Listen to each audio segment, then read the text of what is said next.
Volume 13, Chapter 400, Arthur Leywin. Leaning against the base of a squat apple tree and chewing on the last of its ripe fruit, I stared out at the fields south of Blackburn City. Once these flat plains and low, rolling hills would have gleamed gold with endless fields of wheat. But large swaths of farmland had been crushed flat by the tent city, now ringing Blackburn's southern edge, and the 10,000 or more troops stationed there. The gray and black-clad soldiers moved with stiff, short steps, and I saw many heads bent in conversation and furtive glances being cast about. More than once, ranking officers stopped to shout at a group of gossipers as messengers rushed about with a frantic air.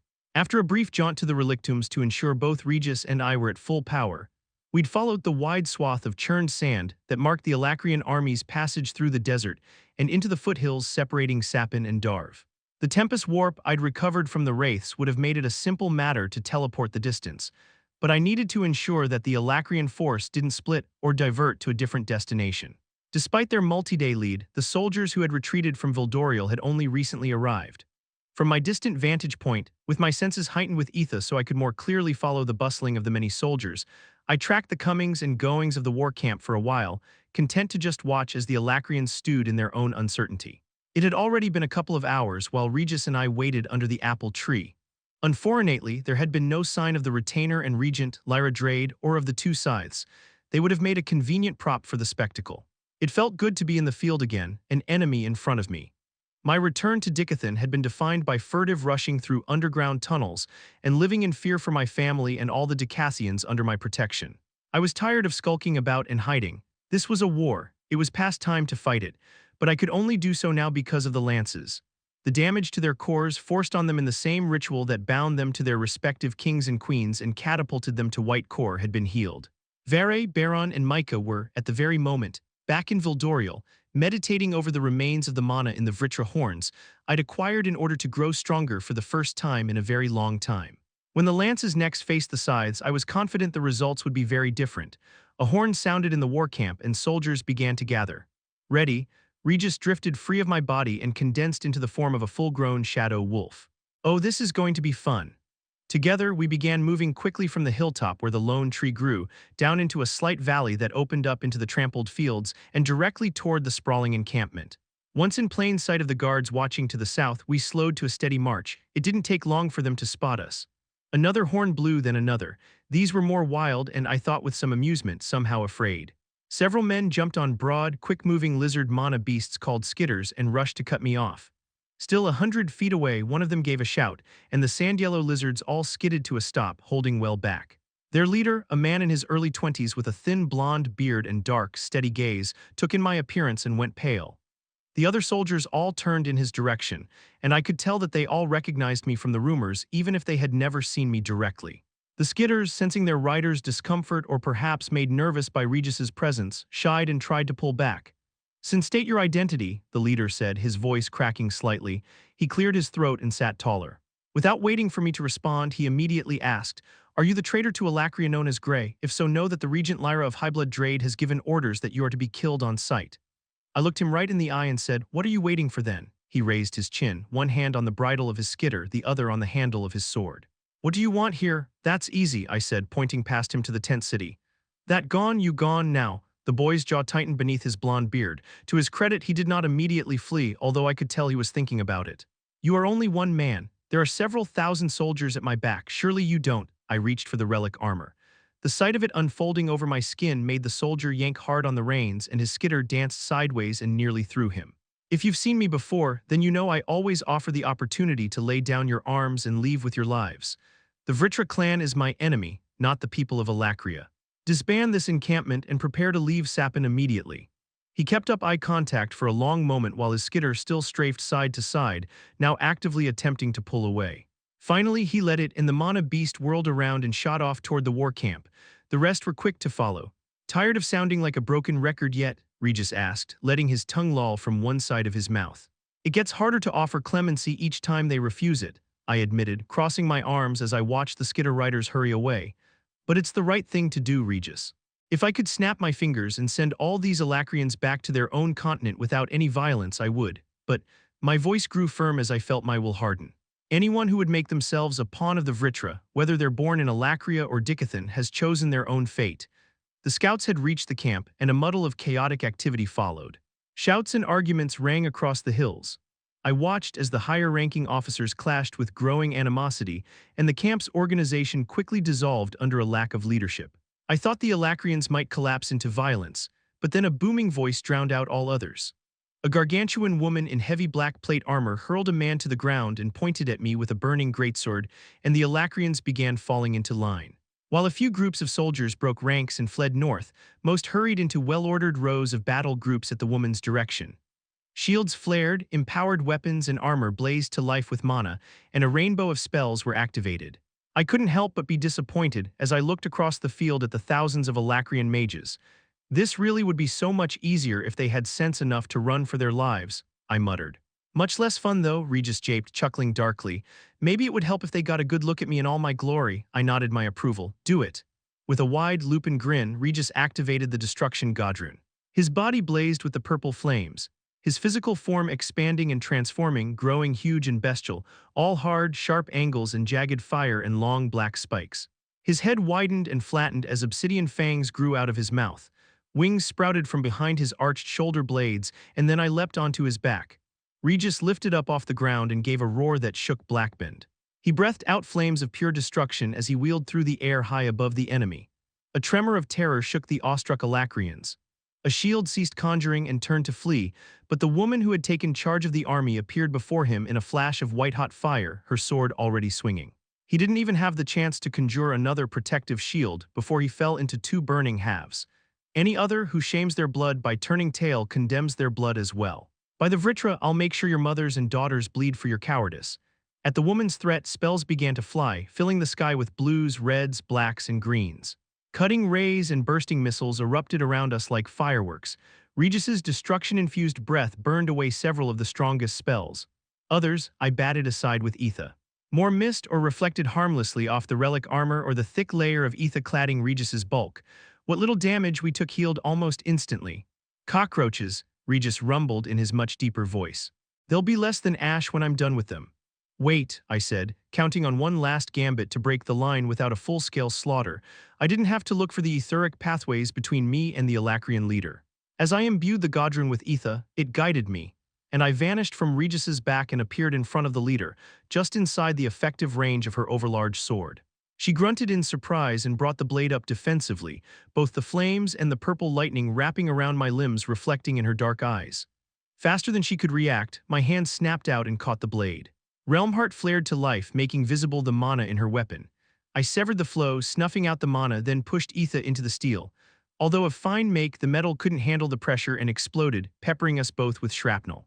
Although harmless to me, a piece slashed across her cheek, and she snarled as she stumbled back from the explosion. Godstep took me behind her. My gauntleted fist drove into her spine where her armor opened to reveal several runic tattoos. The bones shattered, and her lifeless body flew into the backs of a nearby battle group, knocking them to the ground. The exchange had been so fast that most of the Alacrian soldiers hadn't noticed and were still slinging spells at Regis. Only those closest at hand had witnessed their leader's demise, and most of them could only stare in dawning horror. The smart ones, however, broke ranks and fled, and as soon as a few had done so, dozens more followed. Well, that was dramatic, Regis thought from above. The center of their line is caving in on itself. Most of them are running like hell. Lay down a line of fire just beyond the front line, I thought back. Avoid the fleeing soldiers where you can, but don't hesitate to burn anyone who keeps fighting. The jagged fire jumped and twisted in a way that expressed gleeful excitement. You got it, boss. Tipping into a dive, Regis ducked and weaved between the bombardment of spells before leveling out just in front of the foremost shields, which made up a kind of wall of wavering flames, whirling water, crackling lightning, and transparent panels of mana. Destruction blazed from his monstrous maw-like dragon's fire, spilling over the field and splashing against the shields, devouring the mana. I stood at the center of the chaos, a stone unmoved by the retreating sea. No one attacked me, most would not even look at me, as if avoiding me would somehow make me less real.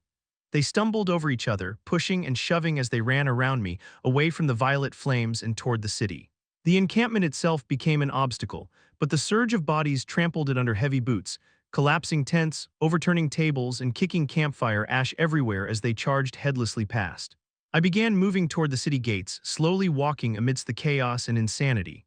The front lines had crushed back into the rear ranks, and where those who attempted to flee were blocked by those who fought on, all-out brawls erupted. but no one came within 15 feet of me, even if avoiding me meant diving through the high flames of a cooking fire or batting down their own allies. The heavy, resounding vibration of large bells suddenly rang all throughout the city of Blackbend, the backdrop to our battle. Many of the fleeing soldiers were rushing toward the city's open gates.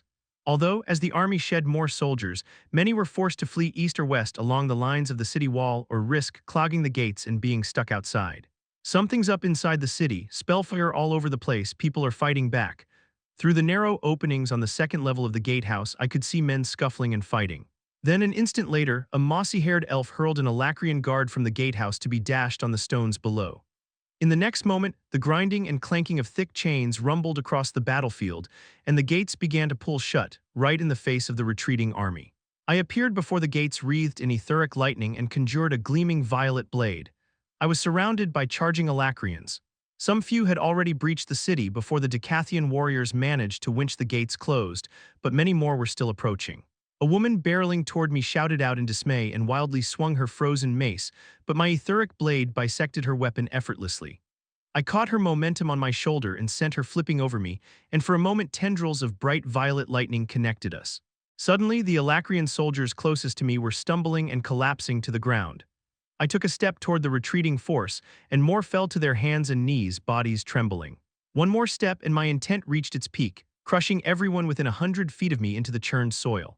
Cries of dread and the sounds of grown men retching and weeping lingered for a long, timeless moment, and then the battlefield went utterly silent, leaving them clawing at their throats or chests as the weight of the aura stole the air from their lungs. Those still outside of the worst of my intent pulled up short, then quickly dissolved into pushing and shoving. Behind them, Regis let out a monstrous roar that shook the ground, and a wall of amethyst fire engulfed a dozen battle groups that were still fighting back. "Listen to me," I announced, easing the pressure I was exuding to refocus their attention. "This city is no longer under Alacrian dominion, and soon the rest of Dicathen will be freed. You can go home so long as you do not harm any Dicathian.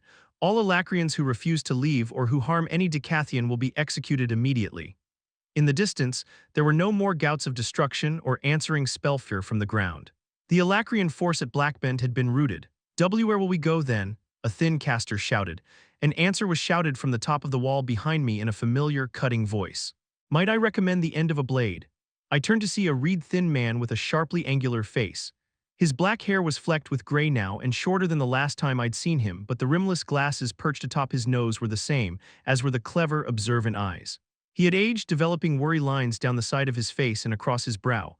When the man saw me looking, he nodded firmly. "General Arthur, the Alacrian Highbloods managing the city have been quite upset for the last few days, terrified that you would show up and hoping fervently that you wouldn't." "Caspian," I said, caught off guard by his sudden appearance. Caspian Bladeheart had once managed the Adventurers Guild Hall in Xyrus and was the uncle of my old friend Claire Bladeheart. "You've gotten old," he scoffed and shook his head. "And you hardly look anything like the boy who I once tested to be an adventurer. But I suppose now isn't the time to catch up, is it?" He gestured behind him. "The Adventurers Guild has managed to retake the city, General Arthur." His gaze turned to the Alacrian army, sweeping across the hundreds of soldiers knocked prone around me to pin the thousands more hovering uncertainly between the city and the distant flames of destruction. "Now I strongly suggest you have your beast finish the rest before whatever you've done to them wears off." The world seemed to hold its breath. "Then no, Caspian, that isn't my intention." A muscle in his jaw twitched and his voice strained as he said, "I don't know where you've been or what has happened to you, Arthur, but perhaps you haven't seen the brutality and cruel vindictiveness of these Alacrians. I feel no shame in saying that every one of them should be put to the sword." I ignored him, instead watching Regis return, his enormous bulk casting a dark shadow over the Alacrians. He took a moment to hover in front of the gatehouse, staring Caspian and the other Dicathian adventurers down before landing heavily next to me. The jagged flames of his mane trembled, and then he was shrinking in on himself, losing his more bestial features until he was a shadow wolf again. His teeth pulled back from his deadly fangs and he growled menacingly before becoming incorporeal and drifting into my body. How many chose death for Agrona? A couple thousand at least.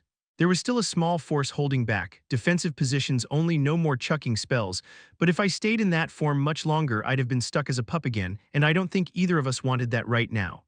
Well, if my plan works, they'll be dealt with by their own.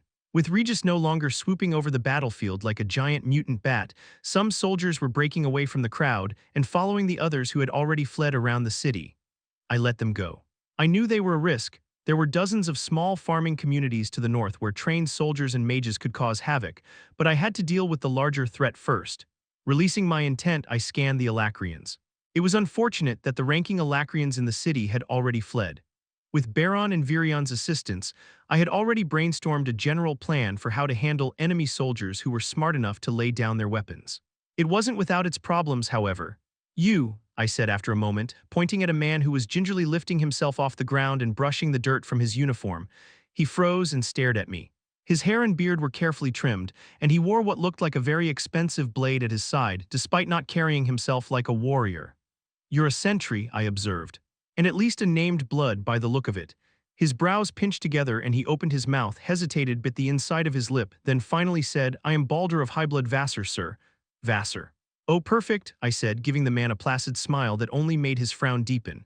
"Baldur, you are now responsible for the lives of every Alacrian stationed at Blackbend, even those currently running north like their lives depend on it." Color drained from his face and he looked around in panic. "But he cleared his throat. "I'm not commander of this force. The men and women around us are no longer a force," I said firmly, letting my gaze burrow into him.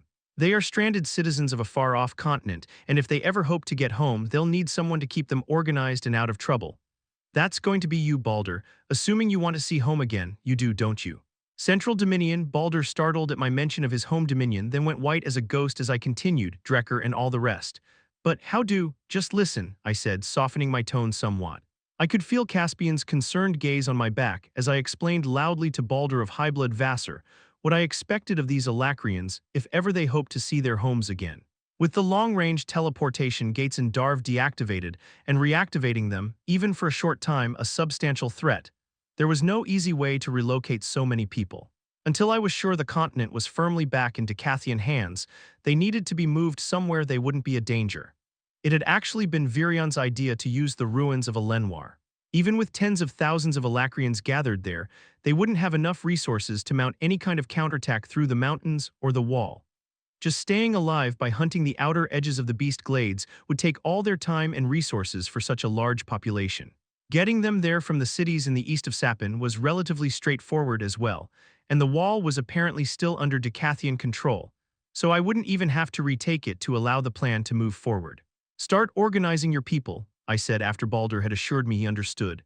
"I want to know exactly how many lives make up your company, and if you've managed to hold on to any skitters, send riders north. Find as many of those who fled as you can." I let an edge of threat creep into my voice as I added, "I will hold you responsible for any crimes they commit." Baldur swallowed heavily. You understand." Leaving the Alacrians behind, I stepped to the top of the wall, appearing right next to Caspian. He flinched, and his hand went to the hilt of his thin rapier, the same blade he had tested me with when I was only a boy in this world. A handful of adventurers surrounded him, and half of them brandished weapons while the other half jumped back in surprise. I ignored all the others. "What happened in the city, Caspian?" I was expecting to have to root out the entrenched Alacrian leadership after dismantling that army. He straightened his light gray tunic, which had bloodstains on the sleeves and chest, and waved for his men to lower their weapons. "The truth is, we've been waiting for an opportunity to strike back ever since the Lances raided the Blackbend Guild Hall. As the war camp organized to face you, the city's so-called leadership was flying into a panic. As soon as we drew our weapons, they fled, abandoning the city." Turning, I rested my hands on top of a crenellation and took in the confused and milling crowd of Alacrians. Baldur was shouting as he tried to sort out the highest-ranking soldiers and other highbloods, but the army was in shock and largely unresponsive. So much rested on this sentry's ability to create calm from chaos. I didn't have time to linger in Blackbend, but I couldn't just leave a disorganized and frightened army at the city's gates either. But to further complicate matters, I didn't entirely trust the Adventurers Guild. It wasn't an army exactly, but many of Dicathen's most adept warriors and most powerful mages were adventurers. Many branches of the guild had opted out of participating in the war, then quickly entered talks to work alongside the Alacrians when they won. Caspian Bladeheart seemed like a genuine and honorable man. Claire certainly had been, although, as Jasmine Flamesworth showed, sometimes the fruit ended up a long way from the tree. But without even a council to determine the direction of Dicathen or Sapin as a whole, this presented a unique opportunity for the Adventurers Guild to seize power and authority. What I really needed was someone in Blackbend who I could trust implicitly, but was also a respected member of the Adventurers Guild. The answer was obvious the moment I had the thought. "Caspian, are you the ranking member of the guild here in Blackbend?" He had been watching me carefully through the glasses perched on the end of his nose, and he wriggled them back into position with a frown before answering. No. The Guildhall manager here is a close friend of mine, but many of the ranking committee members are also based out of the Blackbend Guildhall now. Xyrus became troublesome to navigate, especially after the Lance's attack on the Academy. Xyrus is next on my list, I said, turning to meet his sharp-eyed gaze. I held him there pinned, impressing upon him the reality of my station with nothing but a look. But before I can deal with the forces there, I need to know something. Can I trust you, Caspian? His thin brows shot up in surprise. Is this some move to seize power over the continent? I shook my head firmly, encouraged by our parallel thinking.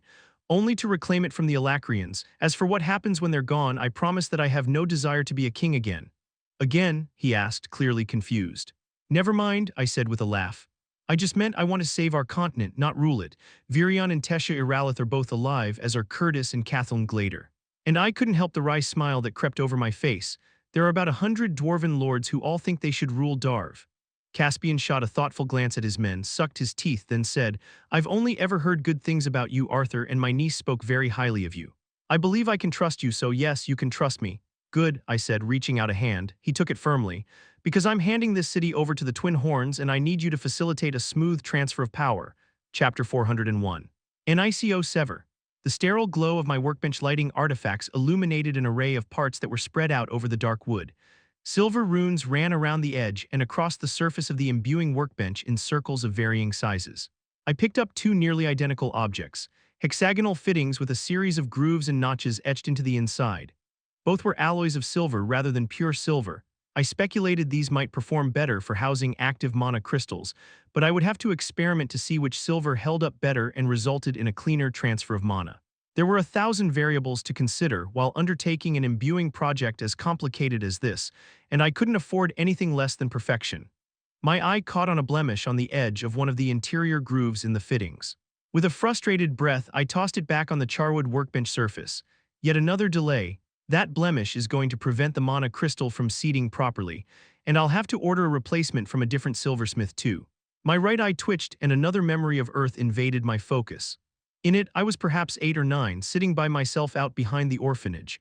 With a small pocket knife in hand, I was whittling a stick I'd found in the street. Nothing special, just carving a bunch of circles around it so that it kind of looked like a pretend magic wand. I'd carved just over half of the stick when the knife slipped, slicing deep into my thumb. It hurt, but I was more afraid of being caught with the knife.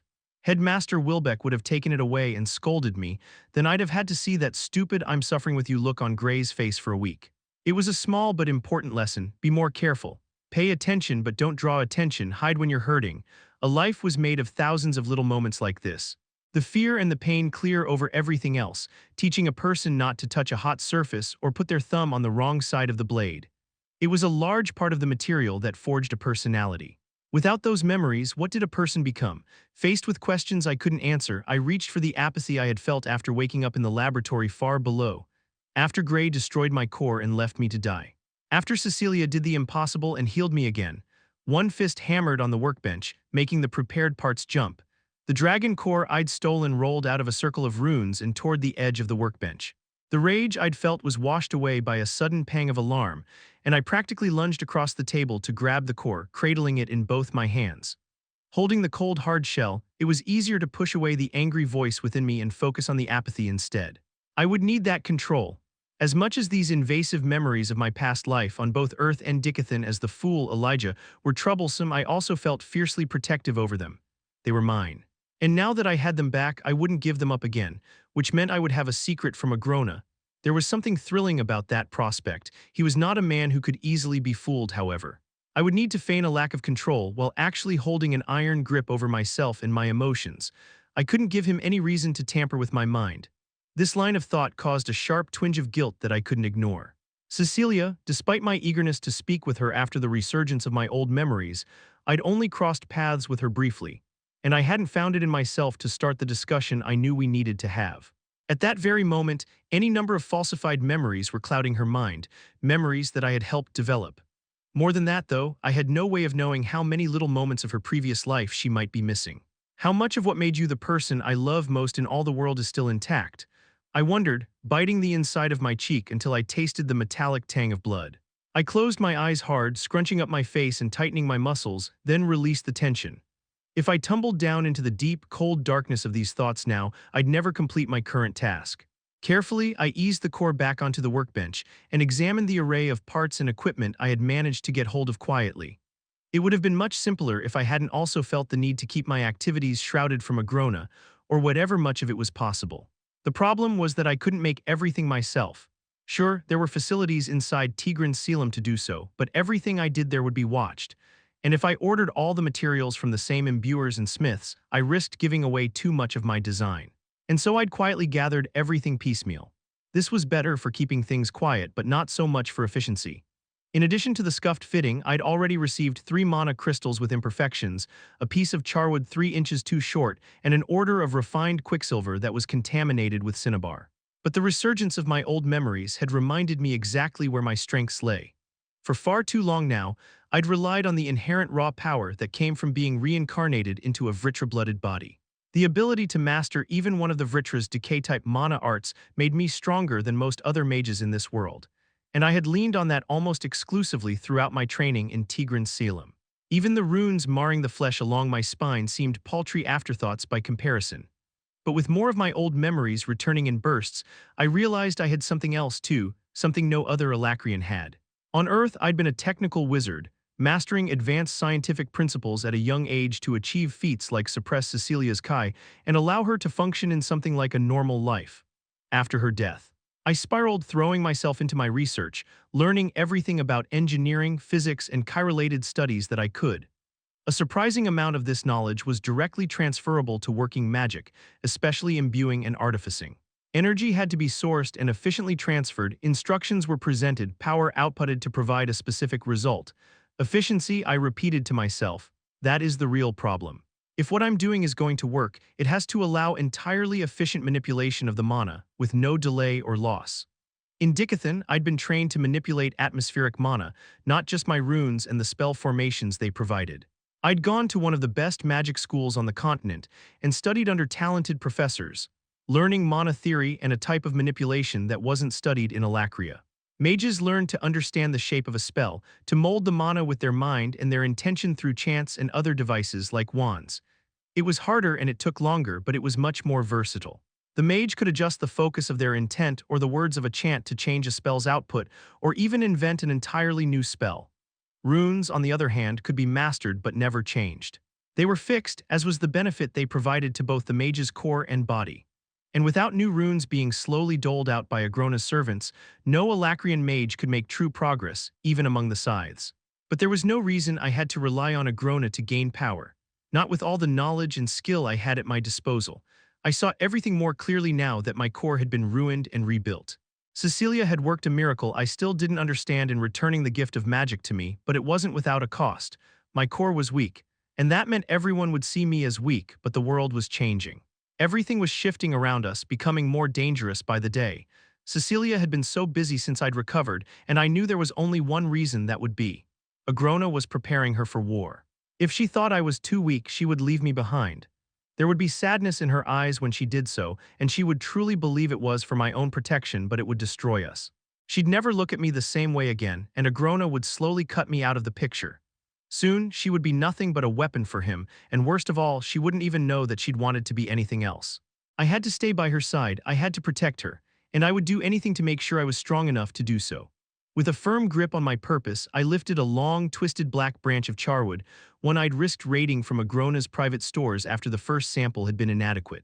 Charwood came from Agrona's home in Ephiatis, and was as hard as steel and perfect for working runic magic, but also very rare and expensive. The 6-foot-long staff came to a dull point at one end, but was splintered on the wider end where it had been broken free of its tree. I took up a tool that looked somewhat like a shallow spoon crossed with a scalpel and pressed it against the charwood. Mana jumped from my hand to the tool's handle, and runes hidden beneath leather wrapping converted the mana to heat. In moments, the blackened metal scoop was glowing orange. I pressed hard on the raw charwood and the tool bit into it, giving off a thin wisp of smoke that smelled of vanilla. Fueling my muscles with mana, I drove the tool into the wood but still managed to scrape away only a thin shaving. Gritting my teeth, I repeated the process, then again, each time coming away with a paper-thin wafer. After 20 minutes, I had scoured a shallow divot into the staff. After an hour, I had an uneven pit. In 2, I was able to carve out a precise facet. Next, I took up one of the metallic fittings, double-checking to ensure it was perfect. I pressed it into the facet, then took up a small hammer and drove it into the opening.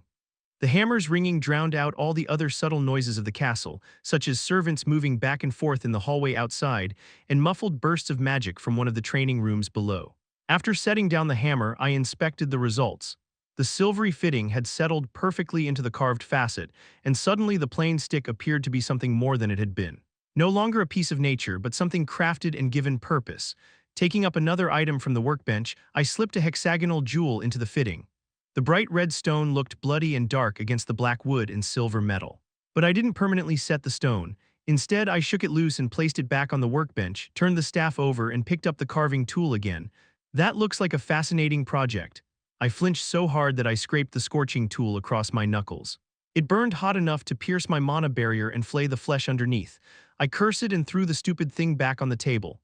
"Oh, sorry," Cecilia hurried to my side, leaning down and taking my hand in her own. I wondered nervously how long she'd been standing there, then realized she must have come in while I was hammering. She bit her lip as she inspected the wound, and when she looked up into my eyes, her own were shining. "Are you all right?" "Fine," I said, my voice hard, then added, "I'm fine," in a softer tone. Mana trickled out of her fingertips and across the wound, cooling the flesh and easing the burning sting. My own mana was already circulating through my body to enhance my rate of healing as well. "I'm glad you're here, actually," I added after an awkward pause where we both just stared at the cut. "I need to talk to you about something." She flashed me a chagrined sort of smile and subtly rolled her eyes toward the door. "It'll have to wait, I'm afraid. Agrona has called for us. For all the scythes and me." Her tone carried the same uncertainty I felt at this news. It was rare for all the scythes to be gathered at once. "Do you?" "No, but he's riled," she said slowly. "I've never seen him like this before." I wanted to tell her that she hadn't been with him that long, didn't know him well at all, hadn't seen him at his worst, but I kept my thoughts to myself. Whatever this news was, it didn't bode well that Agrona had allowed himself to appear outwardly upset. Before following Cecilia from my chambers, I took a moment to look over the workbench. I used a rag to wipe my blood from the carving tool, fiddled with a few items to line them up better in their respective runic circles. Then, realizing it would be exceedingly foolish to leave it here while I was gone, I surreptitiously grabbed the core and slipped it into an inside pocket of my jacket. "What are you working on anyway?" Cecilia asked as we stepped out into the hall. I turned around and set the mana lock. "Oh, nothing really, it's..." She smirked at me and I trailed off. "I can tell it's something you're excited about. You don't need to say, of course, but I'm glad you've found something to occupy your time." Sticking my hands in my pockets, I rubbed the core with my thumb through the fabric of the lining, but I didn't elaborate. Cecilia turned right instead of left down the hallway, catching me off guard. "Aren't we going to Agrona's private wing?" I asked, hurrying after her. "No, he's called us all to the Obsidian Vault." I didn't have anything to say to that. I wasn't even sure what I felt. The Obsidian Vault was where the highest echelons of Agrona's subjects received their bestowals. Wraiths, scythes, retainers, and occasionally even high-blood warriors or ascenders who captured Agrona's attention. There was only one reason he would call us to the Obsidian Vault. There was going to be a bestowal. Maybe it's not bad news after all. "Nico," I wanted to say. Cecilia's voice drew me back out of thought and I turned to look at her. I'd come to terms with her change of appearance just as I'd accepted my own. Seeing the fine elven features, the pointed ears, almond-shaped eyes, and silvery gunmetal hair that she kept threatening to dye, now, though wrapped up with all Elijah's memories of Tesha Iralith, caused more conflict than I was used to. "Sorry that I haven't been around much these last few days. I have wanted to speak to you. I'm sure coming to terms with what happened at the Victoriad has been difficult. But there is a lot going on in both Dicathen and Alacria, and Agrona has kept me unusually busy so." That only confirmed what I'd already guessed. Agrona was getting ready to unleash Cecilia, send her into real battle. My mind turned swiftly to the staff, lying barely started back in my room, and I suddenly chafed at this waste of time. Whatever Agrona had to say, it couldn't be as important as my ensuring I had the strength to defend Cecil. A hand alighted delicately on my shoulder, and I realized that I had, yet again, become distracted. "Nico, are you sure you're okay?" Cecilia asked, her concern written in the frown lines creasing her otherwise flawless face. "Like you said, it's been difficult. I'm sorry for getting distracted. I just have a lot on my mind." She smiled the kindliest and most understanding smile I could imagine, and her fingers brushed my cheek. "Don't apologize to me. We're the only two people who can really understand what the other's been through." Emotion swelled up inside me, filling my chest with a warm sweetness, and then she added, "Well, except Agrona, of course," and the feeling withered and faded away. I followed Cecilia down a series of narrow, winding stairs and into a roughly hewn tunnel. At its end, we entered a chamber carved out of smooth, rippling black stone that glinted with a purple sheen, almost as if it were giving off its own internal light. Agrona was already there. He stood before a pair of doors carved with the image of a transformed basilisk, with its long, serpentine body coiled into a V shape and its leathery wings tucked in against its sides. Runes tumbled from his claws down upon a series of upturned faces, Agrona giving magic to the people. I'd always found the carving serene, the sight of it somehow bolstering and peaceful simultaneously. The real Agrona, standing before it with his arms crossed and his face the very mask of displeasure, was its exact opposite. Melsry and Viessa were already there. I was stunned to see the two powerful women with their eyes averted, folded in on themselves like two thief-lamp eels drawing their hoods over themselves to appear as small and unthreatening as possible. It was not a look I had ever seen attempted by either scythe before. Behind each scythe stood a retainer. I was more than familiar with Mawar, the Black Rose of Itril. Garbed in pure black wispy robes, she nearly vanished into the gloom of the antechamber, except of course for her short white hair, which was so bright it seemed to glow. Although only slightly older than me, or at least this body, she had been Viessa's retainer for nearly 4 years, and we had trained together extensively. The poison witch Bivri, on the other hand, I had largely avoided. She was a horrifying creature to look at, like someone had stuck together a handful of broken sticks with swamp sludge and then hung some ratty old rags over for clothes. Her brothers had been tepid mages at best, with Bilal hardly capable of holding off Tesha Iralith long enough for me to arrive, and of course dying in the process. Mawar had the good sense to keep her eyes on Melsry's back, but Bivri stared at Cecilia and me as we entered the antechamber, and didn't avert her gaze until several very long seconds later, heavy footfalls announced another arrival. Dragoth had to bend over to walk through the connecting tunnel without scraping his horns, and when he entered the antechamber he stood tall and stretched casually. With a careless grin at Agrona, he stepped around me and Cecilia in order to stand right in front of us, his back so broad it blocked both of us from Agrona's sight. Dragoth was followed by a mage I knew by name and reputation, but not by sight, Echerin, his new retainer. The man was tall and statuesque. Short onyx horns protruded like spikes from his carefully groomed golden hair. Silvery gray eyes met mine, and the retainer's chiseled features twitched into a scowl before smoothing out again. He stood beside and just behind Dragoth. Silence filled the antechamber, growing more uncomfortable the longer it lingered. Beside me, I could sense Cecilia's frustration emanating from her like an aura as her turquoise eyes burned holes in Dragoth's back. Any sense of the intimidation I knew she used to feel in the scythe's presence was gone, but I wasn't sure what was driving her current emotions. There was a sickly oozing in my stomach as I connected the brooding fearfulness of Melsry and Viessa with Cecilia's simmering anger. The scythes had failed Agrona at something, which I found myself not giving a shit about, but seeing just how loyal and attached Cecilia had become to Agrona was a slowly dawning horror I didn't know how to process. It was almost like looking in a mirror that showed a much younger version of myself, back when I would have hurled myself into Mount Nishan at Agrona's command. A bone-deep cold suddenly began to seep through the room, conjuring frost crystals across the walls and floor, and even the fabric of my jacket. Then Agrona began to speak. First, you fail me at the Victoriad, allowing the boy Arthur Leywin to escape, then you somehow managed to lose Saizclar to a traitor. My mind got stuck on these words like a wagon wheel in a rut. Saizclar lost? What? It was then I processed the absence of Saris and her retainer. Finally, 2 of my scythes retreat before a wounded and likely near-dead opponent, leaving Dicathen under the authority of a single retainer, one we have now lost touch with. Agrona's furious scarlet eyes swept through the room, burning like hellfire wherever they landed. Forgive us, High Sovereign, we feared that. The breath rushed from Melsry's lungs as Agrona turned the full force of his ire on her, and whatever pleas she intended to utter died on her lips. You are weak, he paused, letting this proclamation sink in. The enemy has grown beyond you, and yet, as thoroughly as you have disappointed me, I won't place the entire blame for that at your feet. He uncrossed his arms and moved to stand in front of Melsry, caressing her horn. I gave you what power you needed for the role I intended you to play. Now it seems your roles will have to change. Our enemy has evolved, and so shall you. Melsry instantly went down on one knee. Please, High Sovereign. Allow me to be the first to step within the obsidian vault.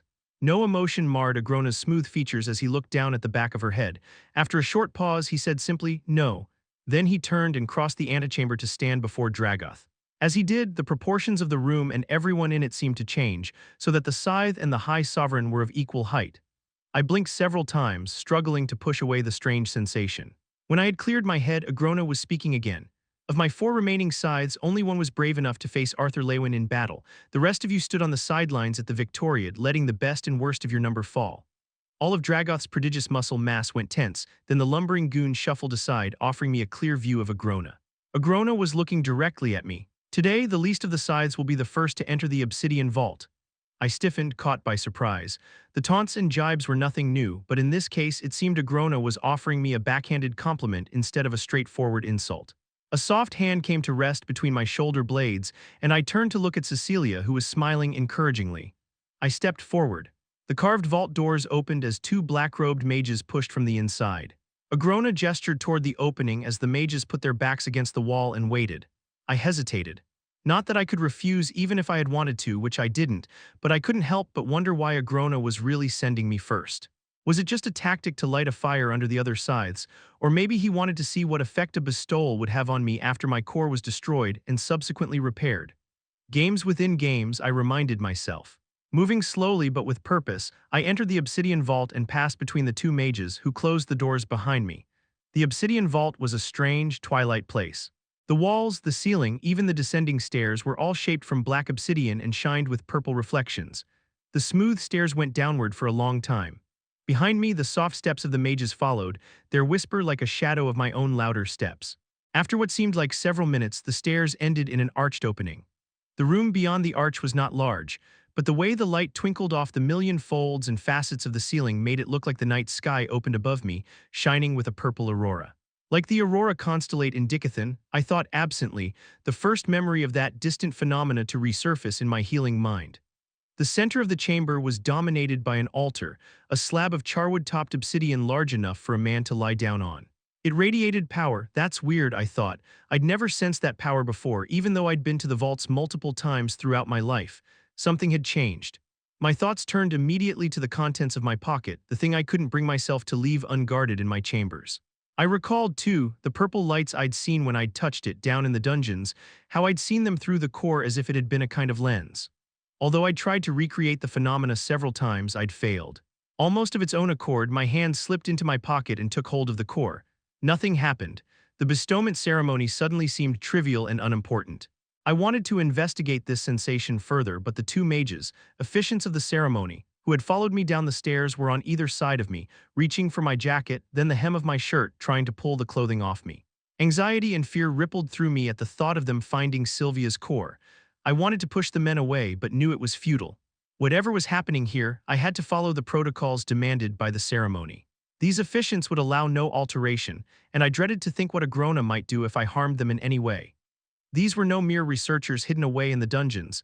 These officiants were the key to Agrona's hold over Alacria, and he would personally flay the skin from any man or woman who crossed them, even me. Mechanically, I followed their demands.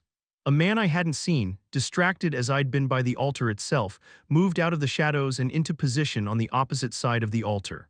Carved into the obsidian around me was a ring of wide runes, and I knew a similar feature adorned the floor around the third officiant.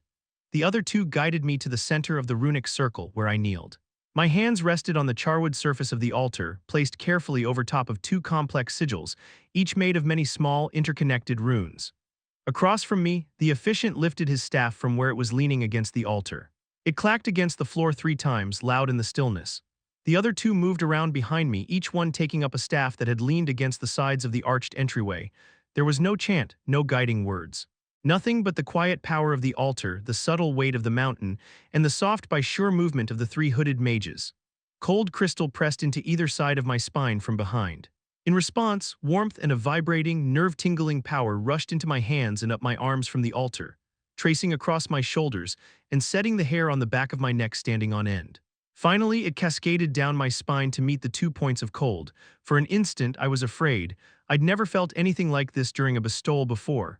What in all the hells is happening?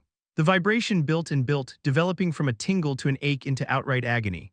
I was certain something was wrong, wanted to scream at the officiants, but my jaw was locked, my muscles so tight they were unresponsive. Somewhere very far away, or so it sounded to my pain-addled brain, a reedy voice uttered a prayer to the Vritra. I began to shake and sweat. I was trembling from head to toe, then, like a fist releasing, the pain subsided.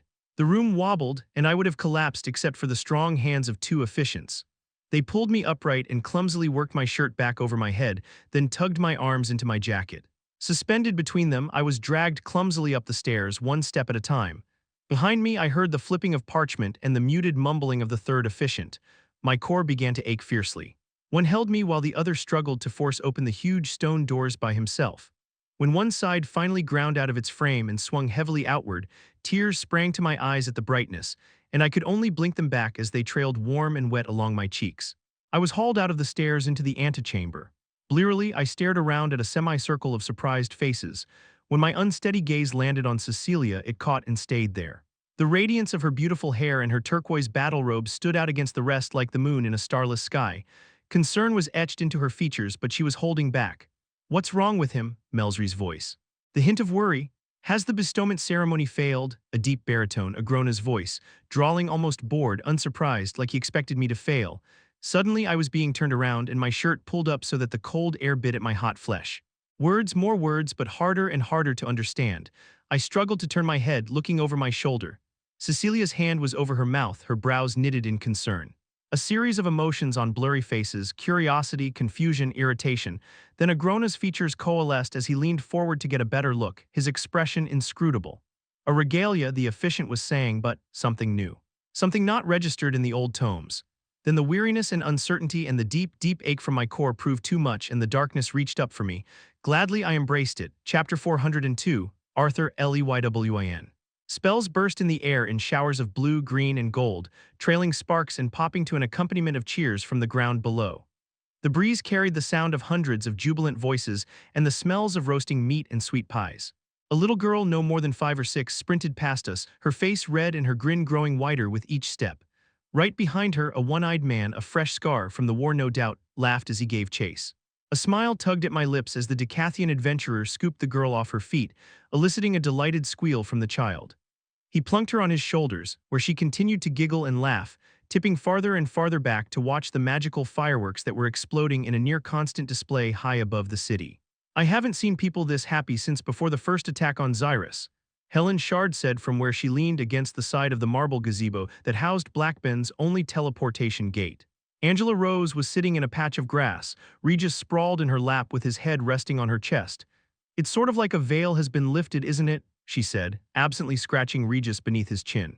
"Beautiful and wise," Regis said, giving Angela a quick lick on her cheek. "Why haven't we been acquainted before? It seems like a crime." She rewarded him with a honeyed laugh. "I don't know about this beast of yours, Arthur.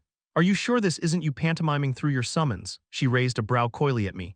"If it was, I wouldn't be nearly as crass," I said, shooting my companion a glare. Jasmine had spent the night listening from the street with her back turned to us, her perceptive gaze no doubt tracking the many people moving through the streets around us. Absent-mindedly rolling a dagger between her fingers, she turned around. "This isn't exactly a favor you've done for us, you know," I shrugged. "I know, but I trust the Twin Horns to maintain control over the city without also trying to forge some kind of city-state controlled by the Adventurers Guild. Besides, it won't be for long if things go well and you won't even be here." This caused a stir among the group, everyone's attention quickly turning to me. Durden, who had barely said a word since arriving in Blackbend, suddenly spoke up. "What do you mean? I was hoping," I began, looking from Jasmine to Helen, "that Jasmine would come with me to Xyrus." Jasmine's expression gave no indication of surprise but instead shifted into something thoughtful. Still, she said nothing. Helen, on the other hand, frowned deeply as she pushed away from the pillar she was leaning against. "For what purpose? I can't imagine having all the Twin Horns, or even all the forces in Vildoriel for that matter, would have made a difference to the outcome here in Blackbend. Forgive me for saying it, Arthur, but the sort of battles you're likely to have. Are you sure you want anyone that you care about by your side?" Of course, Helen was right. I didn't, not really. If I could have had it my way, I'd have stuck everyone I cared about in a hole somewhere deep in the relictums to keep them safe. But I also needed someone by my side that could tell me when I was wrong, that could ground me as my own station continued to rise. Perhaps if I had known this before in my past life, I wouldn't have engaged in a war that cost millions of lives as retribution for Headmaster Wilbeck's murder. But I didn't say any of that. "I'll keep her safe," I told Helen. Then to Jasmine, I added, "if you're willing, that is." Jasmine lifted her chin and her red eyes caught the reflection of a distant burst of ice shards. "Of course." Helen looked between us, her fingers fidgeting at her bowstring, then she let out a sigh and nodded. "Fine, but I swear," she threw her arm up over my neck and tried to pull me into a headlock. "If I see one hair on her head missing." Effortlessly, I swept her off her feet, cradling her in my arms and making her squeal in surprise. "You know hair falls out naturally, right?" Her hand hammered on my shoulder. "Put me down, you ridiculous boy." Laughing, I set her back on her feet, keeping my hands on her shoulders and holding eye contact. "I understand your worry. This is a war and none of us are truly safe, not even me, but I promise I'll keep her as safe as possible." Helen fed, trying and failing to hide a chagrined smile. Well, you have fun. I think I'll just stay here with Angela Rose and her. Not a chance, I shot back. Come on, it's time to go.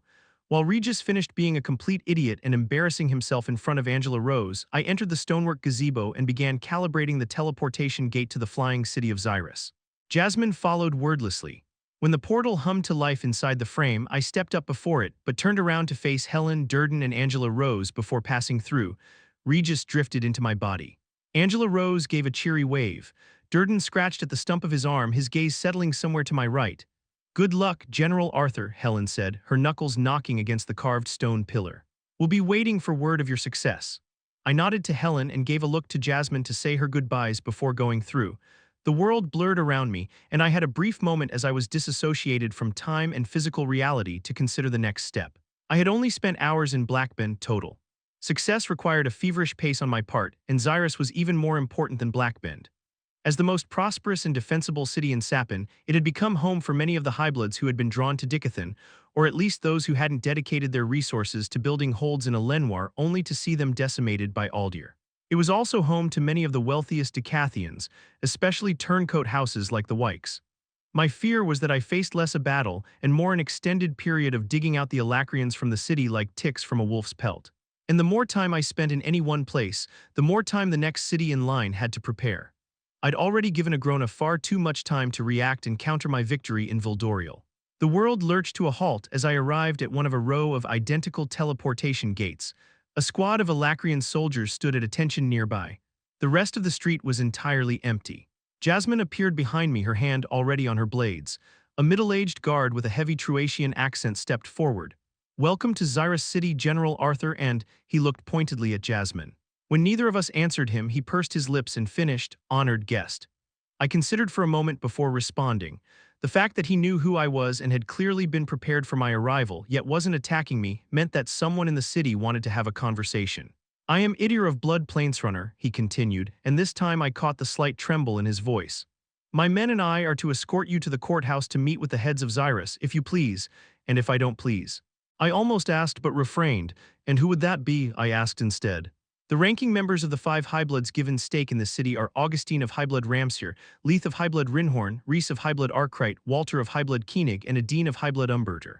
I must have given away some sign of recognition at the names Ramsir and Arkwright because the soldier added, powerful bloods on both continents, as you know. And what will this meeting entail? I asked. The soldier Idir gave a humble bow. I am just a messenger. I know you've come from a battle and are weary, but I can assure you, no Alacrian in this city wishes to cross blades with the man who slew Scythe Cadel Vritra. I didn't doubt his words, but they didn't exactly put me at ease. Just because a soldier didn't want to fight didn't mean he'd refuse when the order was given. Fine, I said at length, lead the way, Idir. Although the streets were mostly empty, faces pressed against the windows of the many buildings we passed. Of the very few people that remained in the streets, all appeared to be Dicathian working-class folks. A few even called out questioningly, but were warned away by our escort. It wasn't until a man in a sweat-stained, colorless tunic shouted out Lance Arthur that I intervened. A heavy-set woman in armored robes brandished her staff at the man, but I grabbed it. Everyone froze. Jasmine, already tense, had her daggers half drawn in a blink, but I gestured for her to stand down. I won't have you bullying Dicathians in my presence, I said, directed at the Alacrian soldiers, then released the woman's staff. The man was just past middle-aged with shoulder-length hair that was receding at the temples.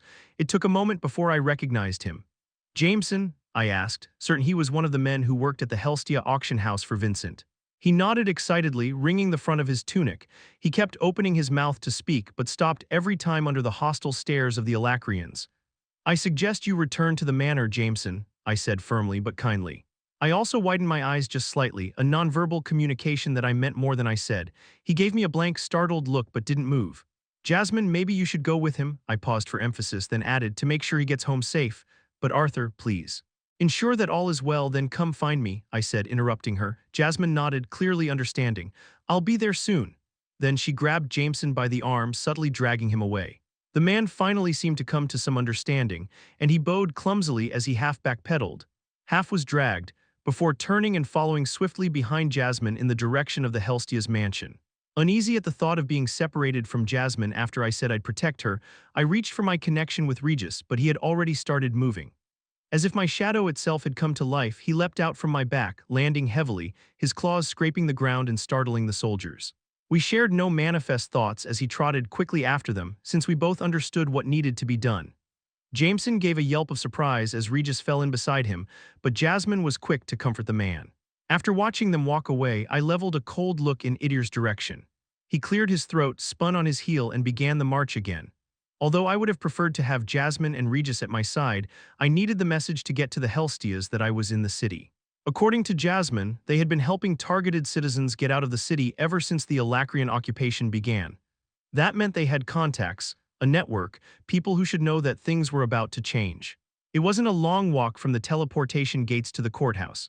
I was somewhat surprised to find the cobbled square in front of the building, an ornate courtyard complete with well-tended gardens, fruit trees, and several statues of famous mages throughout Xyrus's history, entirely empty. I had expected a show of force at least. 100 battle groups would have filled the space nicely and given it an appropriately militaristic air. Our soldiers within the city have mostly fallen back, Idyr said stiffly, answering my unasked question. Lady Augustine didn't want to give you the wrong impression. We moved quickly across the courtyard, but the soldiers stopped at the base of the marble steps.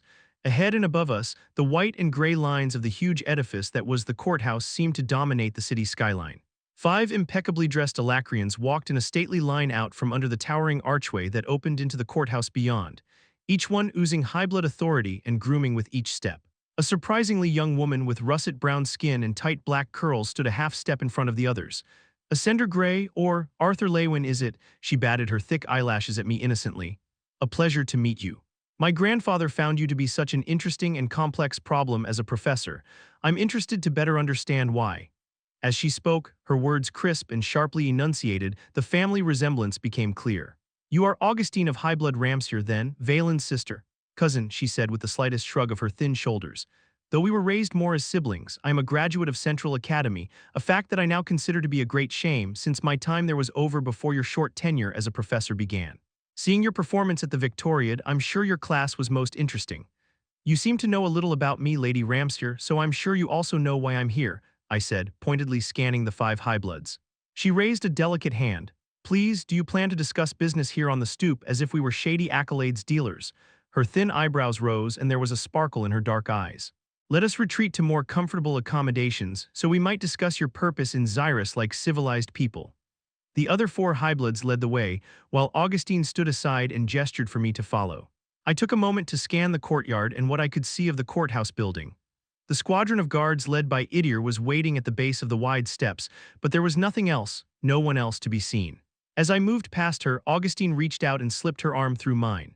She was a head shorter than me, and her slender arms looked like frail sticks next to mine, but there was a liquid grace and abiding confidence to her movements that revealed no fear of me. As we walked arm in arm through the grand halls, I found my thoughts drifting back to Central Academy. I hadn't had much time to consider the chaos I had left in my wake. Those kids, the ones I'd had the most impact on, Valen, Enola, Seth, Mela. Did I do more damage than good by making them trust me only to break that trust and disappear, I wondered. Who knows what kind of propaganda Agrona and his minions had spread after the Victoriad. The kids from my class, I began, then hesitated, unsure exactly what I wanted to ask, or if I even had the right to ask given our situation. No blame was placed on them, and they were given ample opportunity and resources to recover from the shock, Augustine confirmed. My grandfather may be a hard man, but he is dedicated to his academy and its students. That at least was a relief. I knew Alaric would have no such protection, but I trusted the old drunk to be able to look after himself. Realizing I was letting sentimentality drag my focus down, I began drawing from the same well of impassivity that had helped me survive in Alacria. Augustine guided me through several short corridors before we arrived at a large lounge. Like the rest of the courthouse, the floor was of polished granite, while the carved walls were all brilliant white marble. Arched windows bathed the lounge in light, which only made it even brighter. Dozens of fine chairs and couches were carefully arrayed through the room, broken up with 100 different kinds of potted greenery. One wall was dominated by a massive marble bar, behind which were shelves and shelves of bottles. At the center of the lounge, I noticed that a table had been moved and several seats rearranged to make room for a small round table topped with a sovereign's quarrel board. 2 high-backed, velvet-cushioned chairs had been set on opposite sides of the table. The 4 silent High-Bloods stood aside, and Augustine led me to the table. I pulled one chair out and offered it to her. She veiled her surprise well, smiling and inclining her head in thanks as she took a seat. I pushed the chair in slightly, then sat down myself. "You're familiar?" she asked, her index finger tracing an ornately carved striker. "I've played," I answered, examining the board. The pieces were exquisitely carved, each caster, shield, and striker unique. Her pieces were crafted of blood-red stone, while mine were marbled gray and black. "I'm not here for games, though, Augustine, you know that." Her smile widened, but she was focused on the game board and didn't meet my eye. "Blackburn City fell to you in what, 20 minutes?" While she stared at the pieces, her fingers caressed the outline of her lips. "Clearly, strength of arms is a poor counter to your power. Arthur, can I call you Arthur?" she asked, interrupting herself as she looked at me for confirmation. I nodded and she continued. "But Xyrus is a different beast. Hundreds of Alacrians have made the city their home, and there are 5 soldiers posted here for each civilian. Many Dicathians have already sworn allegiance to the High Sovereign. Do you plan to go street by street, house by house, kicking in doors and dragging away families, children, servants indiscriminately?" Picking up a striker, she moved it in a line deep into my end of the field. An aggressive move. "Usually soldiers surrender after I've destroyed their leadership," I said evenly, maneuvering a caster to counter her striker. She bit her lip, then moved one of her own casters to support the striker. "Such bravado, Arthur. I thought you wanted to have a discussion. Do you expect me to treat with you when you keep holding a blade to my neck?" I shrugged, carelessly repositioning a shield. "I didn't come to negotiate, I came to retake the city. Bloodless is better, but I'm prepared to do what needs to be done, just as in Blackbend." "So what then?" Her fingers tapped on the hardwood table. "You want us," she gestured to the others, "to take our people and go home. Just that simple, pretty much, and you can take anyone who bent a knee to a Grona with you." She leaned away from the game as she carefully scrutinized me. "Before we go any further, I have a confession to make. Please stay your hand and listen." Augustine shared a look with one of the others, who gave her a sharp nod. "Every Alacrian soldier at our disposal has already been dispersed throughout the city. Their orders are simple. If any harm comes to me or my compatriots, they will start butchering the people of Xyrus." She held up her hand again, her features softening. "Don't mistake me, I am not a monster. I was placed in charge of our blood's expansion into your continent specifically because I was eager to work alongside the people of Dicathen, to learn from them and guide them into Agrona's service." But she continued, and for a single instant her composure broke, and I saw real fear flash across her fine features. "Just as you said, I will do what needs to be done. Because on my blood's honor, I cannot simply give you this city." I looked down at the game board, offering her no outward reaction to her threats. Instead, I said only, "I believe it's still your turn, Augustine." Biting her lip, she slid the striker through the newly formed gap in my line. "I know that you carry no fear for yourself," Augustine continued, louder and more confident, "but you aren't callous with the lives of others. Even in Alacria, surrounded at all times by enemies, you took pains to ensure the students in your care were well tended to, students like Seth of Highblood Milview and Mela of Blood Fairweather in particular. Surrender yourself and the people of this city will be spared," one of the other Highbloods added, his honeyed baritone positively oozing with pompous arrogance. Feigning a stifled yawn, I withdrew my forward caster in order to block her striker from my sentry.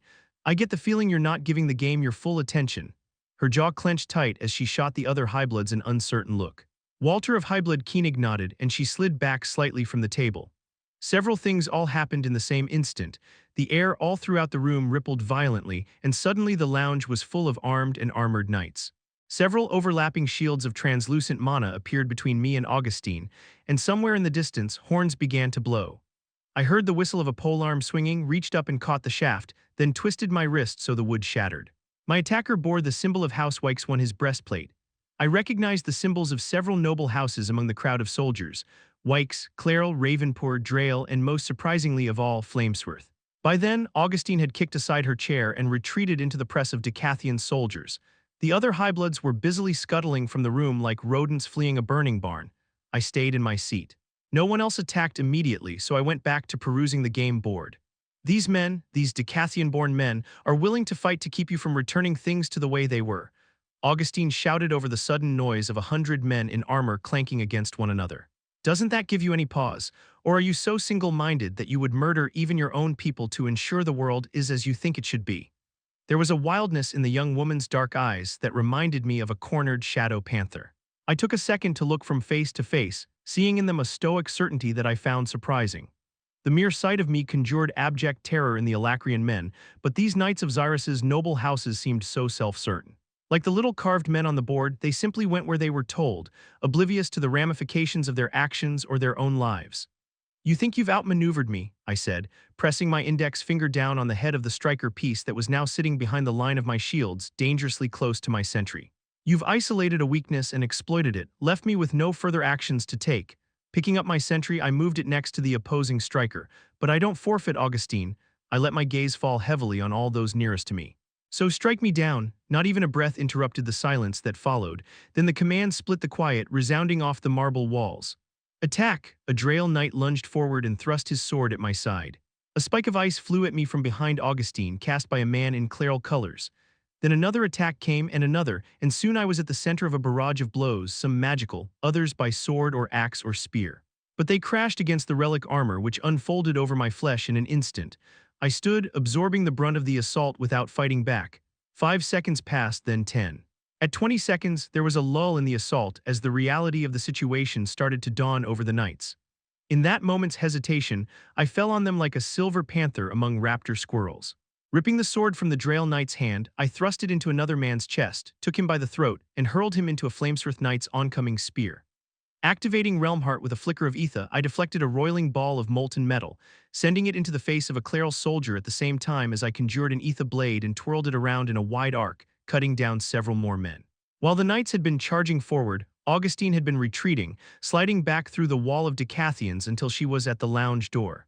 She didn't flee farther, didn't run for her life, or attempt to disappear into the streets outside. Instead, she stood and watched. Entranced or petrified, I couldn't tell. Directing ether into my fist to form a concentrated blast, I turned toward a group of conjurers bearing the Wyke's house crest. "Please, General Arthur," one of them begged. "I served with you at—" The plea cut out, swallowed by the forge fire roar of ether blasting the conjurers to pieces. With the efficiency of a lumberjack splitting the day's wood, I cut through the remaining soldiers. Dozens upon dozens of them fell into bloody and broken heaps upon the granite floor, their blood pooling until the gray vanished beneath a wet red carpet. The fight barely lasted a minute before the last of them fell. I wiped blood from my face and turned toward Augustine. To her benefit, she didn't run. As I started in her direction, she watched me approach like one who has accepted death. The room was silent again. And now that it was, I could hear the sounds of shouting and spellfear in the distance. "Order your soldiers to back down," I said, my voice an apathetic void. "No more Dicathens are to be harmed. All Alacrians are to gather and prepare to relocate. If this isn't done now, I'll spare no one." Her dark eyes were unfocused, looking through me into the middle distance where the Dicathen knights' corpses littered the floor. "Lady Ramsir," I snapped, and she jumped and stumbled backward, horror dawning across her face. She began to retreat clumsily backwards, her disbelieving gaze locked on me. Behind her, I saw the swishing robes of the other highbloods vanish around a corner. "Don't test me further."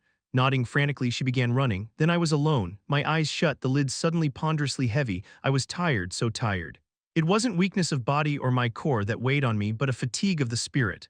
I released my connection with the relic armor, and the black scales enveloping me fell away into nothing. Forcing my eyes open, I took in the carnage I'd wrought. Shining steel was muted with red-brown smears of rapidly oxidizing blood. Severed appendages sat like gruesome islands amid the sea of scarlet. The colorful emblems of Xyrus's noble houses were indistinguishable beneath the stains. So many of our own had been ready to welcome Agrona even before the war started to turn against us. It shouldn't have surprised me that, with Alacria firmly in control, some people had fully sworn themselves to his service. Fear alone would drive many to that end and greed many more. Still, as I stared at the corpses, I knew these deaths were a weight I would have to carry. I wasn't sure how long I'd stood there in silence, deaf to everything but my own inner turmoil, when the sound of hurried steps drew me back out of my own emotions. Jasmine marched into the room, stepped in blood, and pulled up short. Her eyes went wide, then focused on me. She must have seen something in my appearance that gave away what I was feeling, because her normally hard exterior softened. I realized Regis wasn't with her and reached out to him. I could sense him outside, helping to break up the fighting. "You okay?" Jasmine asked after a moment. When my voice came out raw, I bit back my words, hesitant to look weak in front of her.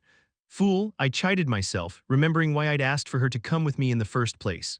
"I've worked so hard to keep this war from becoming a slaughter," I continued after a moment, "but these men—" I trailed off again, sweeping my hand across the room in a futile gesture. "I didn't give them a chance," I finally finished. Jasmine nudged a body over with her toe so the breastplate was facing up. There were very few identifying features left of the knight, whose face had been carved by an axe, but clear on his breastplate was the symbol of the Flamesworth house. A stylized rose, its petals formed from gently curling flames, her face remained expressionless. "They had their chances," she said flatly, "many of them, and they made their choice every time." She trailed between the bodies, each step leaving behind an empty patch of granite in the blood. I didn't realize my father had been released from his cell under the wall. Trotius Flamesworth had sent his own daughter away for preferring air attribute mana to fire.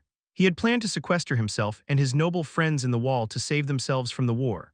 And he had betrayed the trust of his own soldiers when he refused to drop the wall on the army of mutated mana beasts the Alacrians had conjured from the beast glades, an act that had directly resulted in the death of my own father. But he wasn't some outlier of villainy inside an otherwise altruistic institution. No, every leader of every one of these noble houses had done things just as selfish, cruel, and treasonous. Of that I was certain. Durden still blames himself for your father's death, you know, Jasmine said, seemingly out of the blue. I felt myself sag and leaned back against the bar, pushing a knight's corpse off the polished surface in order to make room. It wasn't his fault, that battle. Even the strongest mages could have fallen prey to those beasts. You're right, it wasn't his fault, Jasmine said firmly, still pacing through the slaughter. It was Trotius's. He was careless with the lives of men who trusted him. She stopped and pointed down at a torso that had been cleaved free of its bottom half. Lord Drayle was careless with this man's life. She nudged a mage in blood-soaked battle robes with a toe. And Lord Ravenpour with this man's. She stopped, her feet on either side of a severed head. And Trotius sent this woman to her death as well. Our eyes met. There was fire behind the red of her irises. Don't punish yourself for the deeds of others, Arthur. I had to clear my throat before speaking. This war won't be over when the last Alacrian leaves these shores. We have too many enemies who were born here and call themselves Dicathians. Jasmine nodded, making her way to my side. She reached across the bar and pulled down a bottle, swirling the golden liquid inside. There was something distant and haunted in her face, then she tossed the bottle away. Even continents have to exorcise their demons, I suppose. More footsteps announced the arrival of several people. Jasmine's hand went to her daggers, but I could feel from my connection with Regis that the fighting was over. Augustine and her cohorts had pulled back their troops as I'd ordered. I pressed my palms hard into my eyes until white static played across my vision. Then, with a steadying breath, I moved quickly to the doorway, not wanting to have any more conversations in the lounge-turned-abattoir. Despite hoping for a few reunions, I was still surprised by the approaching figures, all of whom stopped when they saw me. Vincent Helstia looked strange in his leather armor and helm. He had aged since I'd last seen him and added some weight around the middle, and there was a haggard weariness behind his once playful eyes. Beside him, his daughter Lilia was a grown woman, fierce and beautiful, even covered in blood. She was pale and there were tears clinging to the corners of her eyes as she stared at me in shock. And behind both of them was Vaincy Glory, unmarred by the battles outside. While Vincent was looking at me with a kind of delirious bemusement, like he wasn't quite sure if this was all a dream or not, Lilia simmered with a furious intensity. Her eyes moved quickly over the lines of my face, except when they would meet my own and catch there. Behind them, Vaincy Glory had stopped and was standing at attention with one hand behind her back, the other on her blade, its point down, resting on the granite. Her bright eyes were shining, and her lips were pressed together so tightly that they'd turned white. "Art, my boy, is that really you?" Vincent asked from the doorway. I tried to flash him a warm smile, but it felt more melancholy resting on my face. "Surprise!" Lilia let out a whimpering breath, her body tensed like a pulled bowstring, and she sprang forward and wrapped her arms around me. "Arthur, I can't believe you're alive." I accepted the embrace gratefully. She pressed her face into my chest, her body shaking with suppressed sobs. "What about Ellie, Alice? There's been no word for so long." "Fine," I said consolingly, my bloody hand softly caressing her hair. "They're both fine, Lilia." She pulled free and wiped her eyes, grimacing with embarrassment. "So much for being a stoic leader of the rebellion," she said wryly. "But I suppose that is more Commander Glory's thing anyway." "Never be ashamed of your emotions, dear," Vincent said, automatically slipping into a fatherly tone. "You cannot control how you feel, and those who love and respect you will not judge you for expressing yourself." Smiling, I slipped past Vincent and extended a hand to Vaincy. She let go of the rigid stance she'd been holding and took my hand firmly. When I'd first met Vaincy Glory as a professor at Xyrus Academy, there had been a youthful exuberance to all her actions. Just after the war started, I found her to be steadfast and serious in her role, with much of that light-hearted air subdued but on the whole unchanged. Now she'd been tempered by years of conflict. Unlike Vincent, the war hadn't aged her physically. The same Vaincy still stood before me with her brunette hair pulled back and tied as usual. But the easy smile was gone, as was the amused squint that normally wrinkled the corners of her eyes. "I'm sorry there won't be more time for a proper reunion," I said, "but the situation here rests upon the edge of a blade. I need to get these Alacrians out of Xyrus as soon as possible." She squeezed my hand, then let me go and took a step back. "Of course, Arthur," she hesitated. Everyone thought you were dead." She looked at the ground, her jaw tightening. "Well, I'm not," I said lightly. "I promise I'll tell you everything, but for now we need eyes across the city." Can you send out patrols? We need a presence in the street to make sure the Alacrian soldiers don't have a lapse of judgment. Vaincy was frowning, and it only deepened as I spoke. I don't understand. Why are we allowing them to just— I couldn't help the deep sigh that came unbidden from my lips. She stopped speaking, and her jaw began working back and forth in agitation. This is something I need to remember, I thought. While I was on the other continent learning to see the Alacrians as people, those here in Dicathen witnessed only the most monstrous of their actions. I can't fault my allies for not being eager to simply wave as their oppressors march to freedom. I know many of these Alacrians have committed crimes worth punishing. War is war, and that is hard enough to forgive. I won't pretend to know everything they've done to you and yours since the war's end. But please, right now is not the time to exercise whatever rage is inside you. I held her gaze for a long moment. Her gloves creaked against the handle of her sword, then she bent at the waist and gave me a shallow bow. Of course. General, Chapter 403. CARADNOIR. Heavy black clouds had turned day to night, pouring down thick sheets of rain that pummeled the streets of Insker on the Redwater. The city was eerily quiet under the blanket of rainfall, broken only by the rattle of carriage wheels over wet cobbles or the rare shout from an unlucky soul caught out in the storm as they rushed furtively toward their destinations. I'd had nearly a week to come to terms with the events in Saizklar, but the rushed pace of Saris's maneuvering had left little time for contemplative thought. Still, I knew what was at stake. In truth, I almost found myself enjoying the subterfuge, despite the danger of being outside the shields. Finding the street I was looking for, I pulled the hood of my cloak farther down over my face and shrouded my mana signature before cautiously edging around the exterior of a large three-story inn. Dim light filtered through yellowed panes of glass, the low rumble of drunken laughter and conversation spilling into the street from the open door. I scanned the alleyway behind the inn, but it was empty aside from the usual collection of rubbish that had been tossed out by the too busy staff.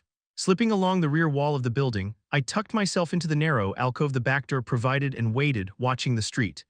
No one breached the mouth of the alley, and the street beyond remained empty except for the splashing rain. Confident that no one was following me, I eased open the door and ducked into the dim interior. I found myself in a narrow corridor. To one side, the cacophonous din of the bar vibrated through the thin boards, and a handful of doors opened into storage rooms and the proprietor's private quarters on the other. Once I had passed these, the susurrus of quiet voices edged into my perception, subtle beneath the louder volume of the barroom. The voices were coming from a room at the end of the hall. I cautiously approached the last door, and the voices grew slowly louder until I could make out the words over the rest of the general clamor. A thin blade of light was issuing from a space between two planks in the wall, and when I put my eye to the spot, I could see a slice of the room beyond, including several of the speakers. I could have laughed. Each of the men visible from my angle was dressed more ostentatiously than the last. It was a wonder they hadn't arrived accompanied by a parade of blood members, servants, and captured mana beasts. One might have been forgiven for thinking that a clandestine meeting such as this would be a good time to dress down, but apparently these highbloods couldn't resist the opportunity to flaunt their wealth, even if only to each other. Although, to give them some credit, there was a row of plain, rain-soaked cloaks hanging from hooks on the back wall. "Scythe Saris Vritra's emissary is late," an older man said. His bushy blonde goatee had faded nearly to white, but there was steel in his eyes and he stared around the room. Lord Uriel of Highblood Frost, I thought, recognizing him immediately. A much younger man, dark-haired and barrel-chested, laughed low and dangerous. "High Lord Frost, this is a scythe we're discussing." He drummed his fingers across the scarred table that dominated the back room. "Although I suppose such a title is no longer appropriate. At any rate, her representative will arrive, and when they do, they will consider themselves exactly on time. The real question is why they chose such an unruly, meager sort of place to meet." High Lord Frost's thick brows rose as he considered the younger man. "I suppose you are correct, Lord Exeter, although if Scythe. Ah, Lady Saris expects to win our goodwill. Perhaps she should start by treating us better than her previous compatriots have." A cool female voice belonging to someone not visible from my current vantage cut in, saying, "Oh really, Uriel? When have you ever been treated poorly in your life? Born a highblood and heir to the title of High Lord, your success and authority were very nearly predestined. You've heard the parable of the silver spoon, I assume." There were several scandalized scoffs from the men in front of me. High Lord Frost scowled, a look that would have frozen the blood of most Alacrians. "Some of us have had the good fortune to be born into our position, while others have fought and bled to scrape their way up from the dregs of the unblooded." His tone was mild, with the barest cutting edge just audible in the undertones. "But we are all highbloods now, Matron Tremblay, and all here for a shared purpose. I suspect if your blood's interactions with the scythes and sovereigns had been positive, you would not have answered Saris's invitation." Well said, Uriel, said one of the others, a younger man whose back was to me so all I could see was his tight ponytail. Oh indeed, Matron Tremblay answered teasingly, an absolute paragon of fecundity. I pulled back from the crack in the wall and headed toward the door, deciding to make myself known before things escalated further. If you have some grievance against me or my blood, Maylies, air it, High Lord Frost's voice rumbled through the shabby wall. Pay her no mind, High Lord Frost. These newbloods have no appreciation for those who came before, Lord Exeter said. I opened the door to the sight of a tall, athletic woman rising to her feet. She had one finger extended toward the men at the other end of the table, and her mouth open to hurl what was no doubt to be a well-practiced insult. But her burgundy eyes shifted to me, bright and overlarge in her sun-kissed face, and she stopped. Kara? She asked uncertainly. I focused on the short horns that grew from her forehead to curve back close atop her lustrous blue-black hair which she had pulled back into a tail. She was richer-blooded, but her blood name Tremblay wasn't familiar. Then, belatedly, I realized I'd heard her first name as well. Maylies. I had a flash of a much younger version of the fierce young woman now standing in front of me, a skin-and-bones teenager with blue-black hair down to the back of her knees. I see your blood has manifested. She nodded vigorously, clearly excited and eager to speak, but the men were all on their feet now, and we both seemed to realize this wasn't the time for a reunion at the same moment. Biting back her smile, she sat back down. On the other side of the room, a couple of the men offered me perfunctory bows, but most were staring warily. Only Lord Exeter approached, moving quickly and offering his hand. I went to shake it, but he turned my hand and pulled it toward him. I could only watch, surprised, bemused, and mildly annoyed as he pressed his lips to the back of my glove. Maylies snorted. By the Sovereign's grace, Lady Kara of High-Blood Denoir, what are you doing here? He asked, moon-eyed and ogling. Isn't it obvious? A wheezing voice said, drawing my eye to puffy, balding High-Blood in purple and silver battle robes. This is some kind of setup. The Denoirs have already spoken out vocally against the situation in Saysclar. A bark of laughter from High Lord Frost cut off the wheezing man. Which I imagine, High Lord Seabrook, is why this girl is here instead of the heir Lauden or High Lord Denoir himself, playing both sides I would imagine. I leveled a cold, unblinking gaze at the room. This girl is here because Ceres herself has chosen me to share her message. I'm the emissary you've been waiting on. I focused on the plum of a man I now knew was High Lord Sebastian Seabrook. And High Lord, if this were some kind of trap, you lot would have already thoroughly incriminated yourselves with your startling absence of prudence. Next to me, Lord Exeter had gone pale as a ghost. He took a halting step back, bumped up against the table, sputtered something incoherent, then finally managed. Wait, what? Maylies was grinning fiendishly. What's the matter, Zacian? You were so eager to present yourself as a vacuous, self-indulgent blowhard only a moment ago. This seemed to snap him out of his surprise. He straightened his jacket and turned his nose up. Forgive me, Lady Denoir. I've disrupted the meeting, please, he said, waving me into the room. He then shot a withering glare at Maylies before returning to his seat. Indeed, we seem to have gotten somewhat off from our purpose, High Lord Frost said into the silence that followed. If you have truly come on behalf of Lady Ceres, pray tell, what exactly does she hope to accomplish with this act of rebellion? This question, I knew, was intended more to usher us into a conversation than seek an actual answer. Each of these Highbloods had received a number of missives already, which offered explanation for Ceres's purpose. They knew what she was trying to do, but what they really wanted to gauge was if there would even be a chance that she could be successful. And perhaps more importantly to them, what would it cost the Highbloods to align with her against Agrona? Seat yourselves and I'll answer any sensible questions you might have, I said firmly. I kept my physical presence poised and confident but not rigid. Normally, in a room with so many other Highbloods, the practiced courtly demeanor my foster parents had drilled into me would have taken over, but I wasn't here to move through the typical machinations of noble politics.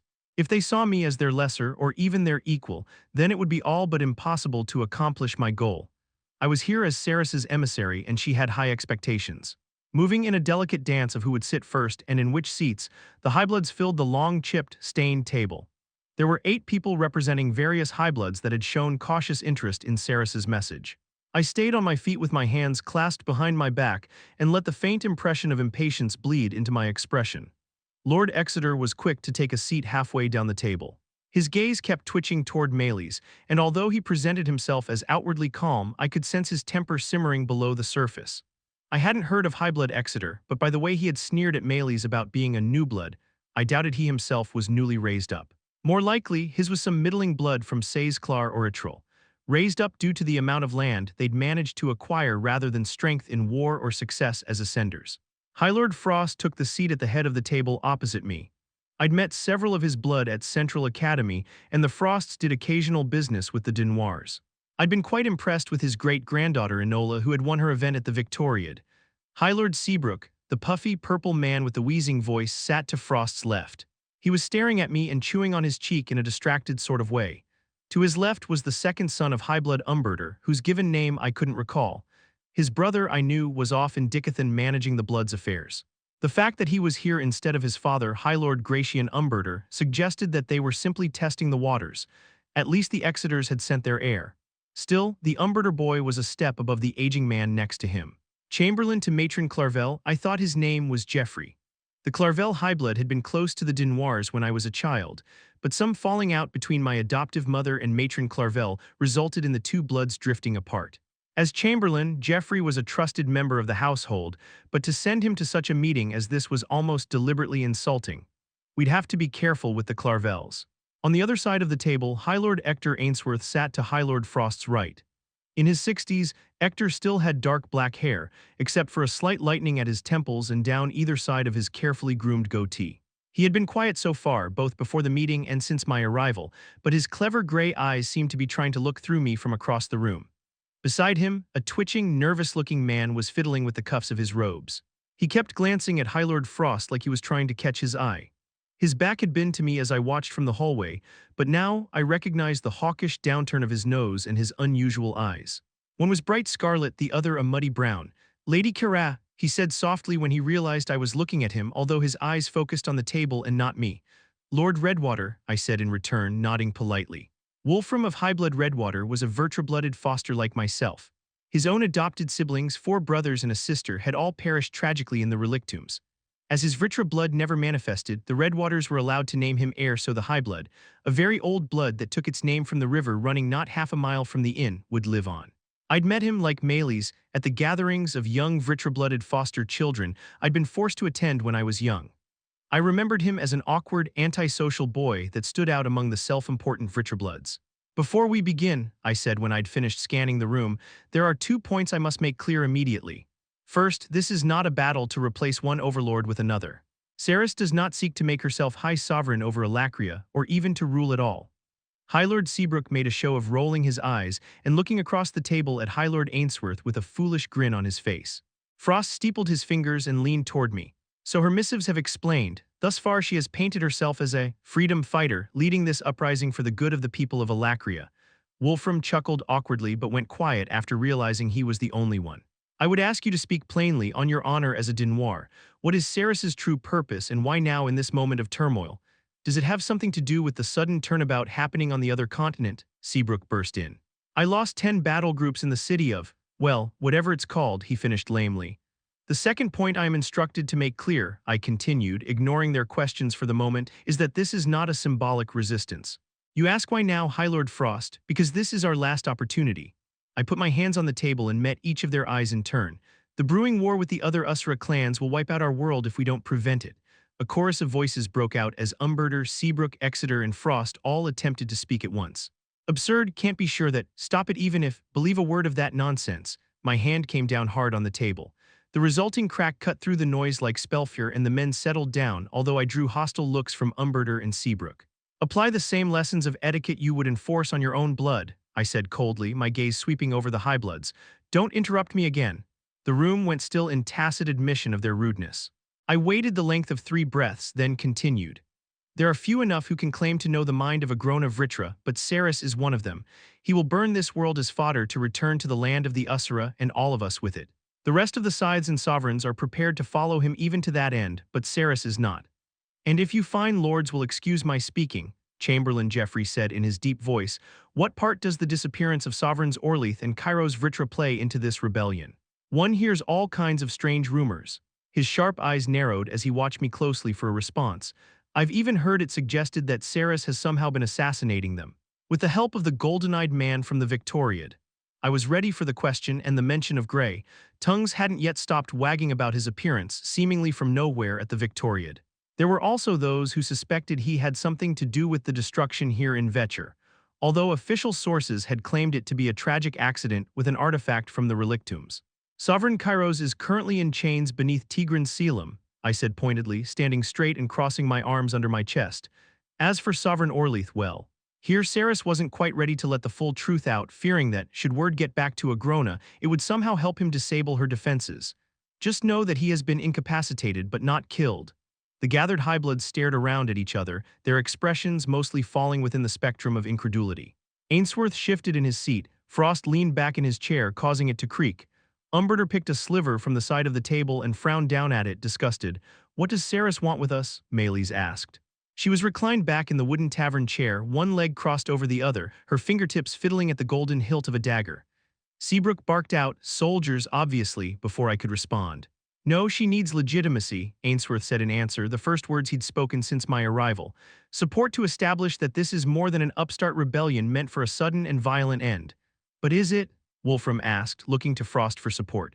The athletic older man nodded to Wolfram. "Young Redwater asks a good question.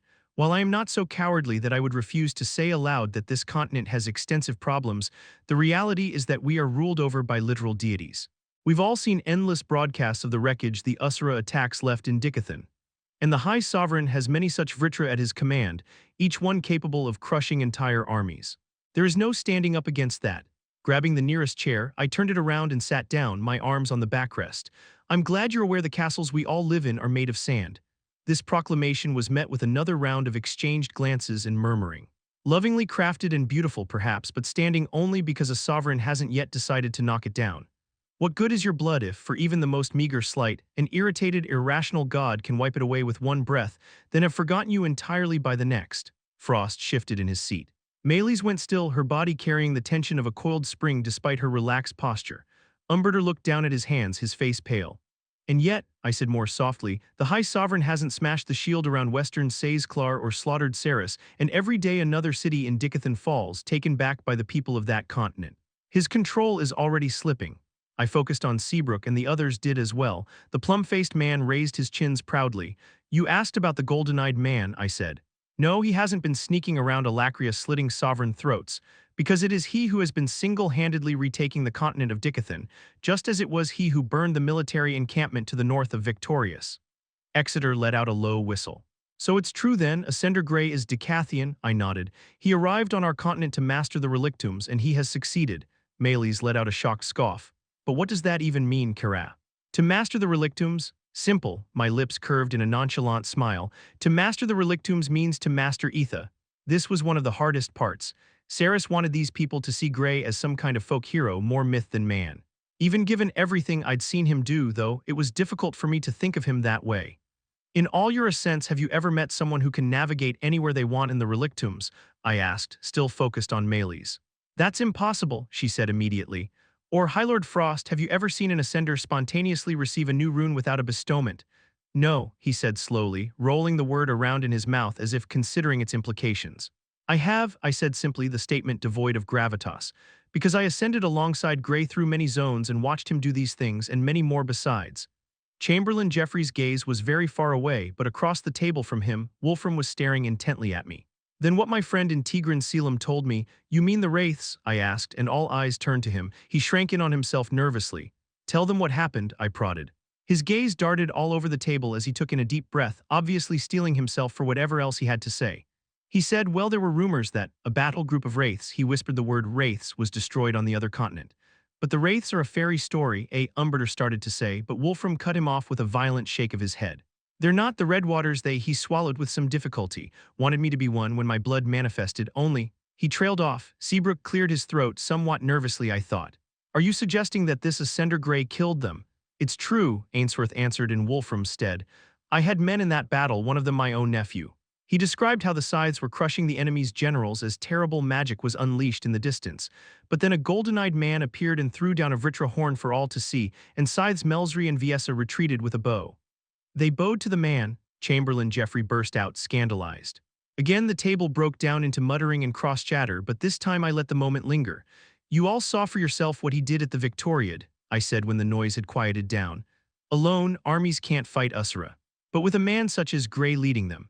I let the words linger. I expected someone to argue, claim a foreigner couldn't possibly lead Alacrians, or that we'd just be replacing one authoritarian deity for another, but to my surprise, that wasn't the response I got. 8 battle groups made it back to my blood before the long-range teleporters were deactivated, Lord Exeter said, his low voice now soft. They all shared the same story. This Ascender Grey gave them a choice multiple times to come home rather than die. Sounds like 8 groups of cowards to me, Seabrook huffed. Exeter's scowl was a violent, nearly physical thing. I've heard the same from several others, Ainsworth pointed out, his focus also on Seabrook. Apparently our enemy is more gentle with the lives of our men than our own leaders are. I stood suddenly, stepping around my chair and closer to Exeter, the fingertips of my right hand trailing along the table's edge. Do you know what the Assyrian word for our kind is? No one answered. Lessers. Frost watched me thoughtfully. To his side, Ainsworth investigated the scarred tabletop as if it were a battle map. Wolfram's mismatched eyes followed me now, no longer bouncing around the other High Lords. Seabrook was silent and brooding, Umberter unfocused, appearing lost, Exeter somewhere in between.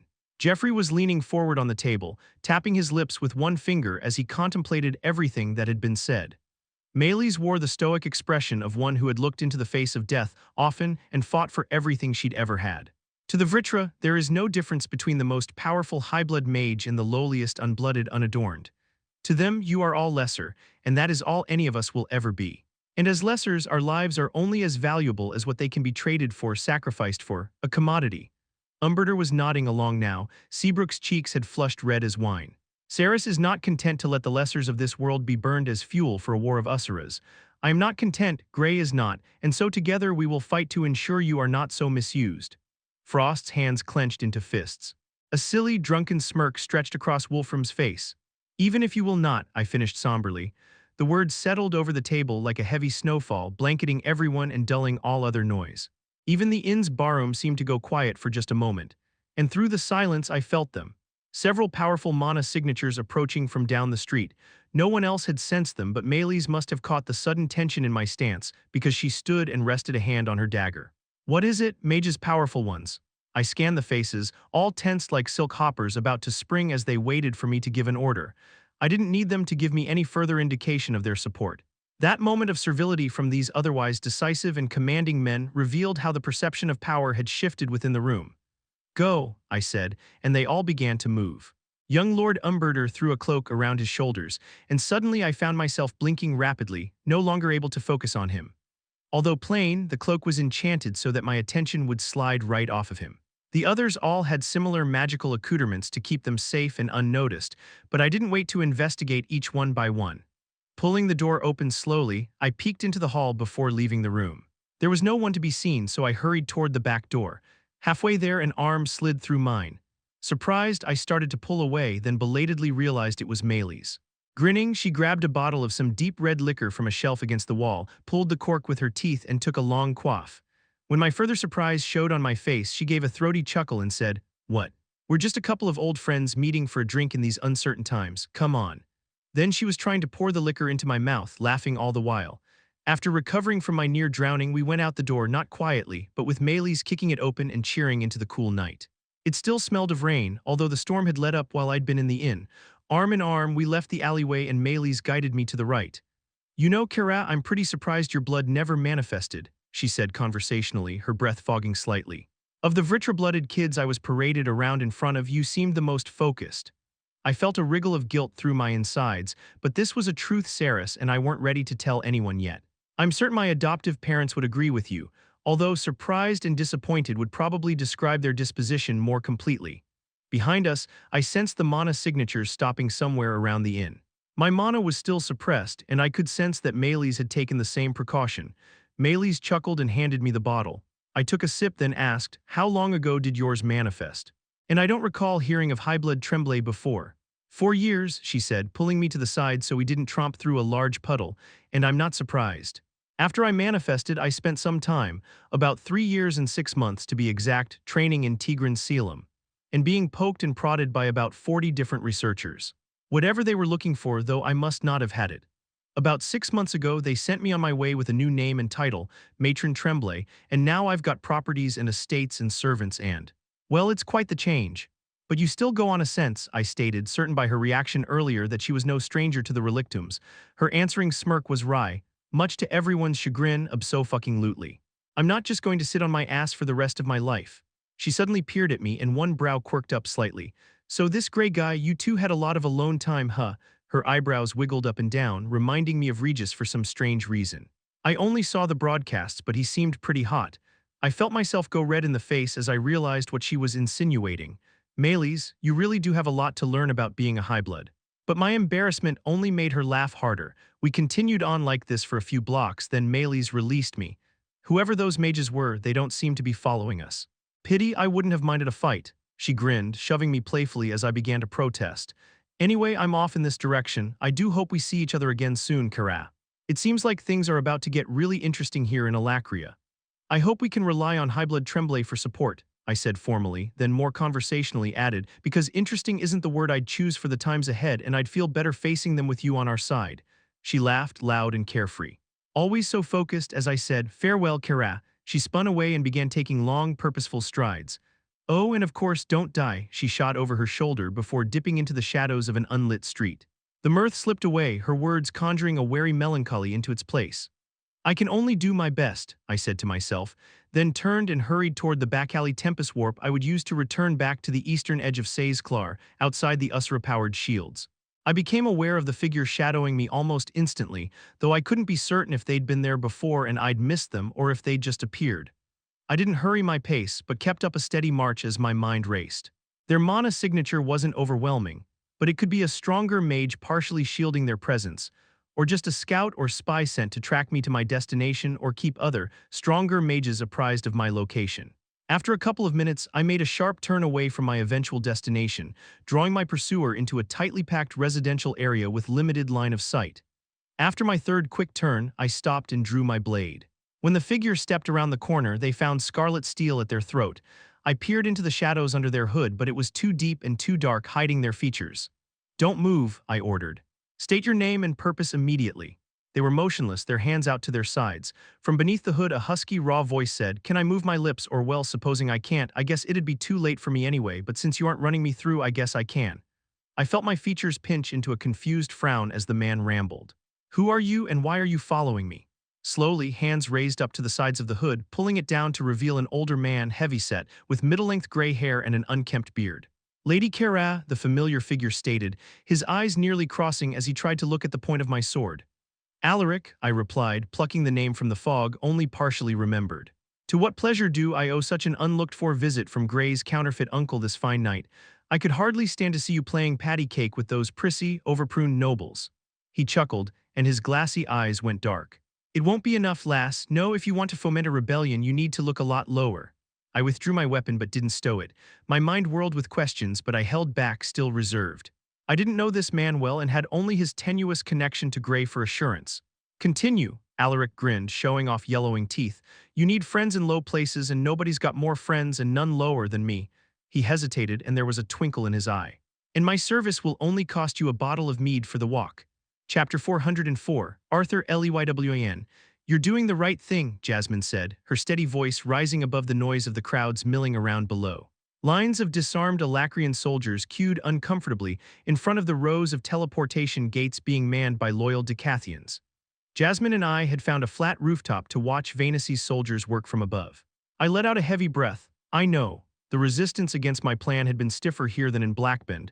The hostility between the two sides hung in the air like a viscous mist.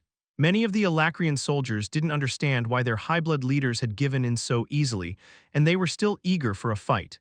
Their control here had been ironclad, and the people of the city had suffered with nowhere else to go. The city felt like a powder keg, and sparks were flying in every direction. Even as we watched, I saw a Dicathen augmenter shove an unarmed Alacrian hard in the back when the man didn't immediately move forward to close the gap in his queue. The man spun and pulled back his fist, which sprouted stone spikes, but the augmenter already had his sword in his hand, and the tip was pressed to the Alacrian's chest.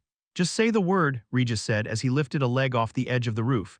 "I can piss down a stream of destruction on them to set an example." I felt the same urge to intervene as Regis. It wasn't in my nature to watch this strife and do nothing, especially since I could end it with a wave of a hand. "You relegated management of this city to Commander Glory and the Hellsteas for a reason," Jasmine voiced, her perceptive gaze catching the slight shift in my posture that gave away my thoughts. "To intervene now is to show that you don't trust them." "That's true," I said, forcing myself to relax. As if conjured into being by Jasmine's words, Vainacy appeared through the crowd and forced the fighting men apart, shouting down her man while promising swift justice to any Alacrian who brandished weapon or spell against the Dicathians. I stood up, letting Regis return back to my body. We should get moving. Together, Jasmine and I hopped off the roof and marched across the broad street that connected all the portal frames. Most of the portals were busy, sending a non-stop stream of Alacrians beyond the wall into a small town in the Beast Glades, which just happened to be the location of the only surviving teleportation gate on the other side of the mountains.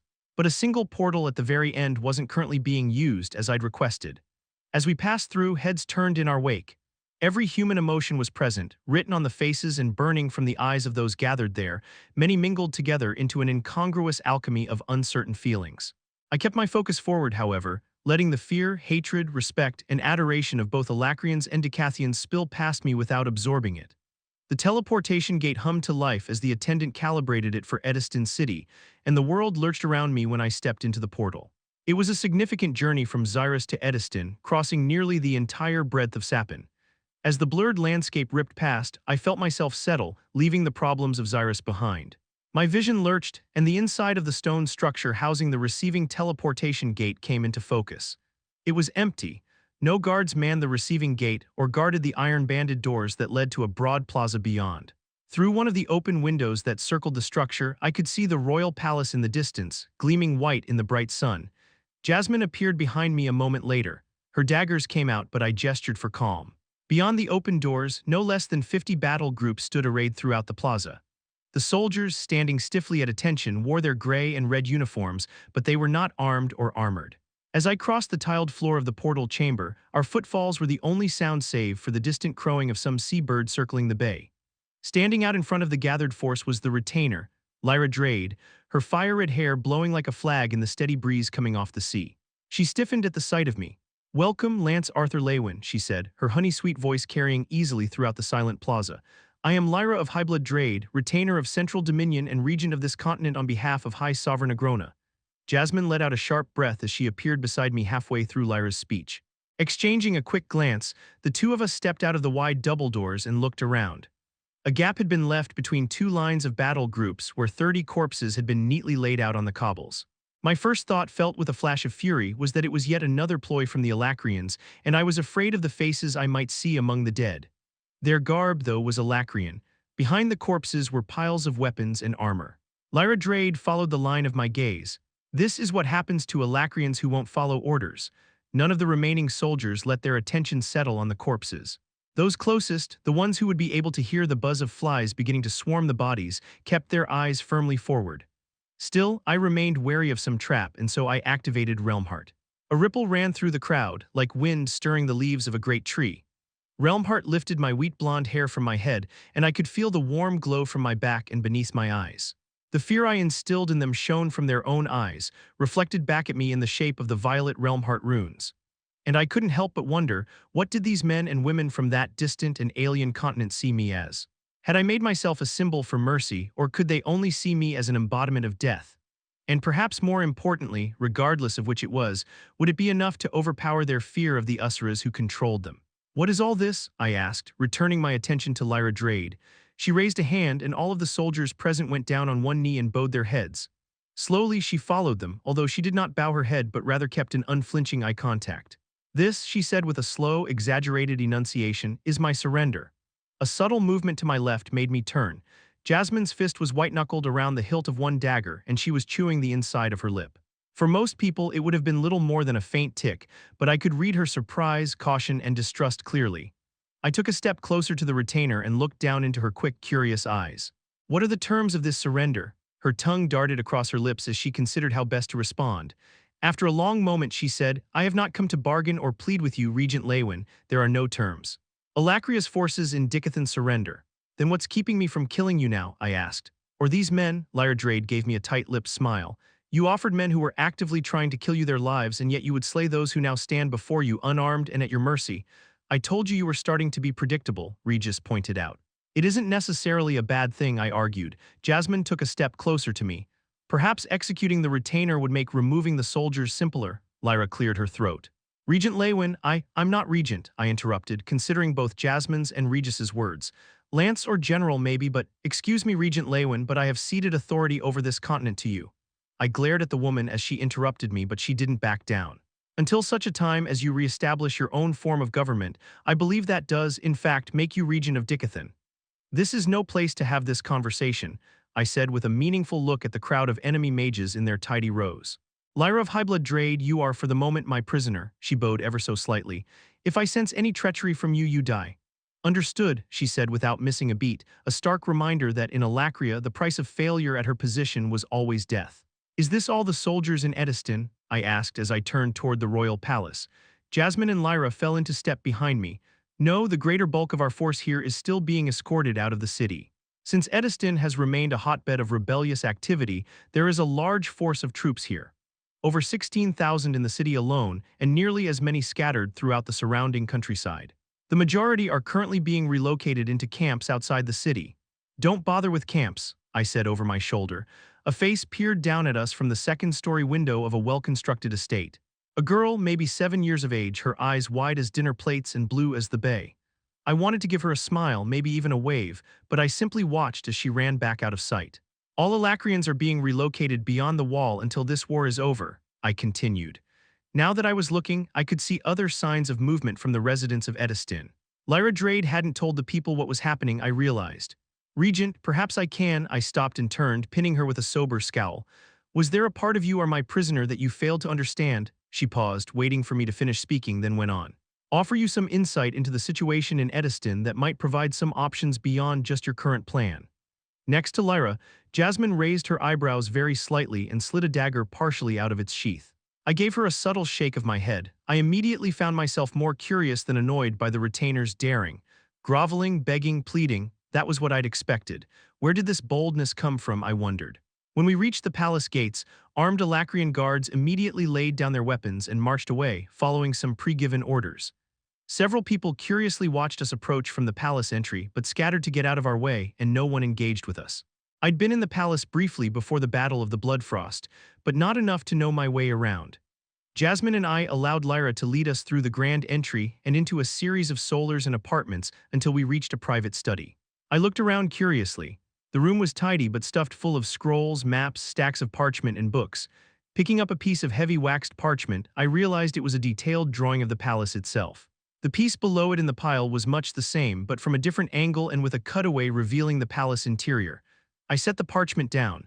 Lyra and Jasmine were both watching me expectantly. We need to fill the void left by your absence, I said after a moment. Lyra rested one hip against the side of the desk dominating the study and fiddled with the edge of a scroll. Many of the previous Dicathen king and queen's servants and courtiers still reside in the city. Some are imprisoned in the bowels of this palace. Others have taken up new lives, new careers. I'm certain they will make themselves known when you publicly announce my surrender. What she said was true, but I knew I couldn't just pull some courtier out of prison and tell them they were in charge of Sapin's capital city. No, I needed people who knew the city well, who understood the politics and players, and who would immediately have public support. Wait here, I said, reaching for my extra-dimensional storage rune. The heavy metallic tempest warp appeared in my hands, and I carefully set it down next to a crowded bookshelf. Warmth flooded my body as I activated Realm Heart again, through it using ether to manipulate the mana required to calibrate the device for Vildoriel. After a moment, a portal shimmered into existence beside the Tempest Warp. Would you mind bringing the Gladers here for me? I asked Jasmine. She nodded before vanishing through the portal without hesitation. Lyra pushed away from the desk and approached the Tempest Warp, kneeling down to examine more closely. Impressive. Only the High Sovereign himself is allowed to commission artifacts capable of such long-range teleportation. I continued to peruse the stacks of parchment and scrolls. The wraiths I killed brought it with them, I said casually. An emergency escape route in case things went poorly, I assume. She scoffed, standing upright, her lavender eyes settling on me. That certainly backfired on them, didn't it? I leaned against a shelf, arms crossed, and met her gaze. You know a lot about what has been happening on both continents, it seems. That is my job, she answered simply, to know things.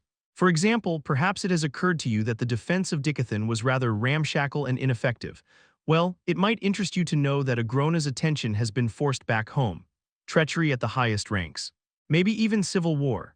Regis manifested from the deep shadows around me, his eyes wide with interest. Ooh, do spill the tea. Giving no other indication that she was surprised by Regis's appearance other than a step back from the shadowy wolf, the retainer plucked a scroll from the desktop and tossed it to me with a forced smile. Scythe Saris Vritra somehow defeated or otherwise removed one of the sovereigns and claimed half of Saizklar for herself. I unrolled the scroll. It was a missive detailing the events of the rebellion in Alacria. So Saris finally made her move, I mused. But even if she had the support of all Alacria, she can't win a civil war against the Vritra clan, I said aloud. It does seem like an unnecessarily roundabout way of getting herself and all her followers killed, Lyra answered. She shifted her weight and dug the toe of her boot into the polished wood of the floor. Unless. I followed the thread the retainer had laid out for me. Unless she isn't trying to win, when exactly did this rebellion start? Almost immediately after you destroyed a secret military facility in the Dominion of Vetcher, she answered. I frowned. It had been a week since the Wraiths ambushed me in Vildoriel, more than enough time for Agrona to respond to their defeat. I'd made it more difficult for him to send additional soldiers to Dicathen, but not impossible. And even I couldn't fight all his forces, especially if he sent more Wraiths or even Sovereigns, a fact Saris would know well. I recalled that first meeting, looking up bloody, broken monoliths from the bottom of a crater, Sylvie beside me pinned to the ground by Udo's blood iron spikes. Even then, before we had ever met, Saris had shielded me from Agrona's servants. Is that what she's doing now? I wondered. There didn't seem to be any other likely explanation.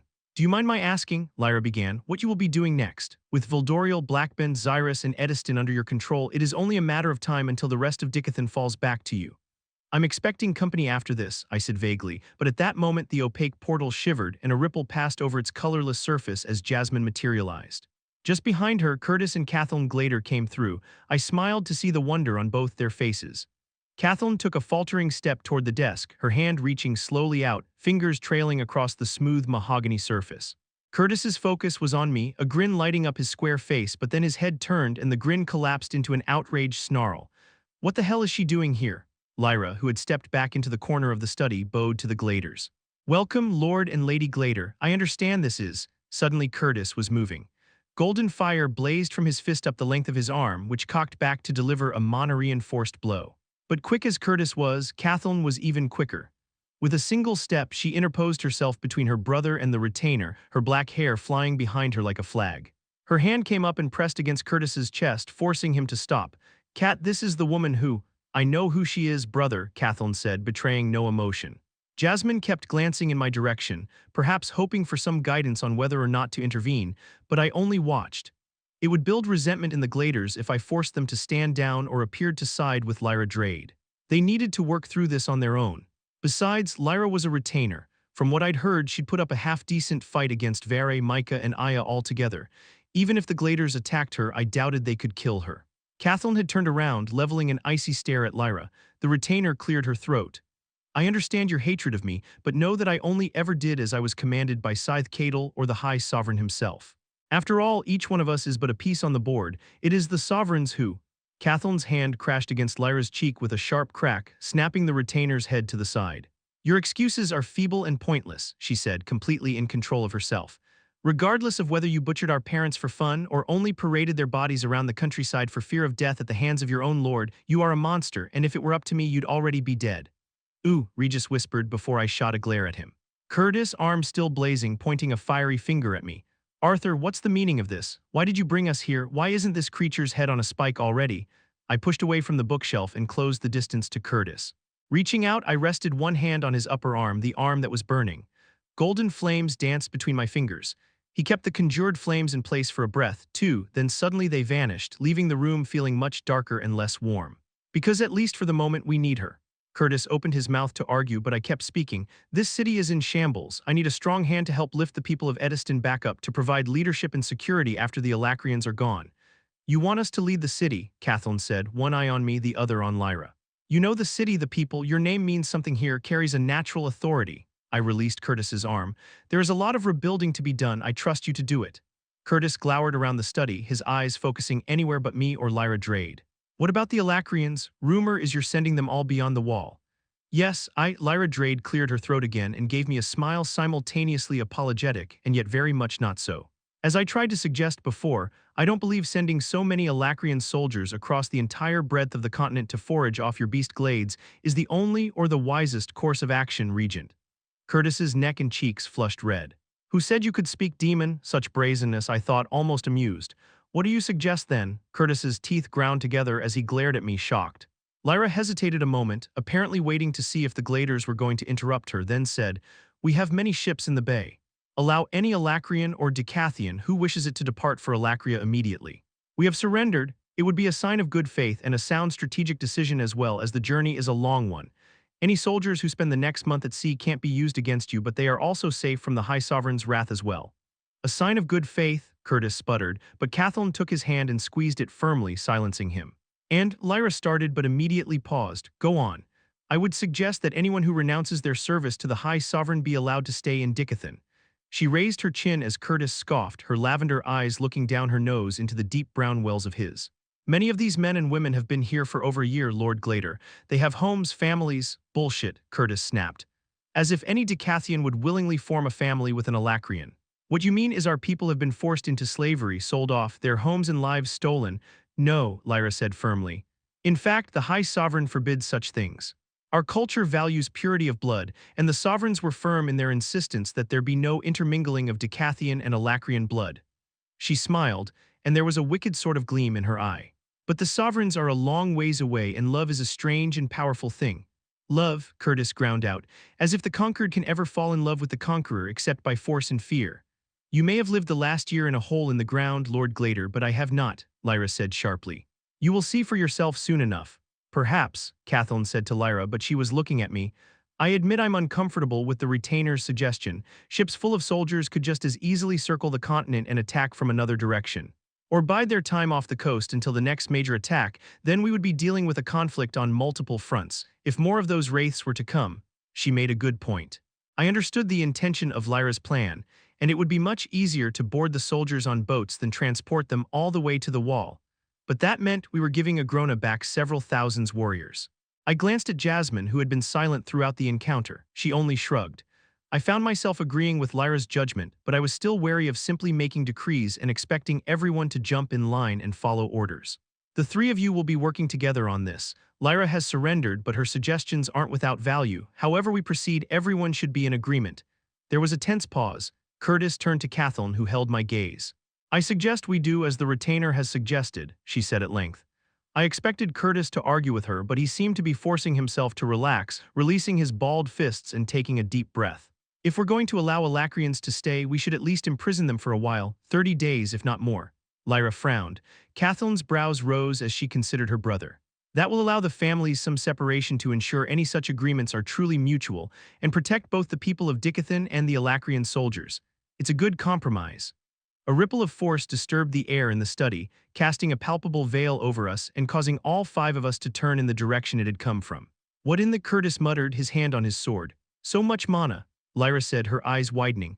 I quickly activated Realmheart, and a smile slowly bloomed on my face as I recognized the signature of that mana. I started for the door with Regis close behind, then stopped suddenly and turned to face the Gladers. This should go without saying, but Lyra Drade is my prisoner. For the time being, she will stay here and help you with the arrangements. I expect her to remain unharmed. My focus shifted to the retainer. When I return, I'll decide her fate, depending of course on how helpful she has been in that time. 3 sets of eyes blinked at me uncertainly, but I knew I couldn't spend more time lingering in Ediston. The next phase of the war was already beginning.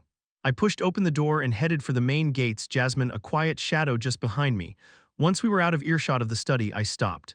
"What's up?" Jasmine asked as I turned toward her. I gave her an apologetic smile. "I'm sorry I need to do this next part alone," she shrugged. "I figured."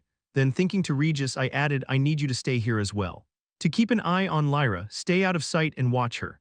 My gut tells me we can trust her sense of self-preservation, but I won't risk the Gladers' lives on that alone." I felt Regis's disappointment and frustration bleeding through our link. "I don't know about this, Art. This is important, Regis. I don't know Lyra, but I know Kezes. I won't be in danger." He sighed before turning to Jasmine. "I know this is weird, but do I have your consent to hide within the meat puppet you call a body?" A shiver ran down her back as her red eyes widened with disbelief. What?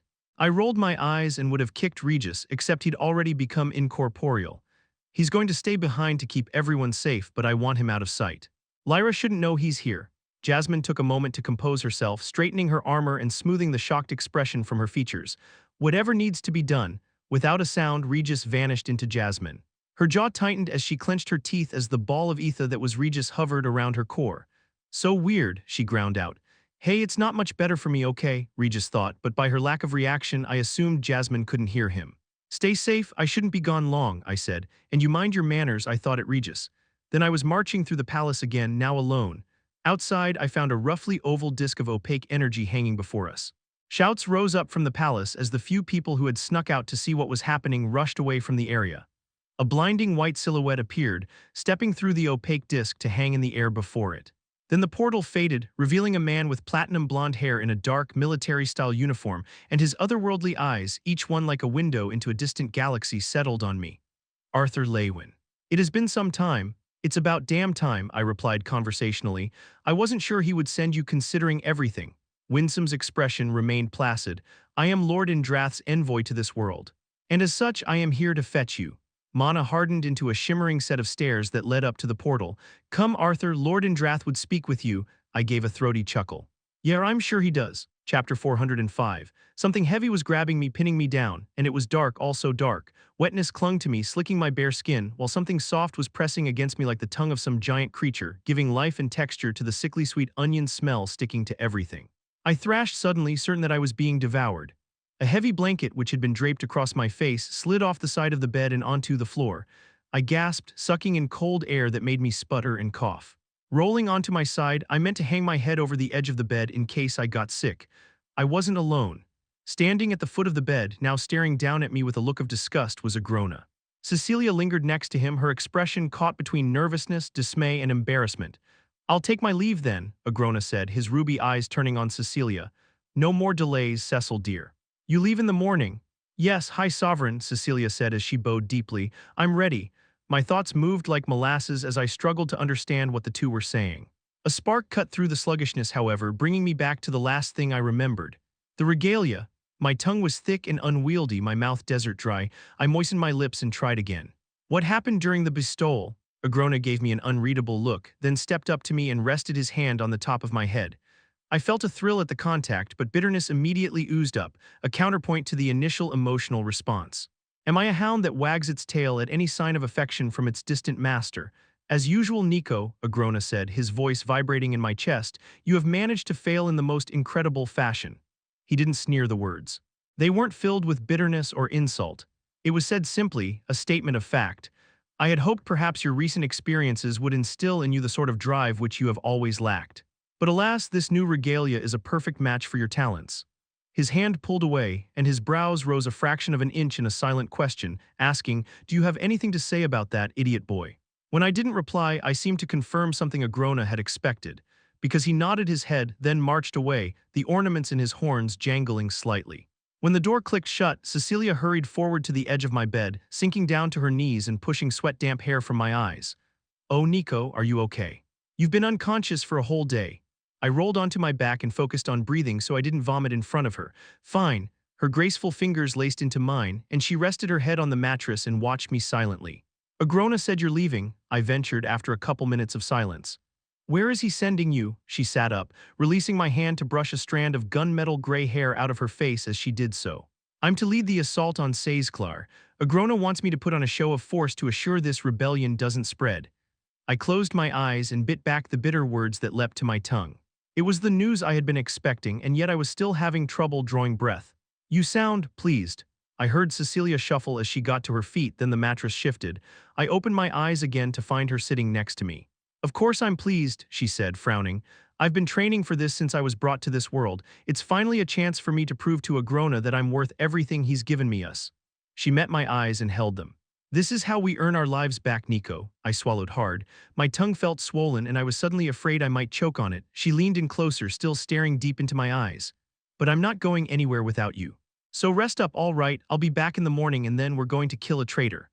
With a big smile gracing her gorgeous face, Cecilia ran her fingers through my hair, then jumped off my bed. She stopped to look back from the doorway. Oh, I almost forgot. From a pouch, she withdrew the slightly rough sphere of the dragon's mana core. I don't think Agrona would have been very happy if he'd found this. You need to be more careful. Despite the admonishment, she smiled as she set the sphere next to me. Then with a quick wave, she was gone. I blew out a gusting, frustrated breath. Shit. A few hours. That was all the time I had to get ready. Cecilia was going to war, and I'd be right beside her, protecting her. A dark laugh bubbled up unbidden from within me. How exactly am I going to do that? I let my eyes drift shut again, and then shot upright as if on a spring. Idiot, I cursed myself. Jumping out of bed, mana poured out of my weakened core, empowering the new regalia that rested across my spine just below my shoulder blades. I didn't know what to expect, which was an odd sensation in itself. Normally, the efficients would explain the runes, but from what little I could pull from my foggy memory, they hadn't known what my regalia was. It was something new. Something that matches my talents, I thought bitterly, the words sounding in a Grona's voice. The light of my chambers shifted as the regalia activated. It was a subtle thing, hardly noticeable at first, like clouds slowly creeping in overhead while the lighting artifacts activated in the street. I followed these new points of brightness as I scanned the room. The walls, floor, ceiling, furniture, everything mundane within the room seemed dull and shadowy, while the lighting artifacts glowed more brightly. There was a subtle shine to the metal knob and lock of my door, but curiously, no glow at all from the dragon core. I picked the sphere up and rolled it around in my hand, inspecting it from multiple angles, but it was dim and dark.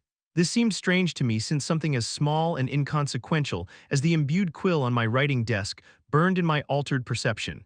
As did the sending parchment I'd collected for ordering some of the materials for my new artifact.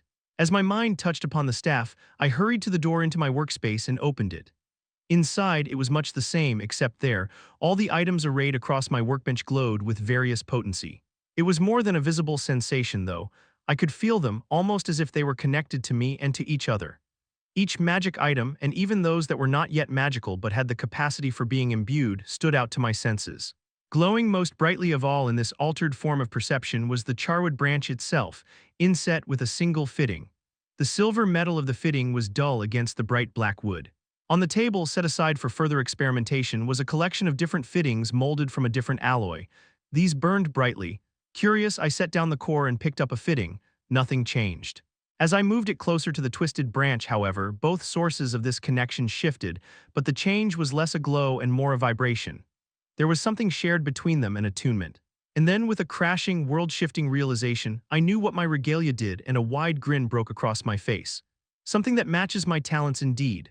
Grabbing the specialized carving tool in one hand and holding firm the staff's base in the other, I set to work, knowing I had only a few hours to make myself ready. The sun's light had only barely turned the horizon gray-blue behind the distant mountains when a knock came at my door. I ignored it at first. So engrossed in my work, I had forgotten the reason for its urgency. The knock came again, louder and more insistent, and time and space coalesced inside my mind, bringing me back to reality. "Come in," I shouted from the workbench, certain Cecilia had come to collect me for our mission to Says-Clar. The door opened, then closed again, and I heard her soft footfalls cross to the inner door. "I'm sorry, Nico, I wear your clothes. Have you rested at all?" I looked down at myself. When I'd woken after the bestowal, I had been stripped down to my briefs. Only now did I realize I had been so engrossed by my regalia and the artifact I was creating that I hadn't even dressed myself. "Here, look at this," I told her, too excited to care about any of that. Grabbing her hand, I pulled Cecilia to the workbench and grinned proudly down at my creation. Where a twisting branch had lay before, now there was a smooth and polished staff of purest black. The head of the staff flared outward subtly, and where it widened, 4 gems had been inset into the charwood. An emerald as green as a viper's eyes, a sapphire bluer than the deepest depths of the ocean, a topaz bright as a flash of lightning, and a ruby rich as crystallized blood. The trueness of color was important, as was the purity of the gem, the cleanness of the cut, and the strength of my intention when each gem was set. That was what my regalia did. It connected my mind to the truth of the materials that I worked with. I could see, feel, even taste the way the different materials fit into the world. But that was just the beginning, I was certain. The more advanced and powerful a rune was, the harder mastering it became, but the greater the results. With time, practice, and patience, I could only begin to conceive of what would be possible with the regalia. "It do? Sorry," I asked, realizing that Cecilia had been speaking. "It's beautiful. What does it do?" she repeated, eyeing me warily. I lifted the staff, feeling the nearly imperceptible network of glyphs, runes, and connective elements that had been carefully scored into nearly every inch of the charwood surface. Taking it in both hands, I imbued mana directly into the staff. My mana was drawn across the surface via the circuitry of silver inlaid into the invisible grooves before being absorbed into a specially designed mana crystal hidden between the 4 visible gems.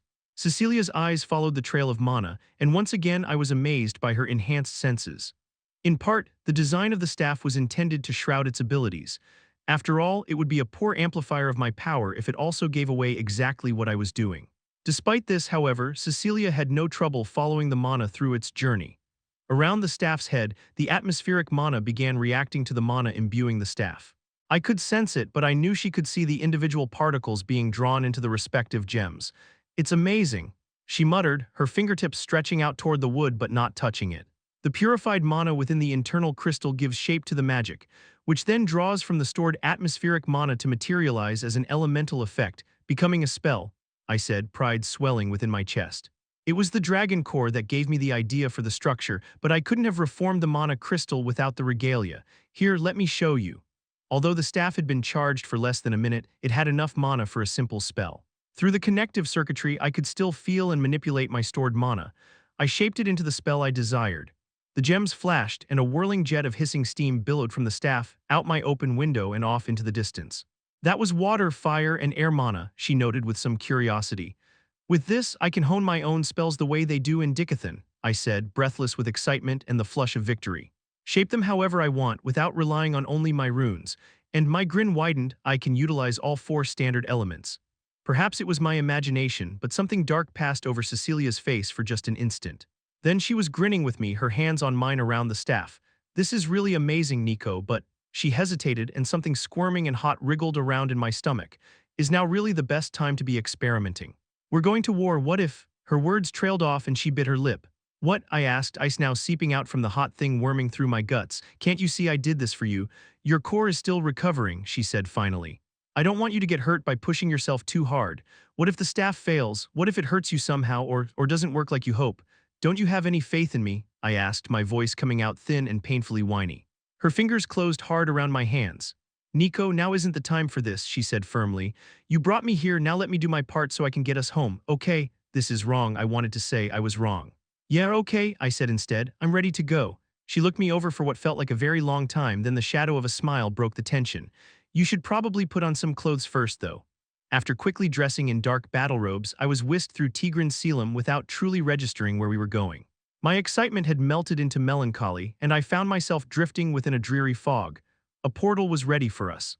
Cecilia exchanged words with a handful of officials and high-ranking mages, but I didn't take any of it in. Then they were activating the Tempest Warp, and we flitted across half the continent in an instant. I blinked several times as we appeared under the bright early morning sun, which wasn't hidden by the mountains in Saysklar. It took a moment for our surroundings to come into focus. The receiving platform was at the heart of a sprawling garden. Large bushes, small trees, and dozens of types of flowers surrounded us. The air was heavy with sea salt. It made for a strange transition from the dark depths of Tigran Selim. I had expected a war camp, soldiers surging through the streets, destructive artifacts arrayed toward the massive shields conjured by Ceres. As my eyes adjusted, I saw the shields in the distance. Wow, but how could she wrap an entire dominion, or even half of one, in such a thing? Cecilia stepped down from the raised platform we'd appeared on and started beelining for the garden's exit.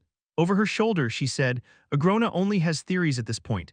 I'm relying on you to discover the source of this power." The melancholy I had felt only moments before faded as my mind set to work considering the implications of Ceres's creation. But it just didn't make sense. Even with a mountain of mana crystals, it wasn't possible to store enough energy to maintain such a colossal conjuration. And even then, charging the crystals would require more mana than could possibly be maintained, no matter how many mages she had working in concert. The gears continued to spin as Cecilia led us toward the shield. As we approached, it became more clear that the barrier had split the city cleanly in two. Behind the transparent bubble of mana, steep cliffs rose several hundred feet into the air. Soldiers and mages were busy at work on that side, but the streets were strangely empty and quiet outside of the shields. "Where are our soldiers?" I asked Cecilia. She didn't look at me as she answered. "Forces are being gathered outside of Rossir, and all civilians who live within a mile of the barrier have already been sent away." "What are you looking for?" Her turquoise eyes were jumping rapidly across the shield's surface, like someone speed-reading a scroll. The seams stitching this spell together. As if from nowhere, a gust of wind grabbed me and lifted me off the ground. Cecilia flew ahead of me, following the curving arc of the barrier. Those on the other side had taken notice. Indecipherable shouts rang out from a dozen different sources, and those closest to the shielding began falling back. My stomach flipped, and I worried I might be sick again. Though I had been able to fly myself before Grey destroyed my core, it wasn't the same as being carted around like an infant with someone else's magic. I can't say that I enjoyed it in the slightest, even with Cecilia, but I kept silent and let her consider the barrier. After a handful of minutes had passed in stationary silence, I felt a familiar mana signature approaching from the other side of the shield. A lone figure flew down from the cliff tops, moving fast. In a moment she was before us, hovering just on the other side. Saris. Ah, the legacy, I was starting to wonder what was taking so long, she said, her voice only slightly muffled by the mana between us. Is Sovereign Orleith still alive? Cecilia asked back, her demeanor entirely calm. I found myself staring at the fine elven features she inhabited and wondering where this poise came from. We were a very long ways away from the training rooms of Tigran Salem, and she was largely untested. Facing Saris was unlike anything Cecilia had done in either of her brief lives, so why wasn't she afraid? Saris flashed us a wry smirk as she said, "Actually, he is with us at this very moment. He is everywhere, in fact, still guarding Saizclar as he always has."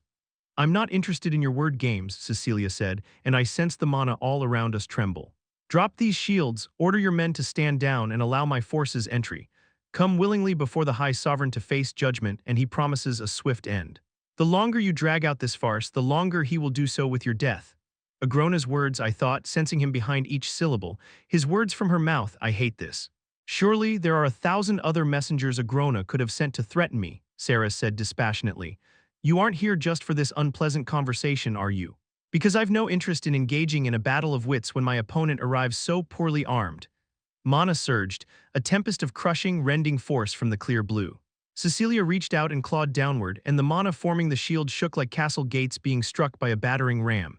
"If you won't, bring it down, then I will," Cecilia ground out through clenched teeth. We flew closer, and Cecilia pressed her hand against the barrier. The air thinned around us, and I struggled to draw breath. I felt helpless, not in control of my own body, and all I could was watch. I'd never sensed anything like this battle before. The world itself seemed to flex as Cecilia pushed in on the shield. The bubble warped, bending inward toward Saris. My attention caught on my ex-colleague. She didn't move, didn't flinch away from Cecilia's assault. Her scarlet eyes tracked every movement, every fluctuation of mana, but it wasn't wariness or fear I saw in that gaze. Saris was studying Cecilia, taking in and cataloging her use of mana, her strength. It was then I knew Cecilia wouldn't break the shield, not like this. But she wasn't backing off. Pressure built and kept building around us as she pulled mana from everywhere except the shield. She couldn't control that mana, that much was clear, but I had no idea why. "Cecilia," I called, then louder, "Cecil," but she couldn't or wouldn't hear me. I reached out trying to grab her, but she was too far away and I was trapped. "Cecilia, stop," I shouted again. Suddenly I was falling as the magic holding me aloft was withdrawn. I cursed as I hit the ground rolling. The butt of the staff, strapped to my back, cracked against my head. Like the fool I was, I'd nearly forgotten it was there. Ripping it free of its sling, I began channeling mana into it. There was no time to wait for a charge to build, so I immediately worked the mana into an air attribute spell, copying what Cecilia had done to make me fly. It worked. Soft cushions of air wrapped around my limbs and lifted me from the ground, and I shot back up to Cecilia's side. Her assault was flagging. Sweat was raining down her face. The depression she'd made in the shield was healing, strengthening, pushing her back. I grabbed her wrist with my free hand. Her head whipped around, and she glowered at me like some feral monster, her teeth bared and her eyes blazing. I shrank back and something inside her snapped. The storm of mana faded away just like that. Her expression crashed into dismay as she stared at me, one hand over her mouth. "Nico," but I wasn't watching her.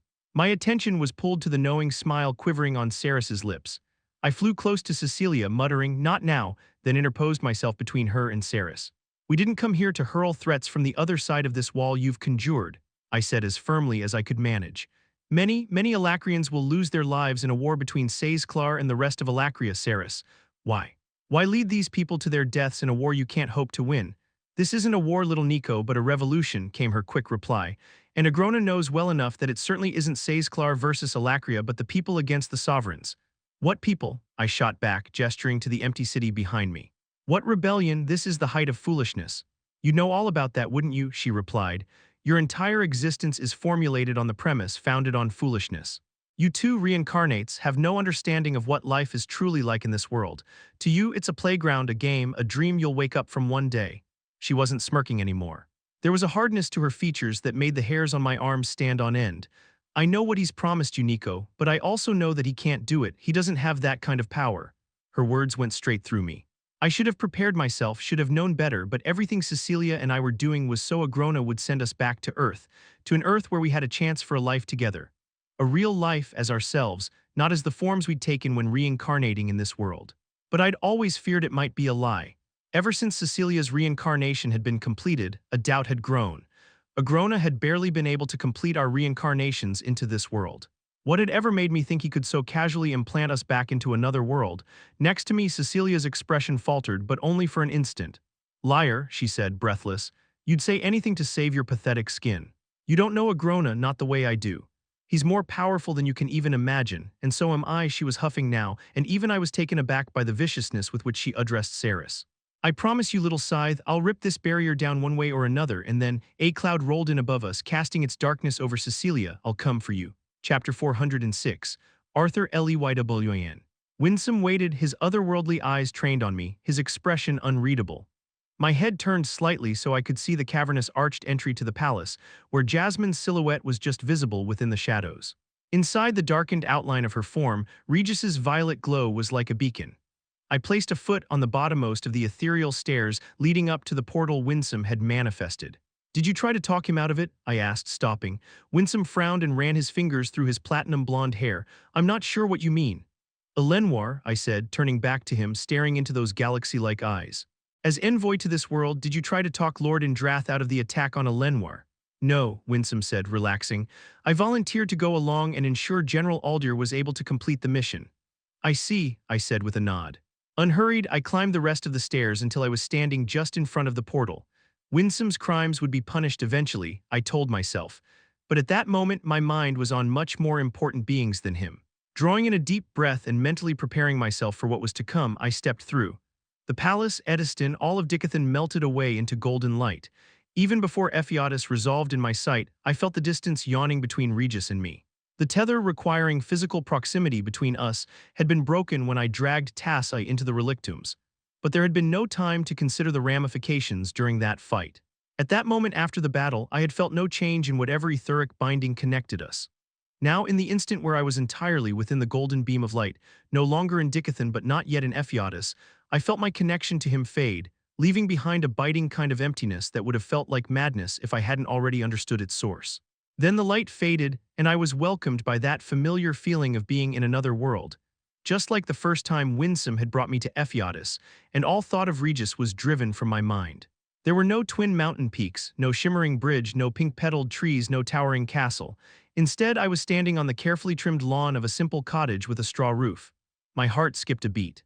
Turning in a quick circle, I confirmed that the cottage was surrounded by towering trees with sprawling canopies of leaves that wove together, leaving a small clearing where the familiar cottage stood out strangely. Winsome appeared beside me, stepping through the golden light with his thin blonde brows raised. He barely glanced at me before gesturing to the cottage door. Why are we here? I asked, but he only repeated his gesture more firmly this time.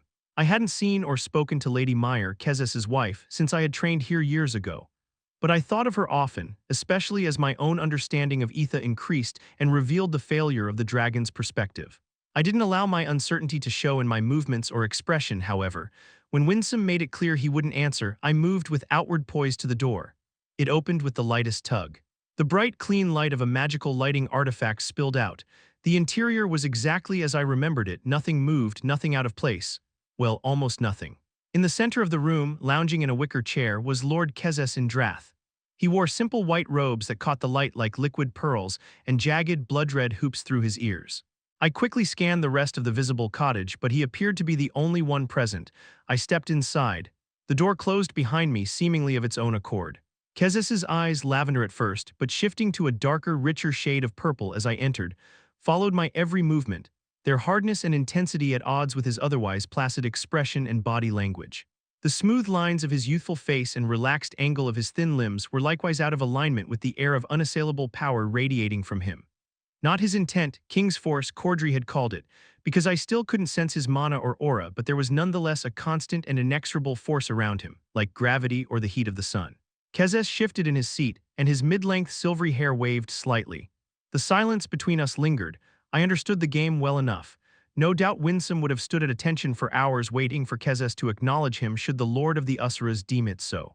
But I didn't accept him as my sovereign, and I hadn't accepted his invitation to simply stand in his presence. How long have you been following my progress? I asked. The corner of his lips twitched and his eyes darkened further. Arthur Leywin, I should welcome you back to Ephiatus. Now as before you are brought before me just as war stirs in your world. Stirs? I asked, shifting my weight from one leg to the other. I was very aware of the physicality between us, with Kezes still sitting, almost motionless, and me standing before him. You know all too well the state of the war between Dicathen and Alacria. That conflict is no longer important, he said with the tone of one discussing an expected change in the weather. I told you before that I saw you as a necessary component in that conflict, but you failed to heed my advice, which led to your inevitable failure. Now it is time to determine if there is a place for you in the upcoming war between the Vritra clan and all of Ephiatus. Something he said stuck out to me, and I couldn't bring myself to move past it, despite other aspects of our conversation being more important. Your advice I failed to heed. You're talking about Tesha. His brows rose a fraction of an inch, and his eyes flashed magenta.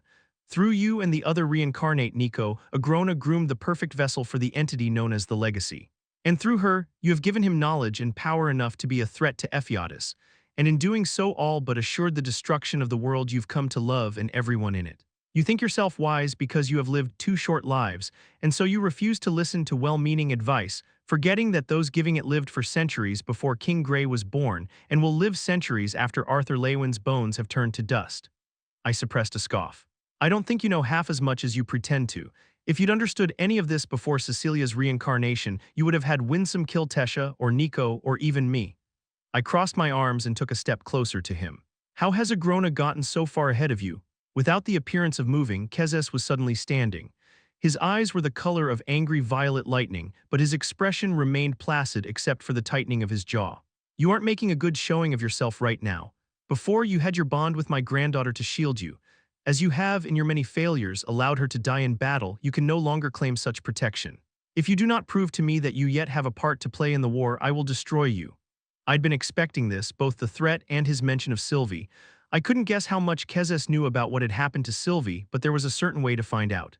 Empowering the spell form on my forearm, I reached for the iridescent stone egg I'd recovered from the relictums after waking. The stone appeared in my hand, wreathed momentarily in etheric particles. Sylvie didn't die. Kezes reached for the egg but stopped just short, his outstretched fingers lingering just inches away. So, it is true then. I waited, hoping Kezes might give something away. Asking any questions about the egg or what Sylvie had done would reveal my own points of ignorance, and I didn't want to give the ancient dragon any more leverage over me. But he was just as careful, and after searching my eyes briefly, he let his hand fall and shifted back subtly. I trust you will continue to work to revive her. A statement, not a question. Of course. She is my bond. Ether reached out to grab hold of the egg and withdrew it into the extra-dimensional storage space. Although Kezes hadn't given much away, his response told me 2 very important pieces of information. First, he knew what was happening with Sylvie. I still didn't understand how she had transformed into this egg or been transported into the relictums with me. Obviously, Kezes knew what the eggstone was.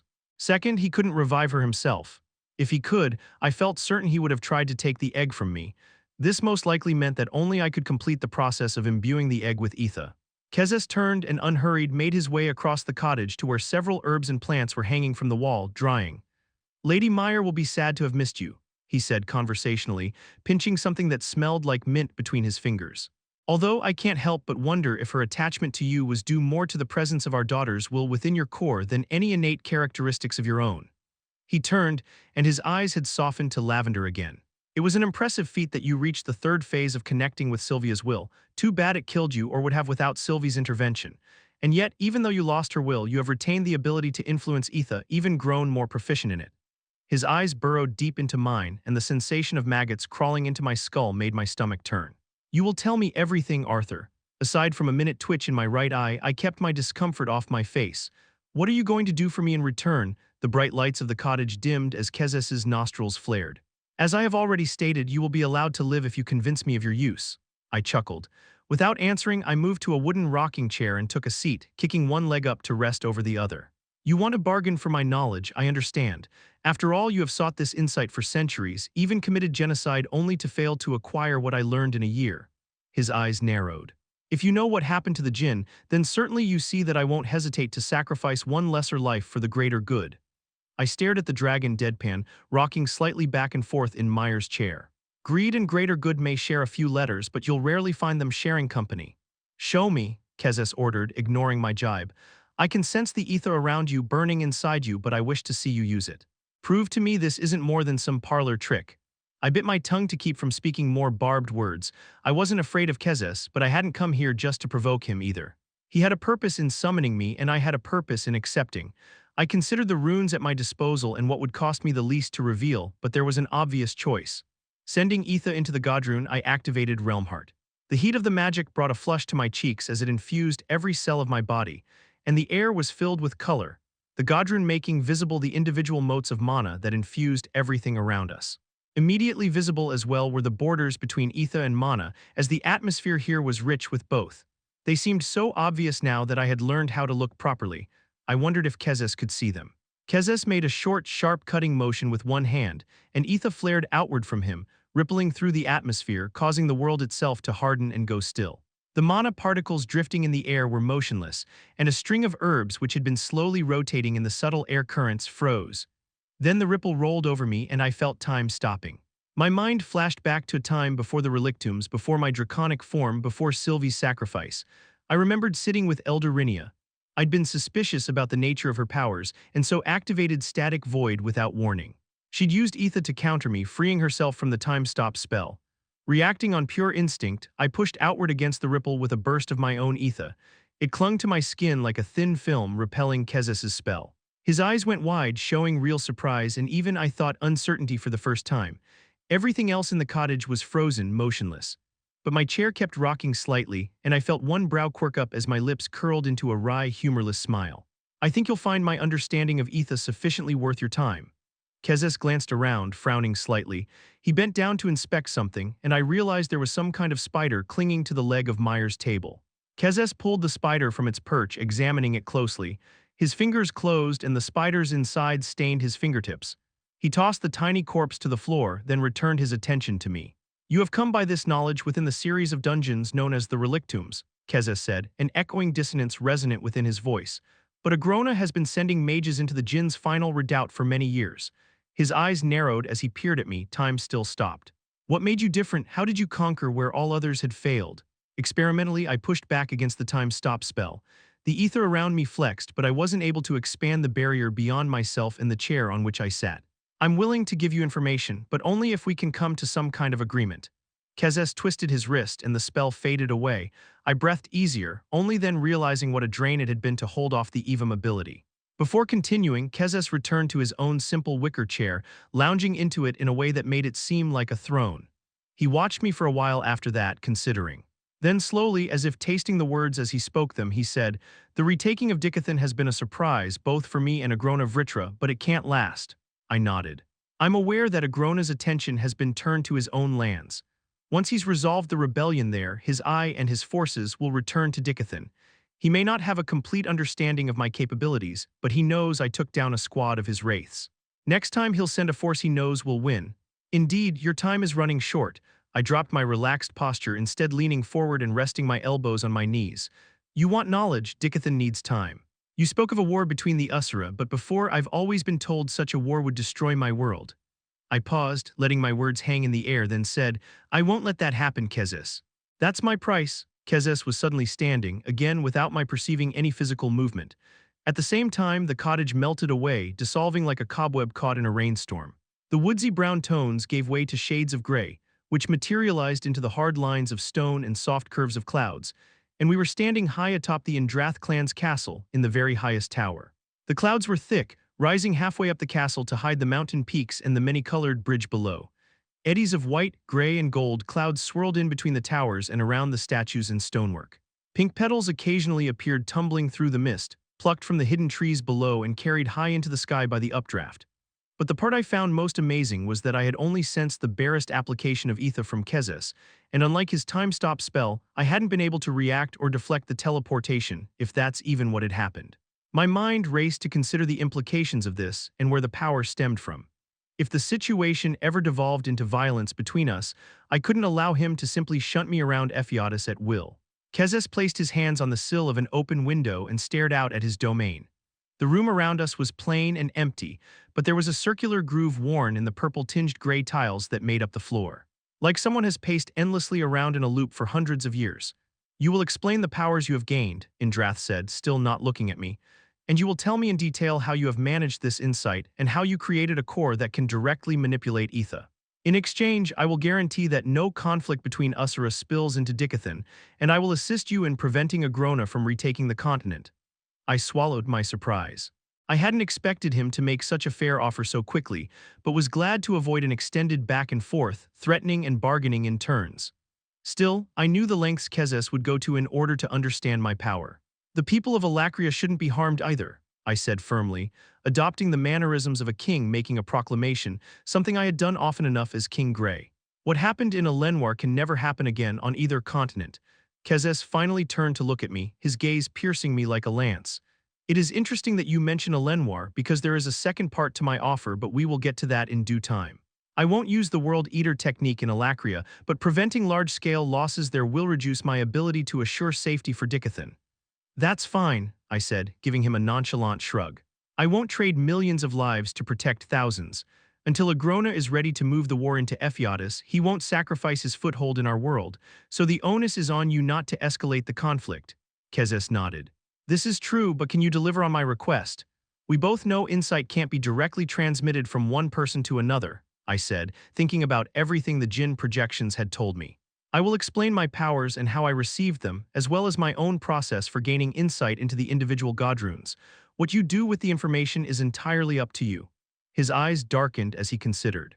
You offer me mist and maybes but expect concrete results in return. You knew what you were asking me, I said, leaning back against the wall.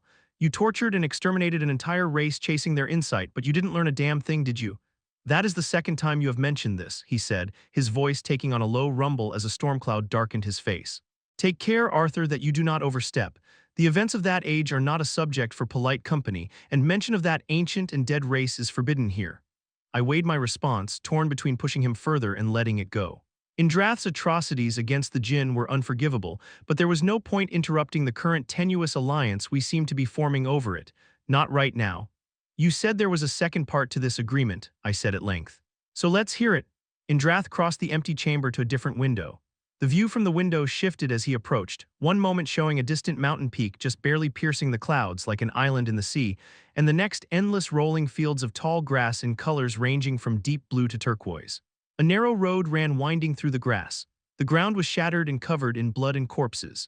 In addition to sheltering Dicathen and Alacria from the coming war, Indrath said, his tone wary, the words drawn out tiredly in a way I hadn't heard from him before, I offer you justice if you will give me the same in exchange. I don't think you would enjoy the kind of justice I'd offer you, I thought. Still, I was curious about what had happened and what he meant. Go on. I ordered Aldir to use the World Eater technique. You and I both know he was a soldier doing his duty. Kezes turned to face me. His eyes shifted through several shades of purple, settling as a cool mauve. But to the people of your world, it was his power that unleashed such devastation. Aldir is the wraith in the darkness they now fear. And so I offer you his life to placate the masses. Punish him for his crime and heal the wound the World Eater left in the hearts of your people. For the first time since opening Meyer's cottage door and finding Kezes waiting for me, I felt wrong-footed, entirely caught off guard by this unexpected proposition. What justice do you want in return? I asked slowly, buying myself a moment to think. Kezes looked back at the blood-smeared grasslands. Your justice is my justice. I ask too much of my soldier. The World Eater technique was not forbidden for its destructive capabilities, but because of the damage it did to the caster. It degrades the mind and corrupts the spirit of the pantheon who uses it. These red smears were once brave dragons, soldiers who fought beside Aldir, trained under him. Kezes placed a hand on either side of the window, staring hard down at the alien landscape. He abandoned his post, and when they reached out to him, sought to help him, he butchered them. I let out a barking laugh. Kezes sobered immediately, the emotion he'd exhibited vanishing as his normally placid expression returned. You walk a dangerous line, boy. So your idea of giving us justice is to have us clean up the mess you yourself made? I asked incredulously. I know you don't think much of us lessers, but come on. Kezes eyed me for a long moment, then turned back to the window and waved away the view of the grasslands. The slowly rolling sea of clouds reappeared. Then let this be a warning to you instead. Aldir has left Ephiatis for Dicathen, and he is dangerous. If you give him shelter or attempt to ally with him, the rest of our bargain will be void. He's serious, I realized. Aldir must have really tweaked the old dragon's tail to get him this mad. Noted, I said in answer, and agreed. If you keep your war with the Vritra clan from escalating in our world and you help me keep Agrona from overrunning Dicathen again, I'll tell you everything I've discovered about Etha. Kezes reached out a hand. I hesitated, knowing better than to trust him but unsure what kind of insult it would be to refuse. He waited. After a moment I took his hand. Tendrils of purple light appeared around our conjoined hands, then extended outward along our wrists and forearms. The ether gripped tightly, binding us together almost painfully. An agreement has been made and you are bound to it, Kezes said solemnly. Break it and this spell will devour your core. As he spoke, the coils of ether began worming their way into my flesh, digging through my muscles and into my nerves. It was painful but not unbearably so. In seconds the ether had reached my core, wrapping around it like chains, exerting a physical pressure on the organ. I didn't agree to that. We begin immediately, Kezes said laconically, a sliver of a smile marring his otherwise expressionless mask. You walk the path of insight. My perspective of the room lurched and I found myself standing on the worn stone path. Walk and activate your godrunes as you called them. I stared at him, equal parts angry and uncertain. I hadn't expected to begin immediately and chastised myself for being caught off guard by the binding. Of course he wouldn't just trust me to tell him everything he knew. There had to be a safeguard. Damn it, I thought, then immediately redirected my mental energy in a more positive direction. You're wasting time, Kezes said. Walk and cast. I started moving, following the path of worn-down stone. Light immediately began to flicker and flash throughout the circle. Then I reached again for Realm Heart. The circle burst to life with light and energy, forming a series of runes connected by dozens of bright lines. Mana particles of every color ran rich and eager around the circle, herded on by amethyst motes of ether. But I was only half looking at the sudden swell of mana moving through the runes. Inside me, I could sense the foreign ether clinging tightly to my core. It reacted to my each and every thought, tightening if I even considered the possibility of lying or limiting what I showed Kezes. I knew if I hid anything, it would react violently and attempt to force my hand, and then kill me if I still refused. It just wouldn't do. I wasn't ready to reveal more about Realmheart than its presence. There was no reason for Kezes to know that I could move mana with ether. And so I let the Godrune fade, then channeled ether instead into Aroa's Requiem. I felt Kezes's hungry gaze on me with every step, just as I felt the cord of ether constricting around my core. Violet particles danced along my fingertips with nowhere to go, but that didn't matter. The path of insight reacted, flickering and flaring, both mana and ether following my progress like one giant eyeball. But inside my body, something else was happening. As I imbued the Godrune, I also let ether leak from my core. But I kept it close, a halo of my own ether orbiting my core and Kezes's binding spell. If I was going to make a deal with the Lord of the Dragons, it was going to be on my own terms, not his. Carefully shaping my ether, I drew it close around the invasive chains, and my ether clung as tightly to Kezes's as it did to my own skin when I created a protective barrier. Then I pulled, the spell resisted, the ether eager to hold its shape to keep to its purpose. I kept walking. A golden glow flickered across the room as the Aroa's Requiem Godrune burned at my back, bright enough to show through my shirt. The path shined just as brightly in response. Like a bird dragging a worm from its hole, my ether pulled Kezes's slowly into my core. This was the risky part. I'd never directly faced off against another ether wielder before. But I'd also never encountered a source of ether I couldn't draw from. Within my core, I felt the ether being purified, Kezes's influence overridden. Bit by bit, his ether became mine. Then, to help camouflage the change in case he could somehow sense it, I reformed the chains around my core with my own ether, no longer beholden to the shape of his spell. With that complete, I felt confident enough to stop walking and step off the path. Kezes, who had been entranced by the path of insight itself, blinked back to awareness. Why are you stopping? Surely that isn't everything you've discovered. It's not, I said with a light shake of my head. You'll get more once I've seen some progress on your end of the bargain. That's not what I agreed to, he said, an undercurrent of hostility barely detectable in his tone. It seems we both should have been more careful in our wording, I replied. I suspect you have enough to occupy your mind for a while already anyway, and you still have your leash in place. Once I'm comfortable in the knowledge that Dicathen is safe without me, I'll return to give you more. He looked at me, I looked back. He gave no outward physical sign of agitation, but I could still sense it rolling off of him in waves. After a minute or more, he finally gave in. Return to your world, but be waiting for my summons. We are not yet finished, you and I know, I said with a smile. No, we certainly aren't. Chapter 407. Caradenoir. Report, Sarah said, her tone commanding. My mentor had been more serious and straightforward than usual since her brief conversation with Scythe Nico and his strange companion, the woman who wore the body of a Dicathen elf, the legacy. The bombardment in Rosser has started, Silrit answered with snappish military precision. We estimate 20,000 troops currently, although forces are still being rallied. The shield is holding, And the legacy, Silrit's handsome features darkened at the name, she has so far seen fit to command from the rear. A frown, hardly perceptible, creased Saris's brow. Anything else? A fleet of 20 steamships left Dicathen this morning heading south, Silrit answered immediately, glancing out the open window toward the glittering ocean in the distance. We expect them to make for the Vritra's Maw and Edelgard. Saris's piercing gaze shifted to me. Do we know if the Red Waters were able to complete the plan you suggested? I tapped one of the many two-way communication scrolls that littered the large table at the center of Saris's war room. Wolfram sent word late last night that friendly sailors had been successfully relocated to Dicathen to help fill out the steamship crews. Good, Saris said with a nod. Have we received any additional confirmations? I glanced at Silrit, who responded with a slight shake of his head. No, I see, she said softly, clicking her nails together. Realizing it, she stopped and straightened. Then I shall leave for Rosser at once.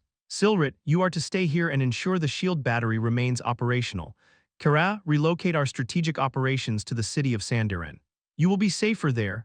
I bit my lip but didn't speak the thoughts that came to my mind. Saris's brows rose a fraction of an inch. Forgive me, I started, still grasping for the appropriate phrasing, but I have no interest in remaining safe. I am not expendable, Saris said unexpectedly. My mouth snapped shut in surprise. No one knows your strength better than I, Kara, but I have soldiers. What I lack is an abundance of Reborn high-blood foster children with in-depth knowledge of both the intricacies of noble politics and the relictums. She paused, giving me an opportunity to speak, but I had no response. This is not a contest of power and strategy between two sides, where strength of magic and arms will win the day. This is a revolution. This is about reshaping the world so that it works for the people who live in it, instead of the deities who simply use it. And even if it isn't the role you would have chosen for yourself, your part in all this is to guide your peers toward understanding. My head fell, my unfocused gaze on the ground at Saris's feet. She quickly closed the distance between us, her hand gently but firmly lifting my chin. As she had so many times before, she seemed to peel me apart with her eyes, lying bare my frustration and fear. Even I can't foresee everything that will come to pass, she said more gently, but I know for certain that any plans I make require you to succeed. Without good people to care for the world we seek to build, what would be the point? Her grip tightened on my chin, and she forced me to look her directly in the eye. Now you've wheedled enough compliments out of me for one day and you'll get no more. Make the arrangements with my contacts in Sanderen, and reach out if you must, otherwise continue stirring the pot outside of Saesklar. She glanced at Silrit, who gave her a shallow bow. Then she was marching out of the room, off to lead the primary defense at Rosser. I glanced around the war room, where I had spent many hours since coming to Saesklar. It was a sprawling, undecorated space on the west end of Saris's compound, dominated by a long oval table, with smaller desks pressed haphazardly to the walls around us. Open arches led out to a wide balcony that overlooked the western half of Edelgard and gave a grand view of the Vritra's Maw Sea and the ocean beyond it. Lady Kara, please let me know if you need any assistance, Silrit said with a bob of his horned head. Then he started out of the room in Saris's wake. Just before he passed under the arched opening deeper into the compound, I said, "Do you think she's all right?" He stopped and turned to consider me. It took a moment for him to come to an answer. She doesn't think about things like her own health and well-being. For her, it's all about the plan. I couldn't help but smile at the chagrined reverence in his tone. Is that why she has you, then? To think about her health and well-being? No flicker of emotion broke the stoic expression Silrit always wore. Perhaps. He started to turn away, then stopped. We've set up several recording artifacts around Rosser. If your mind won't settle, perhaps being able to see what is happening will ease your thoughts. Then, like Saris, he was gone. I wondered how he stayed so calm and collected all the time. Despite looking relatively youthful, Silrit had been Saris's retainer for many years. Together, they had led Saesklar's forces against the Vekorian invasion, back before I had even been born. Most of the time, he seemed just as poised and confident as Saris. Sometimes, when I struggled to see a positive outcome, it was Silrit I attempted to emulate. As my mentor and a scythe, Saris had always felt like something other, beyond reckoning. In contrast, Silrit's story was very similar to my own, which somehow made modeling myself after him feel more attainable. But nothing at all will be accomplished by standing here thinking, I told myself. Straightening my stance and pulling my shoulders back, I began rifling through the many maps, missives, and communiques, sorting them into hasty piles to be relocated. I stopped suddenly, irritated with myself for forgetting that I had an entire staff of attendants to aid me with this sort of thing. As if summoned by the thought, a young woman named Hala of Highblood Tremblay, a cousin of Malice's, poked her head in the door. "Oh, forgive me, Lady Kara, I saw Commander Saris and retainer Silrit leaving, and no need to apologize," I said with a wave of my hand. "Call everyone in, actually, we're relocating." After a quick meeting with the rest of our small clerical entourage, all trustworthy individuals who agreed with our cause and had talents or runes that helped with the distribution of the many missives we sent out, I retired to my private quarters and began to collect my things. I chafed at the idea of hiding in Sandaren, a city in the near center of the west half of Saizklar, as far as possible from any potential fighting. But I knew Saris was correct in her assessment. And while I would have liked to stay in Edelgard and help watch over the shield battery array and the sovereign at its heart, Silrit was more capable than I to help still my mind and stop second-guessing my commander. I did as Silrit suggested. Set into one wall of my sitting room was a projection crystal I often used to keep apprised of Agrona's messaging to the people of Alacria. With a pulse of mana, I activated the crystal, then set about attuning it for the mana signature of our recording artifacts. It didn't take me long to locate the artifacts Silrit had mentioned. The image showed the towering curve of the shield splitting the city of Rosser in twain. The device seemed to be located around the city's central boulevard, facing outward. The image it captured made my pulse quicken. On the other side of the shield, several hundred battle groups were lined up and hurtling thousands of spells. Bolts and bullets of every element, green beams, black rays, and bright missiles crashed into the shield, many dozen per second. The artifact wasn't portraying the sound of the battle, but I could imagine the cacophonous crashing of the spells, a noise to shake the bedrock foundations of the continent. But so far as I could tell, the shield barrier was holding without strain. I adjusted the attunement again and found myself looking at nearly the same image, but from a higher and farther angle. This vantage point allowed me to see the depth of the enemies. I frowned, realizing I had taken to calling these Alacrian soldiers the enemy without even noticing, and the war camp far in the distance, beyond the eastern borders of the city. Changing the attunement for the second time revealed a sweeping, rushing image of the city from a bird's-eye view, and my frown curved up into a smile. I found the simple bird-like automatons, one of which I knew was carrying this recording artifact, endlessly charming. They were a relatively new invention, according to Saris, having been piloted in the war against Dicathen but never put into full-scale use due to the difficulty of crafting such things. I watched for some time, forgetting what I was supposed to be doing. Saris had gathered just over 5,000 soldiers in Rosser as a failsafe should the shields be breached, and from the high, circling vantage, I could see them in their defensive positions throughout the western half of the city. I tried not to think about how much I would have preferred to be with them, closer to where the action was. A noise like thunder reverberating inside a bell jar ripped through the air, so loud it shook the floor beneath me and made the projected image jump and blur. I reached out and grabbed the nearby tabletop to steady myself.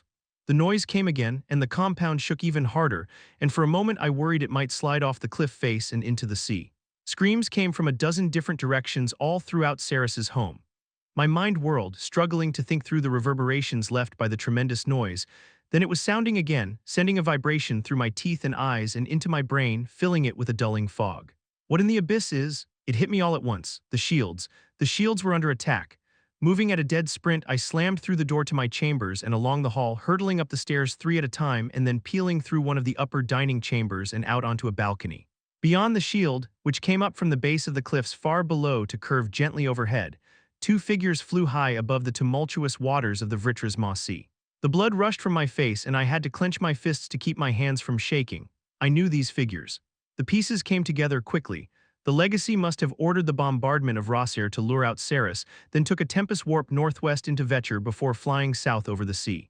Whether she knew this compound was the source of all the energy currently powering the Dominion-sized shield, or was targeting this location only because it was Saris's home and base of operations, I couldn't guess. I stood immobile as she reared back again, gathering a swelling force of mana to her and hurled her hands outward. The thunder sounded yet again, a noise so great and terrible that it drove me to my knees with my hands clapped over my ears. Through the railing of the balcony, I watched as jagged lines of white-hot light spread across the surface of the shield, like cracks over thin ice. Strong hands grabbed me beneath the arms and heaved me to my feet. Dazed, I struggled to focus on the face swimming just before me. Kara, listen carefully. A familiar voice from that blurry face, Silrit. Evacuate as many as you can, then send word to Commander Saris. Go yourself if you can, but leave now. The thunder crashed again. I shook my head, blinking rapidly. Silrit's face finally came into focus, even more pale than usual. His jaw tightened and he flinched away from the noise, making me feel better, but also simultaneously worse. It was so much more frightening knowing that he was also afraid. As the echoing vibrations receded, I risked a glance at the shield and was horrified to see how far the cracks had spread. Kara, Silrit said urgently, his hands gripping the sides of my neck with a tender firmness. I will stay and fight, but Silrit, I said, his name barely a whisper on my lips. He followed the direction of my wide-eyed gaze, and together we watched as the legacy flew toward the shield. Both her hands reached out and pushed into the cracks, taking hold and pulling. Like glass shattering, except 1,000 times more cutting, the shield began to give way. Silrit launched himself toward the breach with such force that the balcony cracked. I threw myself back into the compound just as the supporting timbers shattered, and the balcony separated from the building with a sound like breaking bones. By the time I had my feet under me, Silrit had reached the barrier, a pure black greatsword as long as he was tall, clenched in his fists. All I could do was watch as the legacy's fingers clawed through the transparent barrier, ripping a hole the size of an outstretched hand. The shield crackled with desperate energy around her fingertips, surging against her power and control as it attempted to reseal itself. Silently, Silrit thrust his void-wind blade into the gap, aimed right at the legacy's core. Cecil, Scythe Nico shouted in alarm, his voice barely audible over the pounding in my ears. Suddenly Silrit jerked violently, attempting to pull away from the breach. He was struggling, but from my vantage, all I could see was his cloaked back. Belatedly, I ripped my own blade free of its sheath, but any attack I made would do more damage to my ally than the Scythe and Legacy still on the opposite side of the shield. The barrier bulged inward like a distorted bubble until Cyril was outside of it. It was then I realized his hands were empty, his sword had vanished, and the Legacy was gripping him by the front of his armor. The cracked section of shield snapped back into place as she ripped him through it, then shattered with a prolonged crashing, like trees being felled in a hurricane wind. Despite Cyril urging me to flee, I knew I couldn't. The shield had been breached. The hole wasn't large, perhaps 8 feet tall and 5 wide, but it was more than enough for a person to come through, and I was the strongest warrior present aside from Silrit himself. If I ran, many more might die. As I stood, considering, Scythe Nico flew through the shield. I cursed, and his gaze fell on me. Beyond him, the Legacy held Silrit up by one hand. There was a surging conflict of invisible mana between the two.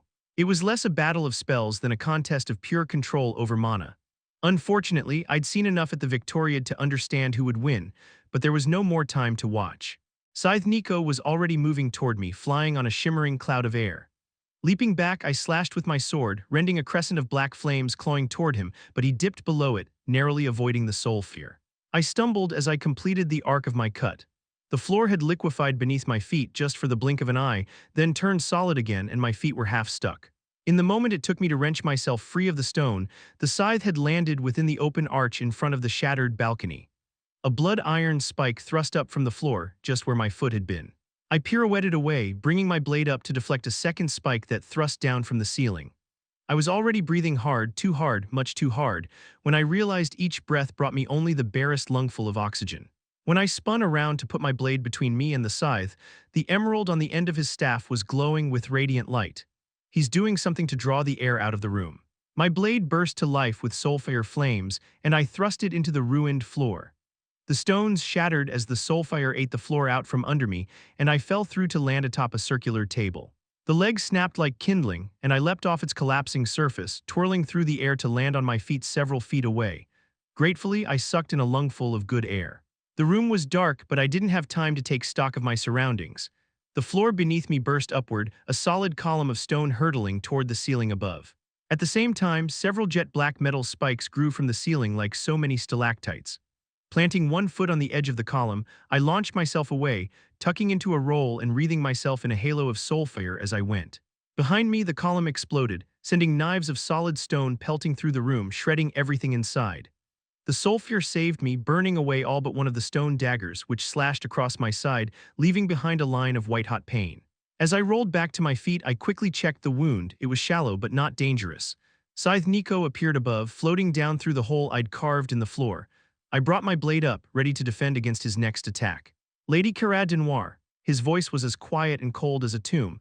I've enjoyed reading your many missives. Saris has really kept you busy, hasn't she? If you've come to arrest me, I refuse, I shot back, more to buy myself time than anything else. There was a closed door to my back and an open arch to my right. I needed to move, to keep him occupied and hope that some of the other servants or guards managed to reach Saris. I had to be considerate about how and where I fought, though. The machines far beneath us were well protected by wards and thick walls of metal and stone, but a battle here would still be dangerous. And that's not even taking into account the fact that I'm facing off with a scythe, I thought. Still, unlike the other scythes, I could sense his mana signature and its potency. It was being distorted somehow. My eye was again drawn to the strange staff in his hand, but the signature was there and it wasn't as strong as I might have suspected. You still aren't recovered from your battle against Grey, are you? I prodded. Although I wasn't ready to place bets on whether or not I could defeat even a weakened scythe, the fact that he had started talking worked in my favor. The longer I kept him occupied, the more of our people could escape the compound. His pale skin flushed, and his heavy dark eyes narrowed into a scowl. If you take me to Orleath or the source of power for the shield around this dominion, Cecilia, the legacy, has agreed to spare your life. Refuse or stall for time, and I will immediately send word to our soldiers in Cargadon to begin exterminating your blood. As his face flushed, I felt the color drain from my own. I bore little love for my adopted blood, but that didn't mean I wanted them all butchered. Why bargain from a place of strength? Obviously, the legacy expects your surprise incursion to be countered. Perhaps she is not as strong as the staff whirled in Scythe Nico's hand, and the entire wall to my left was ripped free and came crashing inward. Channeling mana into one of my runes, I conjured a burst of wind that threw me sideways through the open archway to my right. The walls collided as I slid to a stop. The sound of collapsing stone and furniture swallowed everything else as the floor of the room I'd just escaped collapsed inward. I found myself in a small chamber occupied by nothing but a few tiered benches and a beautiful harp that dominated the center of the room. Moving with a speed born of desperation and wind attribute mana, I conjured a fistful of soulfire and blasted through the outer wall of the compound, then dove through the opening as the walls behind me began to unfold. Bullets of liquid fire hissed past me as I arched out into the open air. All motion, the whole world seemed to slow down as I fell. I had rotated so that I could see where the hole in the barrier was. Beyond it, the legacy was turning, her turquoise eyes snapping to the motion of my fall. 30 or so feet below her, the ashy gray-haired figure of Silrit was tumbling end over end toward the sea and rocks far below. I locked eyes with the legacy. Then the world lurched into motion again. I pulled in my body to turn in the air and grabbed a broken support from the balcony above, spun around it, and launched myself toward a lower balcony cut directly into the side of the rock. I collided with something, an invisible wall keeping me from the balcony. At the speed I was moving, my legs crumpled and I bounced off the surface before falling straight down. Stretching until my shoulder popped, my fingers just brushed the top of the balcony rail but skated off them. I scrambled to grab onto the bars, failed, but then caught the bottommost ledge of the balcony itself, jerking to a halt, my fingernails scoring lines into the wooden boards. Heaving, I pulled myself up and over the railing in one smooth motion. Behind me, a cloud blotted out the light. I spun around. The legacy had just reached the hole in the shield. It had shrunk down to the size of a window, but she was gripping the sides and pushing outward, forcing it back open. But a dark cloud was growing in front of her and the hole, billowing up from nowhere, condensing and dragging in the mana all around it. It seemed to leach the color from everything in sight, turning the whole world shades of gray. Awed, I watched as the mist rushed out through the gash, boiling over the legacy. She shot backwards, abandoning the shield as she defended herself from the spell. With each wave of her hand, parts of the cloud were wiped away as if they were nothing more than soot smeared on the sky. But I could sense the raging mana pushing, ripping, and pulling from both directions. Then Scythe Nico drifted down in front of me, interrupting my view of the battle. "You're good at running," he said, feigning a casual air. But I could feel him flinch every time the mana burst behind him, and every muscle in his face was taut as a pulled bowstring. But I was hoping. Suddenly he twisted around, and several blood iron spikes appeared, weaving together to form a shield. In the same heartbeat, a pure black jet of energy struck the shield, ringing like a giant gong. The blood iron burst apart, and the scythe was sent tumbling down out of my sight with a yelp. A figure, little more than a liquid pearl-and black streak, flashed past my vision and through the shrinking hole. On the other side, I realized the black mist was gone. The legacy was flying 50 feet from the shield. She appeared unhurt. The pretty elven face she wore glowered, and a horrible aura shivered out from her that made the mana itself tremble. Saris hovered before the closing rift in the shield, glimmering like a gemstone in her black-scaled armor.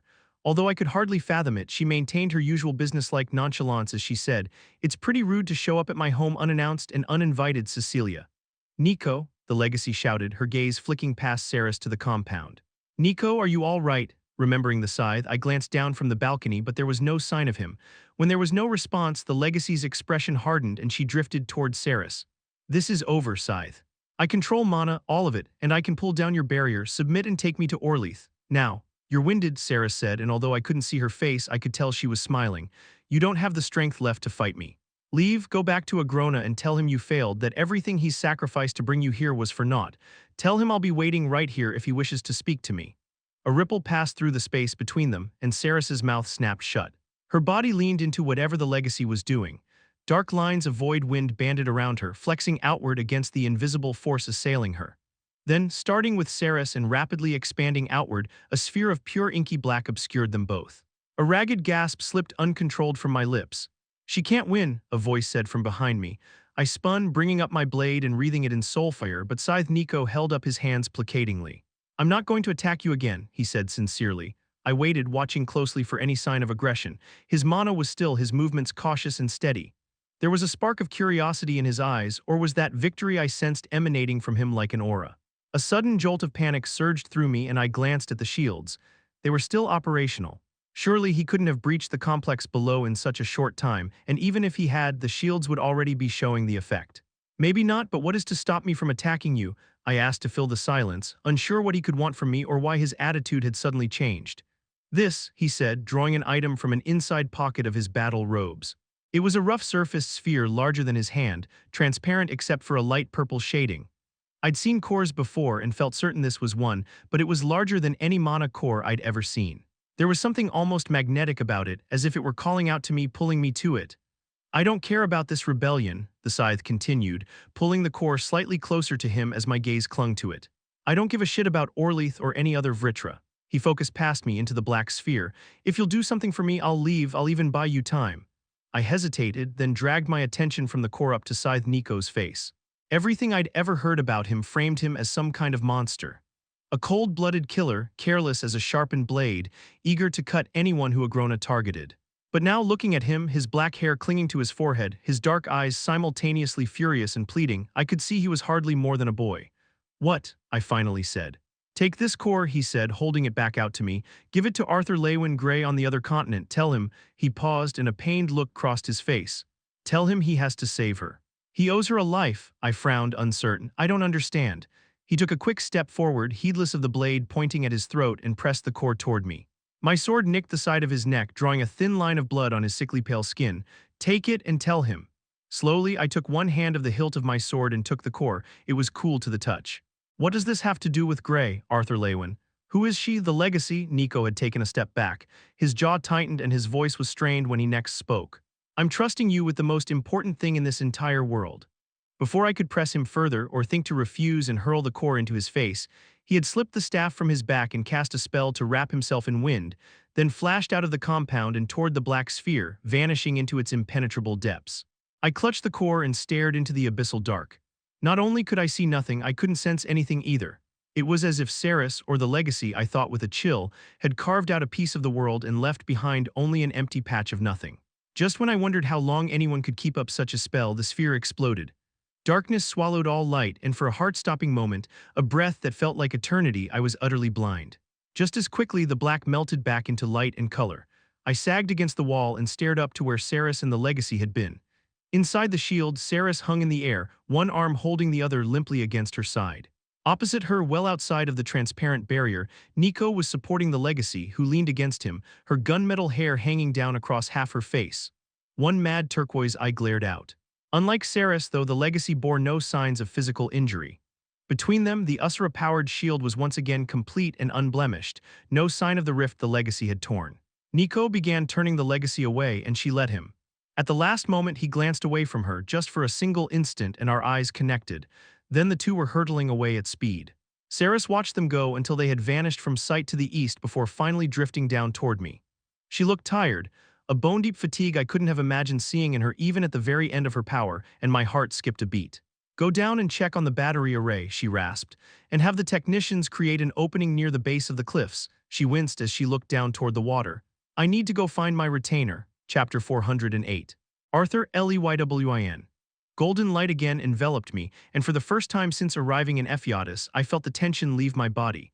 Even though I was returning to a war, the threats I faced here were simple in comparison to the yawning abyss of negative possibilities Kezes presented. The golden light faded from my eyes, revealing the inner courtyard and surrounding walls of the royal palace in Ediston, exactly where I had left. As the conjured stairs were no longer there, I immediately plummeted toward the ground, landing with enough force to crack the paving stones and kick up a cloud of dust. Shouts rang out from several different sources, and the silhouettes of armed and armored soldiers encircled me. The sea breeze carried the cloud away, and I watched as the hard eyes of the royal guards widened with surprise before they quickly scrambled to stow their weapons. General Arthur, an energetic female voice sounded, conjuring a chorus of chanting from the soldiers. I focused on the speaker, a half-elven woman that regarded me with a warm smile. I need to speak to the Gladers. Are they in the palace? She jogged forward, quickly breaking free of the surprise that made the rest of the soldiers hesitate, and pointed toward the palace doors with one heavy battle gauntlet. I can take you to them, sir. I nodded and let her take the lead. The palace halls were much busier than when I'd left Ediston. Dozens of well-dressed people gathered, chatted, and marched about, all of them doing so with an air of importance. Their conversations stopped as we appeared, and wandering eyes began following me. The Gladers have been busy, I mused, more to myself than my guide. It's been a hectic few days, that's for sure, she said over her shoulder. Who would have expected that so much could change so quickly? I stopped, and she turned around and gave me a quizzical look. A few days? I asked, surprised. Her brows rose as she gave me an uncertain smile. Well, yeah. It's been a few days since the Alacrians retreated and the Gladers. Her uncertain smile edged down into a frown. Is everything okay, General? Fine, yes, it was just a lot less time for me. In fact, my quick trip to Ephiatus had only felt like hours. How long did I walk the path of insight? I wondered. The guard gave me a helpless shrug as if she didn't have a clue what I was talking about, then continued leading me deeper into the palace. It was as I trailed behind her, idly watching her curly hair bounce up and down as I considered the next dozen steps I needed to take, that I realized who she reminded me of. My apologies if this is a strange question, but did you know a soldier named Cedri? I asked. The woman's shoulders stiffened as she missed a step, and she seemed to pull into herself. Slowly, she glanced back over her shoulder. What? Even as I said the name aloud, it felt so foreign, so long ago. I had only shared a brief conversation with the half-elven soldier, but perhaps it was because she fought with the same style of gauntlets as my father that I still remembered her name. And of the many lives I had failed to save during the Battle of Slor soon after, her radiant gaze and playful smile stood out, and the way Jonah's voice had cracked as he told Astra and me that he'd intended to marry her. She was my sister, the soldier said, her gaze falling, then her face pinched into a tentative frown. Did you know her, General? We met at Slor, I said gently, watching as the soldier's face hardened to keep the tears forming in her eyes from falling. She was a fierce and brave warrior. Oh, she said softly. We began walking again more slowly. What happened to her friend Jonah? She took a long moment to respond. He died, she said quietly. Here in Ediston during the Battle of the Bloodfrost. I didn't say anything. There was little to be said, but it served to reinforce my decision to work with Kezes. I would do everything in my power to keep their story from becoming everyone's. Alacrian, Dicathen, no one deserved to die in the petty squabbling of the Ussura. We exchanged no more words until Cedri's sister bid me farewell outside a conference room. As she walked away, her head hanging, I realized I hadn't even asked her name. Before I could do so, however, something shifted within the shadows of a nearby column, and Jasmine stepped out into view. Arms crossed, she leaned against the pillar and looked me up and down. About time. Welcome back to the land of the Lessers, Regis said with mock reverence. I'd ask how tea with old Kezi went, but I can already see it in your mind. No problems here, I asked to Jasmine, while at the same time thinking to Regis, you can come out now. A lot of side-eyeing and thinly veiled irritation, but no violence, Jasmine said with a casual shrug. Oh, I'll come out when the time is right, Regis said, veiling his thoughts. Although unsure what antics my companion was getting up to now, I had more pressing matters to attend to. With Jasmine at my heel, I made my way into the conference chamber where I could already hear Curtis's low baritone. Inside, seated around one end of an ornate mahogany table, Curtis, Kathleen, and Lyra Drade were deep in conversation with a half-dozen well-dressed nobles. Lyra saw me first and was quick to jump up from her seat and bow. All eyes went from her to me, and then everyone was standing. Arthur, you've returned, Curtis said somewhat stiffly. We were just discussing you, actually. Your sensational departure has continued to cause a stir over these last few days. One of the men present, whose shortness and roundness was only exaggerated by his proximity to the heroically proportioned Curtis Glader, hurried around the table, his hand extended. Lance Arthur Leywin, a pleasure and honor, sir, truly. Somewhat bemused, I grasped his hand and let him shake mine vigorously. Otto Bainier, sir, at your service. Bainier, I repeated, certain I had heard the name before. Curtis, who had walked up to join us, rested a hand on the man's shoulder. The esteemed Bainier house are old friends of my family. Otto here has been indispensable in putting the city back together. I looked more closely at the plump man. His brown hair circled up from his head in a color that didn't quite match the darkness of his brows, and the skin of his face was rashy and pockmarked. His grass-green eyes were intense, and there was a sharpness, a cunningness, buried within them. "And these others are?" I asked, pulling my hand away from Otto. A quick round of introductions followed. There was another Glader, a third cousin of Curtis and Kathleen, a big man from House Maxwell, an older woman of House Lambert, a paunchy middle-aged man from House Astor, and finally a nervous young woman named D. Mountbatten. A part of me questioned whether these nobles would be a good influence on the Glader siblings. However, Curtis and Kathleen weren't children anymore, and truth be told, I was tired and eager to return to Vildoriel. "How did the rest of the exchange go after I left?" I asked after nodding politely to the Mountbatten girl. "As smooth as could be expected," Curtis said, giving me a tight-lipped smile. He glanced back at his sister and Lyra. "Let's retire to a more comfortable space for long-winded explanations, and we'll fill you in." My gaze lingered on Lyra, who was staring at me with an intensity bordering on violence. "No time for that. I'm headed straight back to Vildoriel. I just wanted to collect the retainer and Miss Flamesworth." The barest hint of a frown disrupted Kathleen's stoic expression. "Are you certain, Arthur? There are a number of decisions we've made that I feel you should be apprised of." Lyra Drade had edged away from Kathleen and was slowly approaching in a roundabout way that kept several feet between her and anyone else. "I'm happy to fill him in." A scowl flickered across Curtis's face, but he quickly forced a smile. Interestingly, Kathleen was watching her brother instead of the retainer. The rest of the Glader's new council was watching the proceedings as if it was some kind of sporting event. I looked from one face to the next. "I'm sorry, Kathleen, could you put everything into a report and send it to me in Vildoriel?" "Of course," she said quickly. "Let me take you to your teleportation artifact at least." Curtis reached out and clapped my arm. "Don't wait too long to return. The city is eager to hear how we plan to hold our continent now that we've taken it back." I reached up and took hold of his wrist, squeezing it firmly. "I have good news on that, but explanations will have to wait." Curtis laughed and took a step back. Emulating him, Otto Baynard did the same. The other nobles all joined in awkwardly. "Until later then," Curtis said. To his sister he added, "I'll be here with Baynard and the others when you're finished, Kat."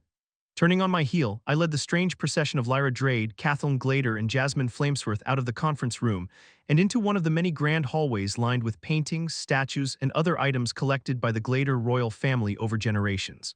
"Your friend has hardly let me out of her sight," Lyra mused, falling in beside me. "She would even sit through these interminable meetings, I imagine, if Lord Glader allowed it." Lyra cocked her head slightly, side-eyeing me. "What did you expect the poor girl to do if I went mad and betrayed you? She appears to have some talent, but she lacks true power." Regis chose that moment to manifest from Jasmine's shadow, rearing up fully formed and glowering next to Lyra. "Then your body would have been reduced to a fine ash." Lyra's brows knitted together and one side of her mouth quirked up into a wry half-smile. "I see," Regis chuckled in my mind. "Worth the wait. We moved your teleportation artifact to a safer location," Kathleen said, moving up to walk beside me and guide us through the palace. Lyra gave a soft scoff. "She means they hid it from me so I didn't attempt to teleport away, forgetting that returning to my homeland is a death sentence." "Threat of death alone does not an ally make," Kathleen replied calmly, her chin turned up and her eyes forward. Kathleen led us through the palace in silence, down into the bowels of the Undercroft to a guarded vault. There, we were allowed entry on Kathleen's orders, and inside she took us to an individual room locked with a wardstone she was carrying. Within, resting on a metal table by itself, was the Tempest Warp. As Kathleen stood aside to allow the four of us into the small room, I took in her stance, her expression, and where she was focusing her attention. "Thank you. I know this can't have been easy, but Dicathen needed you." She rewarded my words with a small but warm smile. Then the smile faltered and she looked away from me, her eyes losing focus. "I know you'll be busy in the coming days and weeks, but Ediston still needs you. Please return when you can." "I will," I promised, then turned my attention to the artifact. Imbuing the Realmheart Godrun with ether, I felt that heady rush as the mana came to life all around me. I quickly input our destination into the device and then activated it by manipulating the mana with my ether. An opaque disc opened flat against one wall.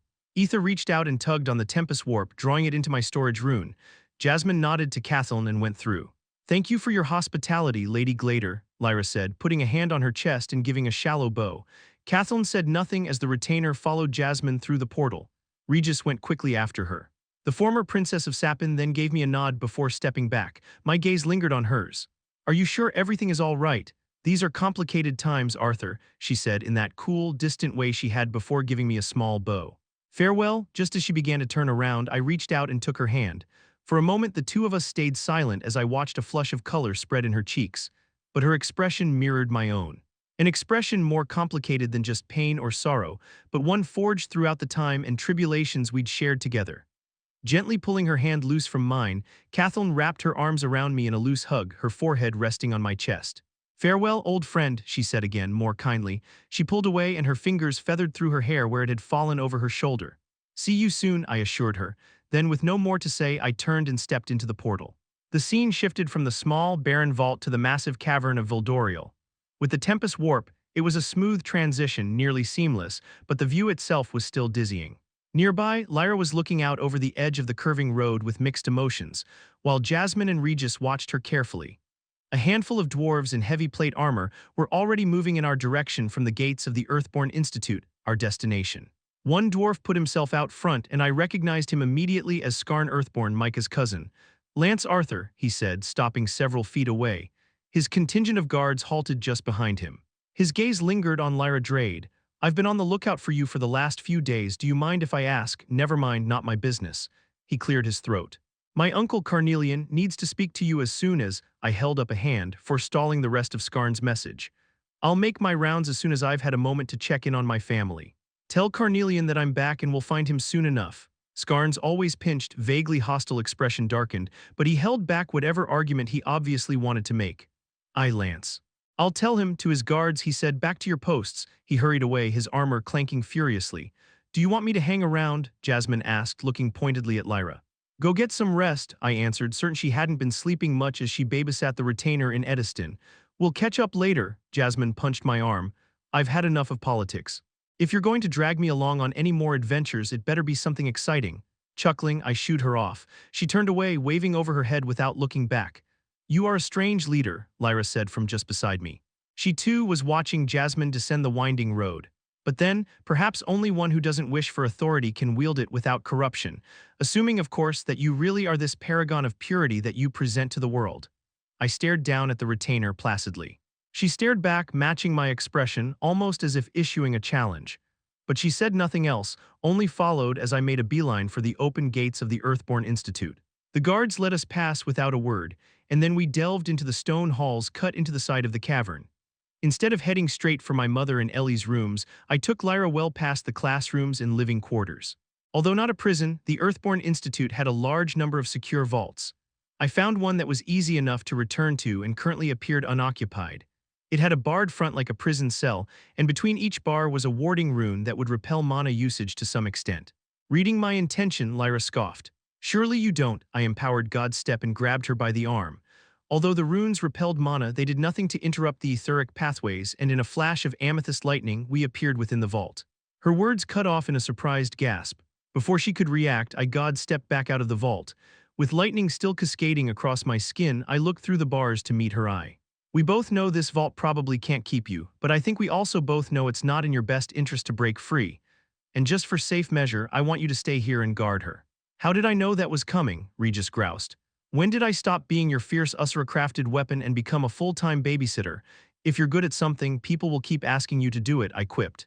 "Is this really necessary, Regent?" Lyra asked with a sigh. "I've already, behave yourself and maybe I'll start to let out your leash," I said over her, then turned and marched away quickly. Finally, after what for them would have been well over a week, I found myself back before the door to my family's quarters. The smell of something hearty, like a meaty soup or chili, was drifting from under the front door. I knocked softly at first, then slightly louder. Voices exchanged from within, muffled by the thick dwarven door, and a few seconds went by. The door's latch lifted with a resonant clunk and the door swung open. My sister's sandy brown eyes flew wide as she saw me, and she jumped into my arms with a delighted screech. "Arthur!" I pulled her into a tight embrace and spun her around, making her squawk in surprise. When I finally set her down, she was red and her mouth was somehow both smiling and pouting. "I'm not a child anymore, you know," she said, sticking her tongue out at me. "Where have you been anyway?" It was my mother who answered. She had stepped out of the kitchen and was leaning against the wall, wiping her hands on an apron. "Off saving the world, of course." I rolled my eyes as I crossed the room and gave my mother a hug as well. "It smells amazing in here." "She's been practicing," Ellie said, bouncing past us toward the kitchen. "I was pretty sure she was going to poison us all in the first week, but she's gotten better." Mom reached out to swat Ellie as she went by, but my sister dodged out of the way and ducked through the kitchen arch. Mom hurried after her, saying, "Keep your sticky fingers out of that pie, young lady." She threw me an exasperated look over her shoulder. "Come on, you can help finish up. Or at least pin your sister down and keep her from eating everything before it's ready. I swear, I've never seen anyone who could put down so much food." Ish ah ma trainung, she said around a mouthful of food. I followed Mom into the kitchen, where Ellie again dodged her while simultaneously snatching another roll from a heaped plate. Mom threw her hands up and went back to chopping up a pile of vegetables that were going into a pot over the fire. Somehow she's wheedled the Lances into teaching her personally, by throwing your name around, I'm sure. Ellie swallowed hard, downing what looked like an entire roll at once. Hey, after all the near-deaths and running and hiding, being a Leywin should come with some perks. Her voice trailed off as Mother froze and my own face fell. Sorry, Ellie said quickly, immediately recognizing the shift in mood. I didn't mean it like that. My mom stood stiffly for a moment, but when she turned around she was smiling. Don't worry about it, dear, you're right, we've been through a lot. I'm glad they're teaching you since your brother is too busy saving the world. They laughed together, albeit a little awkwardly, but that sound alone made all their teasing worth it. This again, I shot back with mock offense. You keep saying it like it's a bad thing. I guess I could just let the world end. That way I wouldn't have to worry about Ellie ever dating. Mom laughed even louder and a bit more genuinely this time around, as Ellie sputtered with outrage and chucked a roll across the kitchen at me. I snatched it out of the air and took a bite. As I chewed, though, a force flared deep under the institute. I flinched at the mental impact of it, but Ellie and Mom showed no sign of noticing. Looking down at my feet, I stretched my senses. A sudden, sharp wave of ether had burst like a geyser somewhere below, sending cascading flashes of mana ricocheting all throughout the institute. It was potent enough that certainly others should have sensed it. Arthur, Mom said, noticing my faraway look. Is something wrong? I'm not sure, I said, heading for the door. Stay here, and I made eye contact with my sister, summoned Boo just in case. Chapter 409. Arthur Leywin. The Earthborn Institute's dim halls blurred past as I rushed downward, deeper into the labyrinthine mass of tunnels. No alarm had been sounded, and the few dwarves I passed appeared unaware of any strangeness, though my hurried descent drew nervous and questioning looks from most. The ether had appeared in a rush, then dissipated almost immediately from the direction of the laboratories. There were few enough people or artifacts who could cause such a phenomena, and although she wasn't one of them, I was conscious of Lyra Drade's presence in the Institute. Is our guest minding herself? I thought to Regis. She didn't have anything to do with that spike of ether, if that's what you're asking. Want me to come with you to check it out? No, stay where you are for now. Yippee, my companion groused, his boredom and irritation leaking through our mental connection. As I moved off in nearly the opposite direction, my thoughts lingered on Kezes. He had promised assistance in defending Dicathen, but hadn't been clear about the specifics of what that might entail. However, I didn't think that meant portaling in Usura without informing me. I couldn't entirely trust his word anyway, that would have been the height of foolishness, and I knew it was within reason he might reverse course and take some hostile action instead. Still, this didn't feel like Kezes. There was nothing to gain in either case, as far as I could see. No, the more likely scenario led me down familiar tunnels, and when I saw two burly dwarven guards, each fully outfitted with shields, spears, and heavy plate armor, standing outside Gideon's lab, I felt certain my guess was correct. The two shifted positions as they heard my approach, tensing but then relaxing almost immediately. Simultaneously, they slammed the bases of their large shields against the ground. Lance, sir, they barked together. One went silent and the other continued, almost apologetic. Gideon has given strict orders that no one bother him. The doors shot open, and Emily's bespectacled face poked out, her eyes wide behind the lenses. She looked at the guards, opened her mouth to say something, spotted me, then seemed to change tack in the middle of her thought. Arthur, you're a healer. She was breathing hard and slightly flushed around the cheeks. I mean, I'm glad you're here. To the guard she added, go get a healer. The guard snapped a salute, then jogged away at a quick pace, his heavy armor clanging with every footfall. Emily pulled the door open and I slipped through, then she let it swing shut behind me. The lab, I was surprised to see, was empty. Where is? Come on through here, she snapped, already rushing away. I followed her through an arched door at the other end of the lab, then down a flight of stairs and into another hall. Hidden beneath was a series of smaller chambers I hadn't visited before, each one blocked by a heavy stone door inscribed with runes. Emily stopped at the third door on the right, empowered it with mana, and pushed hard. On the other side of the thick stone door was a wide, dimly lit chamber with a low ceiling. A single table had been dragged down here, but the main feature of the room was a protective circle in the center. A small shield generator was connected to several mana crystals, and when activated would create a very dense, dome-shaped mana shield around the protection circle. Sitting on the floor, his bare back against the curved wall, was Gideon. His gray hair was a mess, and there was a gaunt, pale look on his face, but when his eyes settled on me as I followed Emily into the chamber, they were full of fire. I figured it out, he croaked, heedless of Emily's worry. The bestowals, the artifacts, the spell forms, all of it. A manic grin spread across his face and words began to spill from his mouth. The hard part was the sequencing of the runes in the robe. I suggested before it was like a password, and your summons was right in that there is a trap woven in. If you channeled mana into the runes out of order, they will keep drawing on your mana until you either break the connection or run out, incapacitating or even killing the wearer, and before you say it, getting out would be no easy feat, as there are belts within the robes that are tricky to do and undo. And they have to be buckled correctly for all that mana to move properly. Gideon drew a deep breath, and I opened my mouth to ask him a question, but he immediately continued barreling onward. In fact, the robes use the wearer as a kind of conduit for certain aspects of the manipulation, so just holding them on your lap or touching them with one hand doesn't work. They have to be worn. It's rather devious, honestly. Gideon shook his head, looking impressed, but he continued, I figured out the correct sequencing naturally. He gestured to Emily, and I realized with a sinking feeling in my stomach that she was wearing the ceremonial robes. Gideon, Emily said urgently. She had crossed the room and kneeled beside him while he was rambling, but only then did he seem to even notice her. Still grinning, he said, oh, of course. Miss Watskin was quite the help, testing the artifacts individually to ensure that our hypotheses— Gideon, she said again, exasperated. I sent for a healer. We should— Gideon burst out, struggling to push himself up the wall to stand. Arthur, you've distracted me. I need to move on to the testing phase immediately. Hold on, I said, raising a hand to stop him. We should really talk this through before we try the bestowal on a person if something were to go wrong. I trailed off. Gideon's half-grown brows raised and furrowed simultaneously, his expression caught somewhere between confusion and disbelief.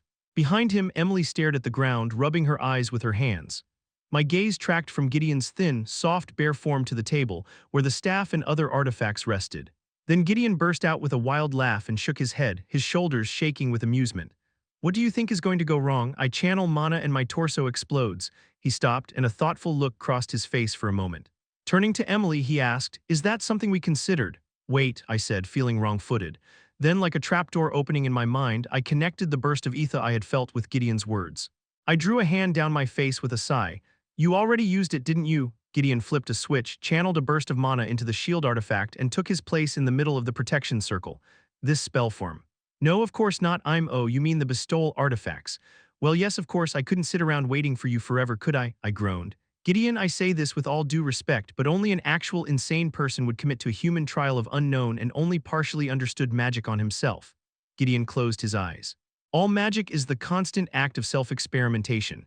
If I recall correctly, you once caused yourself a near-crippling number of microfractures throughout the bones of your legs by experimenting with a spell. I ground my teeth but had to admit he was right. Fine, but before you take this further, can I at least call in someone who understands the use of spell forms, who can perhaps guide you on their use? Gideon opened one eye. You just happen to have an Alacrian mage in your back pocket or something? Not in my back pocket, no, I shot back. Just don't do anything else stupid until I get back. Sometimes I feel like you don't appreciate my genius. There was a dull hammering from the door and Emily jumped. Oh, that'll be the healer. I pulled the door open to reveal the guard and a heavy-set dwarven woman, whose scowl sent shivers up even my spine. She stomped into the chamber, glared around, and then settled her irritation firmly on Gideon. I slipped out into the hall past the guard but could still hear the reverberation of her voice as she shouted, "This is the 6th time this week," and then her words were lost. Lyra Drade's vault cell was not far and I reached it quickly. Regis had sensed me coming, of course, and was standing in front of the bars with his flames waving fiercely. "What's going on?" Lyra asked as I appeared in front of her. "I sensed your beast's agitation, but he's even less communicative than you." Saying nothing, I stepped into the vault, took hold of her arm and stepped back into the hall. "Stay close and don't try anything." The retainer let out a put-upon sigh. Perhaps I was mistaken. For the second time, I made my way down into the lower halls where Gideon had his laboratory. The guards said nothing, but stepped well back from the door as I led Lyra and Regis into the lab, their hard eyes following the retainer closely. Emily was quick to open the inner door when I knocked, and we all entered the chamber together. Lyra, who was looking around curiously at everything, immediately honed in on Gideon. "He has a rune." Gideon took in her dark eyes, her flame-red hair, her suppressed aura. His skin wrinkled as he frowned. "Isn't that the regent?" "Well spotted, both of you," I said sarcastically. "She is my prisoner and has forsaken service to the enemy and promised to make herself useful." To her I asked, "How could you tell?" "There is a faint signature of the mana, brightest just after formation, though eventually hidden by the mage's own mana signature." The sight of mana particles burned into my vision as I activated Realm Heart. Sure enough, layered behind Gideon's own mana signature, there was the more subtle glow of the spell form. It was then that I noticed his core itself. It was still burning with mana, and within the mana currents was a thin trail of ether particles. As I watched, this swelling of mana began to fade, allowing me to see his core more clearly. It was rapidly clarifying to a light yellow color. You have figured out how Agrona's bestowment ritual works, Lyra continued, her tone curious, musing. A clever turnabout, but not without risk. What risks? Emily asked, keeping well back from the retainer and yet watching her with a kind of wary eagerness. We assumed that once a spell form was in place, it was only a matter of learning to control it. Lyra nodded along as Emily spoke, pursing her lips slightly. Yes, practice and patience will allow a mage to master a new rune, but our entire culture is predicated on the training and knowledge to do so. Alacrian children prepare to wield runes even before their first bestowment, and still plenty of young mages have pushed too hard, too fast, and burned themselves to dust with a rune they didn't fully understand and weren't equipped to make use of. Gideon huffed, but Emily seemed slightly shaken as the color drained from her cheeks. But the greater risk is in the bestowment itself, the retainer continued. Our people are adapted to the bestowals, you might even say we were bred for it. We are born with our cores and 20% of our population develops magic. Your people lack a Surin lineage, something even the lowliest of Alacrian unadorned can claim. Do not discount the danger just because this single imbuer has survived unscaled. The process may very well kill some who attempt it. Bah, Gideon burst out, losing his patience. It's easy enough to see the divide between Alacria's development of the mechanism involved in this ritual and the original magics formulated by the ancient mages. If it worked for them 1,000 years ago and then for the Alacrians now, why wouldn't it work for us too? He shifted his focus to me, scowling darkly. Perhaps your prisoner is attempting to forestall our progress or sow doubt, eh? I considered his claim and the retainer simultaneously. Her placidity seemed a direct counter to his bubbling antagonism, but I didn't sense any misdirection or untruthfulness in her words. What she has said lines up with my own experience in Alacria, I said after a moment. We proceed cautiously, understanding the risks and mitigating them where we can. Gideon tossed his hands in the air in a mockingly jubilant prayer to the heavens. Great. Can I light this thing up and see what happens now, or do any of you have any more dire warnings for me first? Regis's lips pulled back from his teeth in a lupin grin. Only that having one of these runes tends to coincide with being a homicidal maniac set on following a living deity into war with the kingdom of the gods. He tossed out casually. I don't think that's a side effect of rune really, but you never know. Gideon snorted in bewilderment, shook his head and then closed his eyes. After a moment he opened just one and looked at Lyra. So just push mana into it or… Her lips formed a hard line as she nodded. Feel for it. The rune itself is a part of you now and you should sense it. Gideon closed his eye again, frowning deeply as he concentrated. With Realmheart still active, I watched as mana flowed through him and into the rune. It lit up, and mana radiated out from it before rushing up his spine and into his brain. Gideon gasped. His lips were moving, but no noise was coming out. What is it? Emily asked, her fingers kneading white-knuckled into the front of the ceremonial robes. Professor Gideon, are you okay? Oh, he said, almost a moan. This is… The flow of mana cut off as he released his channeling. He was breathing hard and his eyes were moving rapidly beneath his lids. Lyra was smirking. Don't worry, there is a heady rush to a new rune, especially a crest or higher. Finally, Gideon's eyes fluttered open. I don't entirely understand what just happened, he admitted with a quiet reverie. It was like the magical equivalent of drinking far too much coffee in far too short a time. A mental rune then, Lyra mused, moving slowly around the protective shielding. Probably either that of a sentry or an imbuer. A crest, certainly, without the proper tomes. Emily held up the book containing a description of all the runes granted from this particular staff. Humming to herself, Lyra took the book and flipped through it. Here it is, awakened mind, the crest of an imbuer. Not surprising, of course, although runes do not always align with previous life experience. It has only been granted twice that was recorded in this tome, but the notes indicate mastering it allowed both imbuers to convert mana into a sort of mental energy, providing wakefulness and focus. She handed the book back to Emily, who took it with both hands like it was a child. Yes, that's what I felt, but it was a chaotic energy, Gideon said, gingerly pushing himself up to his feet and stumbling through the shield. He flicked the switch and the transparent barrier dwindled and vanished. It'll get easier. Oh yes, Lyra confirmed. And the effect will continue to grow in strength as you master the rune. When you've done that, attempt the bestowal again and you may receive another, more powerful rune. Often they are complementary, although not always. Emily looked from Lyra to Gideon to myself, a slowly dawning horror falling over her features. So he's going to be even more hyperactive. I chuckled appreciatively, but Gideon himself took no notice as he slipped a loose tunic over his bare torso and stretched, his back cracking like gravel crunching beneath a boot. Then we move on to the second experiment, he said eagerly. The chamber went quiet as we all looked at the old artificer in surprise. I know I said this is important, I said, breaking the silence, but you should rest, take time to make sure there are no side effects. Gideon wagged his finger in my face with almost comical violence. You did say this was important, and I'll be thrice damned if I'm going to waste our momentum. According to our previous conversation, just being around you enhances the rune received. I've tested myself to ensure that the process won't kill either the efficient or the recipient of the spell form, but I'm a middling case. We've spent a bit of time together since your return, but not in abundance. Now we need to bestow someone who hasn't been around you at all. I met Emily's eyes, but she only shrugged. She knew all too well how pig-headed her master was, and although she might not hesitate to voice her opinion, she wasn't about to help me try and talk him out of charging onward with this. Lyra stepped closer to Gideon and said softly, "My own caution then would be against pushing your efficient too hard. Performing the bestowment ceremony is taxing on both mind and body. Agrona's efficients spend their entire lives training to handle the huge crowds that can show up to a bestowment, and often the load is shared between many people." She hesitated, then added, "I would be willing to lend my services as an efficient if you teach me what you have." "No," I said flatly, crossing my arms. "We will consider who else to bring into this, but for the moment Emily will be our efficient." Lyra shrugged, smiling pleasantly. "Of course, Regent Leywin, I am only trying to help." "Well, what are we waiting for?" Gideon asked, looking around at all of us. "Emily, go find me a dwarf. Arthur, you get the hell out of here so you don't contaminate my experiment." "So what next?" Regis asked from where he was curled up at my feet at the end of the hallway. It had been some time since either of us had spoken, and I had to collect the wayward shreds of my attention before replying. "After this second test, no, after all that.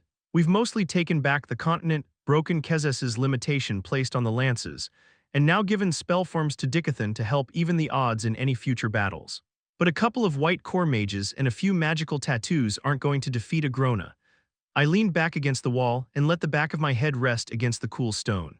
Strategic provisioning of the spell forms may not defeat Agrona, but it will allow us to rapidly provide power boosts where they are needed and add a lot of new tools to our repertoire, you know that. I thought for a few seconds. Any one of the steps we take might be what allows victory in the end. But, I continued after another long pause, I understand that you and I have other things to do. Ceres is fighting a war for us in Alacria, and there are 2 more ruins to hunt down.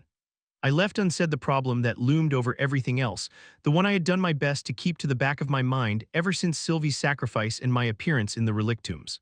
Because I still had no idea what I could do about Cecilia and Tesha. Regis lapsed into silence, and together we waited for Emily's return. It took longer than Gideon would have liked to recruit a second test subject whom I'd had no interaction with. There was some worry that even incidental contact, such as my speaking to the guards out in the hallway, would sway the results. And most of the guards and soldiers in the Earthborn Institute had crossed my path at least once or twice. But the real delay was that, when Skarn Earthborn discovered what Emily was asking about, he insisted on informing his uncle, Carnelian, about the tests, so that the Dwarven Lord could voice his opinion.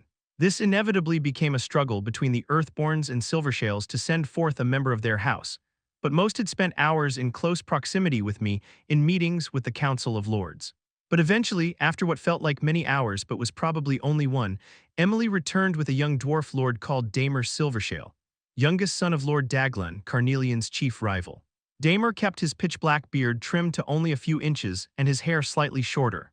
He looked every bit the royal as he appeared in a regally tailored tunic and breeches, with rings on his fingers and a golden-hilted sword hanging at his hip. I, of course, only watched from the end of the hallway with Regis at my side. Damer met my eye before following Emily into the bestowal chamber, and his lips twitched beneath his beard. I thought he looked nervous, and he grew even more so when the 2 guards and attendant who had trailed him down into these deep tunnels were made to wait outside in the corridor. Although I could not watch the process, a fact I found somewhat disappointing, I listened to the muffled voices of Gideon, Emily, and Lyra explaining everything that was to happen. Still, I consoled myself with the fact that I had seen the bestowment ceremony before in Marin and knew what was happening. The ceremony itself took much less time than finding our test subject. When the door opened again, the 3 dwarves were quick to hurry in. I followed behind, curious but hopeful.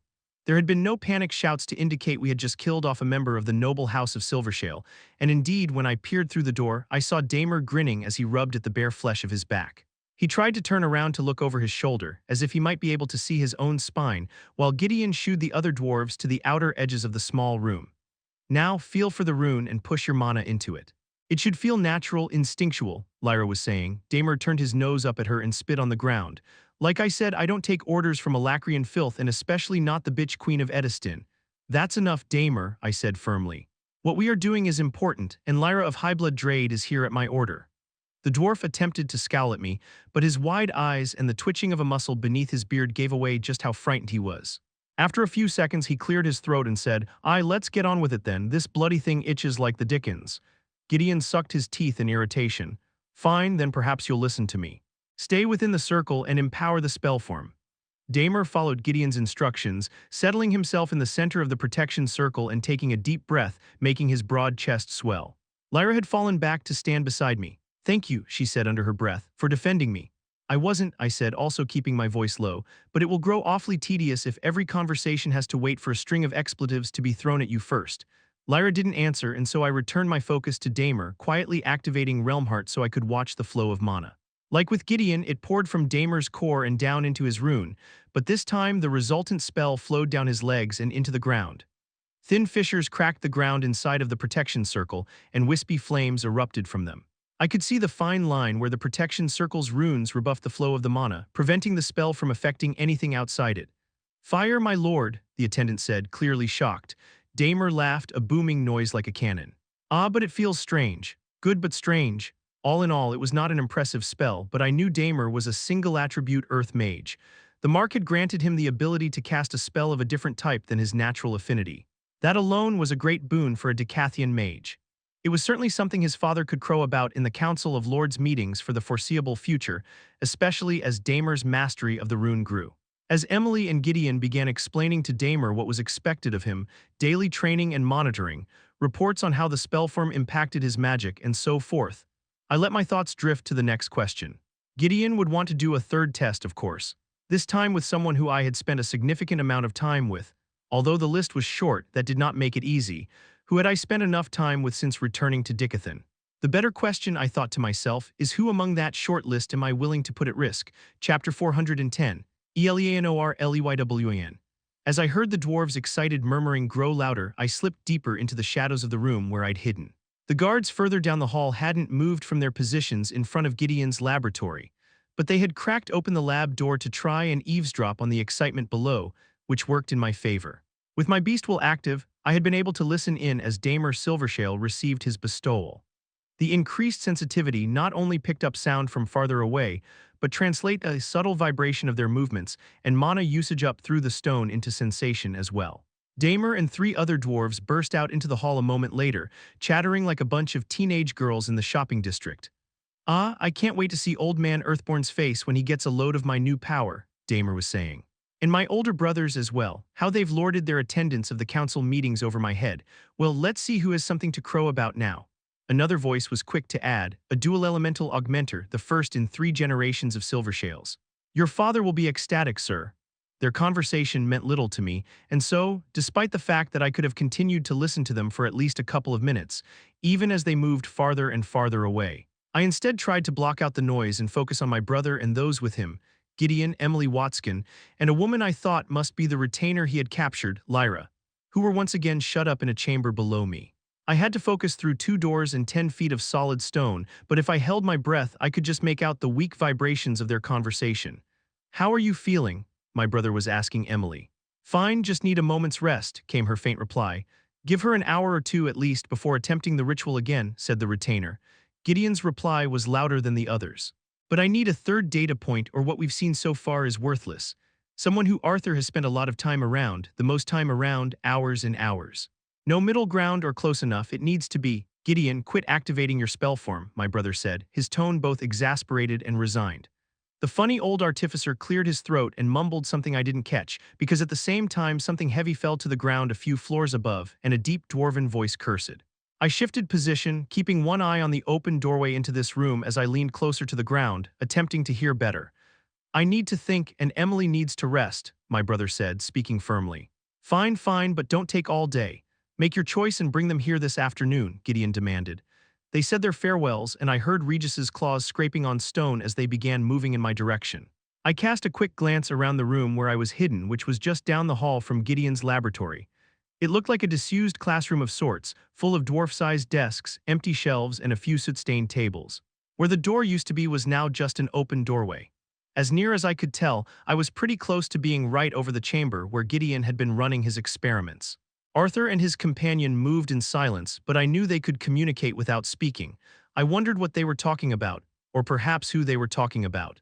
They needed someone my brother had spent a lot of time around, been close to for the next stage of their experiment. I immediately and absolutely wanted it to be me. Not because I wanted an Alacrian rune or a spell form, as Gideon and Arthur referred to them as, although a sudden boost to my power and clarification of my core did sound good. But what I really wanted was to be involved, to be helpful. Between the long journey through the desert together, our training and meditation, meals, and even sleeping in the same space, I couldn't think of anyone who would have spent more time with him, not even Mom. But I also knew right away that he wouldn't want to put me at risk. So I just need to convince him I'm the only choice, I thought, steeling myself for the task. I watched Arthur and the big shadow wolf pass by from where I was carefully hidden behind a larger table, but didn't come out right away. Instead, I focused on their footsteps, waiting until they were far ahead to follow.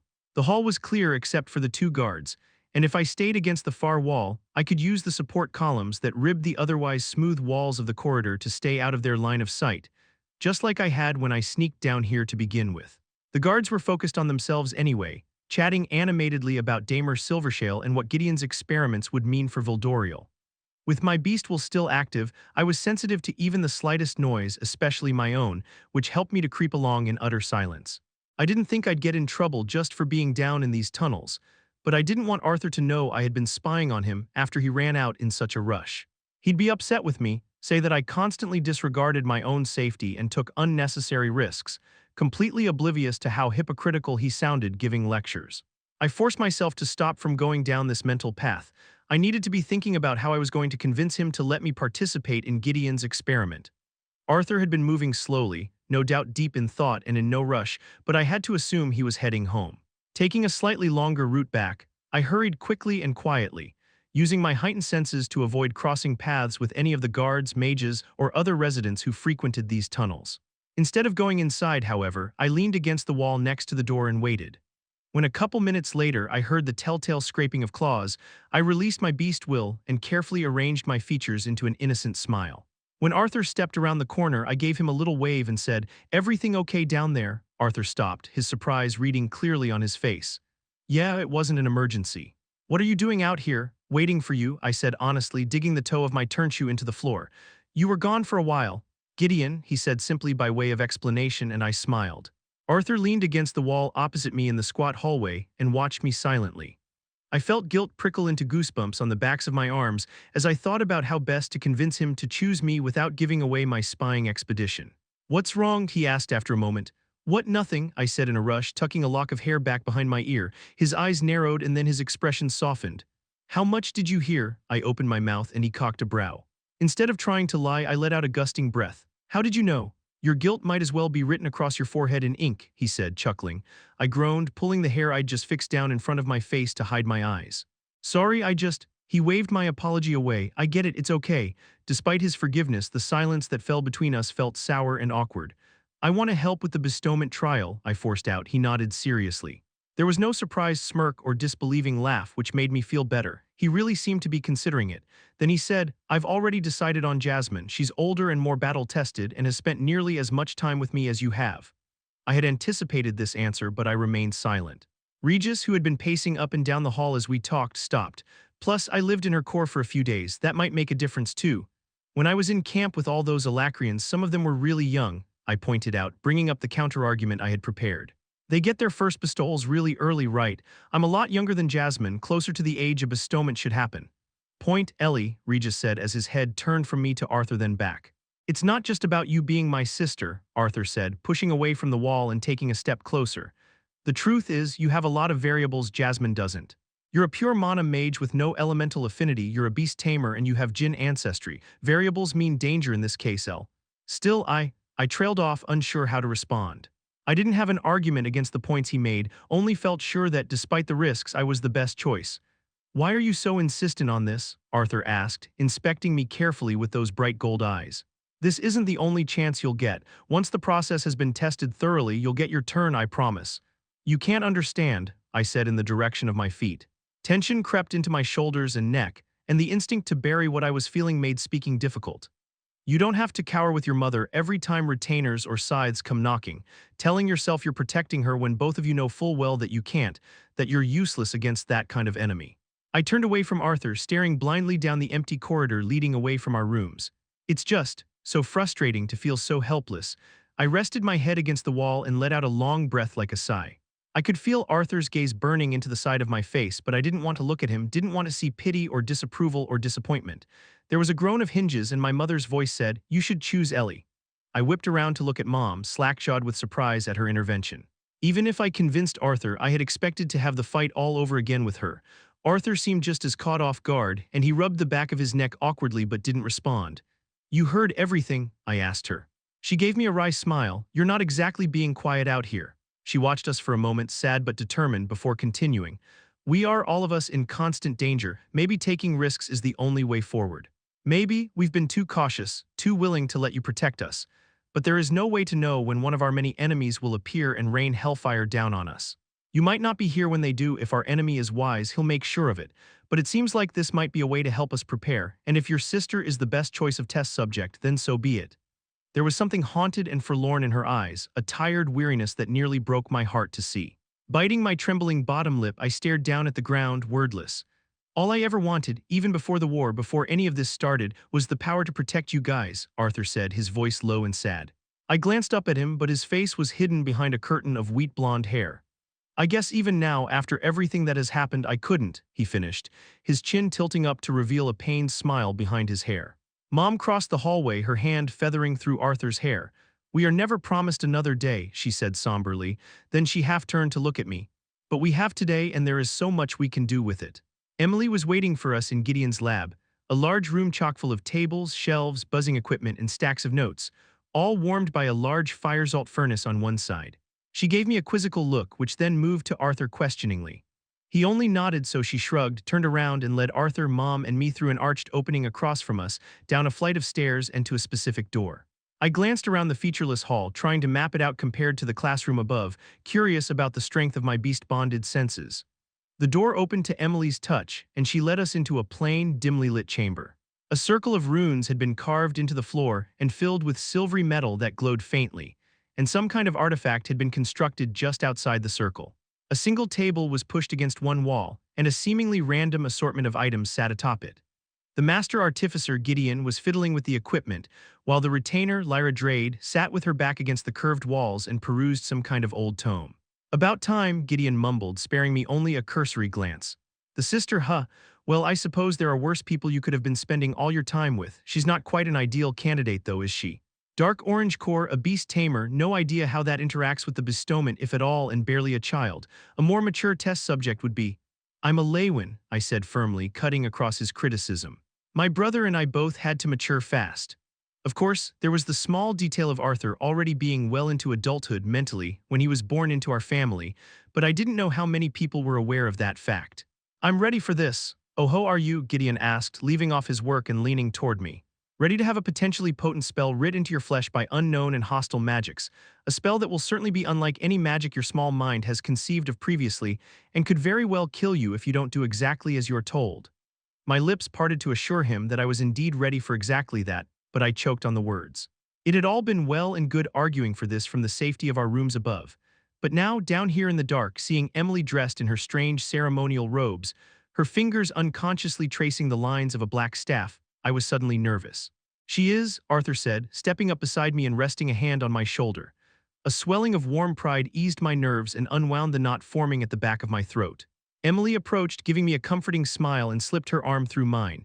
"You'll be fine, I'm sure. Arthur has already told you what is going to happen," I nodded as she led me to the center of the circle of runes. She gestured to the ground, and so I sat, my legs crossed and arms resting on my knees, and looked up at her. She only smiled again before moving to the table, where she slid some kind of bracelet over her wrist, then picked up the staff. "Mrs. Leywin, if you'll stand back," she asked respectfully. Mom seemed hesitant, and I felt certain she was starting to regret supporting this, but she did as Emily asked. My brother, on the other hand, kneeled down beside me just outside of the runes. His golden eyes met mine and he winked. "Maximum ether exposure," he explained quietly. Gideon had pulled a notebook and pen from his robes and was writing furiously. The retainer was standing silently against the wall opposite my mother. Emily's shadow crossed over me as she moved around to stand behind my back. I could feel her looming there, and my instinct to move or turn flared, causing goosebumps to roughen the skin of my arms and neck. Ellie, we expect this might be painful, Emily said, her tone sour like she didn't like what she had to say. A mark was received easily by a veteran mage, but even a crest struck Master Gideon like a blow, knocking the breath from him. If you receive a stronger spell form, then the effect on my body will be stronger as well, I finished for her, staring down at the shimmering runes in front of me. Yes. There was a pause, then, are you ready?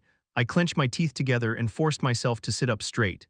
I wasn't afraid of pain. Yes. Behind me I heard Emily begin to move, the fabric of the heavy robe scuffing against itself, the butt of the staff clicking against rock, a long exhale. The light in the room changed. There was a subtle glow, probably from crystal at the top of the staff. Then every muscle in my body seized. I jerked, my back locked into an uncomfortable arch, my mouth open, a moan halfway to my lips, my fingers clawing into my thighs, my eyes wide, so wide they burned and filled with tears. It felt like a brand, like red-hot iron pressed against the base of my spine that set fire to every nerve in my whole body. I snapped like an overpulled bowstring, the paralysis breaking, the moan turning into a weak scream as I crumpled to the cold floor, sucking in a feeble breath, fighting my own lungs which refused to move air. Mom said something, a panicky warbling that came in and out of focus, followed by Arthur's commanding baritone. My lids dragged themselves shut, and in the dark everything was worse. No, not worse, just more. I tried to open my eyes, but I couldn't. I wanted to ask for help, but my tongue wasn't following instructions. And the weight of the sensation grew, a building pressure centered on the small of my back. A powerful hand had me by the shoulder, dragging me back up into a sitting position, but I was only dimly aware of it, like it was happening in the last remnants of a dream just as I woke. Mana crashed over me, wave after wave of it, like nothing I'd ever felt before. My eyes snapped open. Two golden orbs like little suns hovered just above me, moving rapidly in tiny bursts. My core trembled and I thought I might be sick. Then it did something I have no words for, and I knew I was dying because even when the Usra's blade ran me through, I had still felt like myself, still been present for the pain in my body, but now, with stunning suddenness, the pain was gone and I felt nothing but its absence. She's going into shock, a lilting, honeyed voice said firmly, and the golden eyes vanished, replaced by flame-red tresses. Eleanor, focus on my voice, think and take the meaning of my words. Your core is being rapidly clarified and your body is struggling to adjust. It will be over soon, but you must stay present. Your mind and your thoughts guide the process. Stay here with my voice. I felt my face scrunching up in confusion as my brain struggled not with the meaning of the words, but to make sense of the strangeness of the situation. An Alacrian retainer, a woman responsible for the deaths of tens of thousands of Dicathens, was now sincerely guiding me through a process we had stolen from her people. And I think it was exactly this that snapped me out of the cold spiral I had been following. My breath came easier and sensation returned. I became aware of the cold stone pressing against my legs and rear, and of the sweat clinging to my face and the deep ache in my muscles due to the sudden clenching and releasing, and finally the hands holding either side of my face firmly, forcing me to look into the retainer's eyes. A slight smile broke across her face and she let me go. I leaned forward, pressing my hands to the ground and drawing in slow, steady breaths. A hand rubbed gently at my back between my shoulder blades. Eleanor, we need to look, the retainer said. I could only nod in reply. I felt the hem of my shirt being tugged up as Lyra shifted around me, then Mom was there, her hands resting on top of mine. Her eyes trailed after the retainer at first, but then snapped to my own. They were full of tears about to fall, but there was a quivering smile on her face. So it is true, the retainer said quietly, her voice full of awe and reverence. A regalia, it should not be possible. Sliding one hand free, I reached behind me and rubbed the skin of my lower back where the spellform still tingled. And look at that, it's pushed her clear to the light yellow stage, Gideon said. My heart thumped inside my chest and I turned my attention inward. He was right, despite the aching and the fatigue, I knew what came next and I couldn't wait to begin. I want to test it, I said around a dry lump in my throat. We can wait, Mom said, but Gideon was already moving. He shooed everyone else back and activated the artifact. A transparent bubble of mana shimmered to life over the circle, cutting me off from the others. Gideon, my brother said with a note of warning, but Gideon ignored him as well. Standing in front of me, just on the other side of the shield, with a notebook in hand and eyes gleaming with curiosity, Gideon said, well, go on then. The retainer began to coach me through the process, explaining how to look for the rune, what it should feel like. Cautiously, I followed her instructions. The rune bloomed into warmth and power as mana channeled into it from my core, and I waited for some revelation, some power to manifest itself. And it wasn't that nothing happened. There was a certain focusing in on the mana, like I was more aware of everyone's cores and the barrier of mana manifested into the shield, but that was it. Perhaps you aren't able to channel enough mana to properly activate the regalia, Lyra mused as I explained what I was feeling. Here, try this, Gideon said as he disabled the dome-shaped shield and handed me a large mana crystal, then reactivated the shield again. Draw on it. I glanced at Arthur, who was watching everything carefully, then at Mom, who had both hands over her mouth and practically vibrated with nervous energy. Closing my eyes, I pulled on the mana trapped inside the crystal and directed it down into the spell form. The sensation of awareness returned, and it felt easier than I remembered to draw on the mana crystal, but no additional effects revealed themselves. I released my control over both crystal and rune with a sigh. What am I doing wrong? Emily, who had been leaning against the table while everything else was happening, gave a soft moan and collapsed. Arthur moved so quickly I barely saw it, catching her before her head could hit the hard stone, then laying her down gently. My mother was there only a second later, both hands pressing against Emily's pale skin. Mom's hands gave off a silver glow as she cast some healing spell, but it cut off quickly. She exchanged a look with Arthur as she explained, "She's put herself into a state of backlash. I can't heal her, but she should be all right given time." Gideon shifted his weight from one foot to the other and bit his lip to stay quiet. Seemingly without thinking, he flipped the switch, turning off the shield that contained me within the runes. I went to Emily's side, kneeling down next to my brother and taking her hand. Her eyes fluttered open, but she groaned in pain and closed them again. There was something uncomfortable about being near here. The enhanced awareness of mana I'd felt when activating the regalia remained, and the absence of mana in Emily's core stood out as something wrong or unnatural, something that needed to be corrected. Mana flowed out of me in white loops, glowing across my skin like an aura, and then maneuvered to Emily's body, into and through her veins, all the way to her core. Her ragged breathing softened and her eyes fluttered open. "Oh," she gasped, flustered. "Gee, good morning." The light of the mana exchange faded. Gideon's pen was scribbling furiously in his notebook, but everyone was quiet as they all turned to stare at me wide-eyed. What I had just done, it shouldn't be possible. Chapter 411, CCIL. My insides seethed with nausea as the Tempest Warp returned us to Tigran Selim. I had failed. Now I somehow had to face Agrona and explain that failure. The legacy had been defeated by a common scythe. Draniv was waiting for us with a number of attendants. The crimson-haired half-mad mage bowed deeply as I stepped down, arm-in-arm with Nico, off the reception platform. "Welcome home," sighed Nico and Lady Cecilia. "The High Sovereign is waiting for you." Despite the bone-deep exhaustion that had settled over me, requiring a full day of rest before I could even face the Tempest Warp, I knew there was no escaping this summons. Nico knew as well. "Maybe he can help you understand what happened at Edelgard," he asked consolingly. "In my previous life, my handlers and the train of scientists and chi-optimization specialists they paraded through my life hadn't understood what I was, not really. Even the name they gave me, the legacy, seemed born from myth or legend, a term not of their own invention. But Agrona, he understood me. He saw beyond the constraints of his own perception, and by doing so he gained knowledge that was inaccessible to others. But he shared little of what he saw, and he needed to work around my still human mind. And so we progressed slowly, and only when he decided I was ready for more. "I am ready," I said, more in answer to my own thoughts than Nico's question. Draniv spun away, his unkempt crimson mop of hair splashing along in his wake. The other attendants, imbuers, healers, sentries, anyone who might have been needed on my return, fell into line behind us wordlessly, like a flock of ducks mindlessly following their leader. My eyes were blind to the passing halls of the fortress. Unconsciously, I stared at Draniv's crimson and black uniform, the sight of him tethering me like a leash so that my feet could follow where he led. But my thoughts were in Sazeklar, stuck there as if a part of me hadn't really left. I wished to understand why the barrier resisted me. No other mana that I had encountered was outside of my control, not even the purified particles within the bodies of other living beings. And yet somehow, Saris had found some way to bind the mana so completely that it resisted even my influence. Not only that, but even an omnidirectional bombardment on multiple fronts from thousands of powerful mages hadn't shaken anything loose either. And then there was the scythe herself. I had already known she was dangerous. All the other scythes regarded her with a wary combination of respect and fear. Now I understood why. At my full strength, I knew that I could have overpowered the mana void technique she used. But I hadn't been at my full power, and so had allowed her to overwhelm me and push me back. At least I eliminated her retainer, I thought, but it was a small victory, and there was no pride or pleasure in it. Draniv stepped aside at the top of a stair that led down into the lower research levels. Nico was eyeing the stairs apprehensively, like a child afraid of the dark. I wanted to ask him what was wrong, but then glanced again at Draniv and all the attendants. No, I could ask when we were alone. I didn't want to draw attention to Nico's discomfort, and remembering the mana core he had been hiding, I put two and two together. "The High Sovereign will look for you where the phoenix roosts," Draniv said, his voice gravelly, his eyes darting and uncomfortable. "What's that supposed to mean?" I asked, confused by the unnecessary dramatization. "I know the way," Nico replied quickly. "You are dismissed, Draniv." Nico took my arm again and led me toward the stairs. I glanced over my shoulder one last time, frowning at Draniv and the other attendants, but got no more answers from them. It was a message, Nico said after a moment, his voice very low, almost a whisper.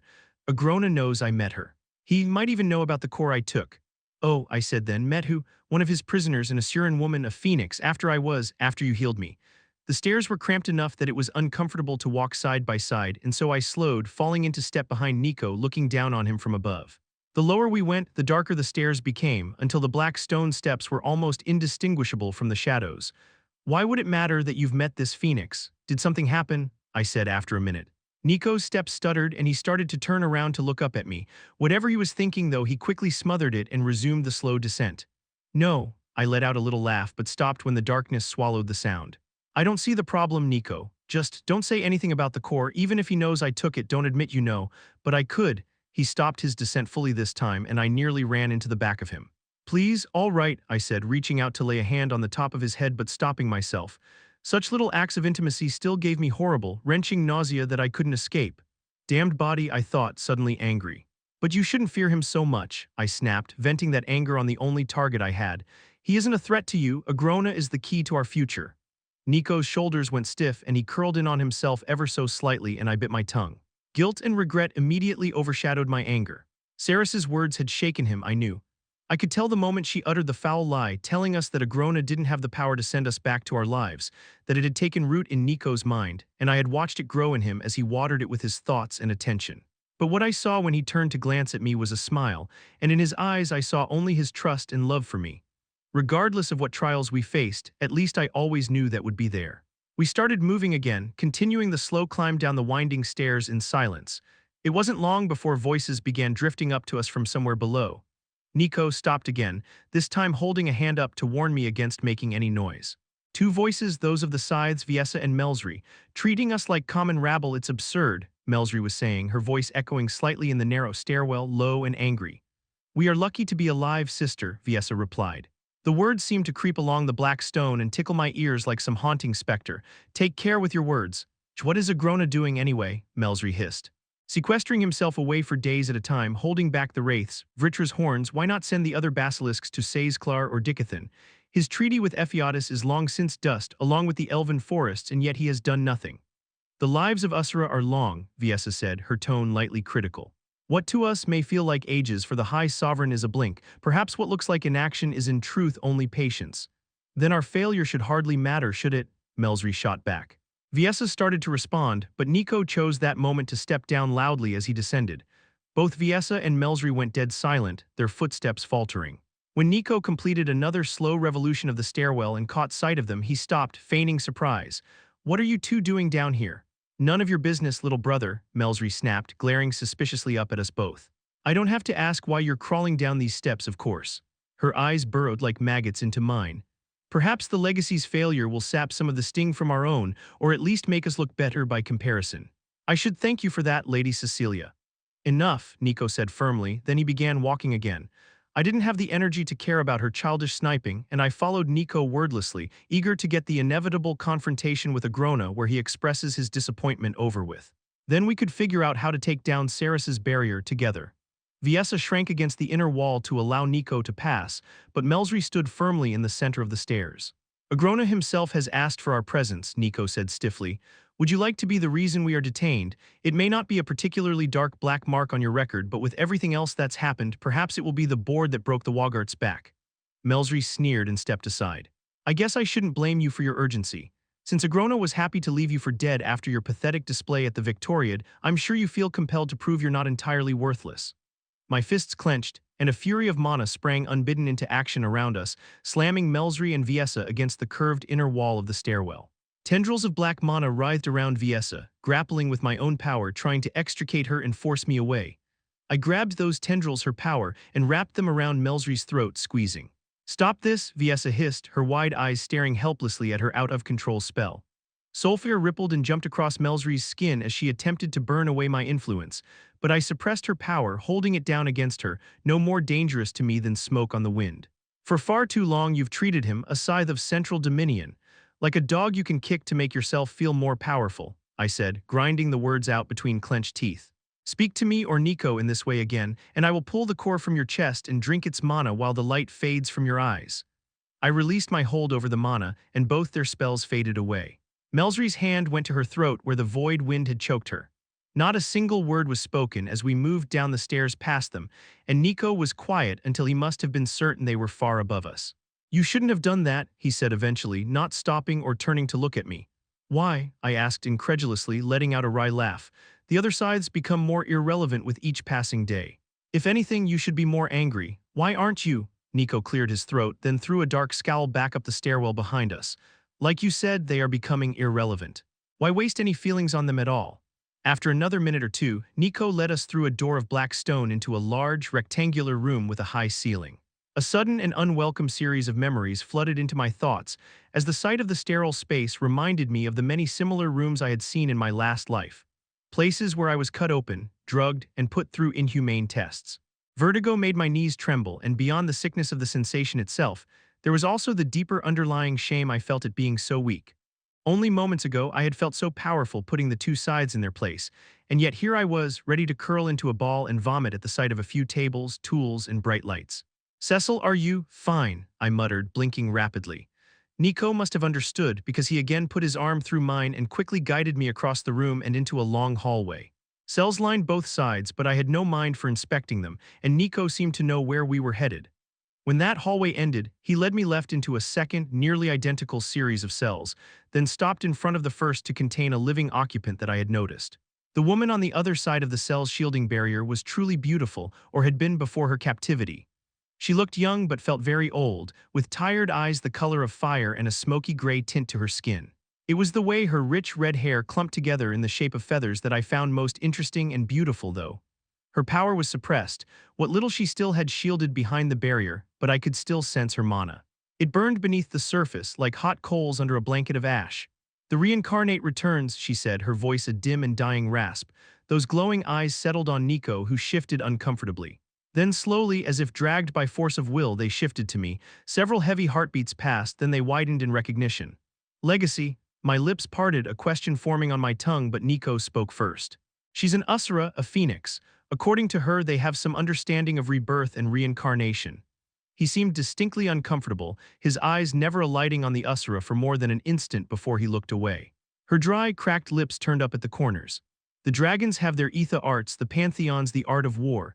Titans will claim to understand life best of all Usura, but they only understand creation, just as the basilisks know corruption and decay. Life and all the many facets that make it up is the domain of the phoenixes. You're being uncharitable, Lady Dawn, a deep voice boomed from just behind me, causing me to twirl around in surprise. The sight of Agrona never failed to impress upon me a sense of awe. His lithe yet statuesque features maintained an evenness that settled my nerves, as the series of chains and jewels adorning his expansive antler-like horns caught the light and held my attention. Beside me, Nico shifted back, away from Agrona, and bowed, his gaze remaining on the floor except for a single glance thrown down the hallway, right of where we'd come from. I knew instinctively the cell must be in that direction, the one he'd taken the dragon's core from. He was wondering if Agrona had been down there, afraid he had been found out. High Sovereign Agrona Vritra, I said, not smiling as I used his full title, something I rarely did. I've come to report my failure to retake Saizklar. The shield proved more robust than I anticipated, and in my weakened state, Ceres's void mana technique. He raised a hand, one finger extended, and I went silent immediately. His eyes, like two fathomless pools of rich red wine, drew me in. It is my fault, Cecil dear, for not seeing the truth of things sooner. Agrona ran his fingers through my hair, smiling fondly down at me. I sensed Orleith's signature in the barrier Ceres has erected, but assumed it was of his design. That may be the case still, but his presence within the magic is much more literal, I now realize. I reached for my understanding of this world's technology, but it was still too limited, and I found only confusion. Nico sucked in a startled breath. You mean, but how could such a thing even be possible? Agrona grinned at Nico, but it wasn't exactly a pleasant expression. Orleith was a paranoid genius. No doubt he built the shield to protect himself from me, and Ceres somehow baited him into a trap. The truth remains, Orleith is certainly the power source behind the shielding mechanism. I gasped, understanding coming at last. Like she's using him as a battery. Exactly, Nico said, one hand running down his face, his eyes losing focus as he looked at something only he could see. So it wasn't just about how much mana you could control or how fine your control is, but also the fact that this mana is being controlled by an Usura. Which has brought us here. Agrona finished, taking me by the shoulders and turning me around to face the Phoenix Dawn. If you wish to counter Asuran mana arts, you must first taste Asuran mana. The Phoenix clenched her jaw, a muscle twitching in her cheek. Her glowing eyes bore into me like hot pokers. Touch me and I'll burn through you from the inside out, legacy or not. Agrona chuckled darkly. Lady Dawn, you are hardly in a position to make threats. If you were as vicious or powerful as you wish Cecilia here to believe, perhaps you would not have spent these many years imprisoned under my fortress.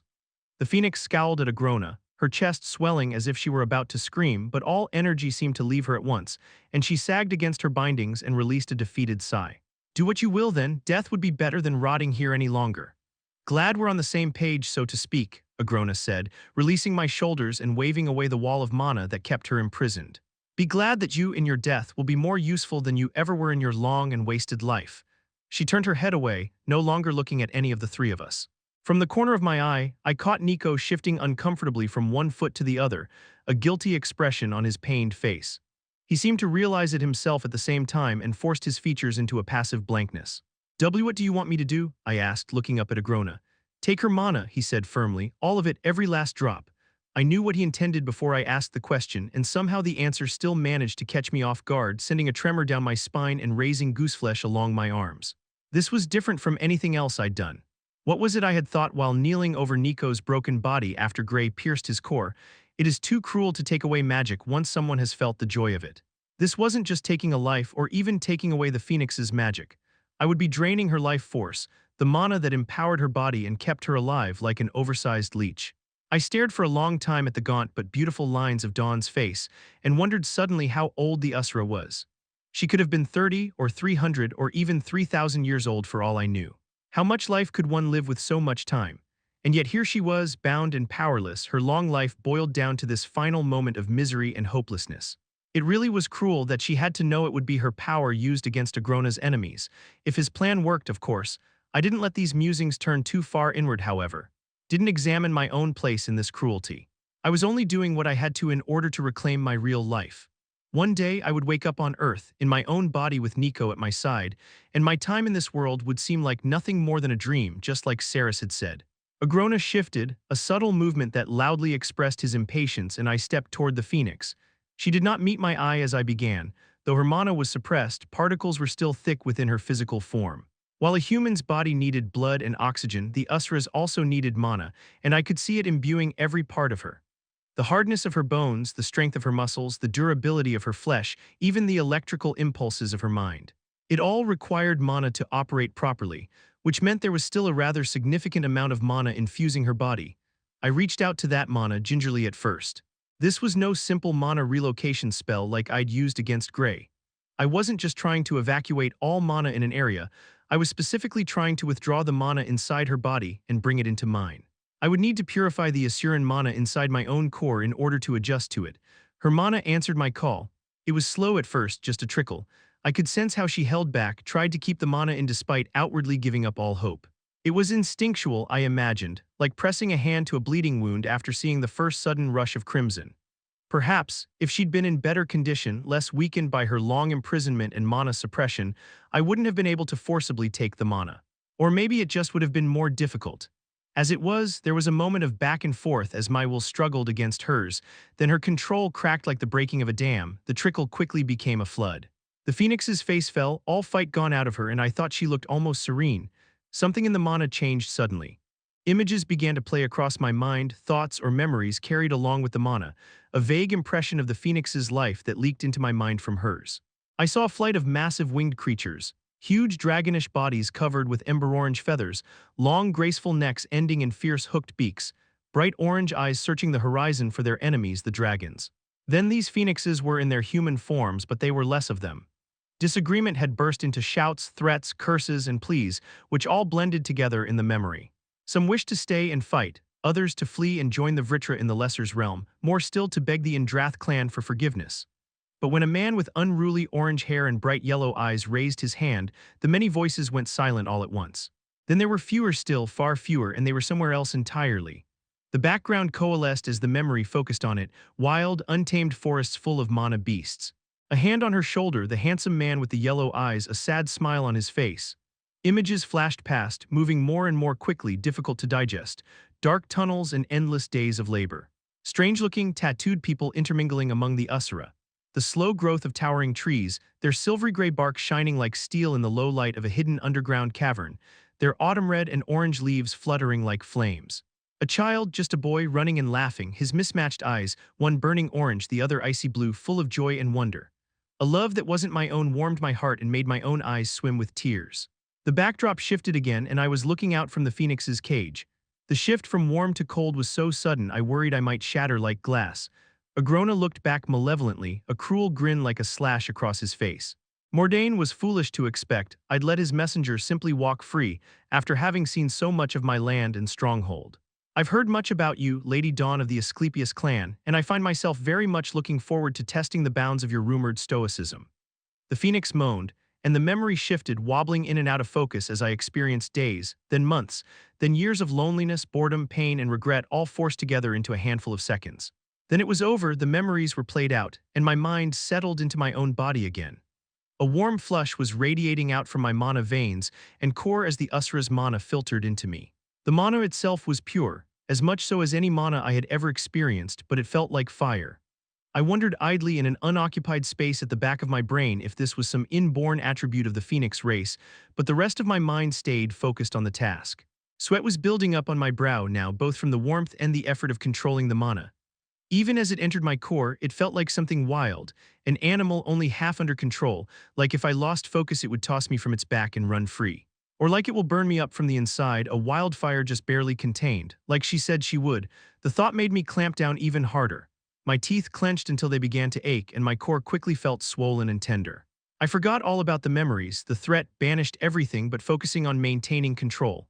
But even as the flow of mana picked up speed, more and more remained inside of the Phoenix's body, a massive reservoir that was difficult to wrap my mind around. No, I had suffered worse than this before.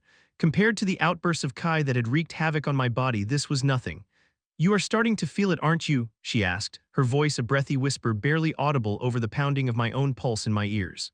"Your spirit may carry your potential from one life to the next, Legacy, but you are still wrapped within weak elven skin and bones."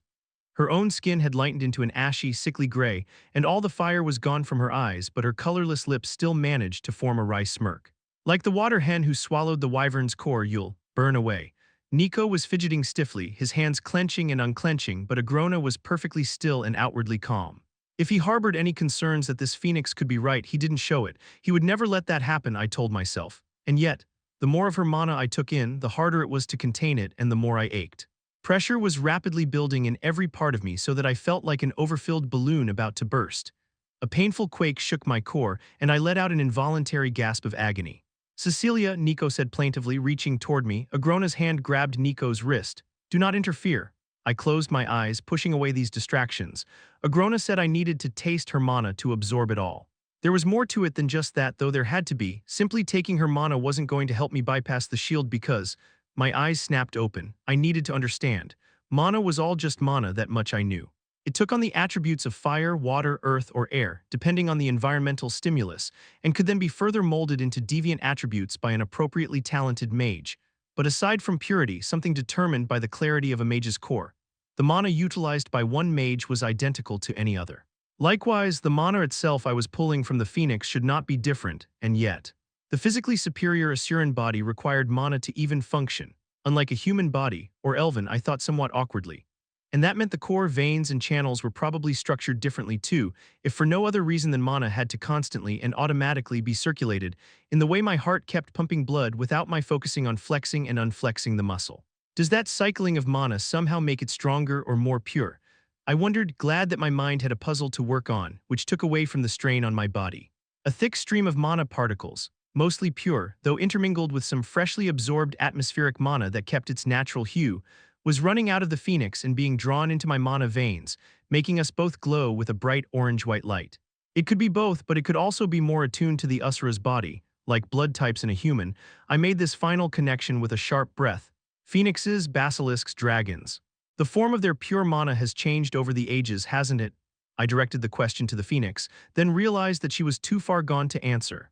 Her skin, now more pale blue than gray, had tightened unnaturally over her frame, and beneath it the muscles had atrophied and shrunk. The orange had leached from her eyes, leaving them a dull, cloudy color.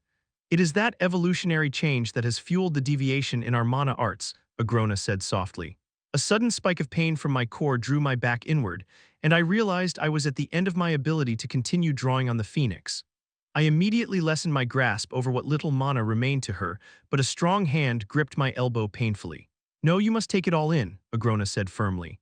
I met his eye, tried to read whatever alien thoughts or emotions shined back at me and failed, then said, I can't, my core is. Then I experienced a second moment of realization. Dawn's entire body had been full of mana, and Usuras had to circulate mana at all times to support their body. I lacked the physical attributes that made this possible for them, but I had something else even better. With a single thought, mana spilled out of my core. Instead of being released from my body or focused into a spell, I guided it through my mana channels, into every limb, every organ, focusing on strengthening my physical body. Instead of stopping there as most strikers would, I guided the mana to keep moving, cycling from one part of my body to the next and eventually back into my core. Soon, my entire body was infused with mana. This in turn eased the pressure on my core and allowed me to drag the last particles of mana from the phoenix's cold, lifeless husk. I watched where the phoenix mana and my own intermingled, curling in and around each other like flames. Although her mana had been too warm and alien at first, I realized I had already acclimated to it, made it mine. And I knew with absolute certainty that, if faced with a phoenix, I would have no more trouble defending against their spells than I would any other mage. This thought brought a frown to my face and I looked at Agrona. Behind him, Nico was watching me carefully, his entire body tense as a compressed spring. Agrona was grinning, beaming down at me pridefully. Well done, Cecil. Will it be enough? I asked, thinking about Ceres and her damned shield. I feel it, the phoenix attribute mana. I've already taken it into my body and made it my own, but the shield. Will this insight be enough against basilisk mana? A tentative thought was worming around in the back of my mind, but I was afraid to give voice to it. Nico apparently had no such compulsions. Is Sovereign Kairos still imprisoned? Cecilia could, no, Agrona said firmly, his grin cracking like thin ice. Then softer, letting a shadow of the smile return, he said, no, that won't be necessary. I may have other uses for Kairos. An understanding of Asuran mana will be enough. Nico held my gaze from behind Agrona, making no other move than a slight flaring of his eyes. It was enough to communicate his thoughts. There is something else, I said, flush with the power rolling through me like a firestorm. I saw other Usuras in Dicathen in the beast glades. Agrona's brows rose as he considered the withered corpse of the phoenix. Interesting. So Lady Dawn, all these years protecting Mordain and you give him up as life leaves you. Tragic. To me, he said, perhaps, after you have eliminated the mild threat that Ceres and her rebellion pose, you can sharpen your claws on a real enemy, Cecil dear. Chapter 412. Arthur Leywin. Where's your pedalacrian? Gideon asked, staring around warily as if Lyra Drade might jump out of the shadows from any direction. His face was soot-stained, and I couldn't help but notice that his eyebrows were gone again, and part of his hair had been singed. Not that I want her to see this, but where can you lock up a retainer and expect her to stay? Next to Gideon, Emily gave me a small wave. She was pale-faced and had dark bags under her eyes, but the fact that she was on her feet at all spoke to the return of her strength. It had only been a couple days since the bestowment test, and without Ellie's regalia, I felt sure it would have taken Emily several more days to recover. I had one of the vaults in the Earthborn Institute fitted out to be a cell, I said, coming to a stop before the two inventors. Regis and Micah are watching over her while she coaches my sister on the regalia. Gideon huffed as he turned around and started to walk quickly away. We were standing on the lowest floor of Vildoriel, surrounded by freshly constructed stone dwellings, the destruction of the Scythe's attack on the city already a distant memory, at least physically. I could still see the threat of attack in the furtive glances of the dwarves and elves that bustled about, in the way they avoided small talk and never moved their hands too far from their weapons. It was with mixed feelings I saw some of that tension melt away whenever they saw me, my presence bolstering their courage. You should have all 3 lances on her, at least, Gideon continued after a moment as he led us into a narrow tunnel that I knew connected to some old mining shafts. The lances are not mine to order around, I pointed out conversationally. A small dwarven boy waved, a huge gap-toothed grin on his round face, and I raised a hand in return, then followed Gideon into the dark tunnel. Baron stays by Virion's side at almost all times, and Virion has been busy tending to his flock. With Dicathen shifting back into our control, he's been able to reach out to more of the elves scattered around the continent. They're trying to figure out how many are left. Emily said softly, her voice hoarse with emotion. The same despair that clung ragged to her words clawed at the back of my throat, and I had to cough to shake it loose. Fighting broke out in Kalberg and Vere went to assist. Apparently, some of the soldiers who fled from Blackbend made it to Kalberk and warned them what was happening. Instead of surrendering, the Highbloods in charge of the city locked it down and dug in. All the more reason to forge ahead with my other project, Gideon insisted, moving quickly despite the dim lighting. This war isn't over yet. No, it isn't, I thought, considering what would come next. I had been trying to put myself in Agrona's place, using everything I knew about him to gauge his next move. If Kezes fulfilled his end of our agreement, then it was my hope that we'd seen the last of any full-scale battle on Dicathen soil. And it was possible, if perhaps overly hopeful, that Agrona might simply write Dicathen off as more trouble than it was worth and turn his focus to Ephiatis. One particular element made that course unlikely, however, me. I still didn't understand how Agrona had come by his knowledge of reincarnation, or how he had been able to search across worlds to find the legacy and the two anchor points he needed to fully manifest her potential in this world, me and Nico. But regardless of how he had made these discoveries, their implementation hadn't gone as he planned. I had been reincarnated on the wrong continent in the wrong body, and he had been forced to look outside his own domain for a vessel. Instead of being an anchor point entirely under his control, I became his enemy. And through the actions of his own daughter, I was given the only power in this world potentially capable of standing up to both Agrona and Kezes. I was under no illusion that either one of them would just let that go. Kezes was willing to exchange favors for knowledge in a tenuous alliance, but Agrona, I knew the lord of the Vritra clan couldn't help but want what I had. The idea of striking a similar bargain with him, a trade of etheric knowledge for his vow to leave Dicathen alone, had crossed my mind, but after much consideration, I also knew there was no vow he could make that I could rely on. And even if I decided to take such a risk, I couldn't consign the entire population of Alacria to their fate just because Dicathen had been made safe. Regardless of his intentions toward Dicathen, Agrona would come after me again eventually. I couldn't just sit around Vildoriel waiting for that to happen.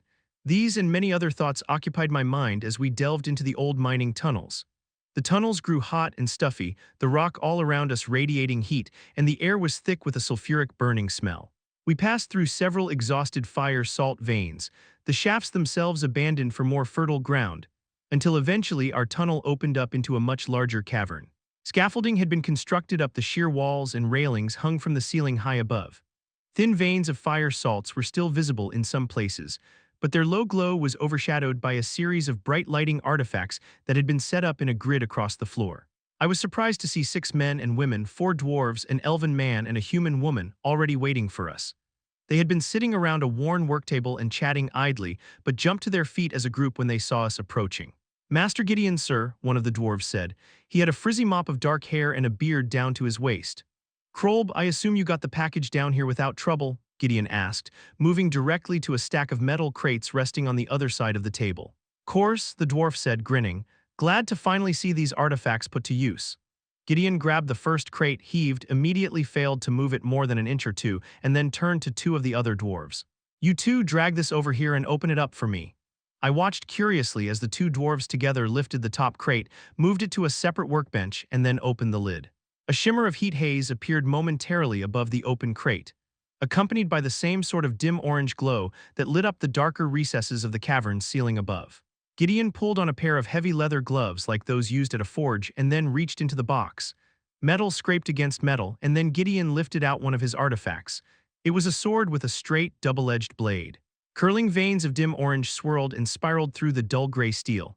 As I leaned in closer to get a better look, I could feel heat coming off the weapon. The crossguard was slightly too large, almost clunky, with a bastard-style hilt that could be wielded comfortably with 1 or 2 hands. I activated Realmheart, and the cave shifted into a riot of color as the mana particles became visible. Fire attribute particles clung to the blade, dancing up and down its length along the glowing orange lines. A strong source of mana radiated from the hilt as well. Gideon held the sword out to me, handle first. The dark leather was warm to the touch but not hot. Gingerly I ran a finger along the flat of the sword but pulled back as the scorching heat of the fire salt-infused steel seared my flesh. Gideon snorted. "I guess I'll have to add a warning label to the hilt that reads, 'Hey idiot, don't touch the glowing hot steel.'" I chuckled as I took a step back and swung the blade experimentally. It wasn't the finest craftsmanship I'd ever felt, especially in the balance department, but as these were only Gideon's prototypes, I expected the designs to be refined as more weapons were crafted. "Infusing the steel worked as we discussed?" I asked, spinning the blade around and down in a cut that left a heat haze arc in its wake. Emily responded through a half-stifled yawn. "The crucible method was genius. Suffusing the fire salts into the melted iron allowed us to get the mineral itself hot enough to liquefy, and increasing the carbon content of the steel by infusing it with high-carbon iron allowed the fire salts to bind to the steel, solving two problems at once. Yes, yes, the Wunderkind did it again, Gideon grumbled, though I could tell he wasn't actually unhappy. At the center of the workbench rested a much smaller shield generator, like the one we'd used during the bestowment testing. Gideon activated it with a pulse of mana, then stepped back and looked at me expectantly. Go on, touch the blade to the shielding. Gently though, he added quickly. We don't need freakish lance strength right now, I just want you to see. Rolling my eyes, I lowered the blade toward the small bubble shield. When the edge contacted the transparent barrier, it hissed and popped, sending off sparks. I raised the edge slightly, breaking the contact, and the noise subsided, though a thin trail of smoke rose up from the sword. Without waiting for further instructions, I pushed the blade down again, harder this time. Sword and shield surged against each other, the mana inherent to the blade's structure clashing with the mana forming the shield. It lasted a second too then, with a sputtering hum the shield artifact lost power and the shield itself popped. This is only a very low-power generator, but you see, Gideon said, his eyes bright. The fire salts, even in this form, continue to attract fire attribute mana, creating a strong enough force to counter, and with enough strength even break through an opposing mage's shields. I held the weapon up to examine it more closely. There was a sort of trigger embedded into the clunky crossguard. What's this do? Gideon grinned manically. A weapon hot enough to sear flesh and capable of countering enemy shields without being imbued with mana was a good starting point, but a non-mage, even a talented warrior, would still be at a disadvantage against an augmenter. The mage can empower his body, strengthening his muscles and enhancing his speed and reaction times. This feature may not entirely counter such overt imbalances between an augmenter and non-magical soldier, but it definitely adds to the experience. I'm pretty sure Master Gideon just wanted to fit his original canon idea into the weapon somehow, Emily said under her breath. Gideon scowled and shooed Emily and the 6 non-mages back. Go on, trigger it, but only for a moment. It has the strongest effect if done while swinging the weapon. Moving back to put even more room between myself and the others, I took a couple more practice swings with the sword, getting used to its heft and balance. Then, as I made a sharp sideways cut from left to right, I pressed the stiff trigger. Mana rushed from the grip into the blade, and the sword burst into flames. At the same time, it lurched forward as if propelled from behind. I absorbed the unexpected momentum by twirling the blade, releasing the trigger in the act, then bringing it back up in front of me so I could examine the effects. The orange veins were glowing more brightly, although the excess mana was being burnt through very quickly. Perhaps 20% of the mana stored in the handle had been expended in that single explosion. Gideon said, practically vibrating as he shifted his weight from one foot to the other. When triggered during a forceful movement, the sudden influx of mana into the fire salts causes a violent combustion effect, which can add to the speed and strength of a strike, as well as creating a fiery explosion. It's a little unwieldy at the moment, Emily added, but with the right training. A non-mage soldier should be able to properly time and target pretty devastating strikes with it. Her words drew my attention to the 6 non-mages watching quietly from a safe distance. I glanced around the large, empty, shuttered mine. What are we doing here? Gideon clapped his hands together. I'm sick and tired of lab tests, that's why. It's time to see these babies in action. He waved towards the rest of the boxes while shouting at non-mages. All right, test dummies, grab your equipment and get ready. After a moment, he added, and make sure to stretch. The last thing I need is my test scuttled because someone pulled a muscle. I was staring at Gideon, but he seemed to be purposefully ignoring me.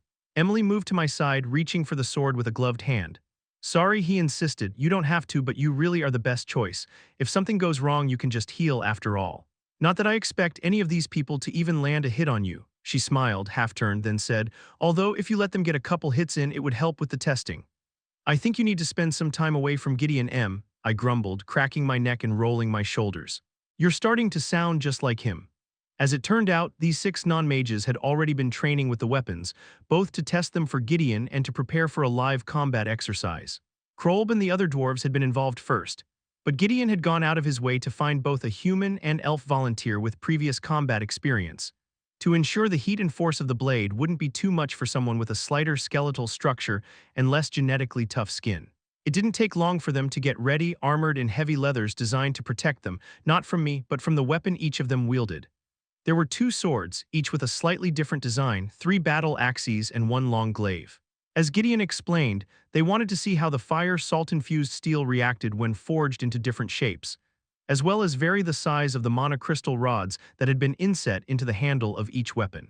Standing in the center of the large cave, surrounded by the leather-wrapped warriors, I brandished a plain metal rod pulled from some of the abandoned materials. A much safer weapon for the experiment than my conjured etheric blade. Don't go easy on him, you lot. Remember, he's practically immortal, he can take it. Now get to it. Gideon's eyes gleamed hungrily from where he and Emily had barricaded themselves behind a much stronger shield generator. Next to him, Emily was hunkered silently over a notebook and quill, ready to take note of everything that happened. I exchanged a respectful bow with my opponents, then settled back into a loose defensive posture. The elven man moved first, his glaive slashing downward and exploding into flame the moment Gideon gave the command. But the force of the burst was too powerful for the lithe elf, especially since he couldn't strengthen his body with mana, and the glaive yanked to the side, slamming into the ground in front of Krolb, who had jumped forward to slash with his axe at my legs. The dwarf tripped over the glaive's handle and went sprawling. I spun away from the muddle, bringing my piece of iron up to deflect a swing from a sword-wielding dwarf. I made sure to control my movements, working to match the speed and strength of my opponents, otherwise I risked shattering bones or dislocating limbs with my blocks and counterstrikes. The fire salt sword bit into the iron rod, then exploded in a combustion that singed my face. The sword surged downward, shearing my weapon into two pieces and glancing harmlessly off the ether cladding my skin. With a short iron bar in each hand, I smacked the sword aside and stepped into a chopping axe, letting it rebound off my unarmored shoulder without trying to block it, and instead throwing my forearm into the wielder's chest, not hard enough to injure, but more than enough to send him sprawling onto his back. The human woman jumped over the fallen dwarf and brought her sword down with both hands toward me. I crossed the short bars over my head to catch the blade between them, but the woman triggered the fire salt burst, creating an explosion of fire and a burst of momentum that forced the searing hot steel straight through the remainder of my iron rod. Taking a single short step back, I purposefully let the blade's glowing point claw across my front. To my surprise, it seared through the thin skin of ether that always clad my body, and scored a line across the front of my shirt and into my flesh before slamming into the ground at my feet, driving into the solid rock. The woman's eyes went wide, and she started to mumble out what I'm certain was meant to be an apology, but the words never manifested. Gripped tightly in both her hands, the trigger was still compressed, and mana built rapidly in the blade until it vibrated. Before I could warn her to release it, the sword exploded. A storm of flames and steel shrapnel engulfed us. Lunging forward, I wrapped my arms around the woman as she rocked back, lifting her off her feet and pulling her leather-covered body close against mine. The ether pathways revealed by God's step were humming to me before I even thought to look, and I stepped into them. We appeared in a flash of purple lightning, while the white-orange flames of the sword's explosion were still erupting behind us. Hot steel shards pinged into stone all over the chamber, so hot and fast they buried themselves into the hard stone walls, floor, and ceiling. The others dove away from the blast, covering up as best they could, their heavy leather armor providing good protection against the heat, but very little against razor-sharp shrapnel. The woman's panicked panting, as she struggled to rip off her protective helmet, forced my attention back on her. She was clawing at the helmet with one hand while her other trembled violently in her lap. I helped to unbuckle the helmet, and she tossed it aside. Her face was red with exertion and the heat of her armor, but she began rapidly paling as she stared at me in horror. Looking down, I realized my torso was peppered with small wounds. As I watched, the line she'd drawn down my chest with the tip of her blade and the many smaller punctures healed over, in some cases pushing out small fragments of the sword, which clinked on the ground at my feet. After all our training, Gideon grumbled, coming out from behind the shield. Rule number 2, don't hold down the trigger. Is anyone hurt? Emily asked weakly, staring at a crater in the stone where the woman's sword had been. I glanced around the space, but it didn't seem as if anyone had been badly wounded. I appeared to have absorbed a significant amount of the shrapnel, so that even the human woman only had superficial cuts and scrapes from the shards themselves, although I could tell from the holes burned in her armor that there had been a few near misses as well. It went wrong so fast, I thought sourly, listening to the other combatants calling out to one another to make sure everyone was okay. If I'd have thought more quickly, I could have forced the mana to implode instead of explode, or even stabilized the sword itself to prevent the accident entirely. This was a problem I had been dimly aware of in the back of my mind, but was highlighted by this incident. As I gained more abilities such as Realm Heart, it became more difficult to fully utilize each in combat. Although I could teleport instantly with the God Step Godrune, my reaction times and even my perception were still limited by my own training and physical attributes. A hiss of pain drew me back to the human woman who was shaking as she tried to pull off her heavy gloves. Gently, I took hold of the fingers and eased the gloves off her. Underneath, her hand was already turning purple. Broken, I said softly, but not irreparably so. We have emitters in Voldorial who can heal this painlessly. Emily, Gideon shouted as he walked up. He chewed on his bottom lip as he stared down at the wound and waited as Emily hurried over, one hand holding her notebook and pen, the other adjusting her glasses as they bounced up and down. Get Chandri here to a healer, would you? I suppose I should have had an emitter on standby just in case, but then I didn't expect one of you to immediately forget the rules and… Gideon trailed off as Emily, Chandri, and I all gave him meaningful looks. Bah, give me that, he said, plucking the notebook out of her grasp. The rest of you back to your places. We go again. Emily wrapped her arm around Chandri and helped her up. The woman's face had finally settled on green, and she couldn't take her eyes off her shattered hand and wrist. And for the love of life itself, don't hold down the damn trigger, Gideon snapped, watching Emily and Chandri stumble from the cavern. The experimentation with the fire-salt weapons lasted only an hour longer, during which time there were no more accidents. After wrapping up, providing my feedback to Gideon and wishing the rest well, I hurried back into the city to check on my sister. Leaving her with an enemy retainer, even on the other side of a mono-repressing cell door watched over by a lance and my own companion, had been uncomfortable. When I returned, however, it was to the sound of Ellie howling with laughter, the noise of it carrying far down the halls of the Earthborn Institute. When I rounded the corner that brought Lyra's cell into sight, I found Ellie sitting cross-legged on a mat in front of the cell, curled over in breathless glee, while Regis pranced around on his hind two legs, flailing as if he were in terrible pain. Micah was gasping for breath, one balled fist pounding on the wall, and she, too, seemed entirely overtaken by hilarity. No, Regis, it's the only way, he was rumbling in a cartoonishly affected baritone. I just have to boil myself in lava, I can't possibly do this without… He caught sight of me and stopped suddenly, then slowly sank down on all fours. Oh, hey there, boss. Ellie's eyes opened and she pointed at me and laughed so hard that snot spurted from her nose. Micah gave a wild snort and then the two only laughed harder. Once I was close enough to meet Lyra's eye through the bars, I sent her a serious frown. Are you messing with their brains or something with your sound attribute spells? Lyra, who was leaning against the inside wall with her arms crossed, shrugged. No, your summons has proved ample distraction without me doing anything. I was happy exploring the depths of your sister's new regalia, but I won't pretend not to have enjoyed his stories about your time in the relictums. You really have seen and done some strange things, Regent Leywin. Micah was struggling to stand up straight and suppress her fit of giggles. Her jaw was clenched tight, but both her lips and a muscle in her cheek were twitching constantly. She threw me a lazy salute and said, "Welcome back, General Masochist. The Alacrian has been surprisingly well behaved." "Thank you, Micah," I said with a bone-deep sigh. To Ellie, I asked, "Did you accomplish anything?" Wiping tears from her eyes, she grinned up at me. "I'm figuring things out, I think. It's hard, not hard, weird, like we're learning how to use magic from the beginning, but there is all this power there ready to respond. Lyra thinks I'll need to grow into the regalia." Lyra moved to the front of the cell, standing just inside the ruined bars. "I'm not entirely certain regalia is even the correct term. This ability of yours to impact the bestowment, it is." She trailed off with a shake of her head, her lips curling up wryly. "The High Sovereign would pull off his own horns to be able to do what you can, I'm certain of it. The rune she received is powerful, beyond what I've seen received even by other retainers or the scythes themselves. To be honest, it is too much for her. The purpose of mastering a lower rune before gaining a crest, emblem, or regalia is to build a mage's strength and magical talent. Most mages never receive an emblem, much less a regalia. Your sister, well, I'm not sure she'll ever be able to make use of this regalia properly.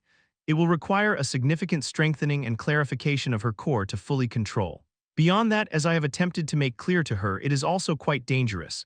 If she pushes too hard, the rune could empty her core and leave her crippled." I didn't respond immediately, instead taking the time to digest Lyra's words as I looked down at my sister. Her ash-brown hair, the same color as our father's, I remembered, was slightly disheveled. As the retainer had talked, the mirthful expression had slowly slid off Ellie's face, replaced by a small but determined frown, making her look more like our mother. I couldn't help but be of two minds both about Ellie and the bestowals in general. Being able to instantly clarify a mage's, potentially any mage's, core while simultaneously granting them access to a powerful spell could change how Dicathen viewed magic. We could potentially churn out elite mages at a pace previously unheard of. But to get the best results from this process, I needed to spend a significant amount of time with each mage. And I'm only one person, I rationalized, knowing this drastically limited the tool's overall usefulness, at least right now. Also, I'd spent enough time in Alacria to see how the presence of these spell forms could completely overtake our magical culture. There were benefits, certainly, but the potential dangers were so varied and widespread that it was difficult to see the whole picture. A deep-set guilt was also already seeping into me for allowing Ellie to get involved. I'd given her this power, knowing it could be dangerous. But having such clear confirmation that she could easily harm herself with the spell form reminded me that I was responsible for anything that might happen to her. I looked deep into Ellie's almond-shaped brown eyes. Beyond the slight frown that turned down her lips, it was her eyes that revealed the depth of her maturity, a depth that felt too deep for her age. I was aware that during my absence she had stepped up for our mother, for Dicathen, at a level I wish she didn't have to, yet I still thought of her as a child. And because of that, I hadn't allowed myself to trust her, especially not with this newfound power. She was reckless, true, and had proven herself irresponsible on more than one occasion, but she was also perceptive, courageous, and self-sacrificing. She'd been through far too much to still be considered a child. But she was still much too young to carry the burden of being an adult, but I knew at that moment that we had no choice. She no longer saw herself as a child, and I needed to stop treating her like one. Rather than constantly opposing her desires, as I tried to force her into a role I was comfortable with, I needed to step back and allow her to grow in the direction she found most rewarding and comfortable. She needed guidance instead of opposition. I held back a sigh and forced a smile on my face, then reached out a hand to pull my sister to her feet. She took it, hopping up energetically. "Come on, Elle. Walk with me for a bit." Chapter 413. Our steps, both light, whispered off the carved stone of the tunnel walls. The low rumble of an earthen grinding was vibrating down through the Earthborn Institute from somewhere in the distance, and everything smelled of dust and stone and damp. I ran my fingers along the sandpaper texture of the stone as we walked, thinking, "I kind of miss the open sky, don't you?" I asked Ellie. "Do I ever?" she replied wistfully. "It feels like I've completely lost track of time and normalcy while hidden underground. Still, it's better here than the sanctuary. At least we've got more than mushrooms and cave rats to eat." I didn't apologize out loud. I'd already said those words to her and didn't want to cheapen them further, but I did in my heart. The guilt of knowing I could have returned sooner and didn't still lingered. Boo was shuffling along in our wake, his thick fur occasionally scratching against the walls and his claws scraping the floor, making a lot more noise than either Ellie or me. He huffed at the mention of cave rats, nudging Ellie from behind. She laughed, pulled what remained of a piece of salted meat from her bag and tossed it over her shoulder to him. The bear snapped it out of the air in a single bite. "Bring me back some snacks too," Regis thought to me, obviously keeping tabs on my thoughts despite the distance between us. Much to his annoyance, I had left him to maintain his vigil, standing guard over our retainer prisoner. "How were things here while I was gone?" Her narrow shoulders bobbed up and down. "Weird, most people don't know how to feel yet. Excited, hopeful, uncertain, terrified. I don't know tougher now, I mean. In the early days of the sanctuary, it was just fear. Everyone was waiting to die every single day. You know, and I see a lot more smiles, especially from Mom when you're around. Although for the elves it's worse, their hope is complicated. It's starting to sink in for them," I said, mulling over her words, "that even when Dicathen is retaken, they'll never be able to go home again." "Yeah," Ellie muttered, her eyes on the floor, "especially the kids. My friend Camellia, it's like she's not even a kid at all. I don't know if that makes sense." I stared at my little sister, not yet even 16, and completely oblivious to the irony of her statement. "You're one to talk, that's different," she said, blushing slightly. "Besides, the way you treat me, it sure makes me feel like I'm still a child." I wrapped an arm around her shoulder and pulled her against my side in a walking hug. "Isn't that what overprotective big brothers are for?" she huffed, but didn't pull away. "I don't know if I've said this, but it's really kind of you to spend so much time helping the elves." She bit her lip, hesitant, then words spilled out of her in a rush. "But I'm not really. What good is that when I can't do anything to make it better?" I waited to reply as a pair of robed dwarves went by. "It may be your compassion that helps the few elves remaining stay hopeful enough to rebuild. You never know how even a small kindness will stick with a person, what it might mean to them. Besides," I added as an afterthought, "you have your new regalia. Maybe it'll let you help further when you've learned how to use it." "But how am I going to master it if you won't even let me use it?" she pouted, sounding like the 15-year-old girl she was. "I never said that. What if I only do it under careful supervision?" she rushed on, speaking over me. "Lyra promised to teach me as much as you'll allow, and Emily and Gideon want to study me thoroughly, and I bet Mom would even watch over the sessions, and if she can heal me from an Asuran spear, she can." "Ellie," I said, trying to derail the out-of-control train of her thoughts.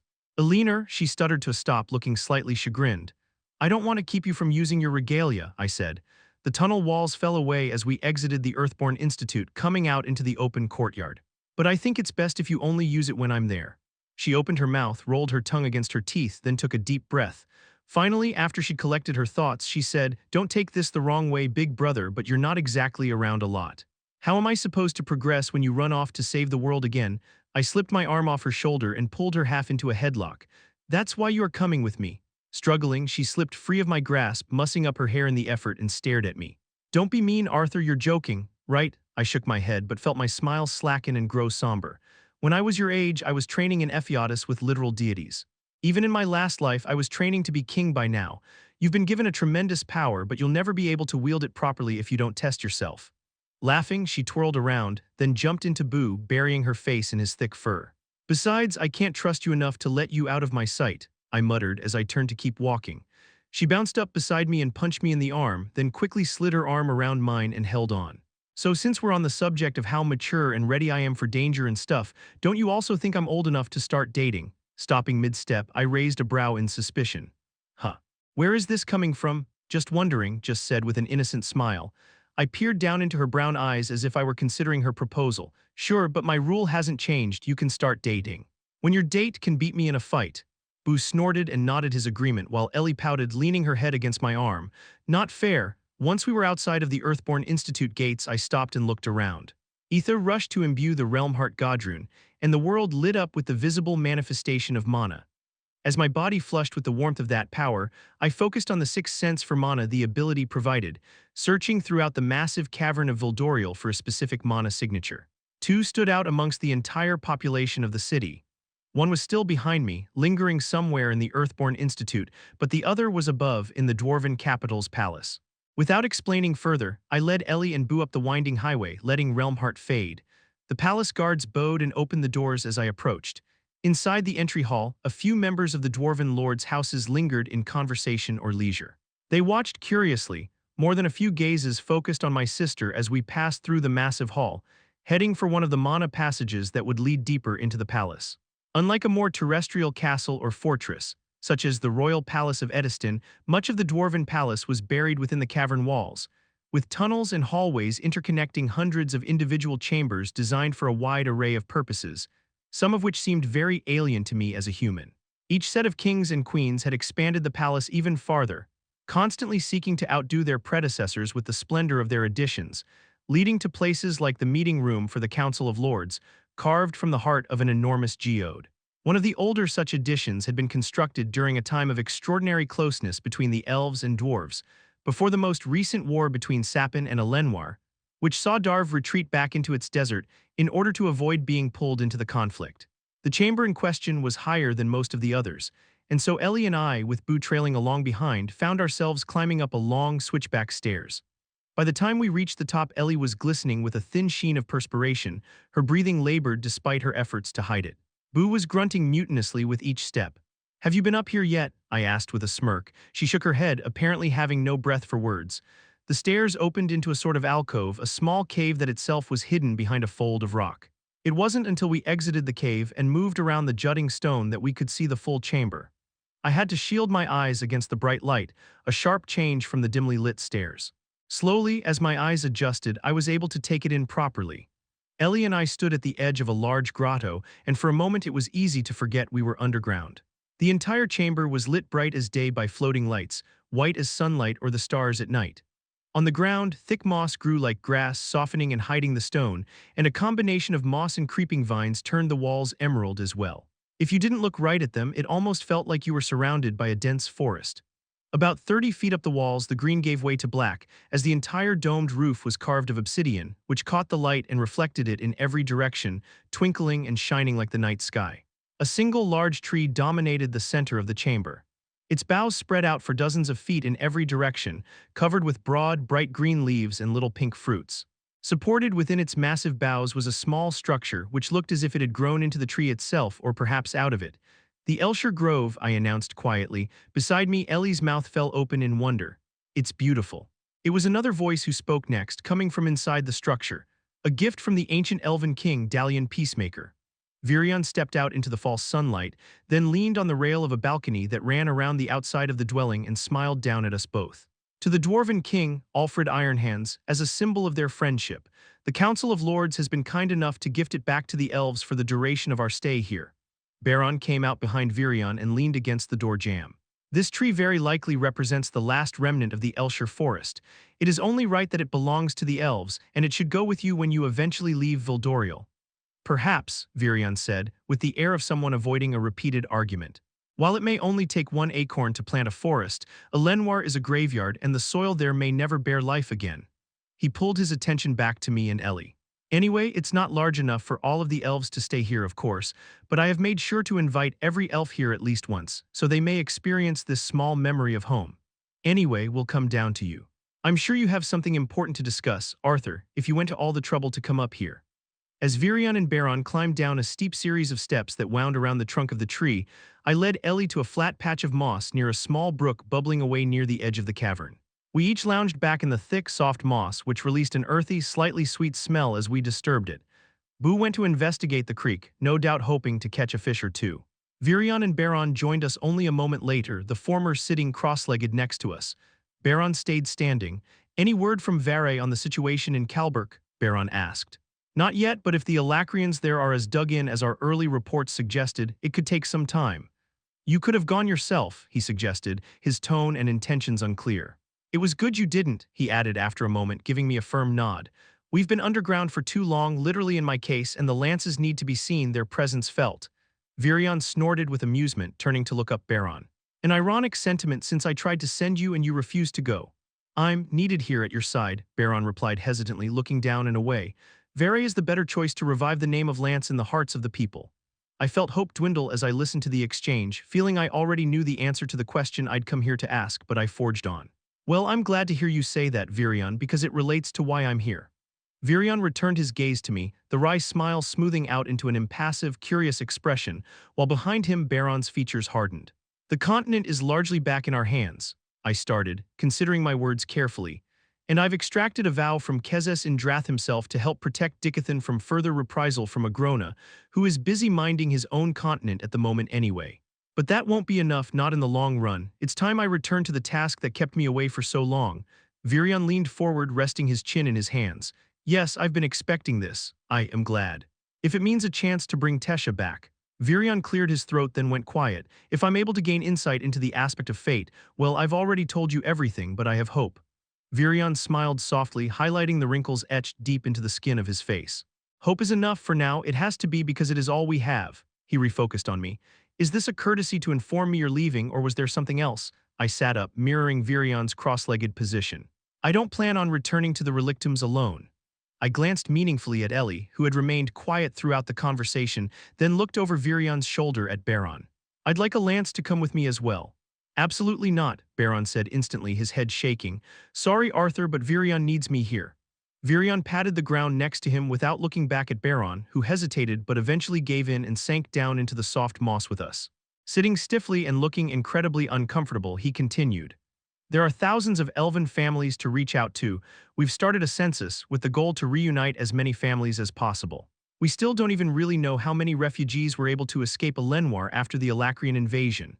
A noble undertaking, I acknowledged, but hardly a job necessary for a lance. Baron breathed out hard, started to stand, glanced at Virion, and forced himself to be still. I wasn't always kind to others before. You. He paused, his eyes darting everywhere but me or Ellie. You know what I was like. You were on the receiving end of it yourself more than once.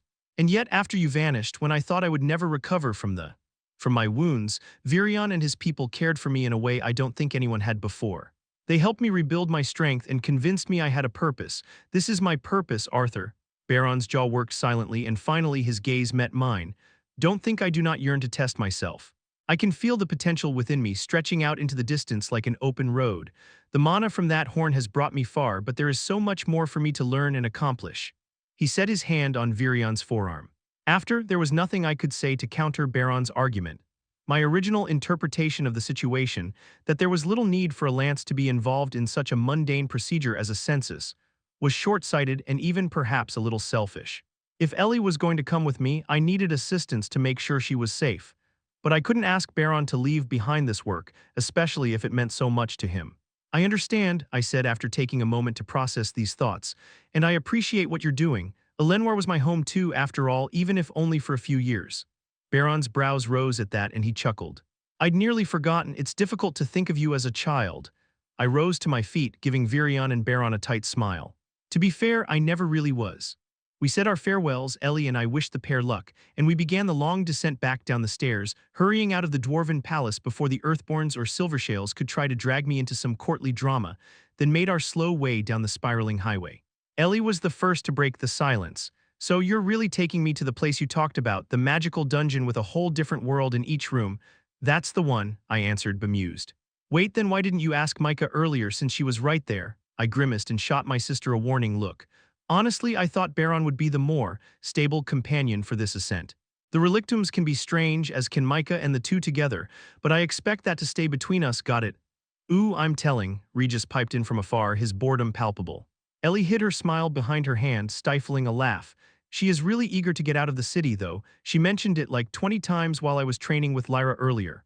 The smile faded and my sister sobered considerably. I think the death of the other Lance, Aya, hit her pretty hard.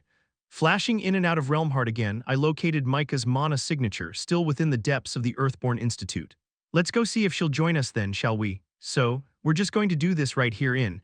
Lyra paused and looked around the small room with a single bed pressed against the wall. Is this your bedroom? The space was relatively cramped with Lyra, Ellie, Micah, and me, all standing awkwardly around the smooth, silver half-sphere of the portal-generating portion of the compass, which was already projecting an opaque, oil-slick oval into the air above it.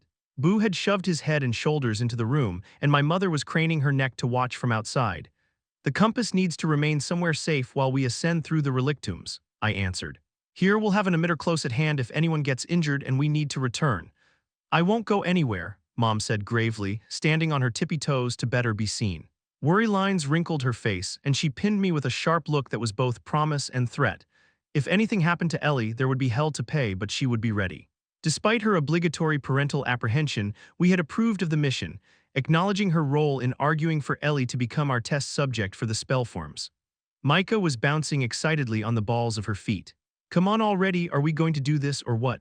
Come out as soon as we're on the other side, I thought to Regis. I want you focused entirely on protecting little sis, yeah, I know. I've got this. I took a deep breath and met the other's eyes in turn. Micah had eschewed the Lance's military uniform for a set of heavy dwarven-style armor. Each piece of matte, blocky steel was engraved with runes, and there was a shimmer of visible mana projected just a fraction of an inch across her entire body. A circlet of smooth stone covered her forehead, extending down the bridge of her nose like a helm. Subtle runes were etched into the surface. Below it, her eyes, one bright and alive, one a dark gemstone, narrowed in determination. Ellie stood beside her, a new bow in her left hand, the knuckles white around the grip.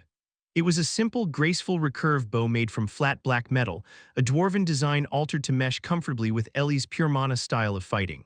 A gift from Emily to replace the bow she designed for Ellie so long ago. She wore leather and chain to keep herself mobile while still offering some protection. Like Micah's, her armor was heavily enchanted with protective runes, but I would be relying on Boo, Regis, and myself to keep her safe. She steeled herself, giving me an almost imperceptible nod. On Ellie's other side, Lyra Drade was draped in bright white armored battle robes. She'd requested something other than the ash gray and crimson uniform of her previous station, and she looked somehow less threatening in this new attire. Micah, you go first. Lyra will follow right behind you, then me. Ellie, you're bringing up the rear with Boo. When everyone had acknowledged their understanding, I focused on Micah. Watch out for the geysers, the water is acidic and full of, well, you'll see. Micah cracked her neck and conjured a huge earthen warhammer, then plunged into the portal. Lyra cocked an eyebrow at Micah's back but followed immediately after, no obvious weapon drawn. Reaching out, I mimed a soft punch on Ellie's bicep like she'd done to me earlier. Deep breaths. Before she could reply, I stepped into the oily surface of the portal and manifested at the edge of a slimy green pool, one of hundreds, perhaps thousands, that made up the floor of the zone. 10 feet to my right, a geyser was mid-explosion, sending acidic sludge spraying for dozens of feet in every direction. But Micah and Lyra had already jumped into action, one conjuring a heavy shield of dirt and stone to catch the spray, the other hitting the jet of water with vibrations that interrupted the liquid's momentum, causing most of the acid to splash harmlessly back into the pools it had originated from. Regis materialized next to me just as Ellie stumbled from the Ascension portal, and he interposed himself between her and a second geyser that burst up behind us an instant later. Then Boo was there, pressed against her other side, his bulk barely fitting on the narrow shelf of solid land the portal appeared above. We'll need to move as a group, with one acting as pathfinder through the muck while at least two watch the pools, Lyra commanded, her sharp eyes darting across the alien landscape. Regent Leywin, is there any safe place within? Oh, can it? Micah snapped, already lowering her guard as she followed Lyra's gaze around the zone, her lip curling up in disdain. Even the bear outranks your prodigious station of prisoner. Wow, it really stinks here, Ellie muttered from between the living walls on either side of her. It's definitely not what I was expect. the pool right in front of us began to bubble, and a monstrous beast the size of a horse lunged into the air, the diffused light reflecting off its slimy skin. A giant slug, blacker than tar and covered in dozens of toothy, snapping maws, arced into the air toward us. While Micah was still adjusting her grip on the oversized hammer and Lyra's lips were forming a whispered curse, I stepped forward. An etha blade shimmered to life in my fist, moving in a smooth arc that bisected the beast, cleaving it in two and sending the disparate parts flying to either side of the others. Micah's hammer fell on one writhing half, smashing it to a pulp, while a silent but visible vibration emanated from Lyra, distorting the air around the other half until it suddenly burst apart into green and black slime. Behind them, Ellie held an arrow against the string of her bow, her mouth open in surprise, eyes wide.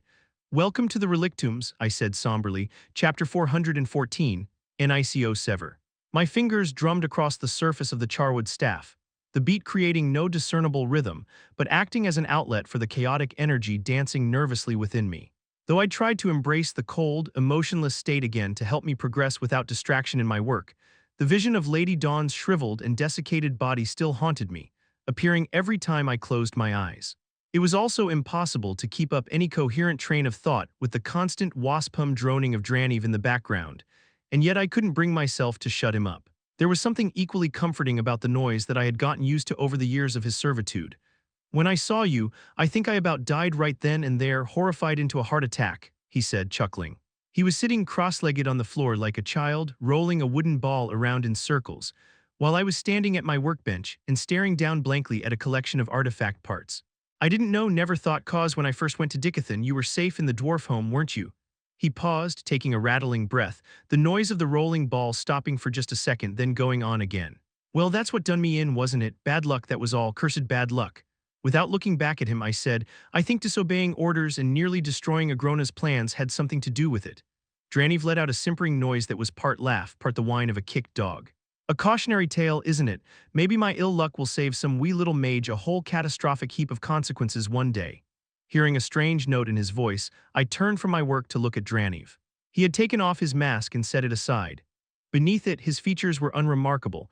When I'd first been brought home and returned to myself, I had found this lack of interesting scars or gruesome disfigurement both strange and a little disappointing. Even now, despite his constant talking and retelling of the same old stories, he'd never explained why he wore the mask. When asked, he would simply pretend as if he hadn't heard and change the subject. Now there was a faraway look in his eyes and a lopsided grin on his unassuming face. They'll call it the dreary ballad of Draniv, the would-be retainer, a fable about how ambition, when not tempered with patience and good sense, leads even the greatest of heroes to ruin. Feeling my brows rising up my face, I licked my lips to speak, caught myself, and suppressed a sigh. Silently acknowledging that any interruption now would only prolong what was to come, I returned my attention to the unfinished artifacts on my workspace and tried to focus, letting Draniv's words roll past me like wind against the window panes. Our intrepid hero, Draniv, sought to prove himself in the eyes of the High Sovereign, and so gleefully accepted the most dangerous of tasks. He took an unstable portal to a new and distant land full of strange magic and monsters, where he began the careful process of forging contacts and testing the locals, discovering who among them would be amenable to the High Sovereign's will. Imbuing my regalia, I searched yet again through the now glowing parts arrayed across my workbench, occasionally shifting them around to see how the different pieces attuned with one another. When I had the pieces I wanted, I moved them closer to an incomplete pair of cylindrical devices, each not much larger than a charcoal pencil. The result was unsatisfying, so I redistributed the individual parts and began again. The races of Dicathen were divided, and Draniv found what he was looking for in the depths of the Dwarven Kingdom. The desert sands were fertile planting ground for promises of a better future, and Draniv worked himself up from lords to the king and queen themselves until they agreed to support us. I stopped, distracted. This was when my earlier childhood memories were locked away and the persona of Elijah implanted into my mind. Thinking about it now, with both sets of memories unlocked, caused a dizzy rocking sensation to run up my legs and into my core, like I was standing on the deck of a small boat bobbing in the sea. So much of the damage Agrona had done to my mind still lingered, like scar tissue. Networks of spies were established, branching out from Darv and into Sapin with Draniv at their head, and a plan formed, a devious and ingenious plan. Draniv saw an opportunity, weakness in the loose thread that wove the races and nations together, and an eagerness for hostility as they were pushed closer together. An old enemy, a spy like Draniv, a traitor, pushed back at every opportunity, but Dicathen was struggling, and the task of holding it together was far more arduous than that of pulling it apart. But alas, our hero finds failure in success, because in his avarice of ambition he went beyond the High Sovereign's design, and in doing so threatened a plan of which he knew not, risking the lives of both reincarnates and the vessel for a third yet to come. Draniv trailed off with a long, long sigh. Choosing a prototype part made with an alloy I'd invented myself, I slotted it into the artifact I'd been feverishly struggling to build. I'd worked without sleep since the moment I had the idea, in the aftermath of Cecilia's altercation with the Phoenix, but every step had been a bitter and difficult process. Even as I examined it again under the effects of my regalia, I knew I wouldn't be certain until I actually used the artifacts. There were too many variables, too much that could go wrong, and yet what other choice did I have? I considered my other choices as I had been doing every hour for what felt like days and cast them aside for the last time. No, I'd already made a decision. There was no point in hesitation now. Turning around again, I looked at Draniv. He was staring down at the ball in his hands. And so Draniv retreated home, removing me from where I was supposed to be and failing even to acquire the vessel, I said, continuing the story for him. The High Sovereign was furious and nearly had Draniv executed but felt that was too easy a punishment. And so you were demoted and assigned to be my attendant instead, after which I spent years trying to make your life as miserable as possible. Draniv's eye twitched. A sad end to our hero's tale. He snapped upright suddenly, leaping to his feet as he realized what he was saying, then falling into a deep bow, so low his crimson hair pooled on the floor. Forgive me, Lord Nico, I did not mean to. To agree with me, I asked, amused despite myself. The moment I noticed my amusement, it soured and bile rose up in the back of my throat. I felt the childish impulse to apologize but kept the words back. Draniv, would you like to be free of this life? His back unbent slowly, and when I could see his face again, his uncertainty was obvious. As difficult as things can be, Lord Nico, I'm not eager to die. I blinked at him a few times, then realized the confusion. Vritra's horns, no, I didn't mean I was going to kill you, I need something. I'm hesitant to confess this to anyone, even you, and would only be willing to do so if there is some way I can reciprocate this favor. Draniv's eyes slowly widened. You mean? Be released from your service? He paced quickly left, realized there was no room to pace and froze. But the High Sovereign would never allow it. This is my punishment. Gee, thanks, I said, giving him a genuine smile. What if I can release you, help you escape this life? No agrona, no more punishment. If I could do that, would you help me with something very important? He hesitated, his eyes darting away, returning to mine and then jumping off again several times. I am already committed to doing as you wish. My smile turned slightly predatory, and reporting everything back to the High Sovereign, but this is something that needs to stay a secret. If you can do that, I will help give you a new life. The wooden ball clinked against the wall, having rolled slowly away when Draniv stood, making him flinch. I'm sorry for how I've treated you, I said, recognizing the right time for those words. The spymaster of Dicathen shouldn't flinch at every pin drop. That is at least in part my fault, and I'm sorry. Finally, Draniv's head bobbed in acknowledgement. What do you need me to do? An hour later, with the finished artifacts stashed in my dimension ring, I hurried along the corridors until I reached the stairs back down to the cells where the Phoenix had been imprisoned. The stairs were empty as they usually were, but when I reached the door at the bottom, I found it sealed shut. A crystalline panel was mounted to the black stone of the wall beside the door. It sensed certain mana signatures and only opened the door when it found one it recognized. Touching the tip of my staff to the panel, I began cycling different kinds of mana through it, in different strengths, to simulate a variety of mana signatures. It would have been easier if I'd known any of the researchers who worked down here, but still, such a lock wasn't designed to defend against a quadrielemental mage. And after a couple of minutes it hummed as the pulling force was deactivated, allowing the door to swing open. Scythe Nico, I froze halfway through the door. Inside, sitting around a table playing some mundane game were 4 guards. 2 more had been pacing the room, but their steps faltered at the sight of me. A half-dozen researchers and imbuers were at work in the room, and they all went stiff and silent as the grave, likely remembering what had happened to the 2 who'd inspected me after my core was broken. Straightening, I glowered around at the guards. What are you doing down here? Lazing, names immediately. I'll have you reported to the Master of Arms and see you lashed for avoidance of duty. And you lot, I snapped, directing this at the researchers, I need the level cleared immediately. Now go. The 4 seated guards leaped up, knocking their chairs about as they hurried to salute. But Scythe, we were assigned here. A new duty shift, one of them said, stumbling over his own tongue in his haste. Half the researchers had taken a few halting steps toward the door, but they stopped when the guard spoke. We're not supposed to let anyone in who isn't already assigned to this level, an older guard said, less shaken than the others. I took him to be the ranking officer and faced him directly. Even Scythes, he added after a moment. This order comes directly from the High Sovereign. Feel free to take it up with him if... I moved faster than he could respond. My core wasn't what it had been, but I still far outstripped normal mages. Grabbing him by the neck of his armor, I lifted him up off the ground. Then I would suggest you hurry to report my intrusion to the High Sovereign. If you don't get out of my way, I'll kill you all. Perhaps his annoyance and your corresponding punishment will be less than your lives if you simply choose to leave. Setting the man back on the ground, I shoved him toward the door. Not hard enough to send him hurtling, but with enough force that he stumbled several steps before catching himself. As he righted himself, all other eyes turned to him. He seemed to consider for a very long time, then said, "All right, men, out." When they didn't immediately respond, he shouted, "Now." Everyone lurched into a hurried retreat from the room, imbuers leaving work half-finished, researchers abandoning their projects, the guards moving to usher them through the door. As I watched the last few of them rush from the room, I considered the guards and what they meant.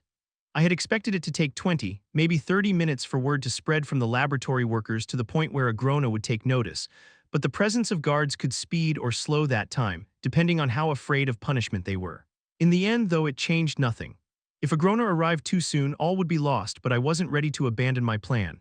Taking out a simple mana detection artifact, I affixed it to the inner edge of the door frame and activated it, then hurried along the corridors to the Phoenix's cell. Her remains had been left there, still strung up by her wrists. If I hadn't watched Cecilia drain the mana from Lady Dawn, though, I wouldn't have recognized the body, shriveled and decrepit as it now was. I turned away. The Phoenix wasn't my reason for being here. A few cells down, I found Kairos staring wearily out of his mana-shielded cell, as if he'd been waiting for me. "I need information," I said without preamble, watching the Sovereign closely. How he reacted would tell me a lot about his state of mind, and if I had any hope of success, I needed to gauge him accurately. Kairos loomed less large here, trapped and chained. Some of the bulk around his middle had shrunken, and his marble gray flesh had gone sallow and murky. Absent all his ornamentation, he seemed much less imposing. But then, who could manage to look intimidating while manacled with their arms out and spikes shoved through their wrists? Gray could. I ground my teeth as if I could crush the intrusive thought between them, and then took a step closer to Kairos, whose gaze had sharpened, but who hadn't replied to my statement. "What do you know about Agrona's plans for the legacy?" I asked, growling the question. Kairos puffed himself up as best he could, lifting his chin and staring down his nose at me. "Scythe or not, how dare a lesser speak to me that way?" I only stared, unblinking. After a moment, all the bluster oozed out of him and he deflated. "The legacy is a being capable of ultimate control over mana. A weapon to use against the other Asuras." He tried to shrug, but it was a feeble movement chained up as he was. Always sounded like a fairy story to me. "Can she do it?" I said quickly. "Can she destroy Asuras, defeat Kezes and Drath and the dragons? Does she have that power?" He grunted. "Not yet, but maybe someday if she lives that long. And when she's completed his mission." "What plans does he have then?" I hadn't meant to ask this question, but I was surprised by Kairos's transparency, and my fear for Cecilia surged forward, drowning my other concerns. Kairos spit phlegmy saliva against the inside of the shield. It sizzled and popped, boiling away in a moment. "The High Sovereign keeps his own counsel. If he has plans for an after, he has not seen fit to share them with the rest of the Vritra clan." The sneer smoothed out into a cruel smirk. "If I had to wager, though, I'd guess the same will happen to her as happens to most weapons after a war. They either get put on display or melted down and turned into something more useful, don't they?" I forced down a half-dozen other panicked questions that surged into my mind. "This is not relevant, idiot," I chastised myself. And if she wanted to prevent such an outcome, if the legacy wanted to, preemptively strike back at Agrona himself. Each word was voiced carefully, my enunciation painstaking and exact as I thought through each syllable. "Perhaps, if you were to be useful enough, there is a future for you outside of this cell." Kairos was already shaking his head halfway through my speech, his horns scything through the air from side to side. "You're daft. All that muddling about the High Sovereign has done must have scrambled your brains, boy, but..." Kairos trailed off, growing thoughtful. "Perhaps with me by her side she might have a chance. Release me and I'll help the girl take Agrona's head." A mental ping of mana notified me that Cecilia had just left the stairwell, passing in front of the device I had left at the entrance to this floor. There was no more time. Activating my regalia, I followed the path of the mana, isolating the many individual parts that made the shield function. Within the wall, there were a series of housing units and translated power from mana crystals into the shield itself. Channeling my own mana through the regalia and into the shield, I forced it upstream until it ran back into those housings. The force immediately overloaded one, which caused a cascading failure of the others, and in a handful of seconds, the entire device gave a static crackle and the shield vanished. Kairos stared at me hungrily from within his now open cell. "Promise me," I said urgently, "that you'll help her, promise." Sure, I promise, on my honor as sovereign," he said, lapsing into an amused smile. "Just hurry up and release me." Working quickly, I forced open the manacles. Kairos squirmed as the spike inside his wrist shifted, and I shot him a warning look to be still. Slowly, I eased the rune-covered spike free of his wrist. As I did, interposing my body between Kairos and what I was doing, I very quickly but carefully stabbed one of my newly created artifacts into the same wound before it could heal over. Damn, careful what you're doing. That hurts, Kairos moaned. The artifact was slightly smaller in both length and thickness than the spike, and as soon as it had been inserted and the spike fully removed, the flesh of Kairos's wrist began to heal over. With the second artifact hidden in the palm of my hand, I moved around him and repeated the process on the other side, then much more quickly released the manacles around his ankles. After releasing the last of the chains, I stepped back. Kairos groaned, stretching his back and rolling his shoulders. Then, with an almost lazy motion, he backhanded me across the chest, sending me hurtling down the hallway. I felt myself bounce off one of the other shielded cells, then crumpled into a heap on the floor. My vision went in and out for a moment, the hallway wobbling violently around Kairos's muddled form as he stalked in my direction. In the distance behind me, a silvery halo of blurry hair peered around the corner. Pathetic creatures, Kairos mused under his breath as he stared down at me. Why the High Sovereign has such a perverse interest in, Kairos spun around, facing Cecilia, who had lifted up off the floor and was flying toward us. Perhaps if I take Lord Indrath your heads, I'll be allowed back into Ephiodus. Kairos shouted at her, his hands coming up as if to wrap around the handle of a weapon. Mana seethed and boiled all around him, condensing into a shapeless mass in his fists, then bursting apart again, crashing like a tsunami all around us. I groaned as the force slammed me down into the floor like a battering ram, and lights swam in front of my eyes. Kairos snarled as even he was struck with enough force to be driven back into the wall by his own failed magic. He stared down at his hands in shock, but he had very little time to wonder what had just happened before Cecilia was on him. Even weakened by imprisonment and limited mana, he was far superior to Cecilia physically, and his huge hands balled into fists as he crouched and prepared to meet her head-on. Every cell barrier in the hallway blinked out at once, and dozens of sets of chains struck at him, looking like nothing less than metal vipers snapping and lunging to wrap around his arms, legs, throat, and waist, wherever they could find purchase. "No, release me, I command you," he shouted, his voice cracking. Cecilia landed before him, leaning slightly to the side to see around him to me. I only stared back from where I lay awkwardly splayed across the floor, giving no indication if I was alive or dead, although I felt certain she would sense my mana well enough to know I wasn't fatally wounded. The angrier she was, however, the higher likelihood of success we had. Mana surged around Kairos again, spilling out of him and choking the breath from me, but Cecilia was unfazed. His control over mana was too imprecise with my artifacts implanted directly into his wrists. Every muscle of his towering form flexed against the chains, and a couple even broke with the sound of shearing metal, sending a spray of sharp steel pinging off the walls and ceiling, but for every one that shattered, two more snapped out to bind him. "What were you thinking, Nico?" Cecilia snapped, again glancing past Kairos to me. I didn't respond, and so her attention moved back to the struggling Vritra. "You shouldn't have attacked him. I bore you no ill will, Sovereign Kairos. I was even sorry to see what Agrona was putting you through. So why?" "A mistake," he choked out around the chains, which were imbued with so much mana that they were beginning to glow like metal left in a hot forge. "I can see that. Now release me and I'll help you kill him." I held my breath, everything hinged on this moment. Cecilia's expression crashed down into a confused scowl. "What? Together we can kill Agrona." Teeth-bared, Cecilia reared back and slashed with her hand. A scythe of cutting wind and white fire bit into the basilisk's neck and chest, spinning his body half around. The wound had barely left a scratch. Cecilia pulled the chains tight, but Kairos let out a low, dangerous laugh. Without attempting to channel mana again, he flexed against the chains, and another broke, then another. "You may be strong enough to drain the life from the shriveled remains of a long-imprisoned phoenix, girl, but I am of the Vritra, a sovereign of this land, this world. Your strength is as of yet nothing next to," Kairos cut off with a choked gasp. Mana was pouring from him, swelling and streaming out of him like water through a ruptured dam. Cecilia was taking it. I did everything I could not to let my smile show through. Kairos tried to speak, but he couldn't. The chains around him grew continually tighter as his body diminished, shrinking in on itself, the mana that kept it strong and full of vitality no longer present. Standing, I maneuvered carefully around the web of chains that bound him until I stood at Cecilia's side.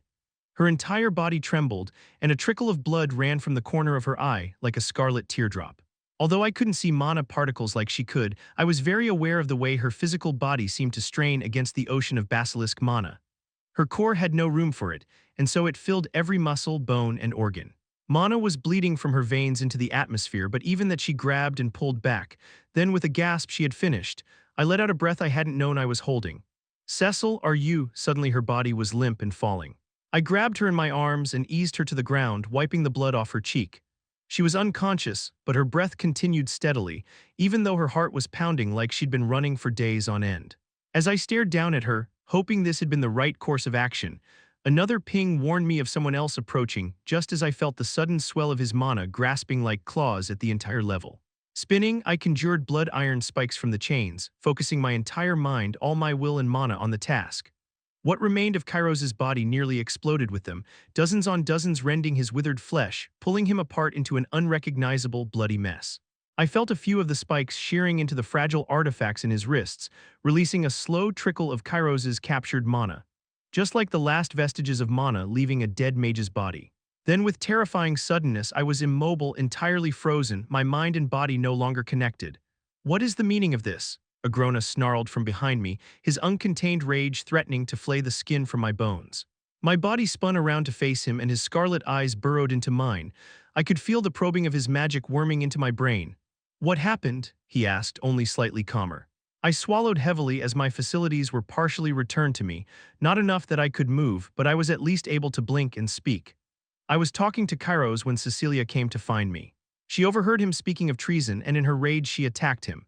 His magic overwhelmed her and she fell unconscious, but he was weak enough that I managed to destroy him before he could do any more harm. The tendrils in my mind shifted about, poking and prodding each statement to verify its truth. I held that idea very carefully, confirming to myself that every word I'd just said was true. But what were you doing down here? Agrona asked after a long pause, and the tendrils dug deeper. Why did you threaten those assigned to this level? I was suddenly grateful that my body wasn't my own, as I felt the overwhelming urge to squirm with discomfort under Agrona's unblinking gaze. I was afraid. I wanted to know. I had to ask if she could really do it. Do the things you expect of her defeat the other Usura clans? Agrona's thin brows rose in surprise, then his gaze shifted to the ruined corpse behind me. Well, do you have your answer? I tried to nod but couldn't. I do, High Sovereign. I sagged in on myself, my body seeming simultaneously very light and very heavy, but it was mine again. I rubbed my chest where Kairos's backhand had caught me. Agrona bent low and eased Cecilia's prone form from the floor, cradling her like a child. As he turned his back on me, he asked, "Did she drink from Kairos's mana, Nico?" I stared through him, past him into the distance, completely out of this world. I imagined I was looking into a new world, a different one. In that alternative version of this world, she hadn't. I could see it, so clearly. I made myself believe what I was seeing with every fiber of my being. "No, High Sovereign." Agrona hummed softly as he carried Cecilia down the hall. Before turning the corner, he glanced behind him and passed me to the corpse, where he no doubt saw the last bits of Kairos's mana trailing off into nothing. Chapter 415. CECILA. My entire body quaked with convulsions that I couldn't suppress as the power within me clawed and hammered its way out.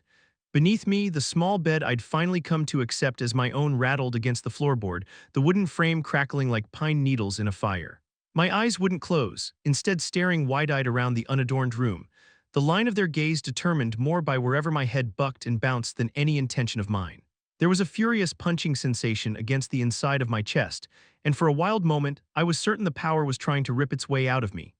Then I heard voices behind the heavy iron door of my room, and I realized the sensation was only my heartbeat as it gave a sickening lurch. I wanted to shout out, tell them to go away, that there was no way they could approach. It was too much this time. I could see the Kai in the air, cutting in every direction. But the door was opening, and I could not push air through my constricted throat. Framed within the opening, I could just make out Headmaster Wilbeck and a couple of others. Randall, the big man who helped clean up after all of us children, was leaning forward, one hand up to shield his eyes from the energy whipping around inside my room. He hesitated, and just before he forged forward, a much smaller figure darted into the room in front of him. Nico, I thought, my heart seizing with equal parts fear and gratitude. Nico dodged a blast of Kai that hit Randall in the chest, lifting the big man up and throwing him back into the wall.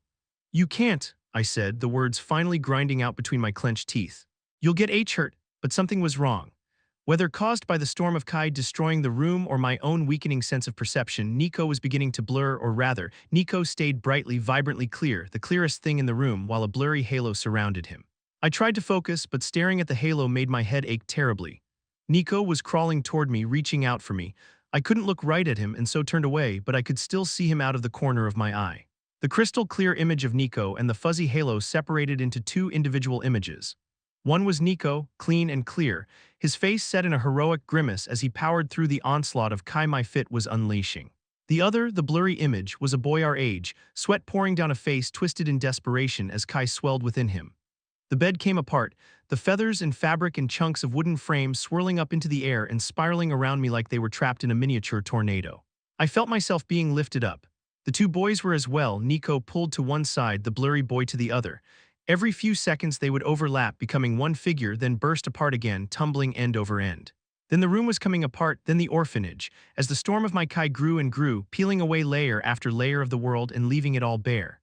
Nico and the blurred boy suddenly split into dozens of copies of themselves, each slightly different, like light through a kaleidoscope. They began to fall like snowflakes, drifting down into as many overlapping scenes, pictures of my life, memories, each one played side by side, Nico still crisp and visible, going through the same motions as the blur that moved like a shadow just behind him.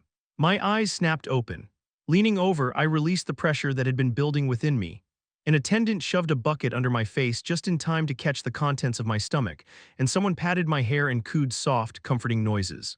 "Tell the High Sovereign she's awake," a disembodied voice said quietly from nearby. Now that the dream was over, my waking mind could feel the gaps between the dual memories, places in my brain where Agrona had replaced my original memories with manufactured ones. But even acknowledging them was like sticking a finger into an open wound, triggering another wave of vomiting that made my mind go blank. Gray, I realized, the context of the memories bleeding through the haze obscuring my mind's eye. So much gray in my life, so many empty holes filled in or paved over with Nico. Feeling a surge of nauseous panic that triggered another wave of vomiting, I tried to search my memories for the parts much later in our relationship, times I'd never fully come to terms with when seen through this body, terrified of what I would find. But those were intact, that was real, our love was real.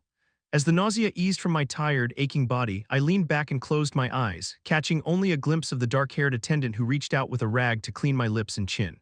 "There now, love, you just relax," she said with a hint of Victorian lilt. I had no sense of the passage of time and lost all coherence as my thoughts drifted from memory to memory. I could feel the fault lines between real and manufactured memories in the same way one's tongue feels the gap of a missing tooth. Without any direct guidance, my mind seemed to rush from memory to memory, exploring the inner depths of itself, mapping out and making sense of the shift in my awareness.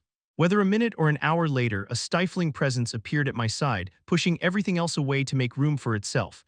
My eyes fluttered open. Agrona was at my bedside, gazing down at me with a slight frown that communicated both worry and concern. "How do you feel?" he asked, his scarlet eyes locked onto mine. "My best doctors and healers have been to see you, and they say that physically you are unharmed." "I'm fine," I assured him, the words feeling scratching in my throat. When the horns spreading above his head tilted slightly, I said, "Honestly, he didn't hurt me." Agrona, whose hands were clasped behind his back, was entirely motionless as he asked, "Cecilia, can you tell me what you were doing in that cell block?" I furrowed my brows, putting on a frustrated frown and looked at my feet. "Forgive me, Agrona, I know I shouldn't have been, but—" I trailed off as I felt the tendrils of Agrona's magic probe my mind. Like fingers kneading the soft tissue of my consciousness, they searched out my thoughts, hunting for both truth and untruth. "But go on," he said, still motionless. "Nico's attendant Draniv came to me, said that Nico was acting strangely, that he was obsessed with the idea that Sovereign Kairos had information we needed, something he was afraid to ask you. Draniv said that Nico had snuck down to interrogate the Sovereign, and so I followed." As I spoke, I kept half my mind on the probing magic. It traced along the pathway of my thoughts and caressed the words as they formed in my head, even before they reached my tongue. I'd felt this same sensation 100 times before, but something was different just then. "I should have come to you and told you straight away," I admitted, letting my eyes drift shut. "Kairos tried to kill me." Strong fingers gripped my chin and turned my head slightly. When I opened my eyes, I was staring up into Agrona's face. "Yes, you should have. Nico was foolish not to ask me his questions directly, and you were foolish for chasing him down to save him. That is a weakness, one easily exploited by those out to do you harm, even right here in Tigran Salem. If you truly wish to win me my war and return to your original lives, you need to keep him safe." Agrona's nose wrinkled slightly in distaste. "Especially from himself. Which may mean shortening his leash." "Yeah, maybe," I said noncommittally. I always found it difficult to discuss these kinds of things with Agrona. He made it sound so simple when in reality it was anything but. Nico was sensitive, self-conscious, and prone to heroics. I knew he felt increasingly sidelined by my increasing power, something he found very difficult to manage. Not because he wanted to be the strongest or most important, but because he wanted to keep me safe. Where is he? I asked, suddenly realizing that Nico hadn't been present when I'd woken up and what that might mean. Nico, Agrona gave me an understanding smile and reached out to brush his fingers over my hair. He's been temporarily confined until I could gain a more complete understanding of the events with Kairos. I will see that he is released to come see you immediately. Now that I know you are unharmed though, I'll leave you to rest. He started to turn away, paused, then glanced back at me. Although there is one other question I should ask you. His tone was light, curious, almost nonchalant. Did you absorb any of Kairos's mana when he tried to kill you? The probing tendrils were still in my mind, but I finally realized what was different than before. He was being reserved, limiting his use of mana. Is it kindness or something else? I wondered. He'd told me before how dangerous his kind of mental magic could be if not wielded carefully and by one with appropriate control and insight. If not for that realization, I don't think I would have had the courage to do what I did. No, Agrona, you had forbidden it. Even though it almost cost me my life, I didn't take any mana from the Sovereign. The thin line that formed between his brows was the only outward sign of his feelings. He nodded, setting the ornaments in his horns jangling. I thought he intended to leave, but instead he turned back to me, patting my shin with one hand. You should focus on processing the Phoenix's lingering mana in your body. Your core is nearing integration, I can sense it. He bared his teeth in a hungry smile. You will be the first in many, many generations of lessers to do so. I was silent. The tendrils of magic in my brain had subsided, and I couldn't read Agrona's intentions. Integration is a strange quirk of your lesser biology, he mused, looking past me and through the wall into some distant vision only he could see. For an Usura, such a thing is unimaginable. As we grow in strength, our cores grow too. The longer an Usura lives, the more they grow, not in size but potency and strength. And yet, strangely enough, we are still constrained. In what way? I asked, hesitating. Agrona was not usually prone to simple conversation, and I felt certain there was some deeper purpose behind his words. Integration, I believe, is the key to unlocking a new level of magical understanding. I have pursued it among my followers for decade upon decade, but it has proven quite elusive. Your role as legacy, however, has put you on the cusp of only a fraction of the time I've invested. It is quite remarkable. You ask why the Usura are constrained, and I will tell you. The pressure of his hand on my shin tightened. We have power, but we do not evolve. You lessers, you replicate like insects, and each generation changes, molting the shell of their forebears and becoming something new. In change, there is opportunity, and in opportunity, power. Like insects? I asked, almost amused by the unflattering comparison. Agrona waved his hand dismissively.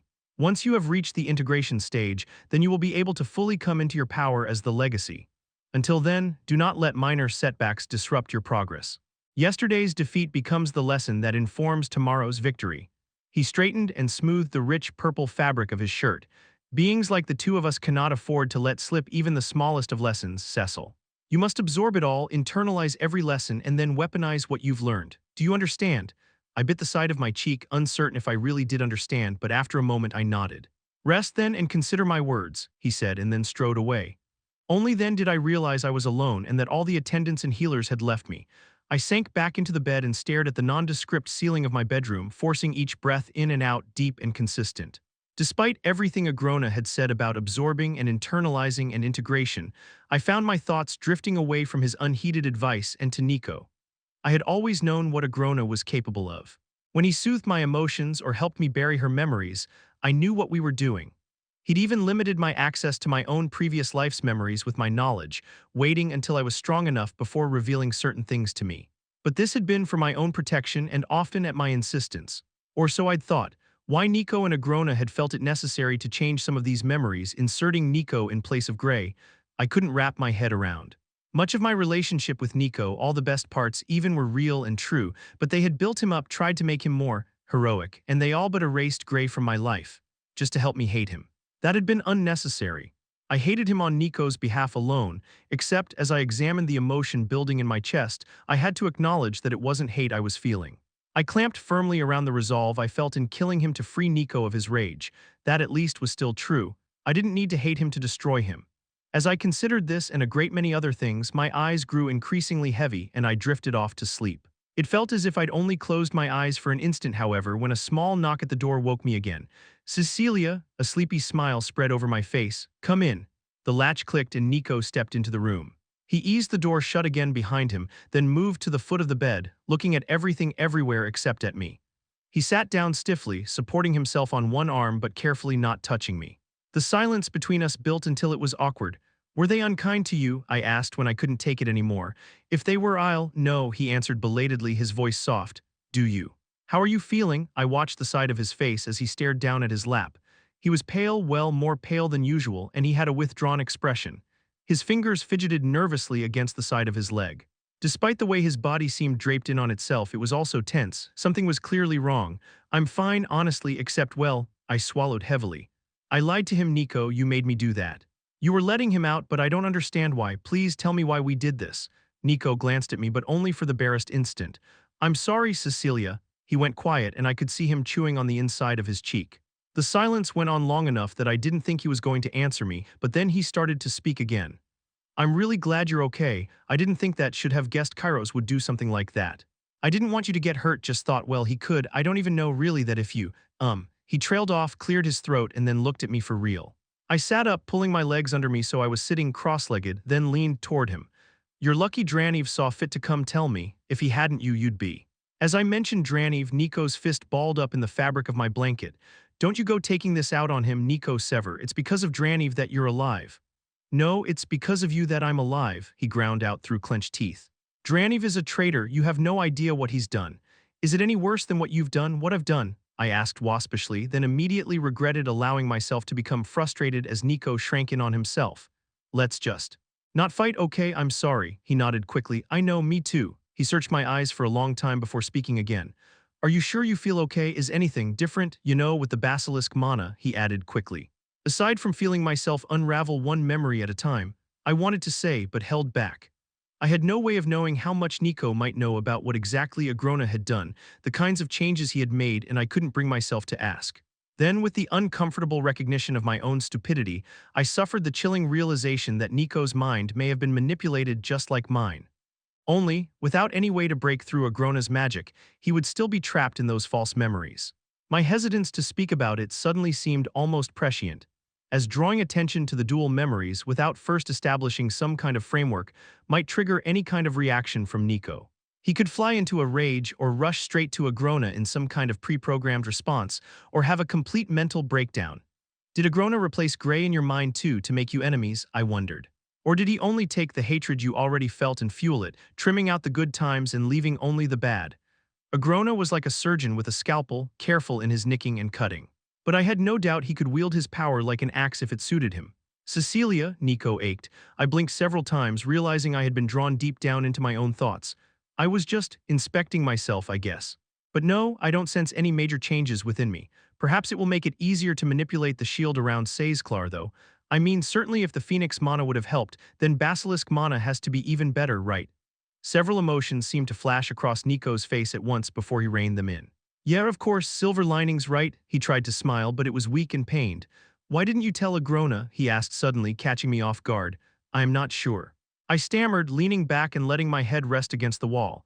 Nico resituated himself, sitting more fully on the bed and facing me directly. And you don't think he knew? He can sense lies. Practically read minds, I think. I shook my head, certain in my earlier observations. He was holding back for some reason. I think he was afraid to hurt me. Nico scoffed, but I quickly reached out and took hold of his wrist. No, listen, I know you've suffered at his hands, Nico, and I'm so sorry for that. But he does care about us and about this world and his own world beyond it. There is a passion and kindness and loneliness deeply rooted inside him that he keeps wrapped up, but I know it's there. Just like I know he can do what he says, give us a life together, a real life in our own bodies on our own world. Despite everything, I knew this to be the truth. Agrona had an inhuman mind, and he did things others might consider immoral, but it wasn't fair to judge him on the morality of lesser beings. My mind was my own, unaltered by any foreign magic, with no outside influence insisting on my loyalty or care, and my feelings about Agrona and this world hadn't changed. I wished Nico and Agrona hadn't thought it necessary to alter my memories, to hide those things from me, but nothing I saw in these false memories made any difference. My feelings for Grey, perhaps, were more complicated than I had realized. The ghost of his presence in my altered memories had been easier to deal with, simpler, and I could understand why that had been preferable for all of us, even me. But Grey wasn't my priority. I opened my mouth to continue speaking but choked on the words. A new memory surfaced, but I struggled to make sense of it as two voices spoke out as one, two people playing through the same role, one clear and the other a faded halo just like in my dream. It was the last memory that Agrona had unlocked for me, and as I relived it, now holding both the fake and real memory together, one laid over the other, my eyes grew slowly wider, my breath shallow and weak. Cecilia, Cecil. What's wrong? Hands on my shoulders, a gentle shake, warm breath on my face. And nothing, I stammered, struggling to collect myself, unable to hold the present and both memories in my mind simultaneously. Everything just caught up with me all of a sudden, I guess. Nico jumped off the bed, running a hand through his black hair nervously. Of course, I didn't mean to. I'll leave, you need your rest. As I struggled even to keep my eyes open and tear-free, I registered Nico searching my face one last time. Then, without even a farewell, he spun on his heel and bolted from the room. I slumped over onto my side and curled up into a ball, squeezing my eyes shut tight to block out the visual present, allowing the split memory to continue playing behind my eyelids. In it, underneath the false version crafted by Agrona, I listened to myself say all those bitter, vile things to Gray. I taunted and insulted him, toyed with him, all the things I'd thought he had done to me. Except in the end, after his sword plunged through my body, there was more. Only the false memory snuffed out, allowing what was layered behind it to come into focus. As his blade pierced through my chest, my blood ran down his hands and arms. My full weight pressed down on him, the hilt of his sword between us, and I wrapped my arms around him almost like an embrace. I'm sorry, Gray, this was the only way, I said, blood bubbling in my lungs and staining my lips. He released the sword and my body sagged against him. Why? As long as I live, Nico will be imprisoned, used against me. He stumbled back and I fell atop him, driving his blade even deeper into me. I let out a gasp of pain, but I barely felt it. Most of my body was already cold. No, this can't be, Gray sputtered. He held me in his arms, trembling until the memory faded to black. Chapter 416. Eleanorleywin. This would be much easier if we just flew, Micah said grumpily as she wiped a glob of blackish-greenish sludge from her face, all that remained of yet another beast that had attacked us. You can't simply bypass the rigors of the relictums, Lyra pointed out, sounding exactly like a school teacher. The point is to ascend through them, defeating their challenges, not circumventing them, otherwise you gain nothing. Besides, flight is mana-intensive and you'll need to learn to conserve your strength. Oh, I'm sorry, Micah scoffed. I didn't realize this was a day trip to Kooky School. Something flopped in the muck to our right and my head twitched nervously in that direction. The light in the zone was diffused and hazy, making visibility weird. The green murk hid the distant walls and ceiling, giving the uncomfortably impression that the place just went on forever and ever. It also swallowed sound, making it difficult for me to tell whether it came from right beside us or halfway across the zone. The smell was the worst, though, like boiling rotten eggs layered over moldy manure and decomposing animals. This might be the first time I don't appreciate having your enhanced senses, big guy, I muttered, patting Boo on the back. He rumbled back, agreeing. My bond with Boo made me the best scout and lookout, and so I was sitting on top of him and watching for signs of geysers exploding or terror leeches, a name I'd invented myself, attacking from beneath the acidic pools while also scanning the horizon for any sign of an exit. I wouldn't need to conserve mana if Arthur would just show us the way through this place, Micah went on, her knuckles creaking audibly around the haft of her hammer. Think of it as your first test, Arthur answered humorlessly. Catching sight of a dim glimmer through the gloom, I pointed it out to the others. I think that shiny thing over there might be a portal. Micah floated up off the ground and squinted in that direction. Micah doesn't, I don't see anything, Regis chortled in amusement. Then that means we made the right choice in making Eagle Eyes here our scout. Oh, Lyra, I burst out, catching sight of a crimson ball of slime oozing its way up the back of her boot. Her head snapped around and she quickly followed the line of my wide-eyed gaze to the blood slug. Her hand scythed down and a blade of wind sliced the thing off her. With a sharp stomp, she crushed it. A circle of blood sprayed around her foot like a gory halo. You're all getting distracted, Arthur said, his arms crossed and one brow raised judgmentally. Focus. Lyra nodded deeply, almost like a shallow bow. Of course, Regent Leywin, you are correct. During an ascent, one member of the team should always be given leadership authority, even among freshly forged groups. I would suggest, Micah scoffed for about the 100th time and spun toward Lyra, but before she could speak, a massive tentacle snapped out of the pool of acid she was hovering above. I gasped and fumbled with my bow as it wrapped around her leg. Oh, Rock and Root, get off me, she snapped, swinging her conjured hammer into the slimy appendage. Instead of bursting, the tentacle seemed to stretch, absorbing the impact. As it stretched, it sort of melted, coming apart in sticky strands that very obviously defied the normal laws of nature, then solidified again in a loop around the hammer, trapping it while still holding Micah. Tendrils of smoke were rising from wherever the acidic tentacle touched her. I drew the string of my bow, and mana formed into a white beam of light knocked against the string. With the twang of release, the arrow drew a bright line through the murky air and struck the tentacle with a wet thump. Micah pulled against the tentacle, attempting to fly upward and break its grip, but it somehow resisted even the strength of a lance. Stone spikes thrust up from under the surface of the water, each one pointing in a slightly different direction, many piercing the not quite real-looking tentacle, but still it held on to her. The air began to vibrate. The noise this made was so low I doubted anyone but me could hear it. For a second, I wondered what kind of new monstrosity was attacking us, but then I sensed the mana pouring out of Lyra and into the tentacle. I held my breath for a second as I waited for something to happen, then the tentacle burst apart into a shower of inky, slithering snot blobs. Boo lurched beneath me, dodging a splattering of the stuff. "Gross," Micah said, shaking like a wet dog as she brushed the hissing slime and bits of tentacle off her. "See, Lance," Lyra said with a poorly suppressed smirk. "It all comes down to knowledge and your ability to act on said knowledge without panicking. I was able to save you because—" "I wasn't panicking," Micah practically shouted, followed quickly by, "and you didn't save me." I jumped so hard I nearly fell off Boo's back as a flash of violet light suddenly filled the zone, accompanied by a bonfire roar. I looked away, but not quickly enough, and suddenly found myself blinking rapidly as tears came to my stinging eyes. Boo grumbled, backpedaling away from the light and bumping into Regis, who had been walking just behind and beside us. The huge shadow wolf was knocked sideways, sliding down the edge of the raised lip of dirt we had been following until his paws hit the burning goop that filled the pool. I turned back in time to see dozens of wriggling bits of exploded tentacle dissolving back into the acidic pool, blown away from Lyra by Arthur's etheric blast. "I'm sorry," I said immediately, the words directed somewhere between the cursing Regis and glowering Arthur. "I should have seen that those bits were still moving and alive." Regis was grumbling as he crawled back up the slope, his paws sizzling. "What a total cluster!" Arthur shot a glare his way and the shadow wolf's jaws snapped shut. Boo gave a quiet grumble and Regis shook his head in response. "I know, right?" Micah had already landed back on the ground and both her and Lyra were looking at Arthur sheepishly. "For some reason, Ellie is the one apologizing even though she's actually doing the task she's been given," Arthur said pointedly. He ran his fingers through his hair and sighed. "Lyra, you've been in the relictums before but never with me. And Micah, you're used to the beast glades where there isn't much you can't handle. This place is different. The strength of the monsters grows with the people inside and this whole place has adapted to my presence. You can't rely on just brute forcing your way past every encounter. You have to be strategic, fight smart. The relictums is designed to test you or kill you." Micah lifted her chin and met my brother's eyes unflinchingly. "I'm not afraid of anything this place can throw at me," Lyra scoffed, but cut off at a warning look from my brother. "But that's part of the problem. You have no idea what this place can do, and I need you to understand why you're even here. Ellie is traveling with me so she can practice her new ability, and Lyra needs to be kept close to me because I can't trust to leave someone as powerful as her locked up anywhere. Thanks for that vote of confidence," she said under her breath, "and so I need you to keep an eye on them both." Micah's brows rose so high they vanished into her hairline and her mouth hung open. It seemed like a rare thing for the dwarven Lance to lack any words, but I was too tense to see the humor in it at that moment. As Arthur was speaking, I watched another blood slug start to crawl up the back of Micah's leg. Micah. You've gotta—" She grabbed the pulsating red lump in one hand, gritted her teeth, and squeezed. Crimson pulp oozed out between her fingers.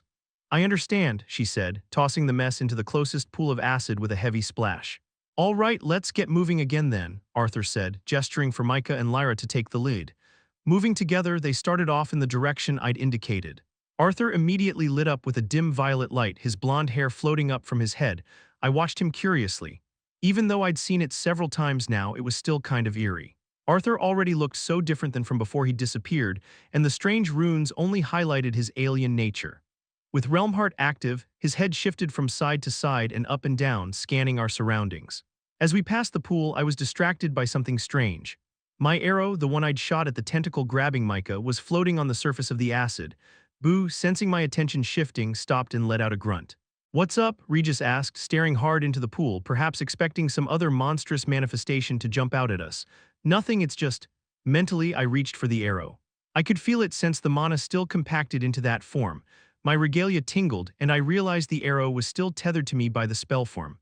I purposefully released that tether and the arrow dissolved, the mana dispersing. "That's weird," Boo whined, informing me that the others had moved on ahead. "Go on, catch up," I said, but my thoughts stayed with the arrow. I'd always had a talent for forming my pure, elementless mana into shapes outside of my body. Although I didn't do it often, practicing making shapes with Arthur had really helped me to extend the range and power of my arrows. And Helen had taught me how to shoot a mana arrow that formed into a protective shield around the target instead of harming them. But all the abilities I'd ever learned required me to focus and keep channeling mana, otherwise the effect ended. Holding out my hand, I pictured a ball. As mana flowed from my core to my palm, the ball appeared formed of glowing white mana. I tossed the ball aside where it splashed into one of the pools. It bobbed up and down for a moment, then was batted aside as a tentacle slithered across the acid surface. "Don't disturb the pools," Arthur said over his shoulder, his voice vibrating with the energy channeled by Realmheart. "Sorry," I said immediately, biting my lip. In my hands, I conjured another ball, taking my focus away from the first, but I was careful not to actively dismiss the innate connection my regalia maintained with it. Even though my focus was on the ball in my hands, I could still sense the other one floating in the acid. Somewhere up ahead, Lyra shouted out, and Micah struck down a terror leech with her huge hammer. Dismissing the sphere in my hands, I twisted around on Boo to better see the other ball, which was now about 50 feet behind me. The draw on my mana was barely noticeable, but the form seemed unaffected by my lack of focus. Curious, I attempted to manipulate the physical structure of the sphere. The mana imploded, causing a burst of energy that sent acid spraying up in the air like a miniature geyser. I spun around, my gaze jumping guiltily to Arthur, but he dismissed the noise after a perfunctory glance, apparently mistaking it for one of the many natural geysers that were going off constantly. "That was pretty cool," Regis said, plodding up to walk next to Boo as the path widened briefly.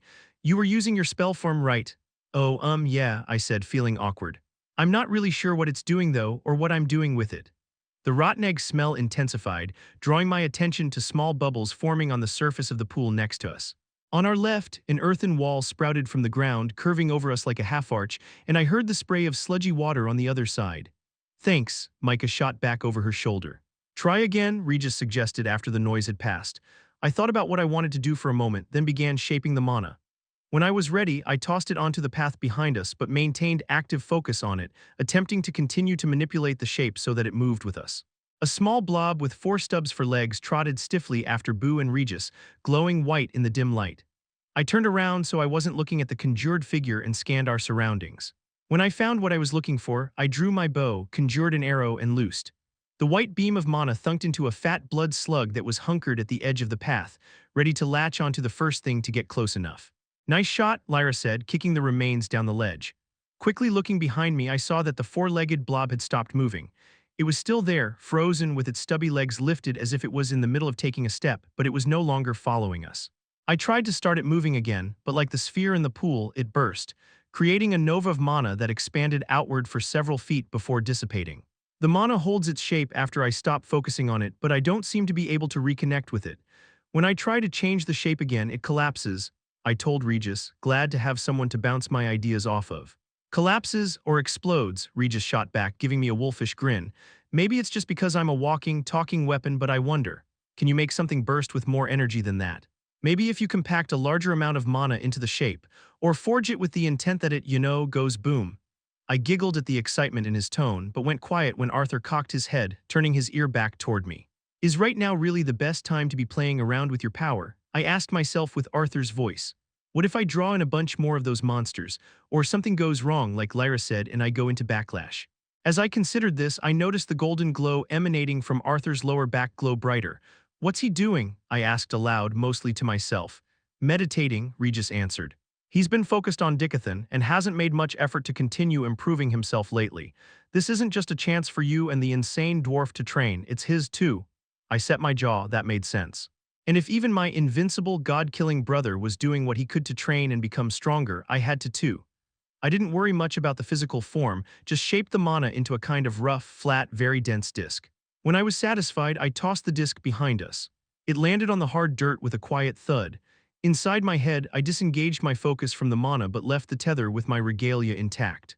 This time I waited until we were almost 100 feet away from it. There was a dull, aching sensation coming from the spellform by then. I was nearing the outer range of the tether. That's good to know. Instead of just trying to change the mana's shape, I specifically attempted to force the mana outward, imaging it as a violent explosion. A huge boom shook the ground and tore the raised lip of solid ground apart, collapsing it into the acid pools on either side. 3 geysers went off one after another, set off by the explosion, and several terror leeches and huge tentacles burst out of the acid to slither toward the wreckage. "What was that?" Micah asked, flying back over us and hovering between me and the site of the explosion. Sorry," I squeaked, my heart fluttering in my chest. I didn't think that it would be so. Panicking, I pointed at Regis. It was his idea, the shadow wolf barked out a gleeful manic laugh. Hell yeah it was. Arthur was beside me, one hand resting on Boo. He'd stopped channeling his god runes and the alien light that had infused him was gone. You did that? He asked, his piercing golden eyes tracking over the collapsed patch of trail. How, a little haltingly, I explained what I had noticed about the arrow and the discoveries that had spiraled from that observation. As I talked, Arthur activated Realm Heart again. Create something, he suggested, watching me carefully. I formed another ball but paused before I did anything with it. Tilting my head slightly to the side, I listened. Does anyone else feel that? Suddenly the ground where my mana mine had gone off ripped apart, churning as if being swarmed by darvish sand sharks. The handful of terror leeches still milling around the spot disappeared into the ground, where their bodies were pulverized by something I still couldn't see. Lyra hurried to Micah's side, between me and the cacophonous noise. Regis started forward with them, but he stopped, shot Arthur a questioning look, then shrugged his shoulders helplessly. As the ground gave way, something started to surface from beneath it. A worm-like body rose up and up, rivers of muddy acid running down its shining crimson carapace. It was as tall as an Elshire tree before it stopped growing, and I had to wonder how much of it was still hidden beneath the ground. It didn't have a head, only a huge hole for a mouth, filled with rows and rows of triangular teeth that rotated around within the chasm of its mouth, like one of Master Gideon's crazy inventions. Even Micah didn't have anything flippant to say as we all stared at the humongous monster. The gaping maw bent toward us, unleashing a roar so loud I had to cover my ears with my hands. 3 tentacles slithered out of the mouth, each one covered with dozens of smaller, tooth-filled sets of jaws, just like the terror leeches. These tentacles swayed back and forth, each one letting out a low, irritating hissing noise. Work together, Arthur said. Ellie, you stay back, Regis will be at your side. Let's get it done then, Micah said. Cocking back her arm, she hurled her hammer with incredible speed. It hit one of the leech tentacles and burst straight through, only to turn in the air and zoom back to her hand. Maybe this won't be too hard after all. As Micah's words trailed off, the severed tentacle, is it a tongue? Or maybe a head, began to grow back, its stump dividing into 2 at the base and forming twin leech tentacle head things. Oh great, Micah muttered. As one, the 4 heads reared back and sprayed streams of swampy green acidic slime from all their mouths. Jagged black lines scored the air with a noise like nails on glass, shielding us from the attack. Wherever the acid touched the black lines, it sizzled and seemed to be pulled apart into its base components, steam rising and clear water falling as the mana was destabilized. But all the noise was drawing other things too. More terror leeches and blood slugs were swimming through the pools of acid in our direction, coming from all sides. With a battle cry, Micah threw herself into the air, moving like a ballista bolt. She spun midair, her hammer swelling with mana as she enhanced gravity's pull on it, until she collided with the 2 freshly grown leech heads. They burst apart like sacks of half-melted butter, spraying acid in every direction, including all over Micah herself. She gasped in pain but didn't slow down as she redirected her hammer, swinging at one of the 2 remaining heads. But it slithered away from the blow, which missed, while the other head snaked around behind her. From the corner of my eye, I saw a black slash bisect the attacking head so that it peeled apart down the middle, flopping grotesquely. But I had my arrow trained on one of the terror leeches speeding toward us. Waiting for it to crest up out of the thick acid, I aimed for one of the many mouths and loosed. My aim was precise, and the arrow sank into the rubbery flesh and out of sight, but the leech kept coming. Boom, Regis said, an unnerving gleam in his eyes. Following his meaning, I focused on the tether of mana connecting me to the arrow and pushed outward on the mana. Inside the terror leech, my arrow burst apart with a bass-heavy whump. The monster's sides swelled with the force, then collapsed inward like a deflated water skin, and it tumbled end over end for a couple of seconds before splashing to a stop, floating on the acid surface. But all I felt was a growing dread as a dozen more followed behind it. There are too many. To compound this, the giant hydra worm had gone from 4 heads to 7. Micah was flitting around between them, dodging spraying acid and snapping mouths, striking instead at the towering wormy body, but her blows hardly seemed to do any damage. I released arrow after arrow, each one bursting within a terror leech body and stopping it in its tracks. On the other side of the path, Arthur had started unleashing etheric blasts to fend off the swarm of monsters from that direction. A scream drew my attention back to the hydra worm. One of the heads had finally caught Micah, several mouths biting down on her legs and torso. When she drew her hammer back to strike at it, another coiled around the head of the hammer, holding it fast. Lyra slashed her hand through the air, but yet another head moved to intercept the spell. The black slash sheared the tentacle-like head from the body, and 2 more grew in its place. My heart was racing, and I could feel the panic start to cloud my mind. Drawing my bowstring, I conjured 2 arrows and used my index finger to part them slightly, giving them different angles. Focusing on maintaining both arrows separately, I took my shot. The bright white beams flew just inside the two newly formed heads. One sank into a mouth on the trunk holding Micah, but the second missed its mark, impacting against the thick flesh of the second head which had pinned her hammer. Both arrows burst in a shockwave of mana. The head biting Micah shivered and went limp, while the second was jarred forcefully enough that it released her weapon. Wasting no time, Micah shot straight up into the air, only to be followed by several arcing streams of acidic slime. Spinning, she hurled her hammer straight down. Even from 100 feet away, I felt the swelling of its gravity, and watched as it flew faster and faster until it vanished into the writhing mass of tentacle-like heads. The ground shook as the hammer impacted somewhere deep inside the Hydra worm's body. It squealed, the humming of its many heads taking on a sickening resonance as it was amplified several times over. My stomach churned and I distantly felt my body wobble atop Boo's back. With unfocused eyes, I watched as two more heads grew, splitting off the trunk of the limp head that I'd shot to free Micah. There were so many I could no longer count them. Lyra spun, sending a vitriolic glare at Arthur. Her voice was barely audible over the continued screeching. Lessons will help none of us if we are all dead. This beast is matched to your strength, not ours. The ground shook again. The Hydra worm was lunging upward toward Micah, growing taller and taller as its many heads strained after her. She flew straight up until her small form disappeared into the gloom and the fog. The beast on her heels was 60 feet tall, then 80, then 100. Arthur didn't respond, but something in his posture changed, then he was gone, vanished into a bolt of amethyst lightning. Regis jumped into action at the same time, his jaws opening and purple fire rolling out over the oncoming horde of terror leeches. Whatever the fire touched vanished, not even ash remaining. My brother had reappeared above the Hydra worm, his distant body wrapped in coiling arcs of purple lightning, a beam of pure violet energy in his hand. Although I should have been helping Regis, I couldn't do anything but watch, all my focus on Arthur. His blade spun in an arc, severing several of the heads. But the huge maw from which they all grew was still rising, and I could picture how those spinning rows of teeth were closing around Arthur. At first I thought it was a trick of the light, but by squinting and focusing mana into my eyes, I realized the truth. Arthur's sword was growing, lengthening into a huge two-handed weapon that rivaled Micah's hammer in size. When he slashed again, several heads went tumbling away, including some of those just now regrowing. Regis had spun to the other side and was unleashing another blast of purple fire that devoured any remaining terror leeches. Micah was out of sight, but Lyra, like me, was just staring up at the fight overhead. As the heads formed and started to grow again, Arthur kicked off one of the trunks, hurling himself out of the way of the grinding mouth, then brought his huge blade over his head, swinging downward as he fell. Where Micah's hammer had done little to the Hydra worm's armored body, the Etha blade cut effortlessly through the side of the gaping maw. As Arthur plummeted downward, he dragged the blade through the beast's body, opening it up like a filleted fish. The humming screech came again, but as more and more of the towering body gaped open above the falling point of light that was Arthur, the noise died into a grotesque gurgle. Then, feet from the acid pool around the Hydra worm's base, Arthur vanished in a violet flash, only to reappear back where he had been seconds earlier, wreathed in electricity. Black blood and green acid rained down from the gaping insides of the Hydra worm as it swayed back and forth. Then it tipped toward us, the flaps of its open body pushed out by the rush of wind. Lyra darted back past us, and Boo moaned as he turned around and trotted farther down the trail, putting more distance between us and where the body would fall. Arthur and Regis didn't move. Ground and acid exploded outward as the corpse struck the ground, crushing the trail we'd been following, the longest of the heads falling just at Arthur's feet. Then I lost sight of everything as a wall of dust and yellow steam engulfed the zone with a noise like the world coming apart.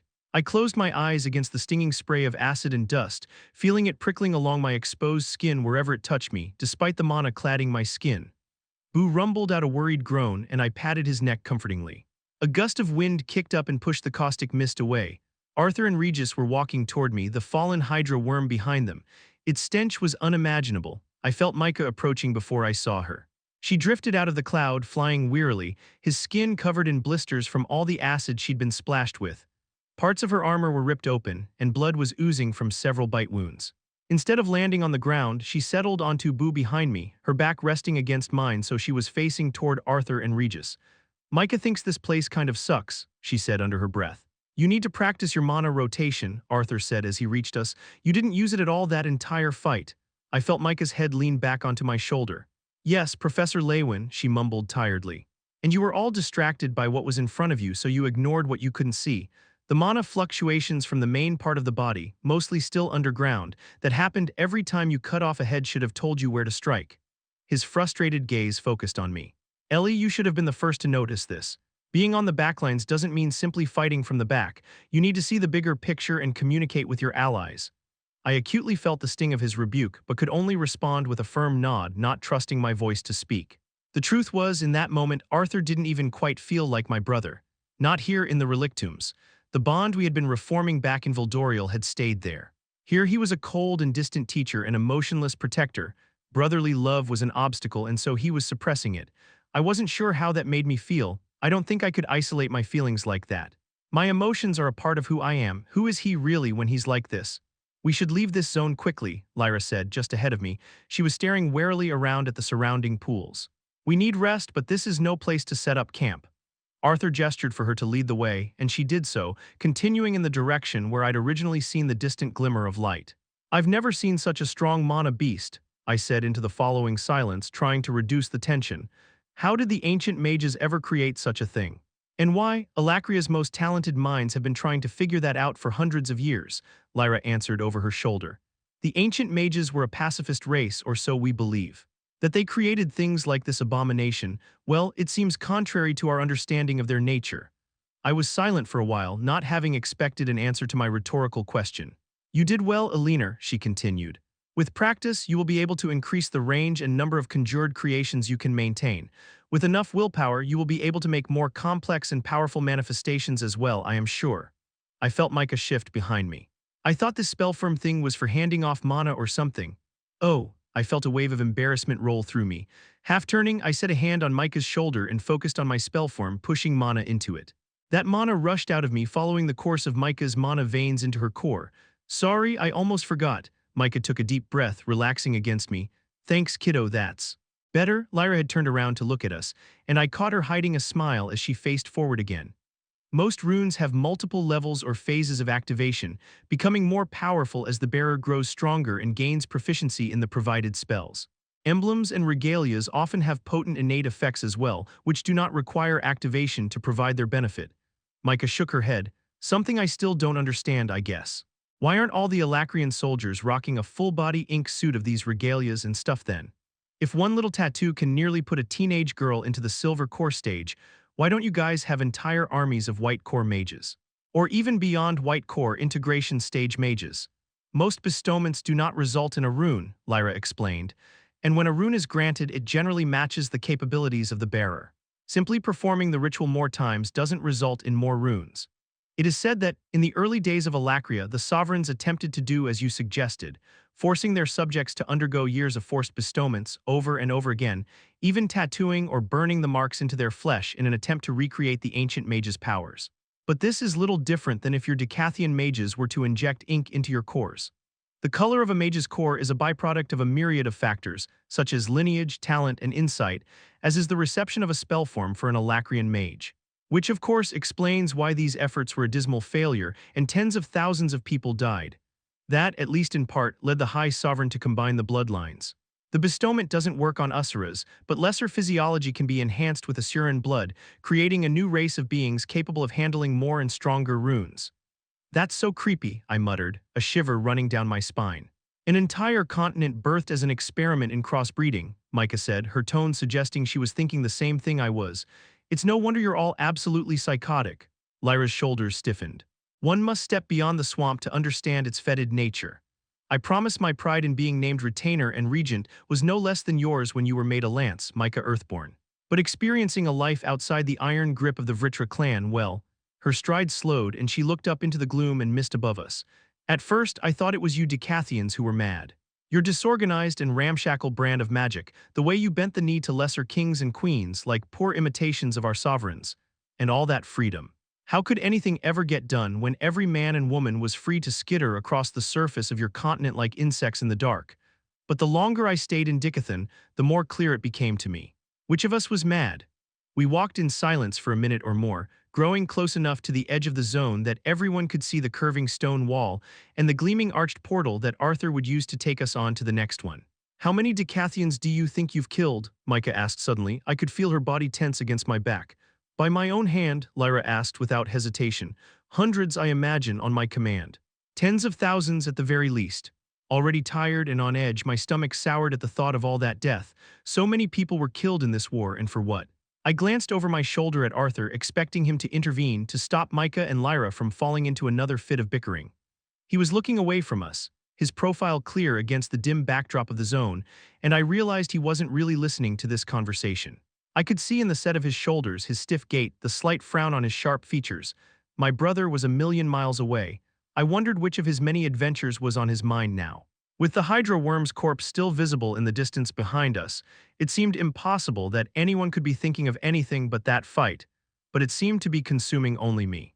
Arthur had been through so much, and although he'd told me plenty of stories, I knew there was more he was leaving out.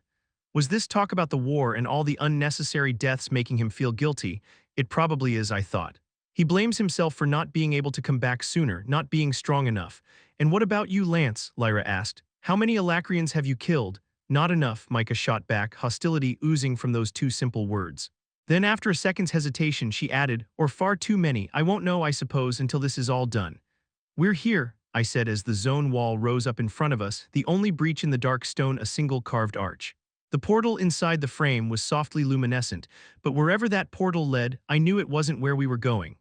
Arthur seemed to come back to reality, marching ahead of us and drawing a metallic half-sphere from his dimension storage. The path forward isn't completely clear, he said as he activated the device. The opaque portal became translucent, like an open door, and several images melted in and out of focus in quick succession on the other side. I have a map in my head, but it's just pictures. The way to the next Jin ruin, the next keystone, is confused. It might take us a few tries. We're in this together, I said, immediately embarrassed by the childish optimism that came out in my voice. Micah slid off of Boo's back, her gaze moving from Lyra to me, then to Arthur. Hopefully the next zone or whatever smells better than this place, yeah. Lyra shook her head, her flame-red hair tumbling around her shoulders. Rarely do the zones become more pleasant as you ascend farther. Micah rolled her eyes and threw up her hands. So my hopes of us finding a resort complete with hot springs and honey wine are out the window. With a wry, humorless smile, Arthur gestured to the portal. Only one way to find out. Chapter 417, Alaric Maer. I reread Lady Cara of High-Blood Bloody Denoir's letter for the third time, unsure if it was the alcohol that made the words so insensible or if it was just what she was asking me to do. The bar below was quiet, a sign of the times which actually made it harder to focus, if anything. I needed noise, movement, action, distraction. I missed the boy, although I would have never admitted it to anyone out loud. He was good for a distraction. Heaving a great sigh that ended with a foul-tasting belch, I turned the parchment over and leaned back in the rickety wooden chair, glaring around the small room as if it had been insulting toward my mother. I was back in Aramor City in Itral, only having narrowly escaped from Itri in Truatia, where I'd been helping to organize the smuggling of weapons and artifacts along the coast and up the Redwater.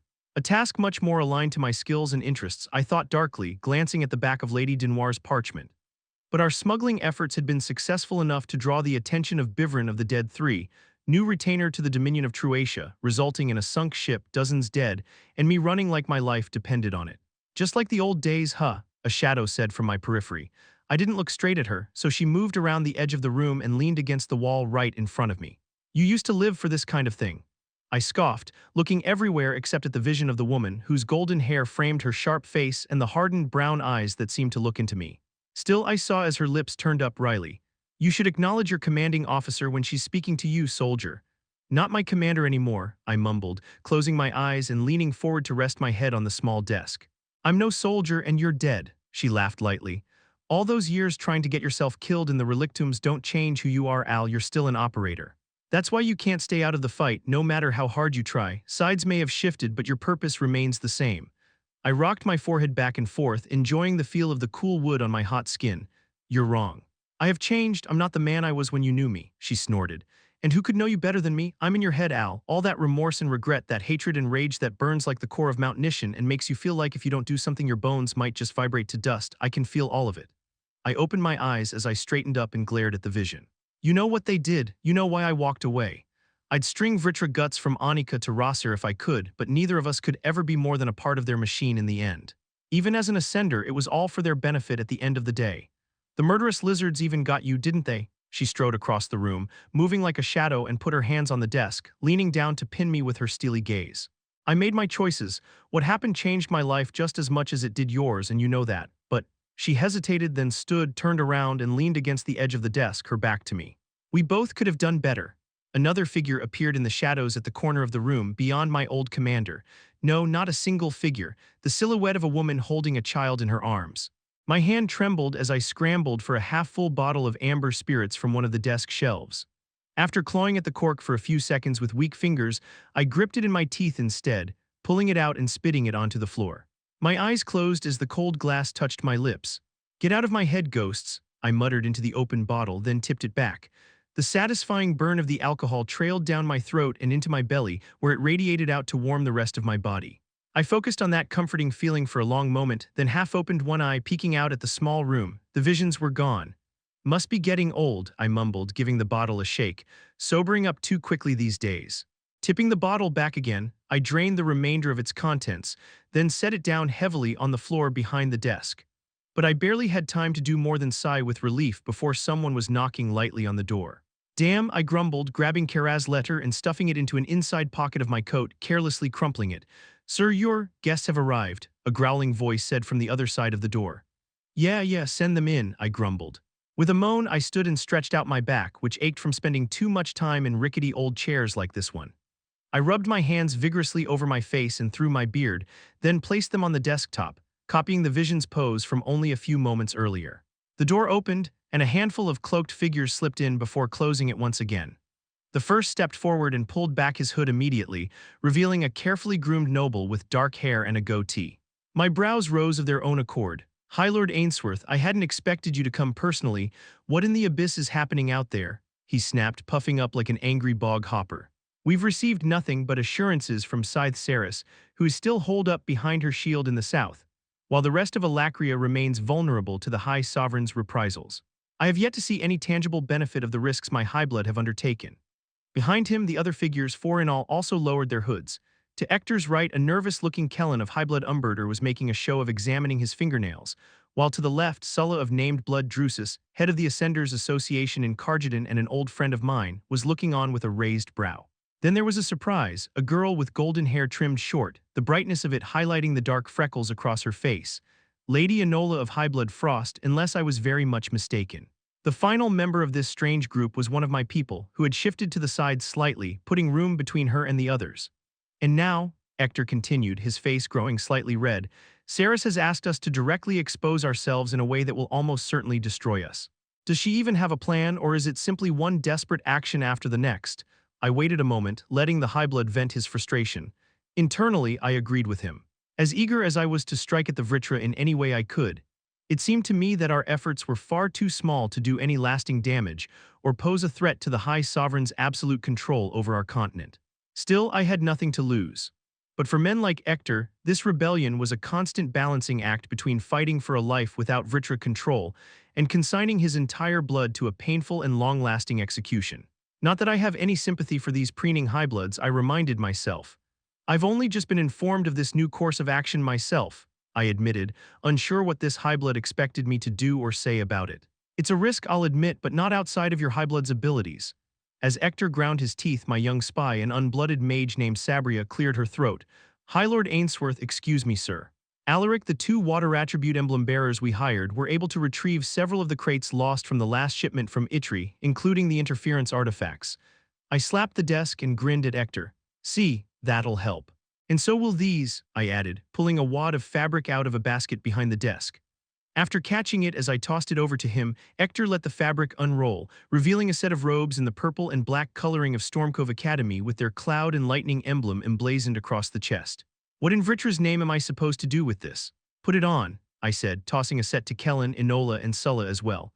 "In about 30 minutes, a large group of Stormcove Academy supporters will be marching past this bar on their way to an exhibition tournament between Stormcove and Rivenlight Academies. A handful of our people will be in the crowd. You'll leave with them, blending in until you can each safely make your way to a Tempest Warp." "Enough with both the complaints and the unnecessary espionage stuff," Lady Frost said, stepping forward to be on a level with Ector, who she was almost as tall as. Ector's jaw clenched as he bit back whatever response had jumped to mind. Personally, between the two of them, I found Enola more intimidating, despite how young she was. And even though, as High Lord, Ector outranked her, Highblood Frost was more powerful than Highblood Ainsworth. Promises were made. Half of the reason my father agreed to join this insane venture is because I convinced him that Professor Gray, sorry, Ascender Gray, was worth it. Lady Kara of the Denoir Highblood assured us he was involved in this, but we haven't seen or heard from him since the Victoriad. Well, there was that attack in Vetcher, Kellen said with an irritating shrug. I eyed the girl curiously. Since saying goodbye and sending him through that relictum's portal, I'd learned much about what Grey, Arthur Leywin, Lance of the Triunion Forces of Dicathen, I reminded myself, had done at Central Academy and the Victoriad, as well as what he'd accomplished in the war before ending up on our shores. Would she be as eager to follow his leadership if she knew who he really was? I wondered, but that wasn't for me to decide. Scythe Saris Vritra would determine when the people got to know that little detail, or perhaps she would wait for Arthur himself to make it known. Regardless, much of our support hinged on the High and Named Blood's interest in him. He's the most wanted damned person in Alacria, isn't he? You're not likely to find him strolling about in broad daylight where any old scythe or sovereign can catch sight of him, I grumbled. But he is out there, she asked, a note of desperation creeping into her otherwise steady timbre. Rumors are beginning to spread, rumors that he has been captured. Some people, even those who were there, insist that he never escaped the Victoriad at all. Kellen let out a little laugh. Of course they'd say that. It's rather difficult to maintain the illusion of absolute control if someone is actively evading said control, isn't it? Enola turned to glare at him, wiping the smug smile off his face. I rubbed the bridge of my nose between my calloused fingers, already feeling the need for another drink. Vritra helped me that I got saddled with these highbloods. He's out there. Sulla, in the dangerous position of being a named blood among highbloods, had carefully avoided interrupting the conversation so far, but he seemed to see his opportunity. The Ascenders Association has been carefully maneuvering resources in preparation for a call to action. Grey is well liked and respected among us, although of course bringing in new Ascenders is still slow and dangerous work. The wrong word in the wrong ear could lead to the entire association being disbanded, but we have a sizable force prepared along with a significant investment of resources, weapons, artifacts, and the like, all of whom have rallied to his banner. I couldn't help but shake my head, curious what Arthur would think about becoming the rallying cry of this Alacrian rebellion against the Vritra. Uncomfortable, I'd wager, I thought, amused. But not as uncomfortable as I am. Just like in Vetcher, Grey will make his presence known when it suits him, I said, fully aware that I was talking out my ass. For now, we all take our marching orders from Scythe Saris Vritra. High Lord Ainsworth, I can't speak to the purpose behind her request of your high blood, but I have been instructed to put my entire network of informants and operators at your service. Orchestrating the necessary acquisitions, manipulating the systems in place, and even absorbing the fallout should there be any. Hector looked at me as if I'd just suggested I'd be his concubine for the evening. While I'm sure your resources are sufficient for what they are, I don't see how you can assist me, given that this is my highblood's direct responsibility. I shrugged off the insult. 1,000 worries hung like knives over my head, and this High Lord's respect, or lack thereof, hardly even rated. Sabria, though, was having none of it. Oh, I'm sorry, High Lord Ainsworth, is there something about this whole rebelling against the gods themselves thing that isn't living up to your expectations? What exactly has your blood sacrificed to be here right now? Because I've lost 3 fucking friends this week alone to loyalist soldiers. Hector looked disdainfully down his nose at the girl. Perhaps you and your friends should be better at your jobs then. How dare you? Enough, I snapped, staring Sabria down. You forget yourself. This bickering serves no purpose except to waste time and reduce our readiness. If we're done seeing who can piss the farthest and least accurately, let's continue on with the true purpose of this meeting. The others, 3 high-blood nobles, a named blood ascender, and an unblooded orphan, went silent, and all attention turned to me. Life is a bitterly unfunny joke, I thought to myself. One that drags on so that by the end of it, you've forgotten where it started and what the punchline was supposed to be. I took a drag from my hip flask, heedless of the looks this received, especially from the highbloods, and launched into the details of the instructions I had received. It took the better part of 20 minutes for Hector and I to get on the same page. Highblood Umberter's assistance wasn't strictly necessary, but would make several aspects of the plan a hell of a lot easier. I wasn't entirely sure why Saris had invited the Frosts, except perhaps to keep Ainsworth in line and maybe force High Lord Frost's hand. He'd been reluctant to take any real risk so far, but I would say putting his great-granddaughter, the shining star of his highblood, right in the thick of things showed he was ready to be involved. That or he was a sadistically cold-hearted bastard. As for Sulla, my network and the Ascenders Association tied Saris's whole operation together, and we nearly always had a higher-ranking official involved in these clandestine meetings. I suspected Sulla had come himself for the same reason Hector and young Lady Frost had. They were getting nervous.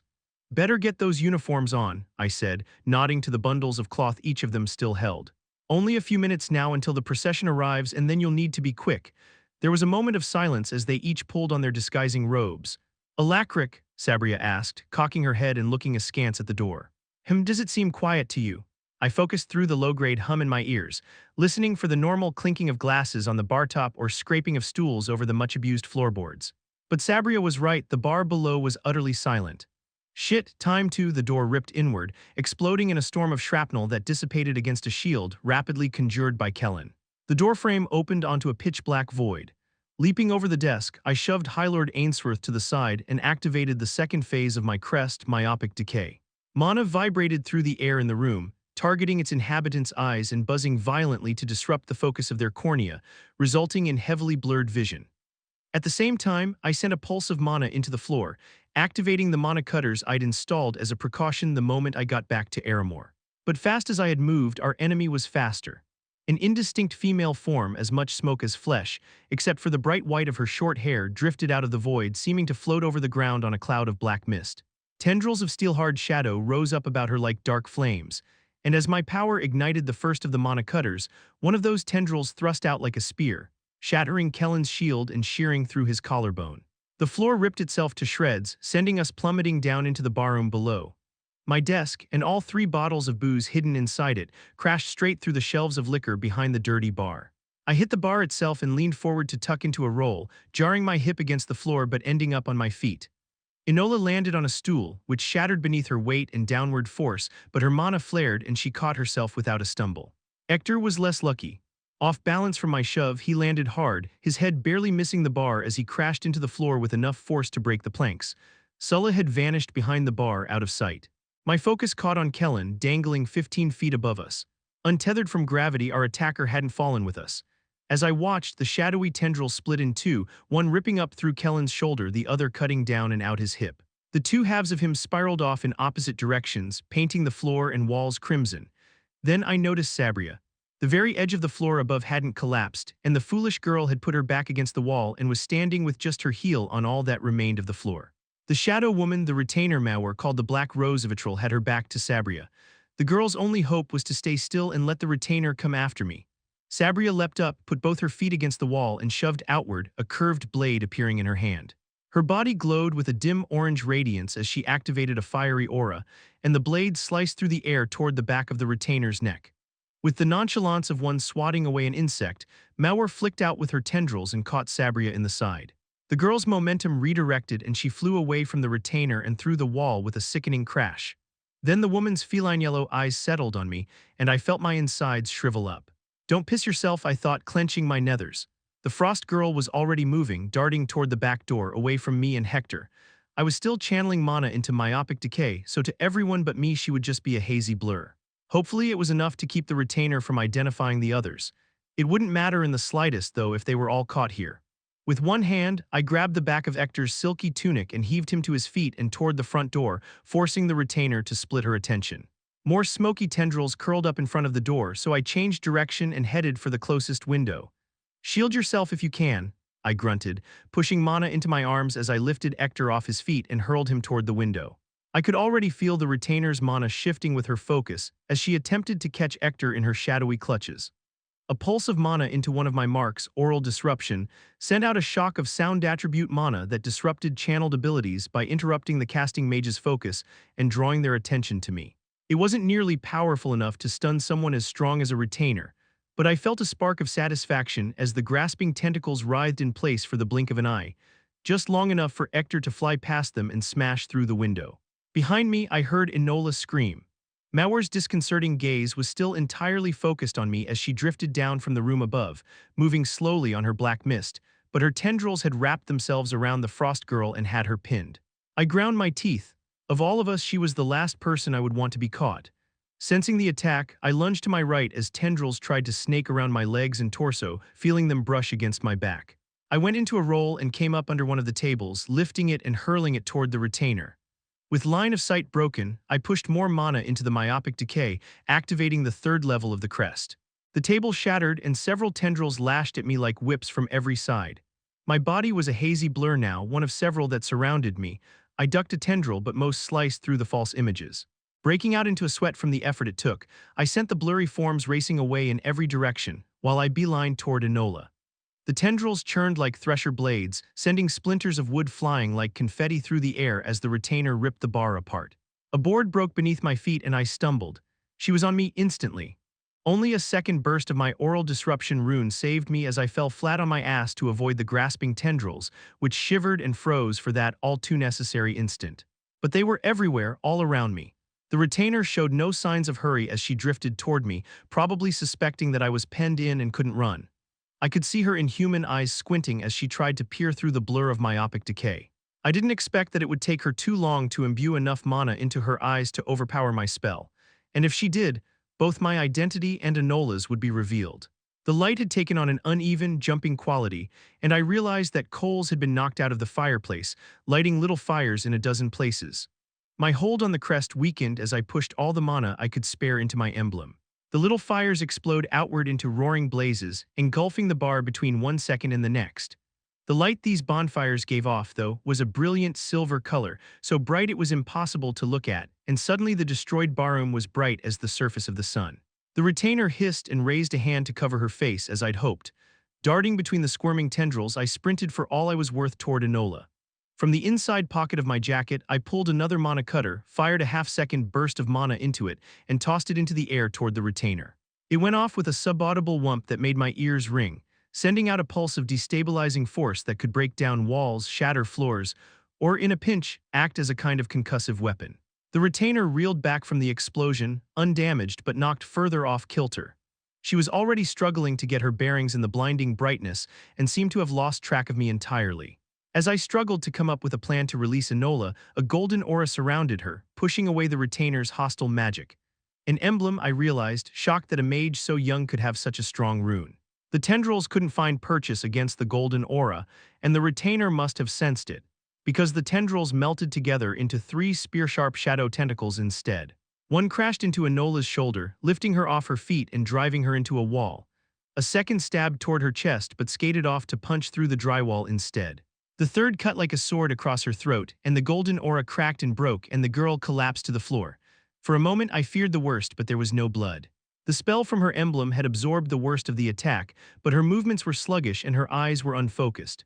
She was hurt, maybe concussed, or at least nearing backlash from trying to resist such powerful attacks. Reaching out with my own emblem, I sent a shockwave of mana running through the flames, devouring every surface around me, closing my eyes against the results. Even through my lids, I could see the flare as the silver flames grew bright enough to blind. But I didn't have the strength to hold both crest and emblem any longer, and so I let go of my focus on the sun flare spell. The light immediately dimmed, but it didn't go out. The flames were in every board and beam, and I could already hear parts of the building coming down, although I couldn't see beyond my immediate vicinity. Enola was stumbling to her feet, and only by the grace of good luck did the scything tendrils around her miss as they swung about blindly. Twisting to avoid one such slash, I grabbed the girl in both arms, wrapping her up and pulling her close without slowing down. I had only a bare instant to glance along the back of the bar for Sulla, afraid I'd see his burning body among the wreckage of the bar's stock of alcohol, but he wasn't there. I could only hope that, in all this madness, he had somehow escaped. Leading with my back, I collided full force with the already weakened wall, bursting right through it and nearly tumbling over backwards. This saved us both, as one of the tendrils thrusted us through the hole, but only scraped my arm instead of pinning Enola and me both through the chest. With no time to nurse my wound or admire my continued good fortune, I sprinted down the short corridor with Enola in my arms.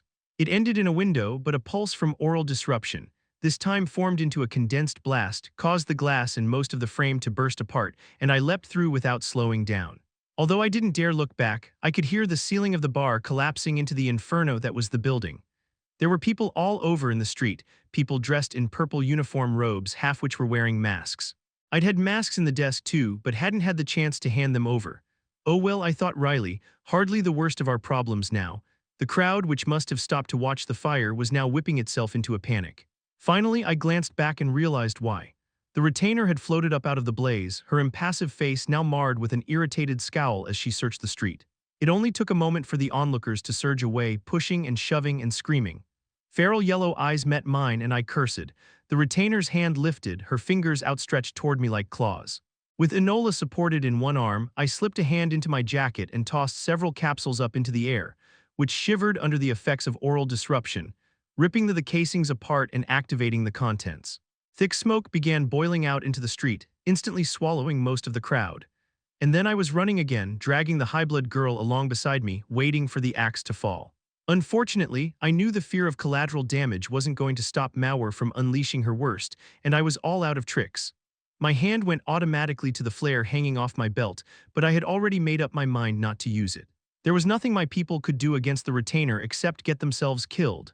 Instead of the crashing sound of magic ripping the world apart, though, Sabria's unexpected voice screamed out into the night, piercing the rising noise of the frenzied crowd. "Hey, is that really the best you've got, bitch?" On the roof of the building next to the smoldering bar, barely visible through the smoke, Sabria stood with a curved blade in each hand. She was limping to the side slightly, and I suspected she was badly injured, probably several broken ribs at least, but I couldn't help but feel a flush of pride as I saw her stare that retainer down. Then with both blades facing down like two long fangs, she jumped off the roof, arcing through the air toward the retainer. I expected the tendrils of shadow to come to Mauer's defense, but instead the retainer brought her raised arm around and caught Sabria by the throat. The blades drove home, but only glanced off the powerful layer of mana cladding the retainer's body. With nothing but an irritated hiss, Mauer squeezed, ripping out Sabria's throat. With a casual flick, she tossed the body down into the fire. A bolt of fire shot from a nearby window, striking the retainer in the chest. Then a spear of ice launched up from the crowd. Spells flew from other buildings as well, from a half-dozen different directions. I felt something inside me go numb. "I didn't send up the signal, you idiots," I grumbled. None of the spells managed more than a scratch, but it was everything I needed. Giving everything I had left to the myopic decay crest, I surged into the third phase again, extending the effect to Enola. I needed to find one of my people, someone disguised in the crowd who could help her disappear. Even through the smoke, it didn't take long. They were already looking for me too. A man with long blonde hair and angry dark eyes came up beside me, looking dour. "Sir, we got High Lord Ainsworth and Ascender Drusus out already," but I shoved the semi-conscious girl into his arms. They both had the purple uniforms and could blend in with the escaping crowd. "Get her the hells out of here now, sir. What about you? Go." He didn't waste any more time, but scooped her up and fell in with the rest of those escaping. An ill-timed breeze was kicking up eddies in the smoke, pushing it away from the ruined bar and down the street after them. I came to a slow stop, and the pain of the last couple minutes caught up with me. My skin, I realized, was blackened and blistered all over, and was weeping blood in places where it had burst open from the heat. My joints felt like the flames were in them, and every muscle was complaining with fatigue. A dull ache was working its way into my skull. Unsheathing my flask, I turned around and looked up at the retainer again. She sent a missile of dark energy through the window of a nearby building, and the entire upper floor detonated. The explosion sent shrapnel raining down into the street, falling like deadly hail among the stampeding bystanders. I tipped back the flask, draining it to the last, and then threw it on the ground. "Enough," I shouted. If I brought her attention back to me, the loyal, foolish mages who had been stupid enough to fire on her might get away. "I'm right here, you scarecrow. I'm the one you want." Her head slowly turned around as she searched the street for me. The crowd had moved past me, and only those moving slowly due to injury or dragging along the injured were still nearby. Whirls of smoke blew here and there, obscuring parts of the street, but not me. Heavy, clanging footsteps moving in time suddenly became audible over the rest of the noise, and I turned. Through the gloom and the smoke, a force of loyalist soldiers was approaching. Quickly, I searched their number for any prisoners. They had a few, mostly people in purple uniforms, a couple of whom were indeed members of my network, but Ector and Enola were not among them. I let out a deep sigh and raised my hands. "That one is for the High Sovereign," Mauer said, her voice like ice water down my spine. "Bind him with mana suppression cuffs and hang him somewhere uncomfortable. I'm not done here." Then, like I didn't matter in the slightest, she turned away and drifted toward another building where spells had been fired from earlier. A strong hand grabbed my shoulder as an armored boot took my feet out from under me. I went down hard on the cobblestones. My arms were yanked behind my back, and cold steel bit down around my wrists. I realized just how close to empty my core was when I couldn't even feel the effects of the mana suppression. "I've got this pile of Wogart dung," a woman said. Someone, I assumed the same woman, jerked me painfully up by the cuffs. "Keep looking for the others, the ones he was meeting with. They couldn't have gone far." The other soldiers moved aside as she marched me through them. From the shadowed doorway of a nearby shop, the vision of my prior commander was shaking her head, her disappointment quite clear despite the dark, the smoke, and the distance. "Not sure what you think you'll get out of me," I mumbled as we moved out in the open, away from the rest. My heavy eyelids kept trying to drag themselves shut, and I wished very much to polish off a bottle of something hard and bitter before crashing into a deep, drunken unconsciousness. "I'm just an old, washed-up ascender." The back of a steel gauntlet caught me hard across the ear, making the world tilt on its side. Shut up. The pain of the strike was little more than a tickle considering the chorus of agonies currently screaming for attention across my body, but the sound of the woman's voice piqued my interest. It was strangely familiar, but I couldn't place it, and that rarely happened to me. Turning slightly, I caught her rather striking profile. Horns grew out from her forehead to sweep back over her blue-black hair, which was pulled into a tight, all-business sort of ponytail. Her burgundy eye turned toward me and she bared her teeth. Need another one, Lady Maylies of High Blood Tremblay. What brings a lovely young woman like you to a dive like this? She leaned in, almost close enough I could feel her lips moving against my ear. If you want either one of us to get out of this alive, I really need you to shut up. Chapter 418. Arthur Leywin. The zone trembled as its behemoth protector collapsed, its chest pierced with translucent mana arrows and stone shards, its final piteous roar choked with black blood. Micah, sweating and caked with dirt, nudged the behemoth with a toe, making the massive, fur-covered corpse rock slightly. Its tiny black eyes were staring sightlessly past me from above the piggish snout and tusks. And another one. Bites the dust, Micah said, flopping down on one huge forearm like it was a shaggy couch. A shiver ran through the ether in the zone, and I scanned our surroundings. We stood atop a column of dry, crumbling rock. We'd had to cross from column to column, fighting various monsters of increasing size and power to reach this final battle. The ground was an indistinct sandstone wasteland a mile below, so far that the columns blurred together before reaching the bottom. The zone seemed to go on forever in all directions, with the columns slowly fading out into a heat haze where they met the soft blue of the sky on the horizon. Boo moaned, and I glanced in his direction. Ellie was standing beside him, giving him comforting pats. Regis chuckled. Who would have guessed that an Usura-bred guardian beast could have a fear of heights? The shiver happened again. Ellie had started to give Regis a dirty look but stopped when she saw my face. Brother, what's wrong? I'm not, the stone at my feet cracked. All eyes turned to the crack, only a few feet long at first, but even as we watched, it began racing across the rough surface of the column's flat top. Boo and Ellie jumped to one side as the crack split the column's face nearly in two. Then, with a guttural grinding that vibrated in my bones, a dozen other fractures split off the central crack, and the stone beneath our feet began to shift. All around us, the zone exploded with the avalanche cacophony of shattering stone, and a thick cloud of dust choked the air. The exit portal, which was inset into the floor and had been guarded over by the behemoth, flared to life, offering us passage to the next zone. Lyra sprinted for it, her feet hardly touching the crumbling surface as she ran. Don't go through, I shouted, and she slid to a halt just beyond the square frame. Stabilize the platform if you can. As Micah and Lyra hurried to follow my order, I scooped Ellie up and leapt half the width of the column's top to land by the portal, the compass already in hand. Setting Ellie down, I channeled Etha into the compass and focused on the portal. If my mental map from Sylvia was correct, the third Jinn ruin was just on the other side, but since you didn't have simulates, the others might not end up there unless I stabilize the portal first. Micah jumped to the center point of the crack and slammed her hammer down into it. Instead of sending the column bursting apart, magic raced from the hammer along the spreading cracks, pulling stone back against stone. Lyra sprinted around the outside of the column. A gust of magical wind flowing out from behind her and down around the edge of the lip to stabilize it by buttressing the structure with a supportive band of hardened air. It's like something else is controlling the mana, Micah shouted, an edge of panic in her voice. The landscapes of the relictums are immutable, Lyra huffed as she ran. They built this place using ether, and their creation resists tampering by even the most powerful mages. With the sliver of my attention I'd given to everything except the compass and portal, I realized I had never considered this fact before. I'd lost my mana core before entering the relictums, and so had always relied on ether to survive here. While it made sense that the Jinn's intention would preclude allowing those testing within to simply remake the zones with mana, it also suggested that, with the proper utilization of ether, the fabric of the relictums itself could be rewritten. There was no time for such considerations right now, though.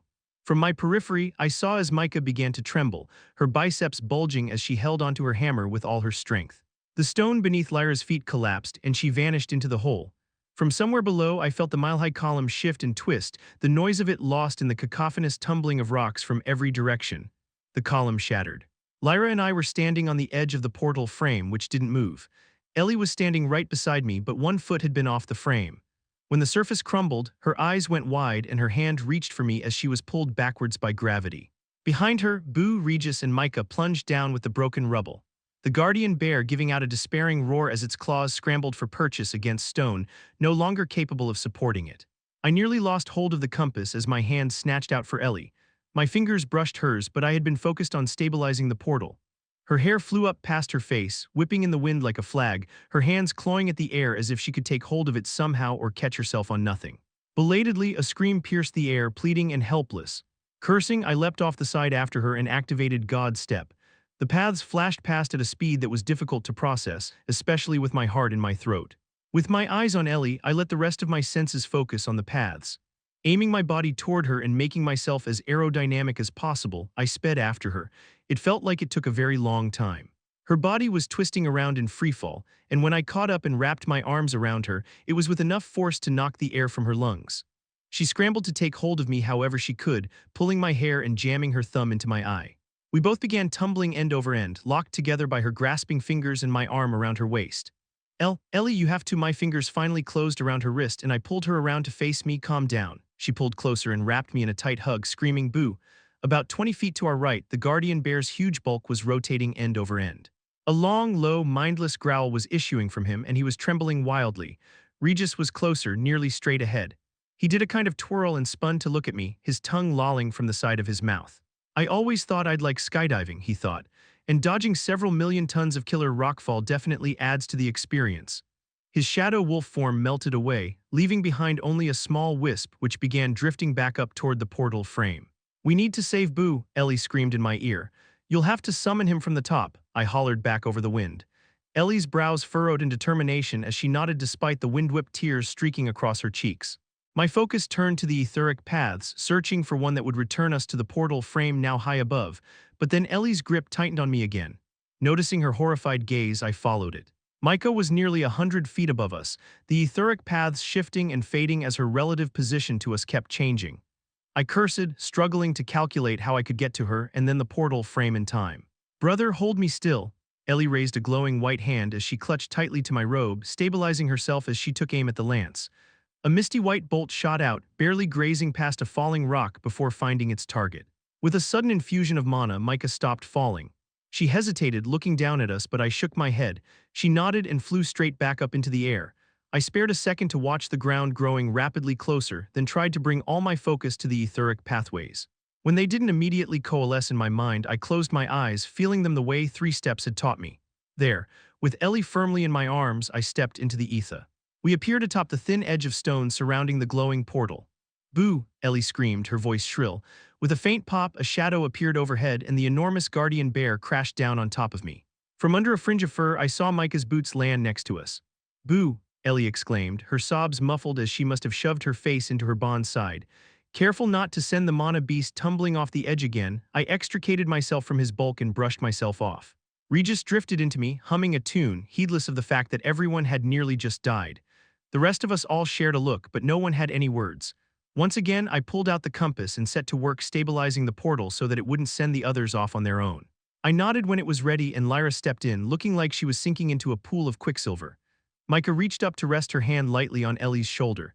The two shared a look and a pale smile, then Micah hopped in after Lyra. Ellie hesitated. I'm sorry, she said after a moment. I should have. I held up a hand to forestall her continued apology. Stop feeling like you need to apologize for everything. Glancing over the edge, a shiver ran through her and she nodded. Boo needed no encouragement to wade into the portal, and Ellie followed with a look of grim determination. I looked around the zone one last time, taking in the destruction with a sigh, and then stepped into the portal. On the other side, we found ourselves in a familiar corridor, brightly lit by panels of light running along the top of the walls. Micah, Lyra, Ellie, and Boo were staring around. Feeling a sense of déjà vu, I turned to watch the portal we'd entered through vanish. Well, this is eerie, Regis said as he stepped from my shadow. I shook my head, realizing that he'd said exactly the same thing when we found the first ruin.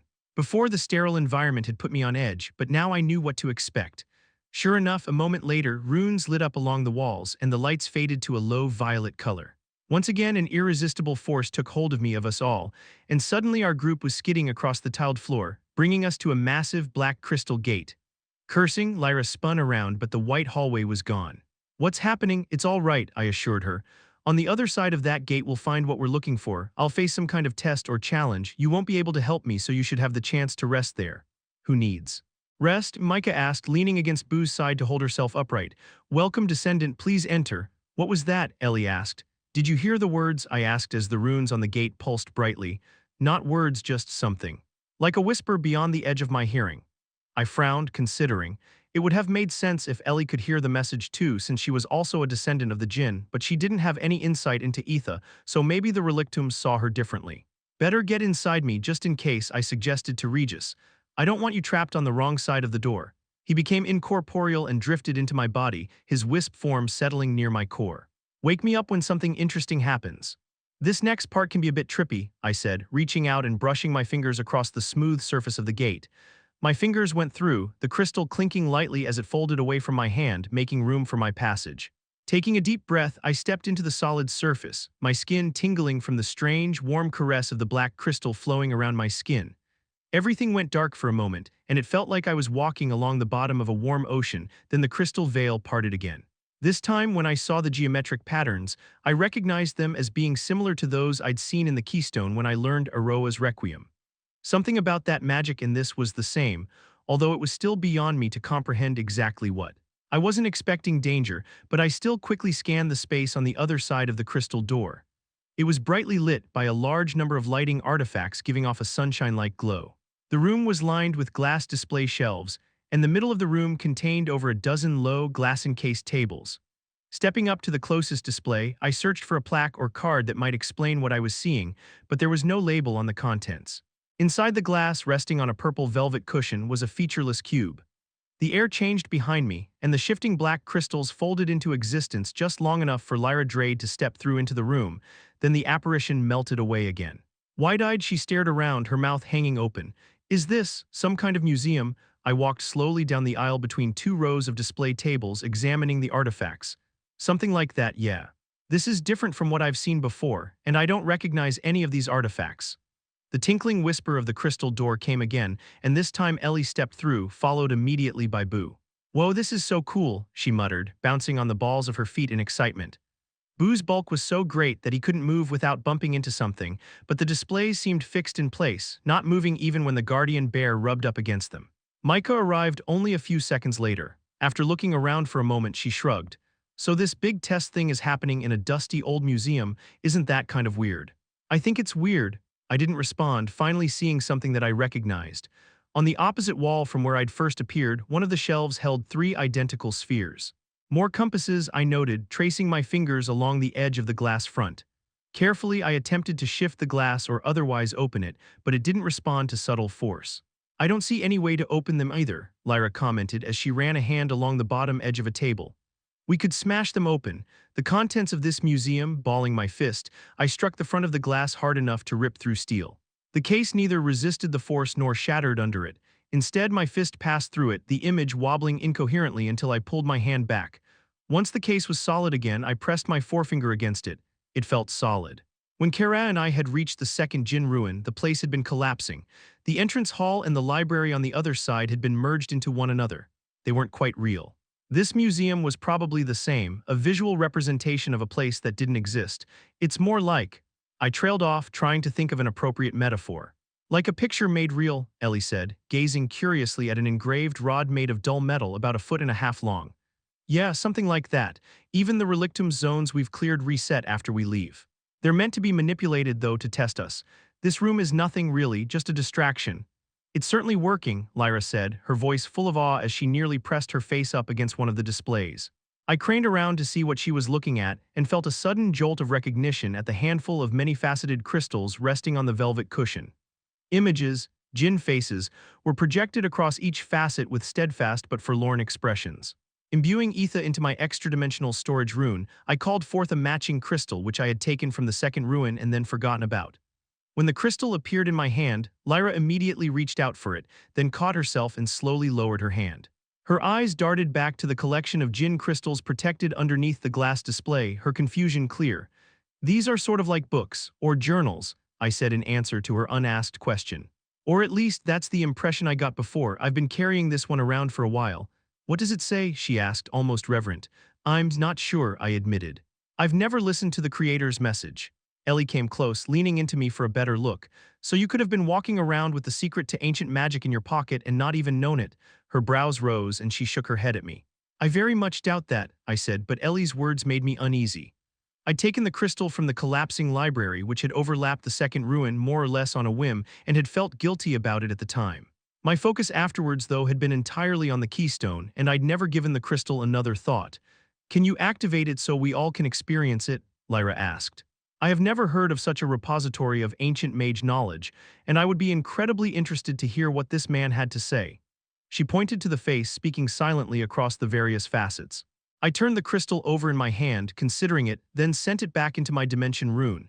Lyra looked put out as she gazed at my empty hand, but I ignored her. Something was wrong. Before, even in the collapsing library of the second ruin, I'd only had to activate Etha to access the ruins hidden below the surface. But I just used Etha to access my dimension storage twice. Micah said something, maybe asked a question, but I didn't register any of her words. Holding up my hand, I channeled Etha, releasing a harmless burst of formless energy that manifested as glowing purple light. Again, nothing happened. In order to be more intentional, I reached down and put my hand against the floor, then pushed outward with Etha. Nothing changed. I tapped my fingers on the floor, and Lyra's words atop the crumbling column came back to me. "I wonder." I imbued the Realm Heart Godrune. It was strange. Mana was there, but normally the presence of mana particles aligned with the physical attributes of the space in question. One would expect to see a high concentration of earth attribute mana clinging to the floor and walls, air attribute mana floating in the atmosphere, and in a place like this, only lingering traces of water and fire attribute mana. But the mana particles didn't line up with the space we were seeing at all. It was like I was looking at a second image superimposed beneath the picture my eyes were showing me, a collection of dots loosely outlining the features of another space. Because the mana is aligned with the realities of the chamber. The ruins, the pedestal, the ring, like in the other two ruins. Again, I considered Lyra's words. A mana-wielding mage may struggle to alter the physical characteristics of the relictums, but there had to be a way for me to pierce the veil of separation between the museum and the ruin just behind it. Etha began to radiate out from me, filling the chamber with violet light. Mentally, I reached for the invisible seams, the places where the illusion contained itself in opposition to the real. It was like feeling for the gap around a hidden door, a place where the two separate pieces didn't perfectly align. The grasping fingers of my probing Etha touched on a jagged edge, and the entire room wobbled in and out of focus. Micah groaned, her eyes trying to follow along. "Reminds me of when I tried to beat Alfred in a drinking contest. Are you trying to make us all sick?" I had to trace back over where I'd been twice before I found the edge again. As soon as I touched it, a static blur vibrated through the chamber, making my eyes go crossed. Boo grunted in agitation, and Ellie made soft cooing noises to calm him. Closing my eyes to let my other senses do the work, I held on to that edge with Etha. I pictured it like a piece of parchment laid over our senses, and so did the most appropriate thing I could think of. I tore it in two. My companions burst out with dismayed moans, and it sounded as if Micah was very nearly sick as she retched. Someone fell to their hands and knees. Lyra cursed under her breath or offered a prayer to the Vritra. It was difficult to tell which. When I opened my eyes again, we were surrounded by light gray stone. The third ruin, I thought, still wary. Unlike the last two, however, this place wasn't a ruin at all. The stone walls and floor looked as if they'd just been quarried and shaped yesterday. There was no overgrowth, no broken walls or crumbling ceiling.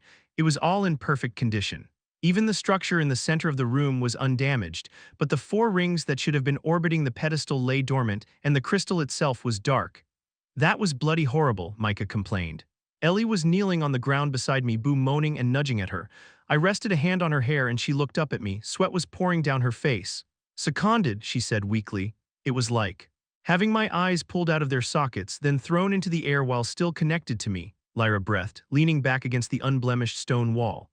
Regis manifested next to me, his flames casting a jumping, purple light over the stonework. "You Vritra sure have a way with words." To me, he said, "What now, boss? This place seems dead as barbecued roadkill." I set the palm of my hand against the crystal. It was cold and there was no reaction to my touch. Keeping part of my focus on Realm Heart, I channeled additional Etha into Aroa's Requiem. Bright motes of restorative energy flowed down my arm and hand and onto the crystal. I pushed more and more motes into the large object, watching as they swarmed across the surface, congregating in every crevice as they searched for anything to fix.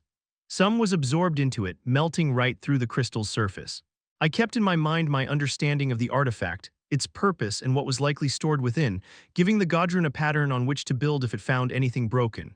But after a full 5 minutes, nothing had changed. I released the Godrune and the motes slowly faded away. "I don't think it's broken. Maybe it's more like out of power," Ellie asked tentatively. She had gotten to her feet and was slowly walking around the circular rings. Frowning, I gathered ether into my hand and imbued it into the projection crystal. The crystal absorbed the ether, but it did not come to life. Like she was moving in a trance, Ellie slowly reached out for the crystal as well. Her fingertips just brushed its surface, and a spark of mana rushed out of her core through her veins and into the crystal. It flickered with cloudy dim light from deep within. That appears to have done something, Lyra said, twirling a strand of fire-red hair around her fingers. Eleanor, can you give it more mana? I think so, Ellie whispered as she pressed both hands firmly against it. Her small frame flared with white light as pure mana poured into the device. The crystal emitted a soft glow and an audible hum. The rings shifted, jolting slightly, but they did not rise up from the ground or begin to orbit the pedestal like I'd seen in the first ruin. And yet my sense of foreboding grew. I could only hope the captured remnants of whatever Jinn mind haunted this place still remained. The runes covering the pedestal and dormant rings flashed, and a voice emanated from the crystal, sharp and ancient and wary. Life into my old bones, but... The voice trailed off for a moment and the runes dimmed, only to flash again as it said, "Is my mission not complete? Tests given, keystone rewarded. I've slept for such a very long time. For what purpose am I now roused?" I glanced down at Regis, sharing the bad feeling that was emanating to me from our connection.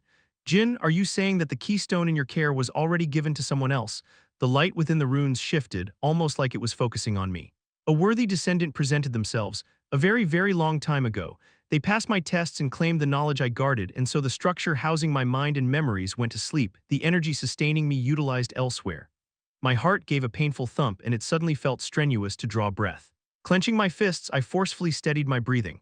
"Can you tell me who this descendant was, or what knowledge was contained within the keystone? That information is not stored within this remnant." I was acutely aware of my companions' eyes all lingering on me, but I didn't meet any of their gazes in return. "What about your test? The previous manifestations or guardians or whatever you call yourselves tested me, and through those tests I was able to gain insight. Even without the keystone, this housing lacks the energy to commit to another test. Whatever arts you've used to wake me are sufficient only for the most surface-level application of my stored consciousness, and already I can feel it running out. My purpose is fulfilled. I can see the anguish in your mind, but I can offer you no balm for your pain. I am sorry." The voice lost integrity, gaining a tinny quality like it was echoing out of a can, then faded away entirely. The last of the light left both runes and crystal. "Well shit," Regis said succinctly, sitting back on his haunches. "Agrona must have it," I said immediately, turning to look at Lyra for confirmation. She shrugged helplessly. "It is possible. This keystone may be what allowed him to form our nation to begin with, or to survive the assassination attempts sent by the other Usura, or even unlock the knowledge of the reincarnates and the legacy. Or all of it. But I'm afraid I don't know for certain." Micah flew up off the ground, suddenly in Lyra's face. She pushed her hammer against the retainer's shoulder, shoving her back into the wall. "Aren't you one of his generals or whatever? How could you not know? Don't lie to us." Lyra lifted her chin and glared at Micah. "The High Sovereign is quite effective at compartmentalizing his forces. No one except Agrona himself sees the entire picture. The scythes and retainers are political figures, both carrot and stick for the civilians. The deeper workings of his empire are largely left to the Vritra clan themselves, those who still remain after fleeing from Ephiatis beside him so long ago. His army of wraiths do nothing but train and prepare, a secret even from most of his own continent." "A likely story," Micah shot back, pushing harder with her hammer. "But Agrona couldn't have gotten in here himself, right?" Regis asked, careless of the tension between the two powerful women. "Who could have gotten in here besides you?" I shook my head unsure. Crossing the room, I took hold of Micah's hammer and gently pulled it away from Lyra. "We don't have time to fight against each other." Grumbling, she lowered her weapon. Lyra and Micah glowered at each other. Ellie was watching them nervously as she played with the hem of her shirt. "So what do we do? There is still one more ruin out there," I said firmly. "We need to find it. Now." Chapter 419, one of mine. Caradnoir. Our base of operations in Sandaran lacked all the charm and beauty of Saris's villa in Edelgard. Saris had commandeered one of the Sovereign's research facilities for us to use as a command center, and there was something about the sterile, functional building that left me feeling chilled all the time. Nothing but cold metal and even colder white light everywhere one looked. The grated floor rang with a somber, impersonal tone as I marched down the hall toward the central meeting chamber where we held our daily conferences. The door, cold metal like almost everything else, sensed my mana signature as I approached and slid open with a dull grinding noise. The inside of the meeting room was no better. The central table looked more like a laboratory counter than anything else, and the chairs surrounding it were purposefully uncomfortable. Crystal viewing panels lined one wall. The primary broadcast from Central Dominion played in the middle screen. while smaller displays to the left and right showed a number of locations. I recognized the battery chamber and Sovereign Orleath's holding cell on one screen and a moving panoramic of the city of Rossir on another. "You're early. You're out of bed," I answered, turning to find Silrit sitting on a bench against the wall to my left, his head resting back against the wall. "You shouldn't be." He rubbed one hand down the side of his pale gray cheek, scratching at the stubble growing there. "If I lie in bed any longer, I may actually die." I rolled my eyes. "All men truly are babies, aren't they? Even retainers." His brows rose very slightly. "Oh, I don't know about that. I think I've recovered fairly well considering my core was nearly shattered by the legacy." Silrit and I both turned toward a door on the opposite wall of the room, sensing a powerful mana signature approaching. The door slid aside with the same quiet grating noise and Saris stepped into the room. Silrit eased up from his bench to bow and I followed suit. Saris waved our greeting away. "Silrit, I have no use for a retainer who can't follow orders. You are to remain at rest until our healers are satisfied that your core has suffered no lasting damage." I looked very closely at the scythe, trying to read her expression, tone, and body language. Our conflict with the High Sovereign and his forces had not been going as well as we might have hoped, and I felt certain the stress of our recent losses must have weighed on Saris, but she gave no outward sign at all. "Forgive my impudence, Scythe Saris," Silrit said, sinking back down on the bench, "but Dr. Zanies did release me not 30 minutes ago." Saris walked around the table to stand in front of the screens, staying just outside the range of the telepathic field. The broadcast was showing a long line of men and women being paraded past the recording artifact in chains and with metal gags clamped around their mouths. Named Blood Acula of Truatia. The Acula blood had been part of the smuggling operation out of Truatia, moving both silver from their mines and armaments brought up from Vetcher. "No one from their blood was assigned to the shipment we lost," Silrit said, watching the screen with a sour expression. "It's possible they slipped up, but it's equally possible someone gave them up." I remained quiet, acknowledging the guilt I felt without wallowing in it. I'd been the one who brought the Acula blood into this. In a way, I was responsible for what was happening to them now, but I couldn't shoulder that blame personally. This was a war. There would be suffering and loss on both sides. Still, when the youngest member of the Acula blood, a girl no older than 11, was marched past the recording artifact with tears streaming down her bright red cheeks, I had to look away. But Saris watched, holding a silent vigil for them all, knowing they would be executed. Even when the others started to arrive in twos and threes, then larger groups, until the room was full to bursting with analysts, operators, imbuers, and commanders, she kept her eyes on the broadcast. The chatter that would pick up with each new arrival, as people acknowledged each other with quick greets, died quickly. Only when everyone had arrived did Saris turn her back on the broadcast. Behind her, the rest of us watched as carts carrying the prisoners rolled away from the recording artifact. Reports. In the instant of hesitation that followed, I stepped in. Meili's matron Tremblay has reached out and confirmed that our high-value assets in Aramor have been successfully relocated. All eyes turned to me, some wary, others hopeful. It was very close, and we lost multiple mages in the conflict with retainer Mawar, but so far it appears the identities of those present have not been compromised. "The High Sovereign's forces are getting more aggressive," one of our field commanders said. "And not just against us. They're using violence against the people to turn public opinion against our efforts. We believe they're tracking interdominion travel, at least among Highbloods," an engineer from Highblood Redwater put in. "How?" asked someone else. I didn't catch who in the packed conference room. "Not sure yet," the engineer admitted, "but we've seen enough reactive movement to high-value assets maneuvering that we're confident they are." There was some mumbling at this proclamation, but it died out after only a few seconds. "Are our plans for the next assault on the shield in place?" Saris asked, scanning the room for the several people involved in that project. An imbuer from Highblood Ainsworth cleared her throat. "Despite this recent setback, our Highblood will do its part. I received a message from the High Lord just this morning confirming our commitment to your plan." The imbuer's halting cadence suggested she wasn't exactly thrilled about what Saris had asked them to do, but then I was rather surprised they'd agreed to go forward with it at all, especially after Hector nearly lost his life to Mawar. He was a prideful man, however, and such close calls tended to either break a person's will or buttress it. Clearly, he was one of the latter. "The necessary alterations to the estate have been made," another engineer added. "Testing the wider connectivity is difficult, of course, but if Highblood Ainsworth follows through, we're confident in our work." The imbuer lifted her chin and looked down her nose at the engineer. "We'll do our part.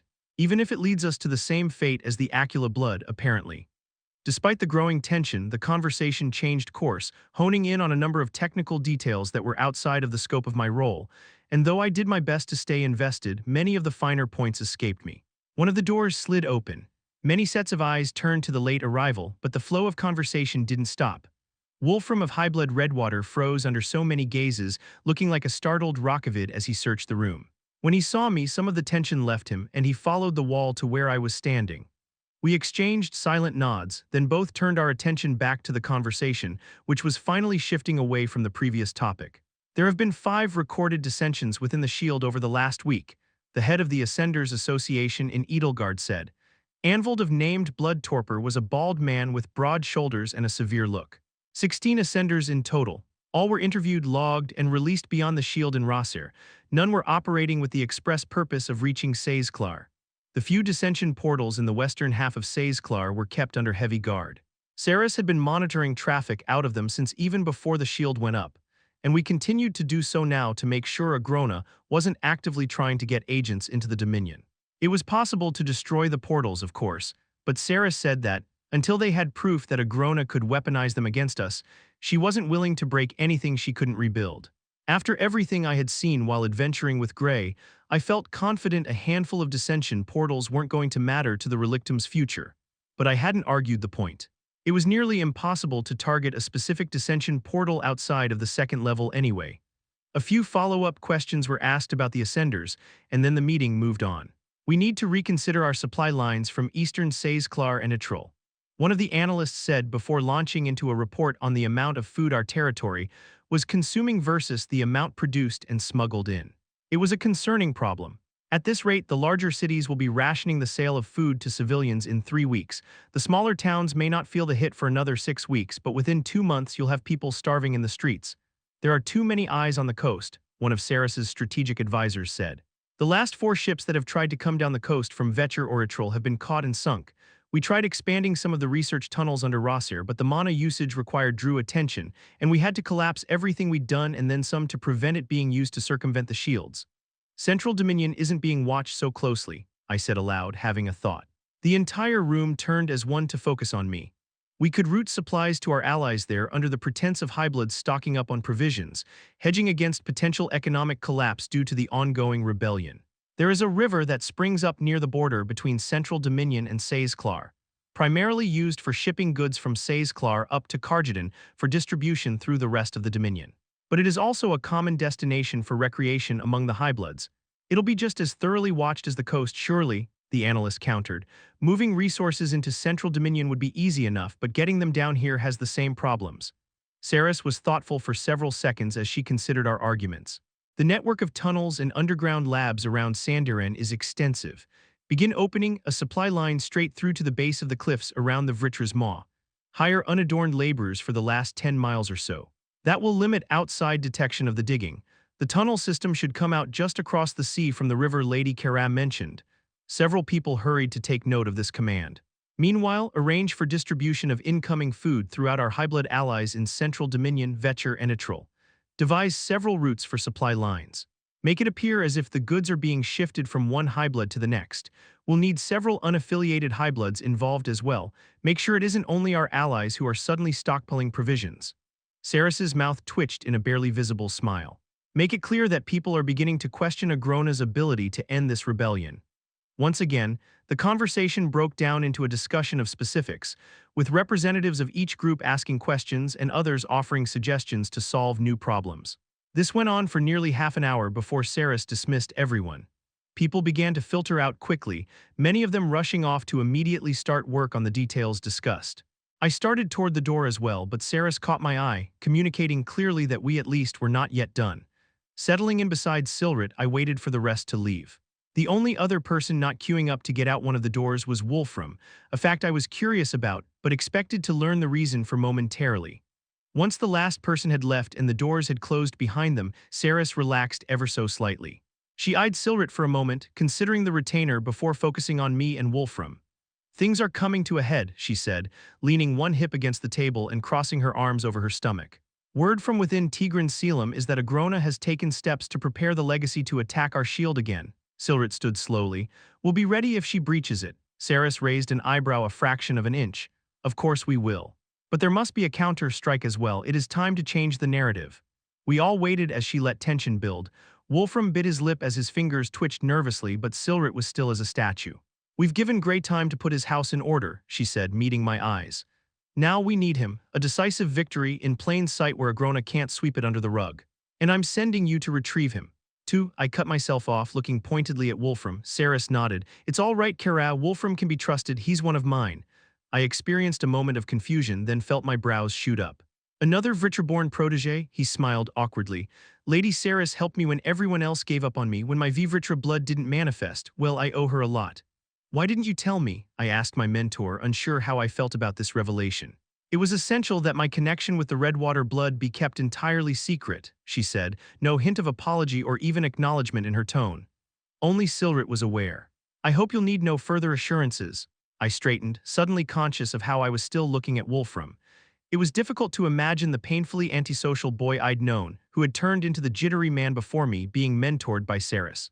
If he had gone through the same sort of training and preparation I had, however, then there had to be a lot more to him than I'd ever suspected.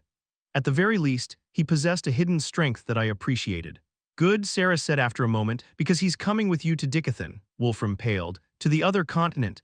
I've sent a team ahead to ready my personal long-range Tempest warp. Grey Arthur is based out of the underground city of Vildoriel.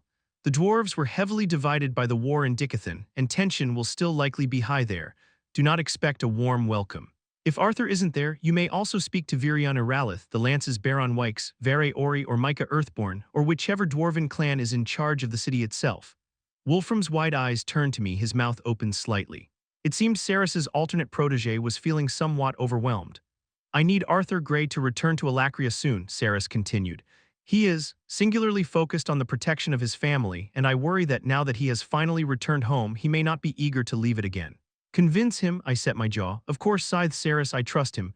I couldn't help but ask myself if that was true, causing me to trail off. Immediately I added, I trust that he'll do what is right. Saris pushed away from the table and headed for the same door she had entered through. Come on then, you'll take a Tempest warp to the ocean side where a member of the forward party will meet you. She hesitated, then added, for what it's worth, Kara, I trust him too. Wolfram and I followed on Saris's heels, leaving the silent and brooding Silrit behind. The research center's primary Tempest warp chamber was tucked away between several offices and protected by a guard station. At a word from Saris, the operator programmed the device and stepped back. Remember what we've put the Dicathians through when you arrive in Vildoriel, Saris said as we stepped up in front of the matte metal of the Tempest warp. Be patient with their hostility. You will find, given a chance, that they aren't the barbaric failed continent Agrona has painted them as. And I believe it is important that they learn to see Alacria not as their aggressor, but as an equal victim to the Usura's plotting. I understand, I answered, and Wolfram repeated it. Then go, the operator activated the Tempest warp, and I felt the magic grab hold of me, pulling me through space. In only seconds, we were deposited in a small bunker. A young woman in olive leather armor jumped up off the stool she'd been lounging on and snapped a salute. Her gaze flicked to Wolfram before settling back on me. Lady Kara, ma'am. The long-range warp is set up just on the other side of the shield. Follow me, please. And then she was moving. Wolfram and I followed her out of the steel door and down a steep rocky path that led toward the coast, perhaps half a mile away and a couple 100 feet below. The base of the shield was just visible, where it curved down out of the sky to sink into the sand and stone of a rocky beach. I recognized it as the northwestern coastline of Says-Clar. So you've been quite central to Saris's operation here, haven't you? When I looked at Wolfram, he responded with a stiff smile, and I realized he was trying to make small talk. Aside from the short meeting with High Lord Frost and the others, I hadn't seen Wolfram in a few years. Not since my adopted mother and father stopped forcing me to go to parties with the other Vritra-blooded Fosters. As children, our relationship had been amiable, but I had never formed close bonds with any of the other Vritra-bloods. I agree with what she's doing, I answered after a moment. Yes, but she trusts you clearly. You seem to be involved in all her decision-making. I laughed despite myself, but there was no humor in it, not all apparently. You're angry, I bit my tongue, immediately feeling guilty. I knew all too well how difficult Wolfram's life had been and how he had been treated by the others like us. I apologize, I'm not really, just your relationship with Saris. Took me by surprise is all. His brows pinched together in a serious expression. She is good at compartmentalizing, it's interesting, you know. What's that? I asked, hopping down a steep step as I carefully followed after the soldier. The way she thinks, plans, and executes, lessons taken directly from the High Sovereign, but she is using his own tools against him, it's almost poetic. I stopped and looked over my shoulder at Wolfram, who had fallen behind me as the trail down the steep slope narrowed. There was a strange, almost wistful look on his face. Come on, it's a bit of a hike still, and our window through the shield is scheduled for. Our guide shaded her eyes with her hand and looked toward the sun.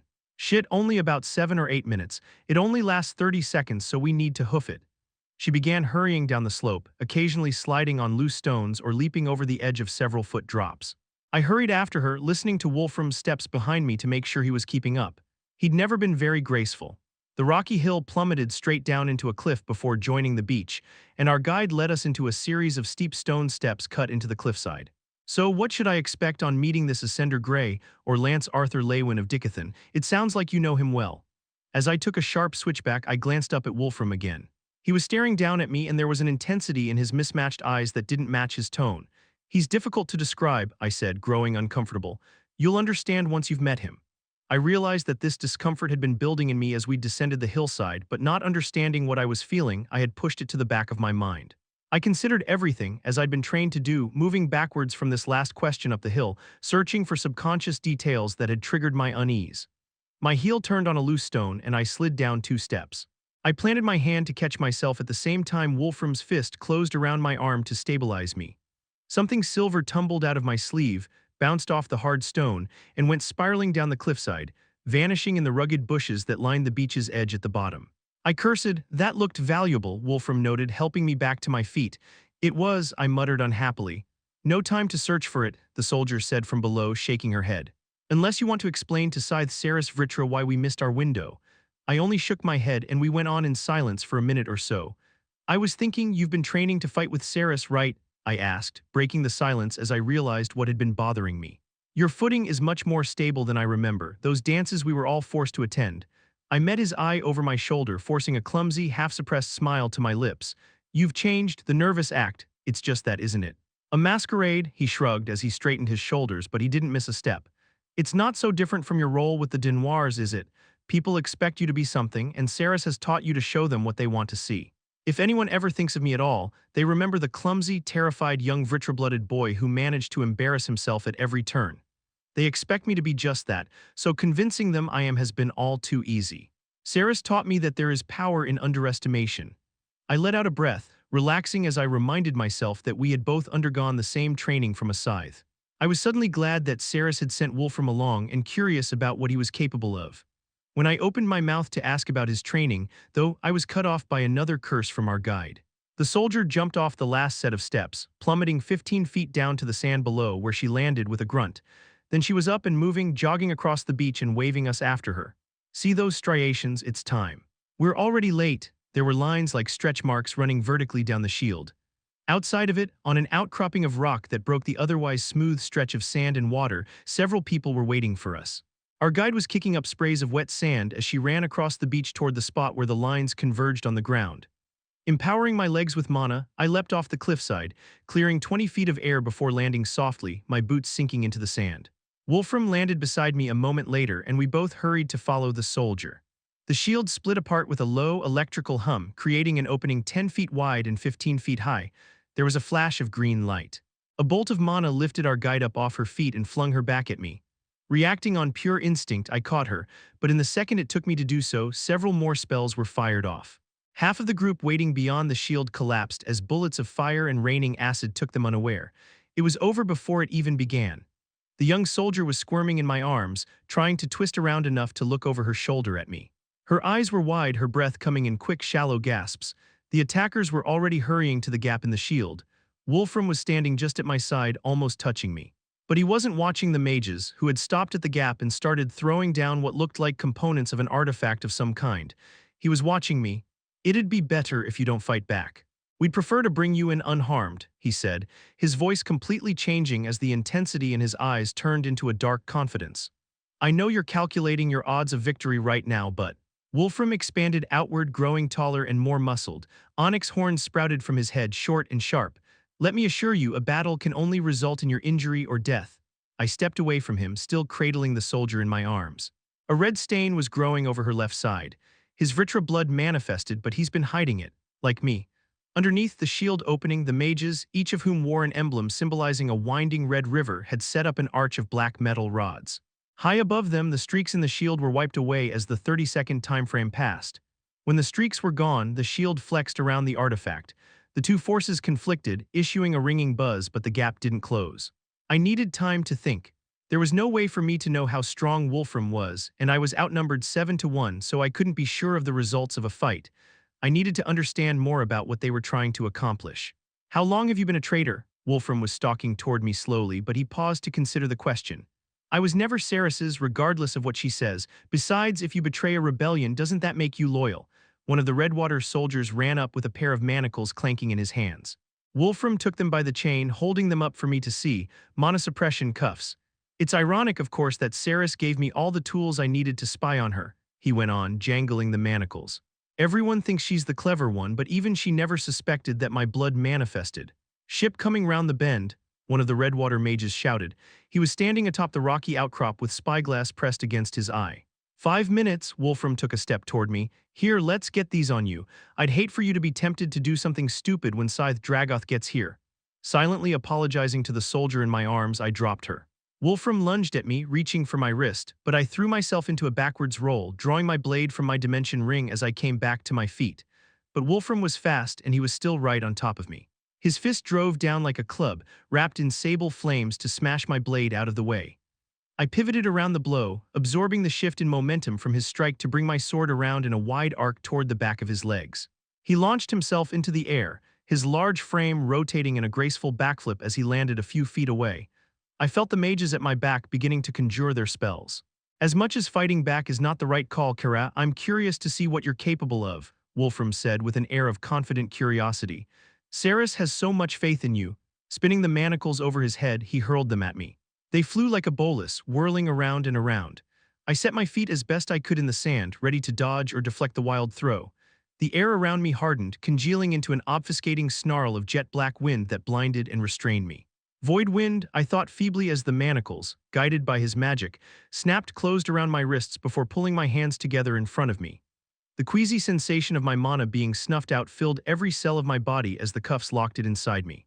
Chapter 420, Shackles. The oppressive gusts of void wind pressed in on me from every direction, blinding and deafening me. I could sense nothing but the rapid-fire beating of my heart and the cold metal pressing against my wrists. Even the omnipresent hush of the ocean lapping against the shore was obscured. You too, get the Tempest Warp packed up for travel. Muffled by the spell, Wolfram's voice was distant, only barely audible. The rest of you over here. I'll lower the spell, disarm her and move her outside of the shield. Scythe Dragoth Vritra will be here soon. The darkness changed, swirling as if it were being moved by the wind. I felt its hold on me lessen and smoothed out my expression, unwilling to give Wolfram the satisfaction of seeing me struggle.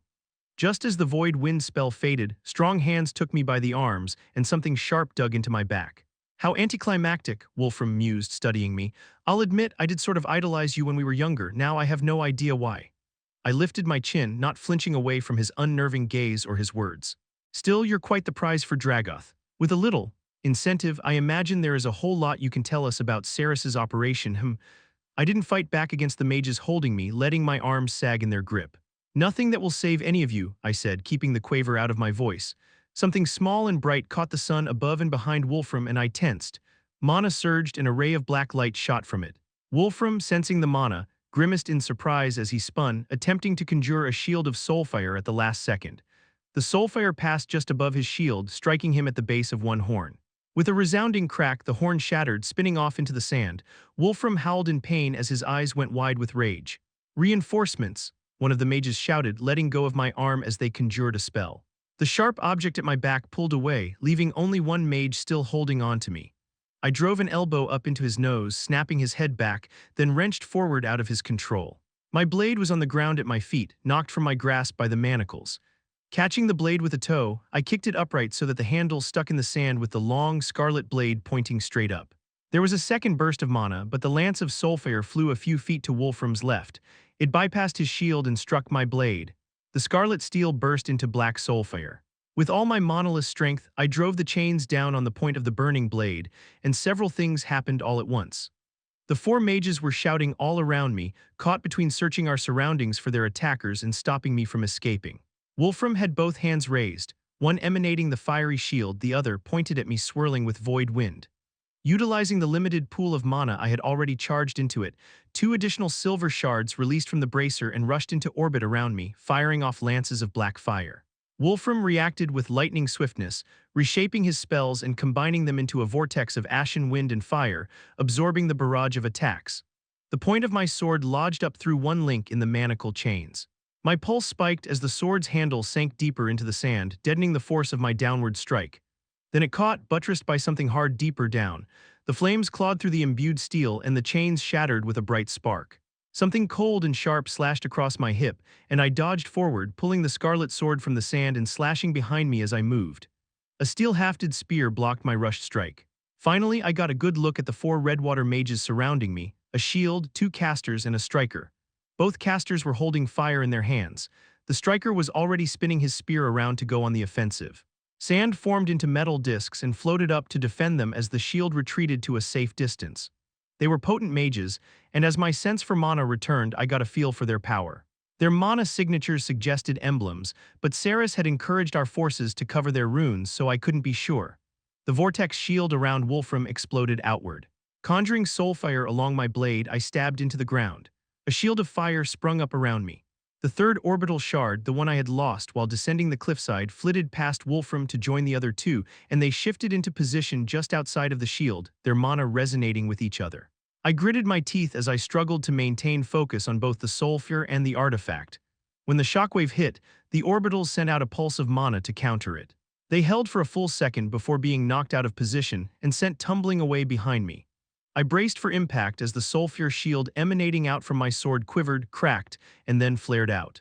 But the remaining strength of Wolfram's spell was only enough to set my hair waving in the resulting light breeze. The mages were huddled behind several metal discs, and their shield was sweating profusely. Wolfram had apparently been willing to destroy his own men without a second's thought. "I doubt you'll be welcome at any more Vritra-blooded parties looking like that," I said, standing and lifting my sword to point at his shattered horn.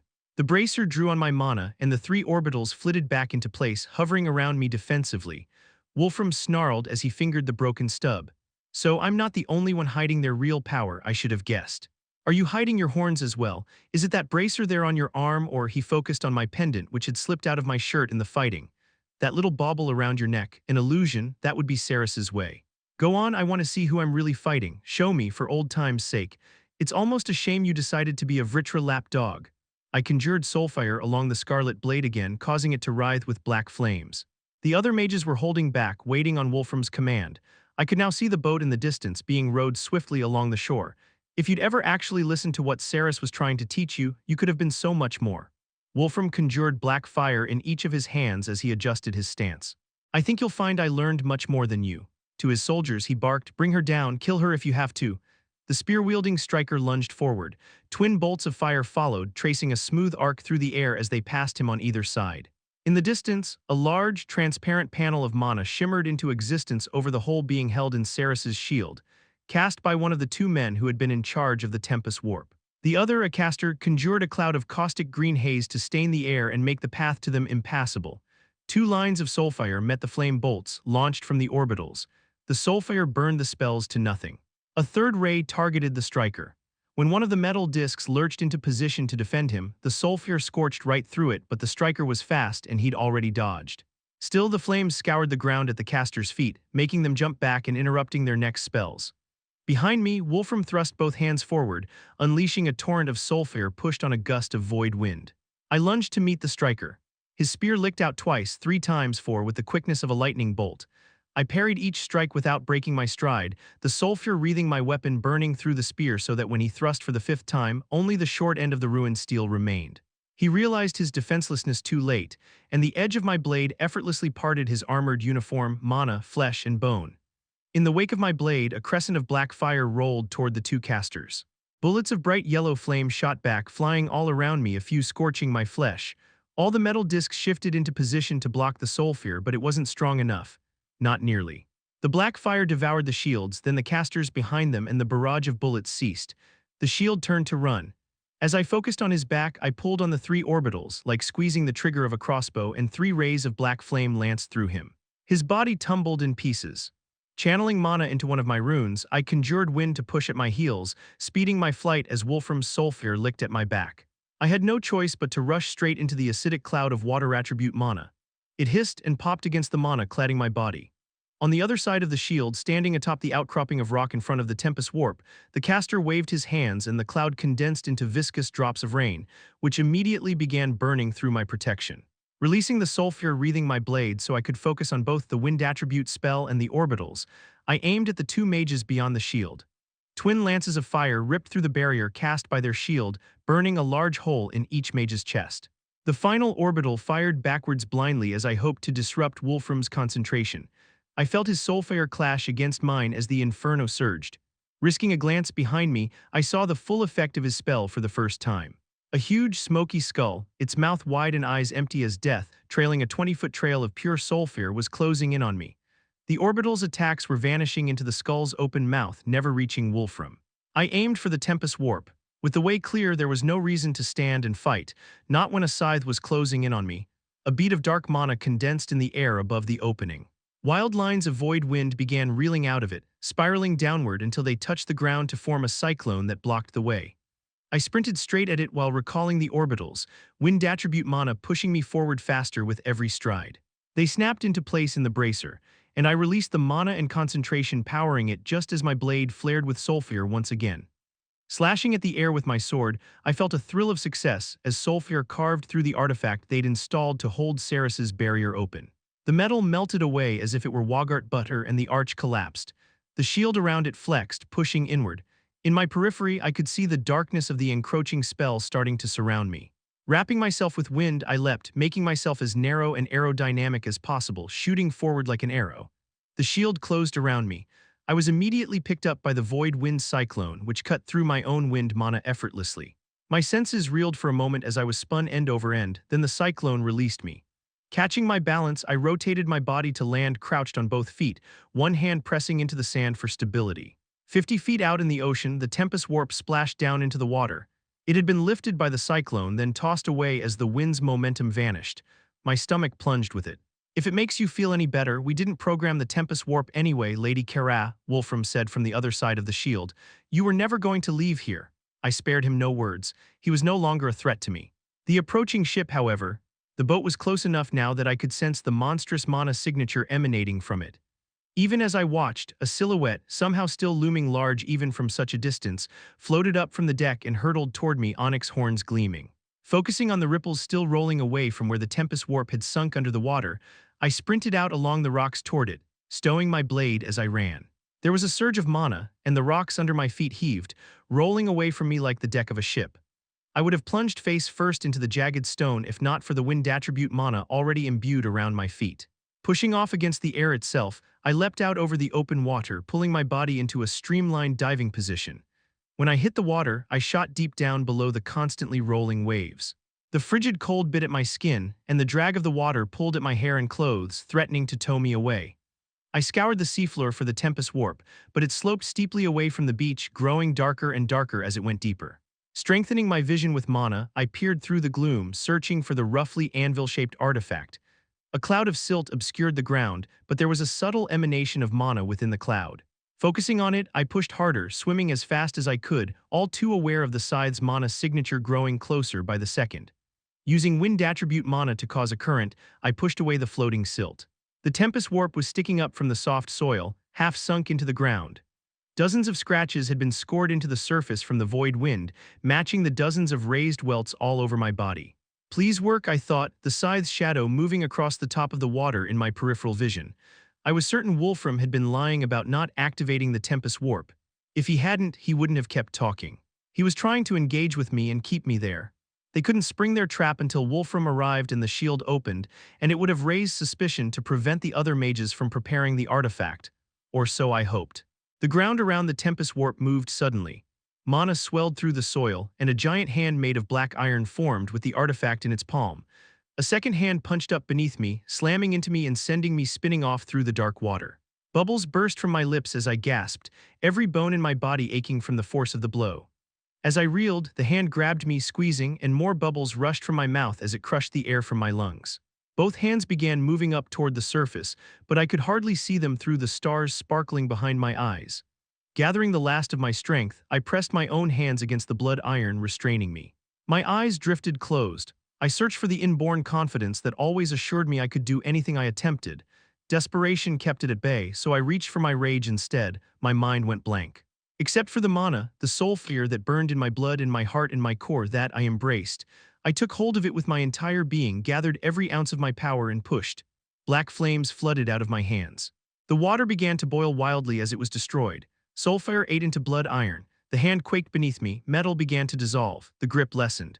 A funnel of wind whipped the ocean water into a frenzy, ripping me free of the giant hand's clutches and shooting me straight at the other hand and the Tempest Warp held in its palm. I slammed against it, scrambling to reach the Tempest Warp pinned under thick metal fingers. Spikes erupted from the surface of the hand. I felt the pain, saw the red trails in the water, but had no time to check the nature of my wounds. My fumbling fingers found the controls. I felt rather than heard the splash from above. Drawn as if by gravity, my head turned so I could see above me. The large, muscular form of Scythe Dragoth Vritra drove down through the water like a bullet. His eyes gleamed like rubies, and there was a white crest trailing from his horns due to his speed. One of his hands was curled into a tight fist, and the other pulled back as if to swat a fly. The crushing press of his aura was enough to make my heart stop, but it was the unfiltered rage in his expression that drained all the warmth from me. The blood iron fist next to me clenched harder. Metal shrieked against metal as the surface of the Tempest Warp began to cave in. Trembling, I activated the artifact. The world was ripped away from me, or I from it. There was no air in my lungs. My entire body erupted in pain. I thought the process must have failed. It was taking far too long, everything was dark.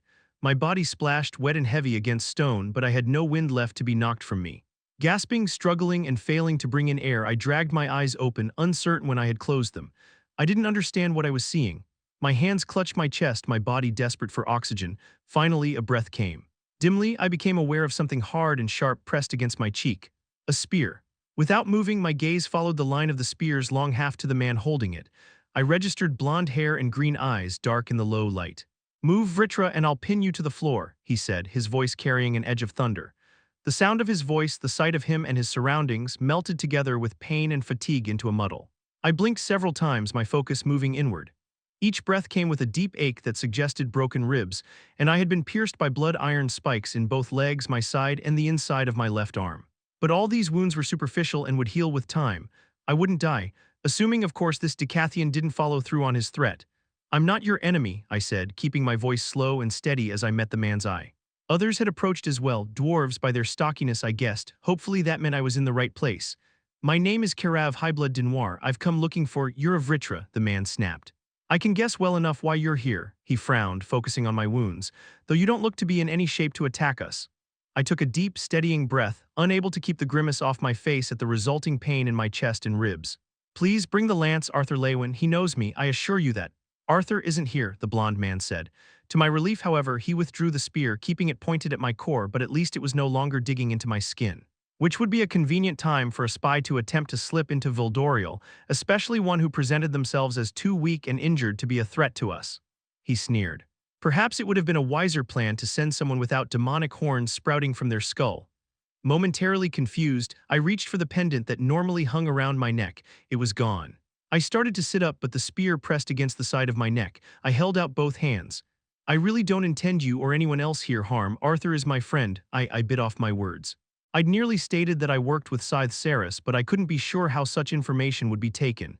"He spent time in Alacria, you must know this. We met, traveled together." "If you'll," as I said, the man interrupted yet again, "Arthur isn't here. Perhaps you're some friend of his, perhaps you're a lying demon. Until we know for certain, you'll wait in the dungeon." He stepped back and gestured with the spear. Slowly I stood up. A dozen sources of pain bloomed hot and bright across my body, and I sucked in a sharp breath between gritted teeth. "Monosuppression shackles," the man ordered. When a heavily armored dwarf clanked up with a pair, I nearly laughed at the irony. I held out my wrists, which were already bound with the broken manacles from Alacria. The dwarf eyed them curiously. "She's already wearing a pair, General Baron, not of Dicathen make by the looks of it." The tip of the spear clanged against the broken cuffs as the blond man inspected them. "General Baron." "Your lance, Baron Wykes," I said as he indicated that the dwarf should shackle me anyway. As he slapped the cold metal around my wrists, I added, "Like I said, I'm a friend of Arthur's." "As am I," he replied, only redirecting the point of his spear when the dwarf nodded to confirm my shackles were firmly in place. "But I am also a protector of Dicathen while you share the look of our enemies. In the event your words are proven true, I'll offer you my apologies. Until then, you are a prisoner." Lance Baron took hold of the shackles and inspected my wounds for a moment. Send for an emitter. She looks likely to bleed out if we leave her monolith in a cell. One of the dwarves saluted, then hurried off. We went in the other direction, with the lance leading me by the chains. A sea of dwarves parted to allow us through, some falling in line behind us, others watching as he led me up a curving road that ran around the edge of a truly enormous cavern. Can you send him a message? I asked after a moment, trying to stay calm. My reason for being here is an urgent one, and I trailed off as Lance Baron stopped and turned to look down at me. Tell me why you're in Dicathen. I hesitated and his nostrils flared. I thought so. If you'll only speak to Arthur, then I'm afraid you're going to have to wait. I can't send him a message. But why? The moment the words left my mouth, I knew why. He's in the relictums. This caused the Lance's brows to rise. I won't be confirming any details. Know, however, that you haven't found this city undefended. At this moment, you are only alive due to my goodwill. Attempt any sort of treachery, and that goodwill ends. I blinked. There was something about the straightforward bombast of the Dicathen mage that felt refreshing, noted. I followed Lance Baron up the long road, taking in the sights and people of Vildoriel as I went.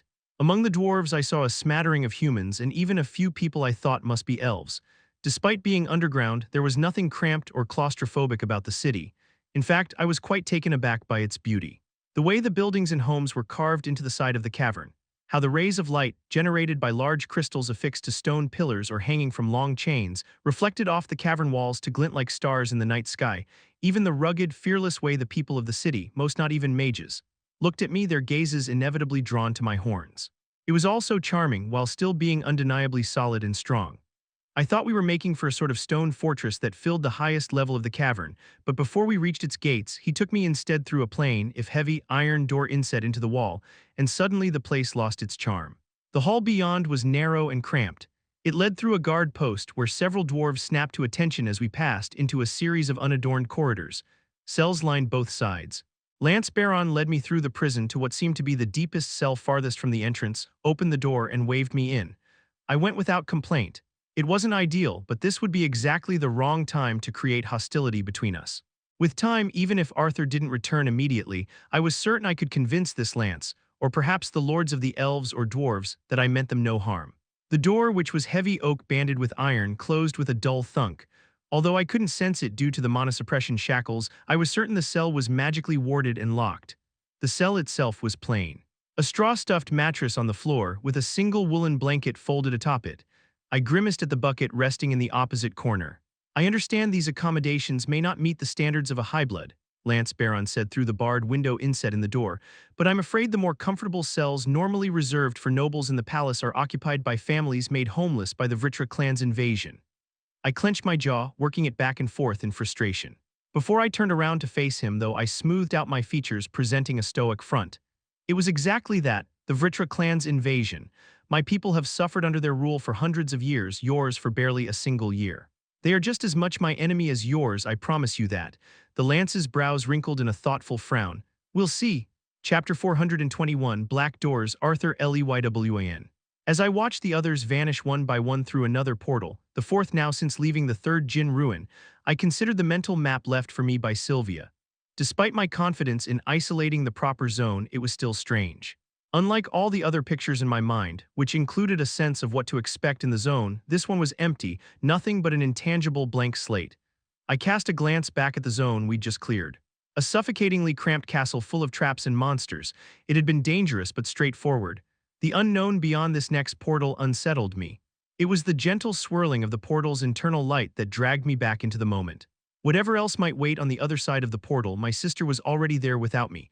With this in mind, I stepped in after her. I appeared surrounded by nothing, absolutely nothing, void emptiness in every direction, and I was alone. When I tried to call out for my sister, no sound came. I tried to look down, but there was no down or up or me. It felt like when I'd first appeared in the Rilsidums. I didn't relish the sensation. At least you've still got me, Regis's voice sounded in my head. Wherever I am, can I still be inside you if neither of us exist? Then, like a scene fading in at the beginning of an old Earth movie, the zone materialized in front of me. I was looking across smooth, glassy black ground at Micah, Boo, and Ellie, except something was wrong with them. They were flat, like reflections of themselves on dark glass, and their movements were stiff and unnatural. Elle, I said, my voice sounding muffled and incomplete. Her mouth moved in response, and I read my name on her lips, but I couldn't hear her. I need to get out of here, I thought. I felt myself drifting forward, and then my feet touched down on solid ground. Turning around, I had a body again. I realized I examined where I'd come from. Behind me, a smooth rectangle of mana, about 7 feet tall and 3 feet wide, hovered just beyond the edge of the ground I now stood on. An identical shape stood a few feet to its left. Lyra was peering curiously out from its surface. I heard my name spoken by Ellie's voice, like a pleading whisper coming from a great distance. Turning away from Lyra, I crossed to the other panel's doors, I decided mentally, although in truth they resembled a physical door only in their outline. "It's okay," I assured my sister, reaching up and pressing my hand against the surface of the door. She raised hers as well, placing it where mine was. "Just think about leaving and you will." She nodded, her features hardening, the panic easing away. When nothing happened, her brows furrowed in concentration, but she was still inside the door. Regis manifested next to me, shaking his burning mane. "Something seems off." He sniffed at the door, his breath fogging the smooth surface. "Maybe there's some trick to all this." "Etha," I said, realizing Regis was right. The doors were wreathed in etheric particles. With my hand still pressed against the door, I sent Etha out through my fingertips. Ellie immediately appeared at my side, sagging in relief. That was really uncomfortable. The doors reminded me of the mirror zone. Remembering what happened to the Granbills, I hurried to release Boo, Micah, and finally Lyra in the same fashion. I watched each of them for a moment, but there didn't seem to be any aftereffects or strangeness in their behavior, as there had been with Ada when she was possessed. And when they stepped out of their respective doors, no reflection or image was left behind. Once they were all free and I was convinced they were themselves, I turned my attention back to our surroundings. We were standing on smooth black ground, almost indistinguishable from the darkness beyond. Boo kept his side pressed against Ellie protectively, his small eyes staring out into the nothing. Micah rolled her shoulders and cracked her neck, an uneasy frown creasing her features. "I feel weird. Not sure how to describe it. Yes, there is a strange sensation in the atmosphere here, like gravity or the air is wrong, or like we are wrong," Lyra said as she bent down to run her fingers across the smooth ground. "This is mana. Pure focused mana, no physical landscape at all." Her eyes traced a line into the distance. "It's a platform, see there, a subtle shift in the blackness." I moved to where she had indicated. She was right. We were standing on a floating platform in the void, a 20-foot square. "There could be others that we can't see," I proposed, squinting and pushing Etha into my eyes, searching for any sign of more platforms. "Maybe we have to navigate blind. I should be able to." I activated God's Step, but nothing happened. No etheric paths lit up in my vision or called out their presence to me, and I didn't experience the expanded, innate sixth sense of my physical surroundings either. The Godrun didn't even glow. It was like it was dormant, unreachable. I couldn't feel it at all. Regis clicked his tongue in frustration. "It's the same with destruction, it's there, but..." Not, with no clue what that might mean, I sent Etha into Realmheart. The Godrun lit up, the mana particles forming the ground glowing like multicolored fireflies. Aside from the mana of our platform and some lingering atmospheric mana drifting in the void, Realmheart showed me nothing. But at least it worked. Turning my attention back to the doors, I ran my hand along the closest one from which I'd released Lyra. It felt smooth and silky like polished obsidian, but there was a static tingle to its surface. "If Etha pulled you all out of these things..." I sent a small amount of Etha into the door. With a sickening lurch, my perspective shifted. Suddenly, I was looking back at my companions and their surprised expressions. "It's okay," I said, my voice again sounding strange, as if I were underwater. I was certain that these doors had something to do with clearing the zone, but their purpose wasn't immediately obvious. "I just need a minute to think." My perspective was fixed, so I couldn't look to the side or up and down. I couldn't move at all. Like when I'd first appeared in the zone, it was as if my body didn't even exist. From this door, I could see nothing but my companions, the platform, and the other doors. The thought of other doors gave me pause. What if they really are doors, I wondered. I had stepped out of a door by thinking about it, perhaps. I focused on the door Ellie had appeared within and thought, I want to go through that door. Like before, I began drifting forward.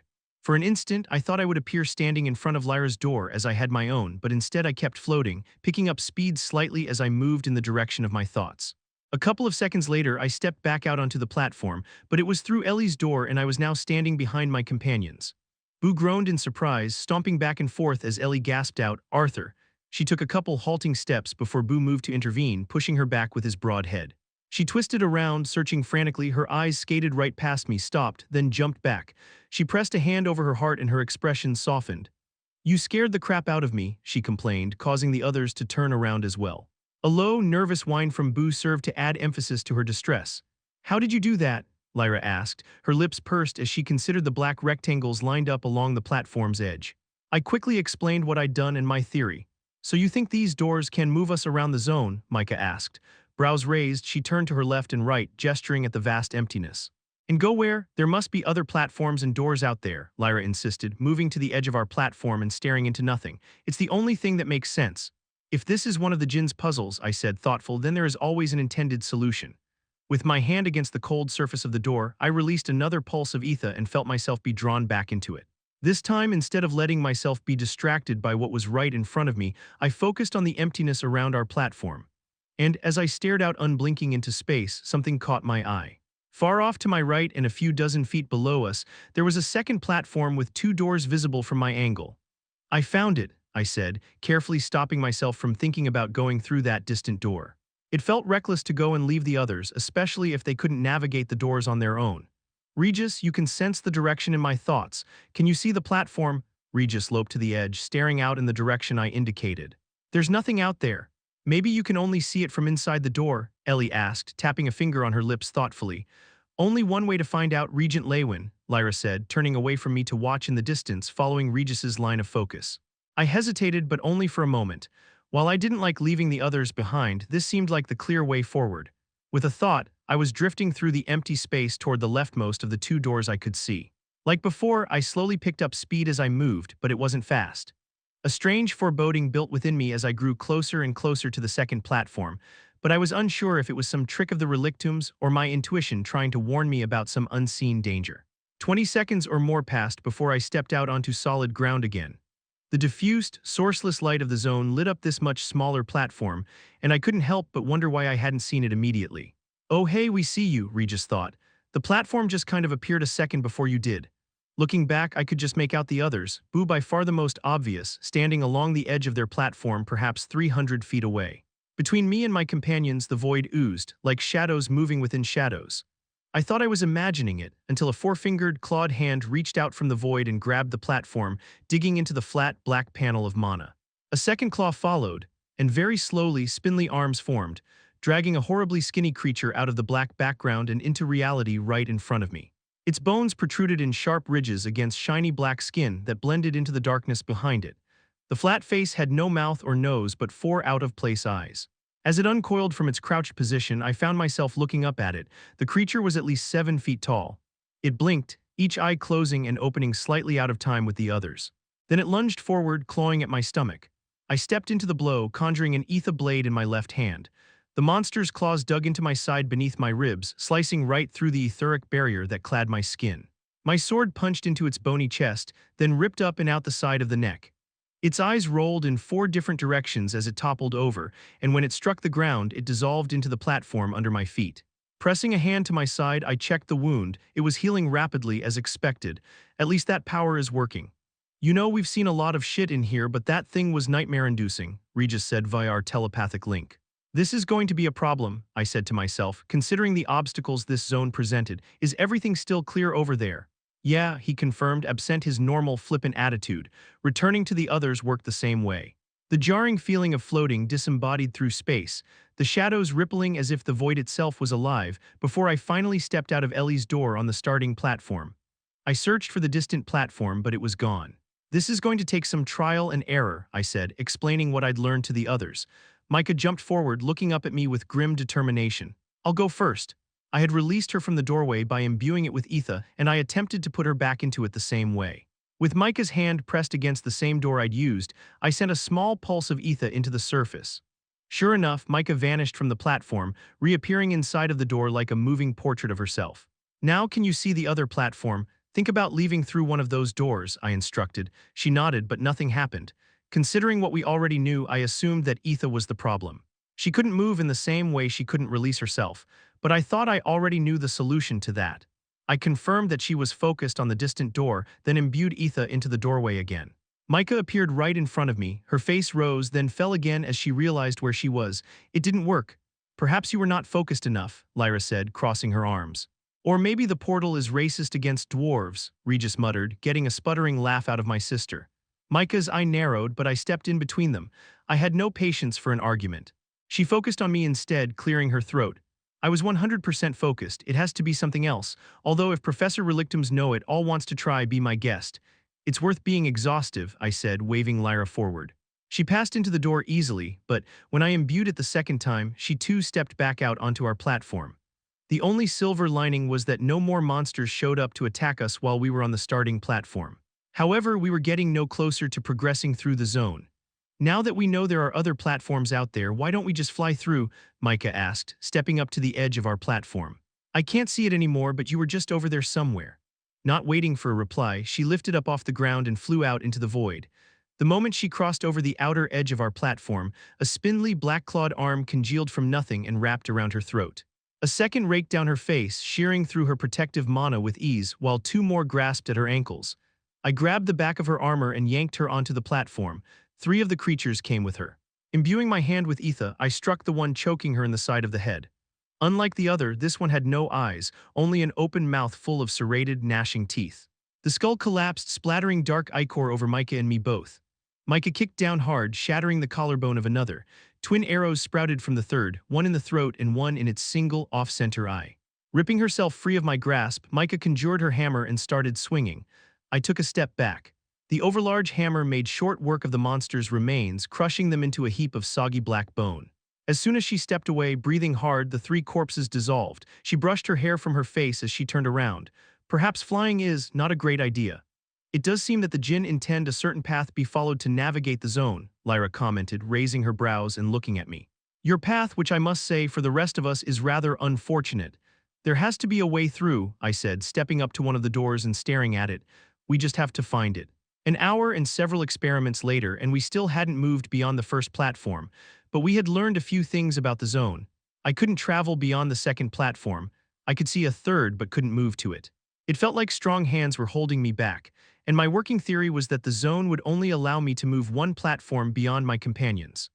Although I had hoped to go to the end and see if activating the exit portal would free the others from the purgatory of the first platform, this wasn't an option. Any attempt to cross through the void resulted in an immediate attack. The longer Lyra or Micah stayed out there, the farther they tried to push, the more creatures clung to them, rending and mauling with claws capable of ripping through mana and ether alike. I had even attempted to send a bolt of ether from one platform to another, but the ether fizzled away before reaching its target, absorbed back into the zone. And as long as anyone was standing on the second platform, the horrifying monsters kept appearing, slithering free of the void one after another. It's quite strange, Lyra mused, pacing back and forth across the platform as we rehashed our ideas for the 3rd time. I feel strange. Has anyone else noticed? Yeah, Micah answered, drumming her fingers against the platform as she leaned back on her elbows. I can't put my finger on it exactly, but all this, she gestured to her torso, isn't the way it should be. It reminds me of how I felt the first morning I woke up without my eye. Lyra nodded. Exactly. Ellie pulled her knees to her chest and hugged them, looking nervous. Do people ever get stuck in the relictums? Boo rumbled, nudging her shoulder with his nose to comfort her. We're not stuck, I said firmly. We just haven't made the right connection yet. I've been in several zones where the solution wasn't immediately obvious. Arthur, Ellie said, bolting to her feet. A connection? I stared at her for a moment, unsure what she meant. My spell formed the tether. When I still didn't understand, she spun in a circle and tugged on her hair in exasperation as she reached for whatever words she was looking for. My arrows, maybe we can make a connection somehow, between doors. My brows furrowed into an uncertain frown, and she trailed off, losing her confidence. The doors require ether, El, I said, thinking out loud, and the void would probably break down your arrows before they could reach another platform.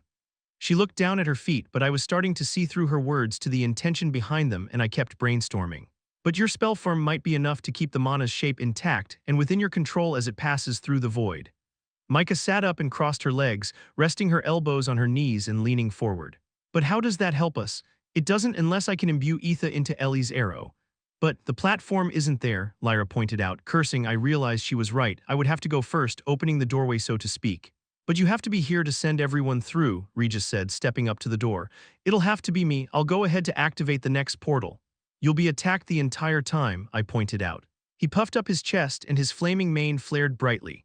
Maybe you've forgotten because you've been looking upon my beautiful face for so long, but I'm a god weapon, remember? I eyed him for a long moment, then nodded. If this works, Micah will be right behind you as backup, assuming you're up to test this, I asked, meeting her eye. She floated up to her feet with a shrug. Better than sitting on my thumb any longer, isn't it? Adios, muchachos, Regis said before pressing his nose to the door and vanishing within it. I felt my connection to him vanish, and knew he was within the network of doors drifting toward the next platform. We waited a few seconds before Micah pressed her hand against the door. I imbued it with ether, but nothing happened.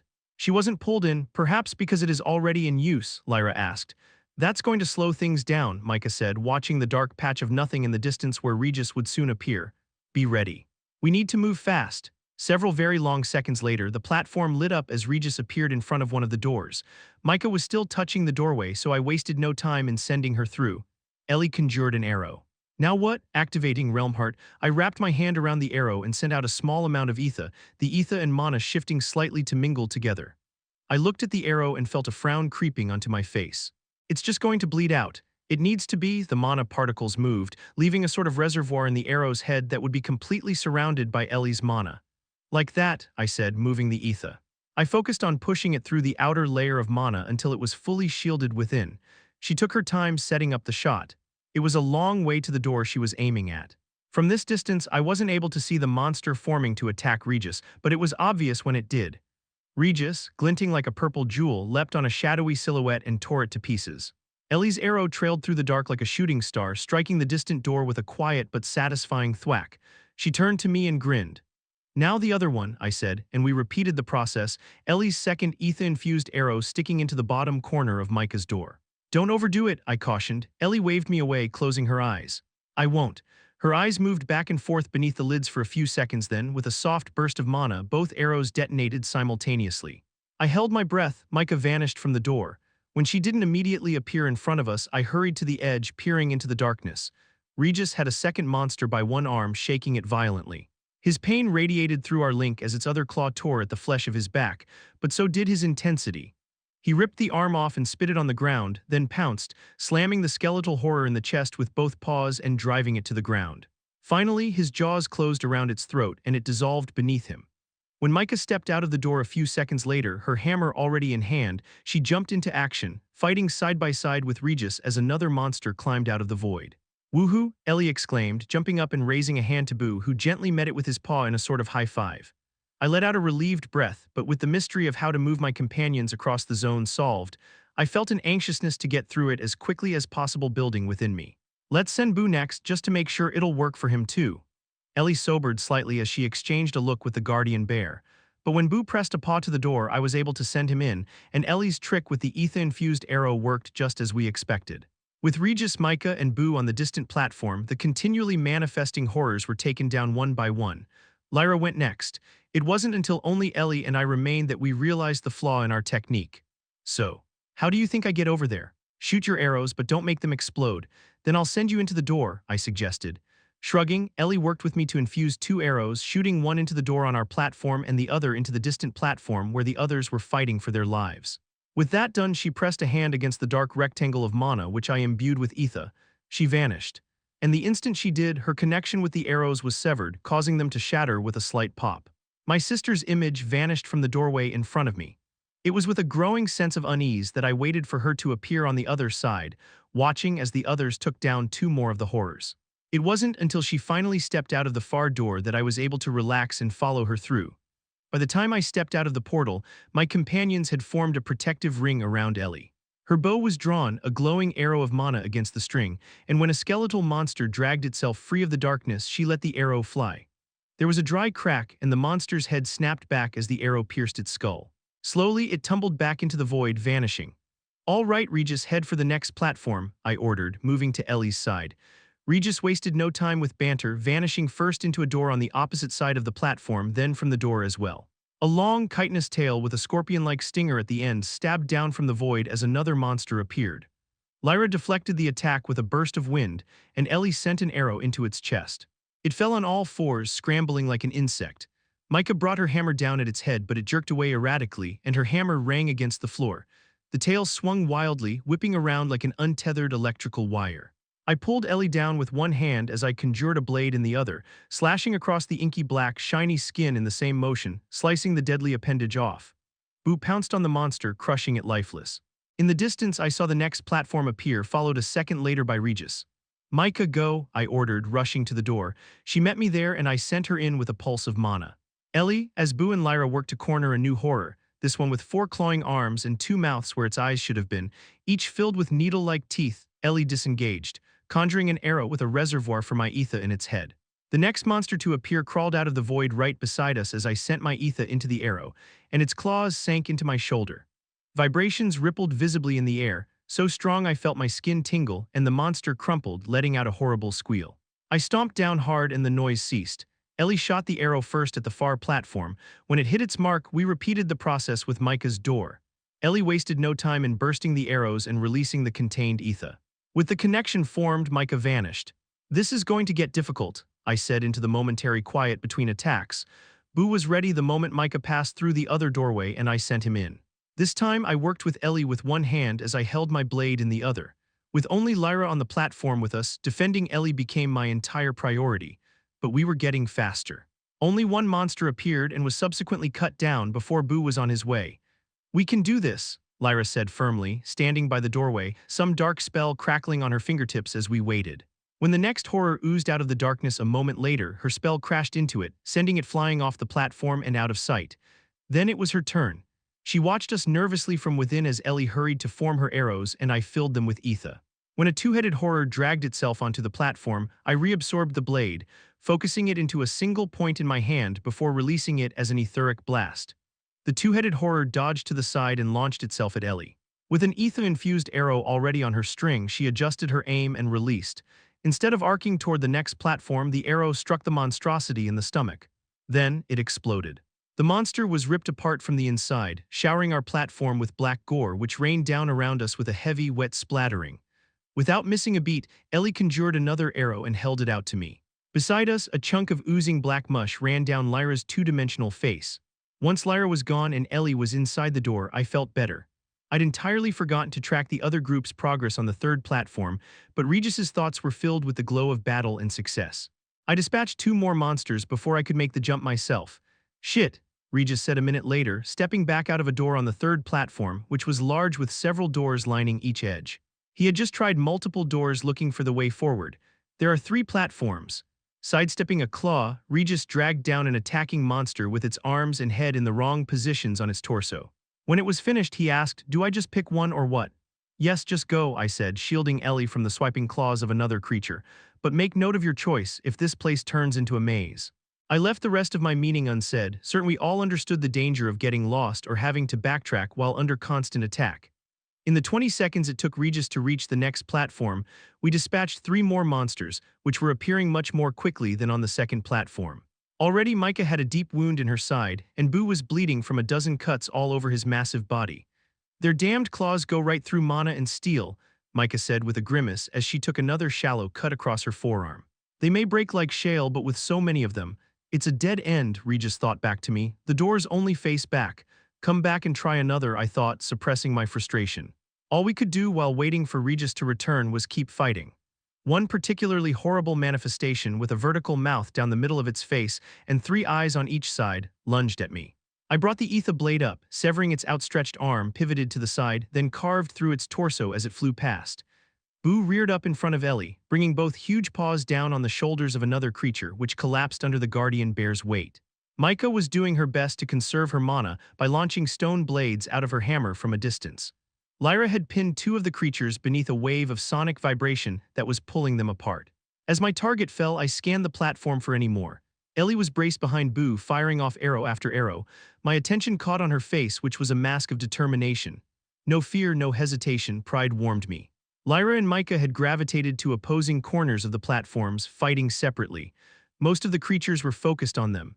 Even as I watched, a clawed hand crept over the edge of the platform and slashed at the back of Micah's leg. She went down to one knee with a suppressed cry of pain, holding off another horror with her hammer. I cleared the platform in an instant, slashing twice through the 3-armed monster on the platform and allowing her to spin around and slam her weapon into the other one's face, sending it tumbling off the edge. "Thanks," she muttered, pressing a hand over the fresh cuts. Arthur," the sound of Ellie's voice drew my gaze back across the platform. Staring with wide, wet eyes, Ellie was pressing both hands against her sternum. Blood was gushing freely between her fingers and running down her front. Her stomach was a red ruin, and I could see clear through her to the emptiness beyond. Boo roared, his claws rending and tearing through the monster that had appeared behind Ellie while I was helping Micah, ripping it to tattered pieces. With a sick lurch, time slowed, and the distance between me and Ellie seemed to grow wider and wider. Ellie's knees buckled and she started to fall. Moving in a daze, I swept her up in my arms, gently easing her to the ground, my hands flailing against hers as I futilely attempted to help. "I didn't think," Ellie said, struggling to speak as her body and voice both shook uncontrollably. I'm so sorry. No, no, no, desperate, I empowered Aroa's Requiem, remembering my visions in the Keystone. I only need better insight, maybe I could. But no, there was nothing. Like God's step, it was dormant, a useless mark on my skin. I pushed Etha into the wound, urging it to do something to heal her the way it could heal me. My vision was growing blurry. The blood-stained hands at the ends of my arms didn't even feel like mine. They were trembling so hard flecks of blood were splashing off them. I didn't know what to do. Arthur, what's wrong? Regis thought from the next platform, but my mind was buzzing with static, and I barely comprehended his words. Boo was trying to get to Ellie, his roar blending into the hurricane rush of blood pounding in my head. When I pushed him back, his claws slashed across my shoulder in fury, but I barely noticed. Because even as I watched, Ellie's tear-filled eyes lost their spark and rolled back, her body going stiff as a final labored breath came out of her lungs, and then she sagged in my arms. All life was gone from her. Chapter 422, Black Doors, Part 2. A choked sob lodged in my throat as I stared down at Ellie. My mind was blank. I grasped for sense, but the image of her ripped open and crimson with her own blood seemed so impossible, so unbelievable that all reality shivered to a halt. The only thing to penetrate my brain aside from the horrible sight was the mournful roaring and tramping of Boo behind me, which felt like a manifestation of the emotions I couldn't shake loose myself. A hand was on my shoulder, squeezing and shaking. A heavy wave of ether rolled outward from my body in response, and the hand pulled away. Distantly, I was aware of Micah and Lyra struggling against the monsters. A shadow crossed over Ellie, and I looked up into Regis's bright eyes, now full of our shared despair. He phased into incorporeality, then took on the shape of a wisp as he sank down into Ellie's body. My spark of hope was doused before it even fully manifested. She's gone, Regis thought, drifting around her core. Wait, there's something wrong. The weight of Ellie's body vanished from my arms as she became transparent. For a moment I could see plainly how the dark wisp of Regis settled into her outline, then they both vanished, dissolving like the monster that had killed her. I opened my mouth to yell or curse, but only a wheezing breath came out. What happened? Micah asked, batting aside a skeletal grinning beast, but not before it took a chunk out of her side. Regent, Leywin, you must release your rage flared within me, and I spun on Lyra.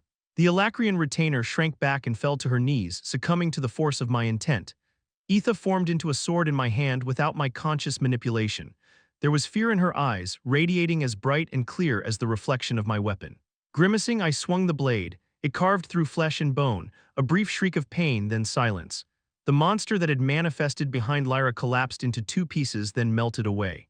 Closing my eyes, I forcefully retook control of my aura. When I opened them again, Lyra was watching me warily. She swallowed heavily, then eased back to her feet, as if she was afraid that any sudden movement might set me off again. In the next instant, her entire body flinched at a roar from Boo. The bear launched itself at another attacker, ripping into it mercilessly. What am I going to do now? You have to go on without us, a somber voice answered in my mind. I froze. Regis, don't worry about us. We're in heaven now, it's beautiful, nothing but busty demon babes as far as the eye can see, just like I always wanted. An eerie tremor ran up my spine. Before I could reply, a light bloomed in the distance, arcing across the empty black background like a flare. One of Ellie's arrows, it had to be. Boo looked up from his kill, the light reflecting in his small black eyes, then he vanished with a slight pop. Regis, you son of a bitch, explain or don't speak ill of the dead, princess, Regis shot back. I rushed to the door that would lead me backwards, but hesitated, turning to look at Micah and Lyra. Another horror had manifested, but Lyra and Micah were already unleashing their spells. Go, we'll be fine, Micah said, spinning to slam her hammer into the jaw of a faceless monstrosity. Wasting no more time, I went through the door. It seemed painfully, impossibly slow-moving, dragging me through empty space with deliberate malaise. When I finally reached the second platform, I fired an etheric blast from my palm, ripping apart two of the monsters, then hurried back into the door. My heart stopped. Standing on the edge of the starting platform, staring out into the zone, was Ellie, her bow in hand. Boo stood next to her, nuzzling her and moaning deep in his chest. Ellie, who was pale and shaking, had one hand entwined through his fur, holding on as if afraid she was about to fall. Ellie, I gasped as I stepped out of the door. Twisting around, her face wrinkled up as sobs overtook her, and she threw herself into my arms, heaving breathlessly.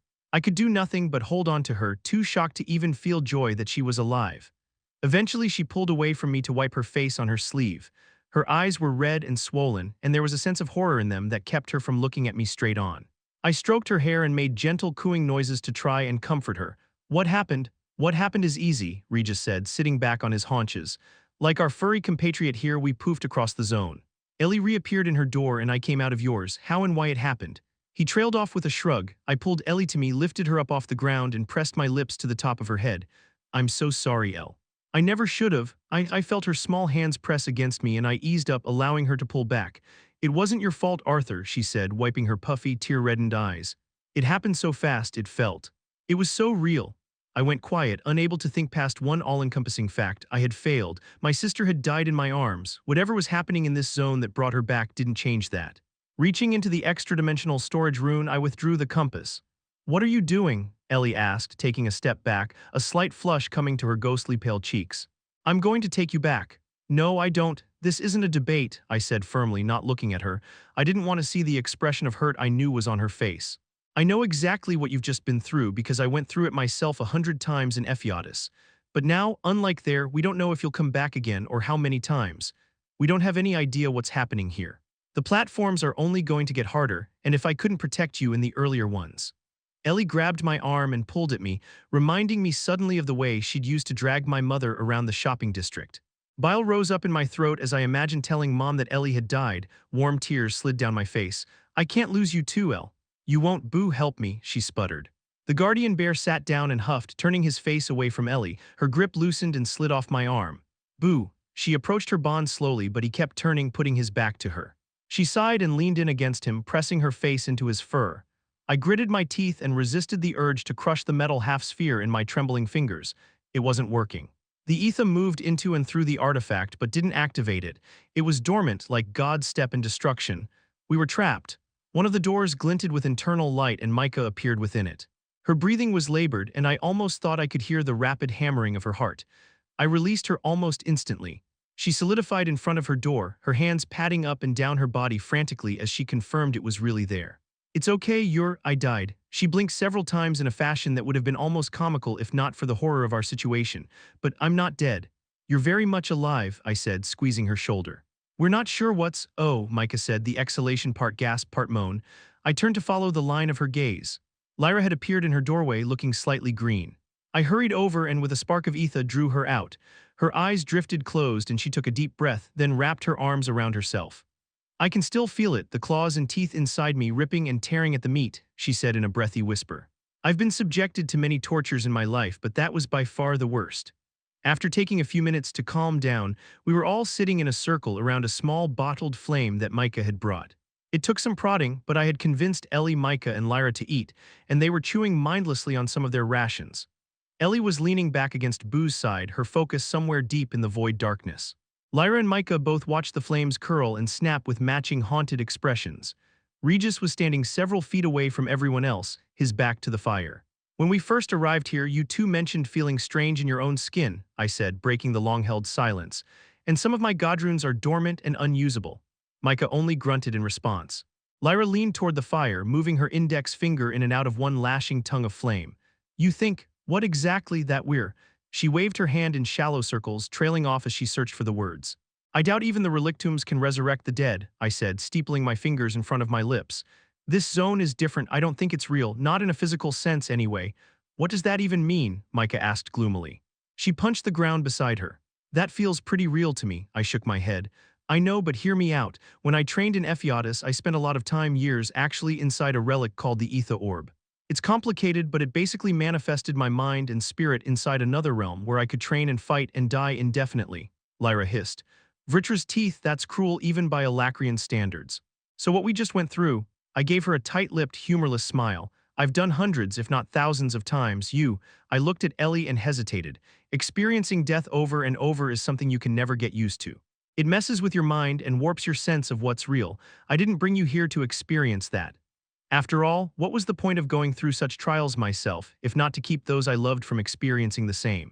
You think this is like that? Ellie asked, plucking absently at Boo's fur. I know the Jinn have similar magic. In the first 2 ruins I discovered, I fought the Jinn manifestations inside of my mind. It felt real, but it was separate from physical reality. This zone could be too. The silence crept back in as everyone considered this theory. After a couple of minutes, Lyra said, perhaps this is the universe punishing us, forcing us to feel the deaths of all those we've killed. Don't lump me in with you, Micah snapped, jumping to her feet and leveling a glare at Lyra. I've always had reasons to kill someone, right reasons. Barely audible, Lyra whispered, from where I stood at the time, so did I. Micah scoffed but sat back down, glaring into the small flame. We need some kind of plan of attack here. Agreed, even if we cannot die here, I have no desire to experience that again. A shiver ran through Lyra as she finished speaking. We discussed it for a while. Although no revelation was made about how we could progress deeper into the zone, it provided an opportunity for the others to rest and rebuild their confidence. But one aspect of our progress in particular continued to vex me. I didn't voice my concern out loud, but those last moments where it was just me and Ellie on the platform were the most difficult and dangerous. How can I protect Ellie from the increasing number of monsters while we both have to concentrate on creating the connection between doorways? My etheric powers had given me the strength to reclaim a lifetime of training and power in a matter of months, but I was well aware that there were limitations to what I could accomplish with such limited flexibility. The problem with a sword is that it's only as useful as the swordsman's ability to wield it, Regis said, watching me from across the fire, which of course is why I am the superior weapon. When I was a quadrielemental mage, I had a dozen spells at my disposal that would have been more effective. I need to be able to defend myself without one hand tied behind my back, so to speak. You're thinking about the second Jinn projection, Regis noted, frowning. I should have pushed myself harder to learn her techniques. Isn't the point of all this insight business that you have to discover these things for yourself? Regis pointed out. It's not enough. If I can, I cut myself off, acknowledging the spiraling pattern of my thoughts. It was a deep, twisting road down the path of self-doubt and regret, and another part of me knew that I had learned what I could or what I had to in order to progress. Now, though, was one of those times. Without increasing my skills, there was no way to get my companions through this zone. Don't think talking's going to get us any further, Micah said unexpectedly. When she turned to face me, her huge hammer coalesced in her hands. She let the hammer's head fall heavily to the floor, and I felt the weight of it tremble through the mana. I don't care if I die 1,000 times, I'll be damned if I'm going to let this place get the better of me. Beside her, Ellie gave me a grim-faced nod. Lyra unfolded from her sitting position, rolling her shoulders as she stood. Indeed, though I would prefer avoiding feeling the grasping claws of death again. I studied my companions for a moment.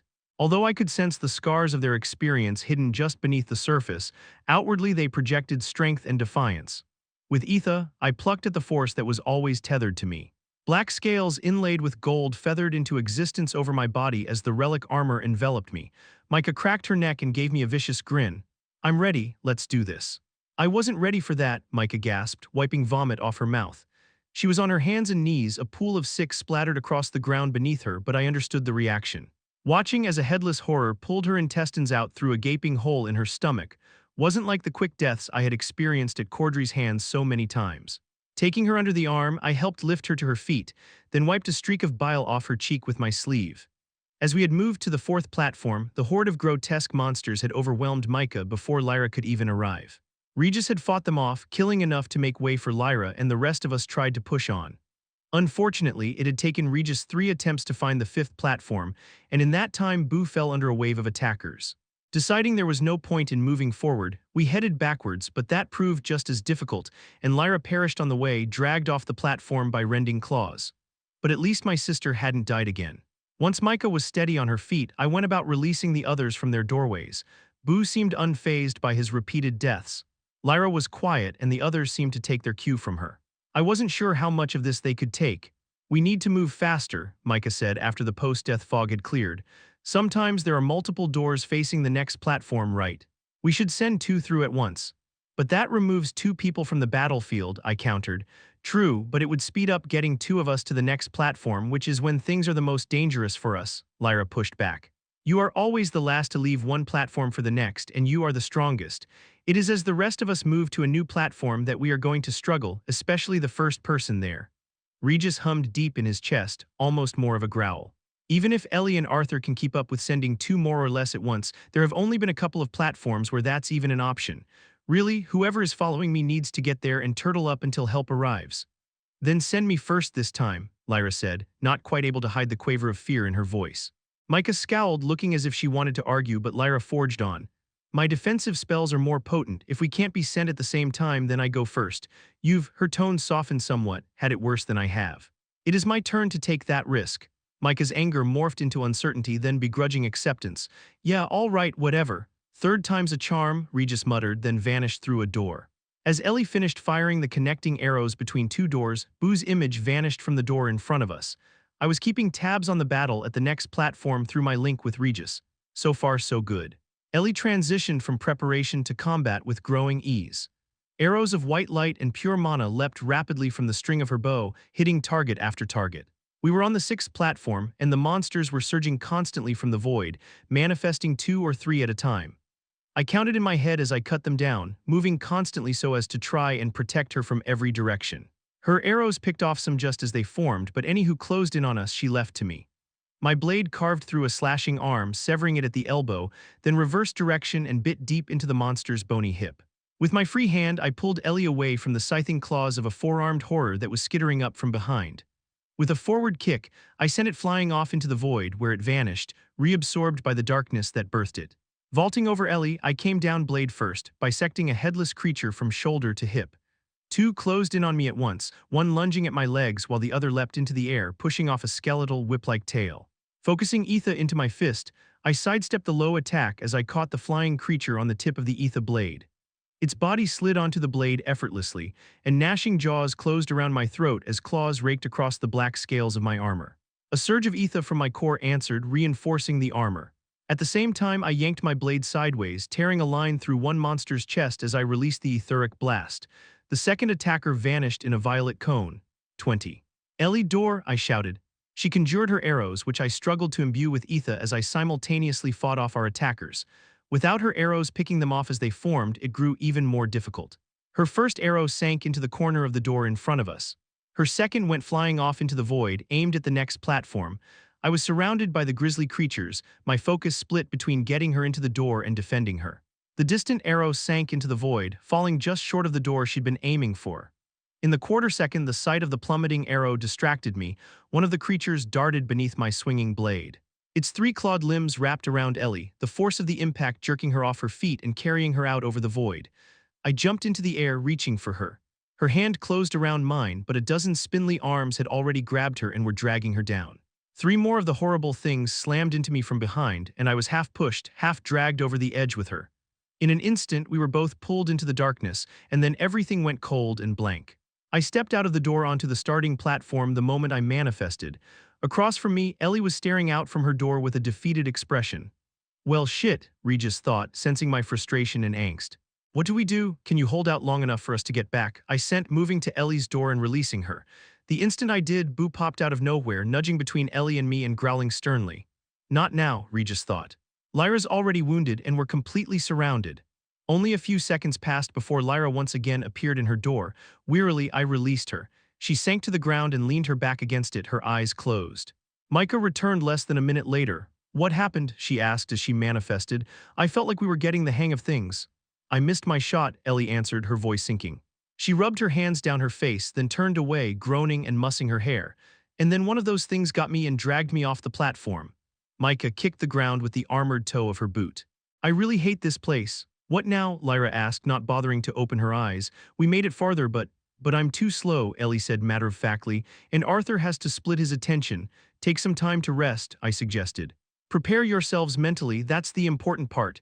What are you going to do then? Micah asked, raising a brow. What I do best, I said with a humorless smile. Train? With a mental command to Regis, I headed for Ellie's door, taking it to the second platform. As I drifted through empty space, surrounded by the perception of shadows moving within the darkness, I forced my mind clear of all my worries and fears, all considerations beyond this very instant and what I planned to do with it. When I arrived at the second platform, I moved to the center. With my eyes closed, I pictured the second Jinn projection, the woman who had guarded over the keystone containing knowledge of Realmheart.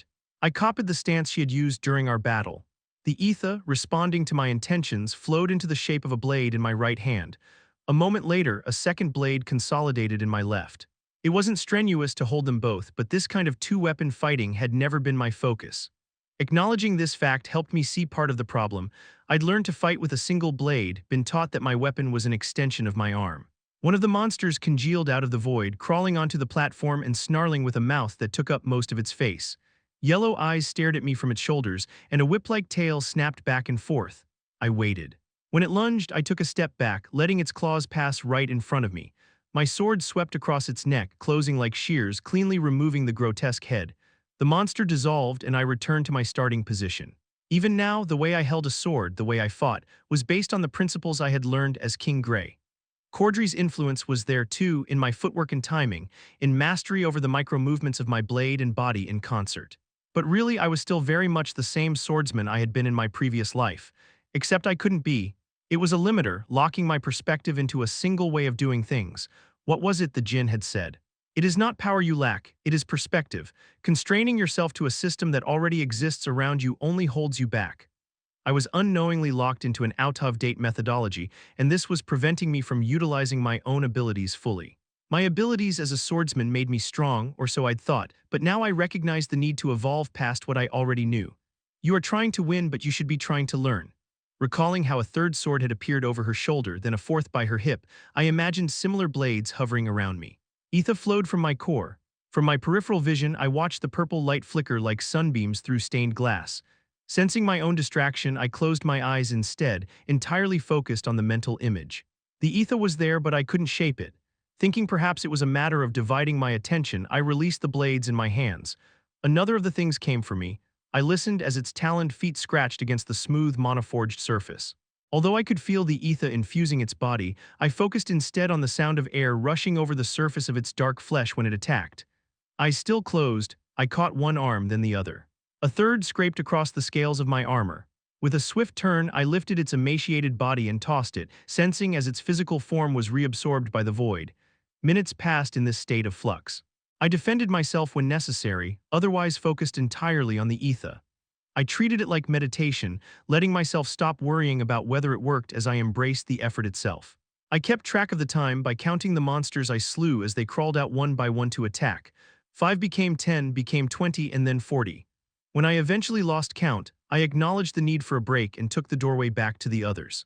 Micah and Lyra, who had been watching me for the last 30 minutes or so, avoided my eyes, and I realized I was scowling, my frustration bleeding through my attempts to limit my expectations and stay calm. I wiped the dour expression off my face. I'm getting closer, I assured them, although I wasn't entirely sure if that was true. The twang of a bowstring drew my attention to Ellie, who was standing on the opposing edge of the platform and summoning arrow after arrow.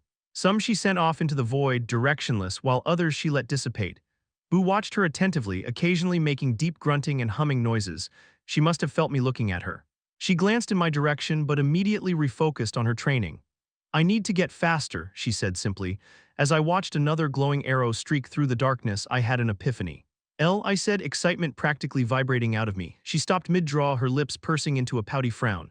I need you to train me. Moving to stand in front of her, I rested my hands on her shoulders, turning her body to face me directly. The tether you use to maintain a spell's shape, that's what I'm missing. Her brows furrowed and she looked at me with obvious confusion. I can't teach you that though, the spell form just kind of does it. I don't know, but you do, I insisted, a smile widening across my face. The spell form may help you shape the mana, but it's still your mana. The way it feels, the shape it takes, that's what I need to understand. Ellie looked to the others for support. But Lyra cut in, saying, it is true that the runes provide the shape of the spell, but it is the mage's knowledge and understanding that allows them to master it. Although you are just beginning, you still know about this spell. Whether you can provide enough context into your understanding for Regent Leywin to share your insight, I can't say. I mean, of course I'll try, she said after a moment, smiling weakly and hanging her bow over her shoulder. So where do we start? Ellie sat in the center of the platform, her eyes closed. Several spheres of mana gently orbited her, each glowing with soft white light. I was pacing slowly around her in the opposite direction of the sphere's orbit.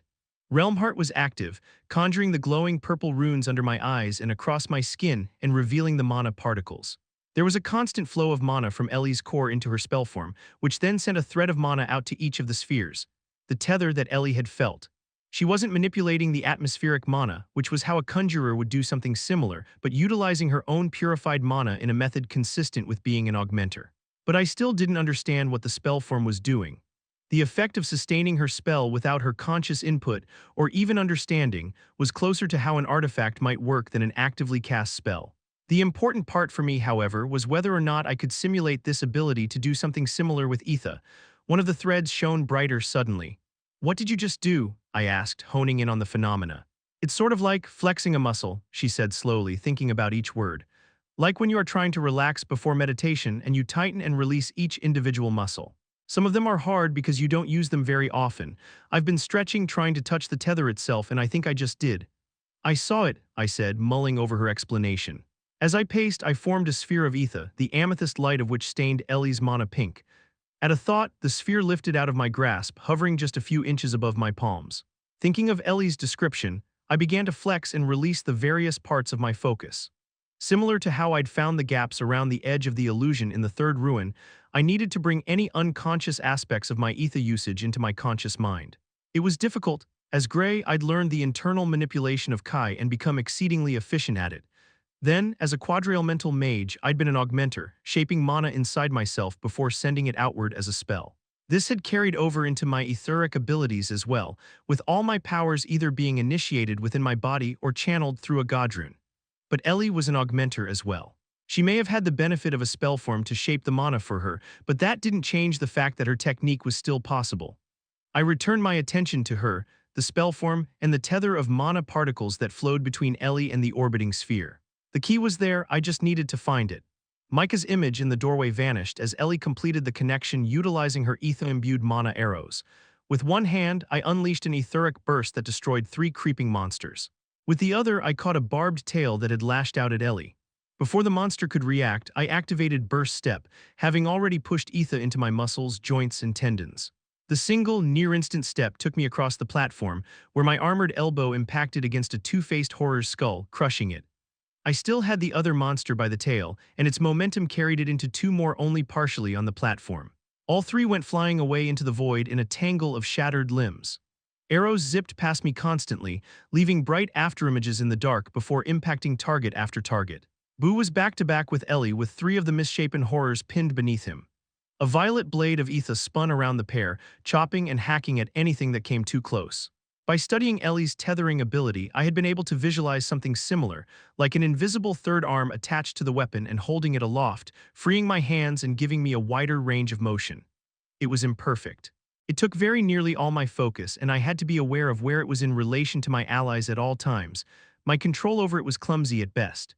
Still, after several hours of practice, I had learned how to wield the sword from up to 20 feet, which proved especially useful when I was focused on imbuing ether into Ellie's arrows.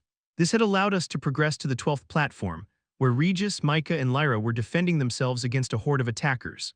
Boo roared out a warning as a jagged, spiderish manifestation dropped from above. Too many arms and legs splayed out as it plummeted toward Ellie. Ether concentrated in my fist, quickly building up enough pressure to make the small bones ache. Mentally reaffirming my grip on the etheric sword, I lifted it above Ellie and slashed with all the grace of a butcher's cleaver. Ellie dodged away from the falling monster, but 2 more were clambering onto the platform less than 5 feet from where she ended up.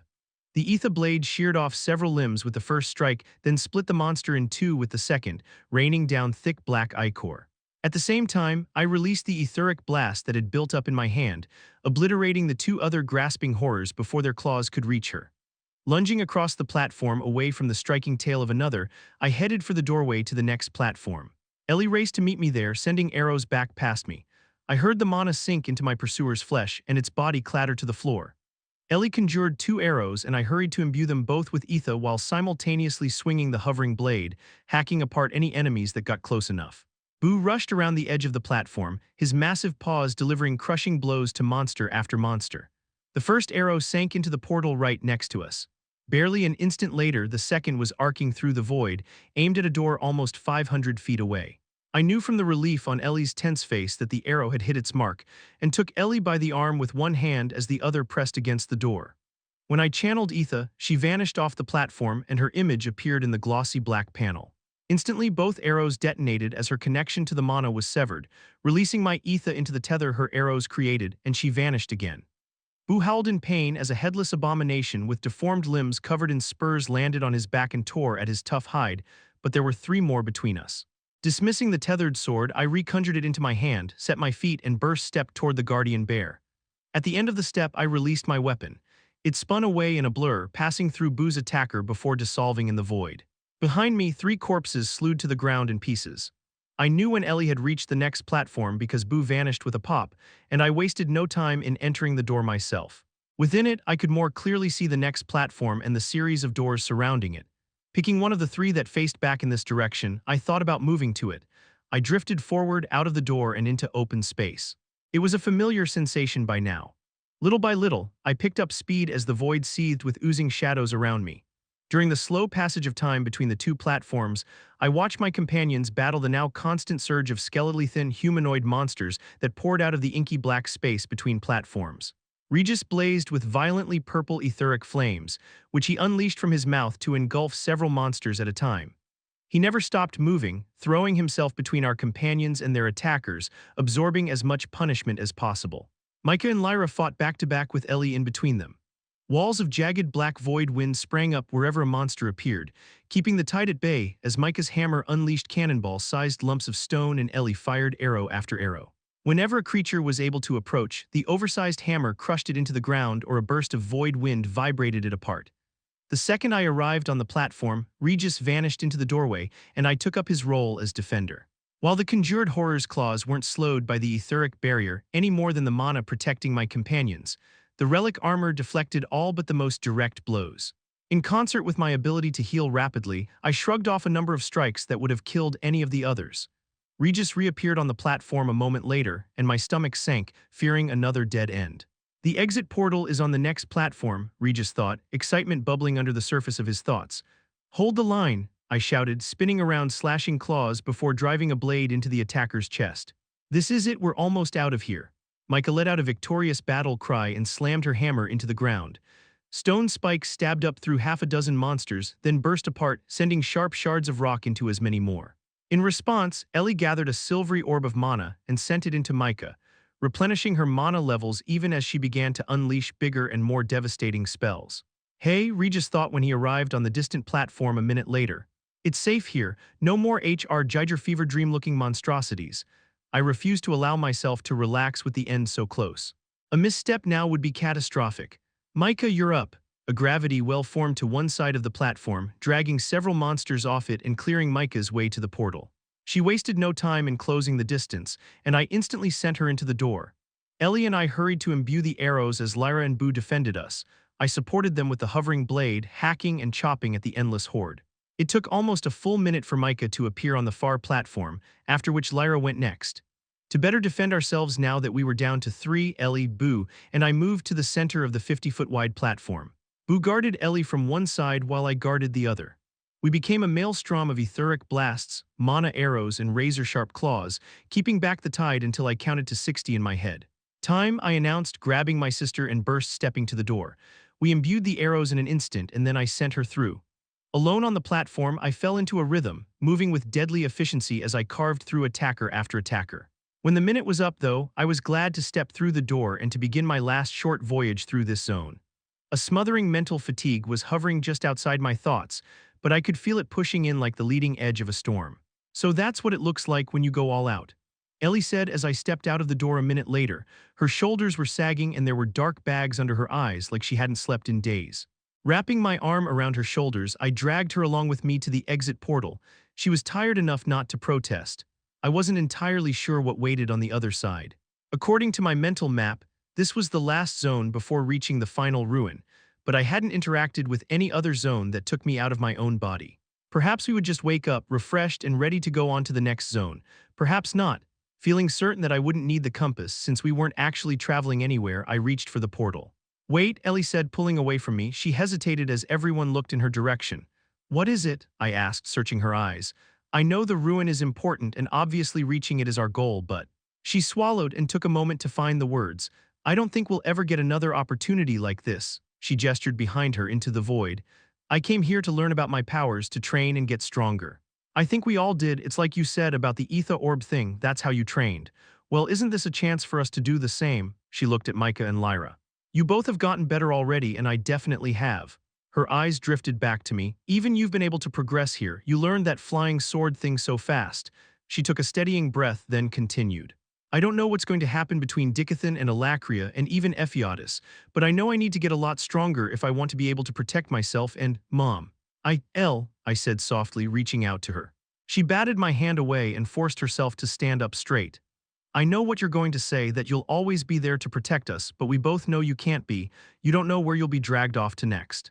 But my point anyway is that we have this place where we can fight and train, and even if dying here sucks, we just wake back up. We should take advantage of it. She took a deep, steadying breath and looked defiantly into my eyes. We should do it again. Chapter 423, One Last Ruin.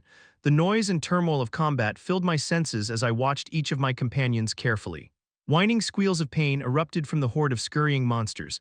while Boo voiced his battle fury in a roar that shook the mana that made up this platform.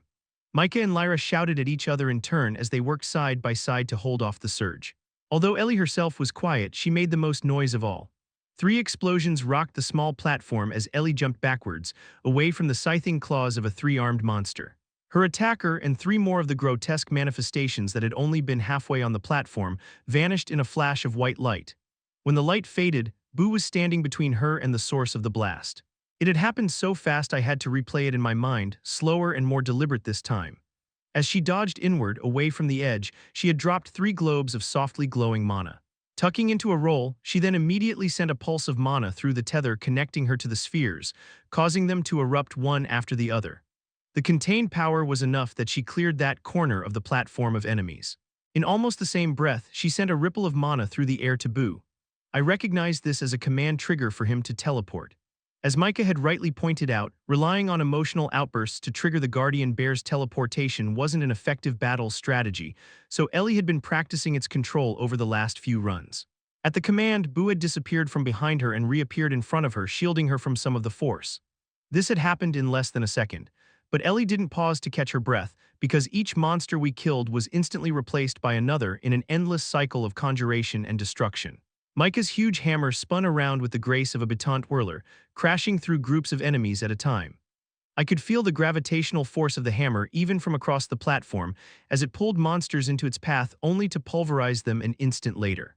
With Realm Heart active, I could both see and feel the careful balancing act of mana usage, with Micah actively engaging in mana rotation while simultaneously ensuring the efficiency of each spell she cast. Although mana rotation had been instrumental in breaking the binding on her core, it was difficult for her to practice or utilize. All this fighting, though, had proven the perfect training ground. In just the short time we'd been training in this zone, her ability to conserve mana had increased several-fold. Void wind shields appeared and disappeared in flashes like black lightning, warding off any creeping horror that got close to the others long enough for a stone spike, mana arrow, or hammer blow to fell it. As a retainer, Lyra hadn't been trained in one specific role like a normal soldier, but she was a natural shield.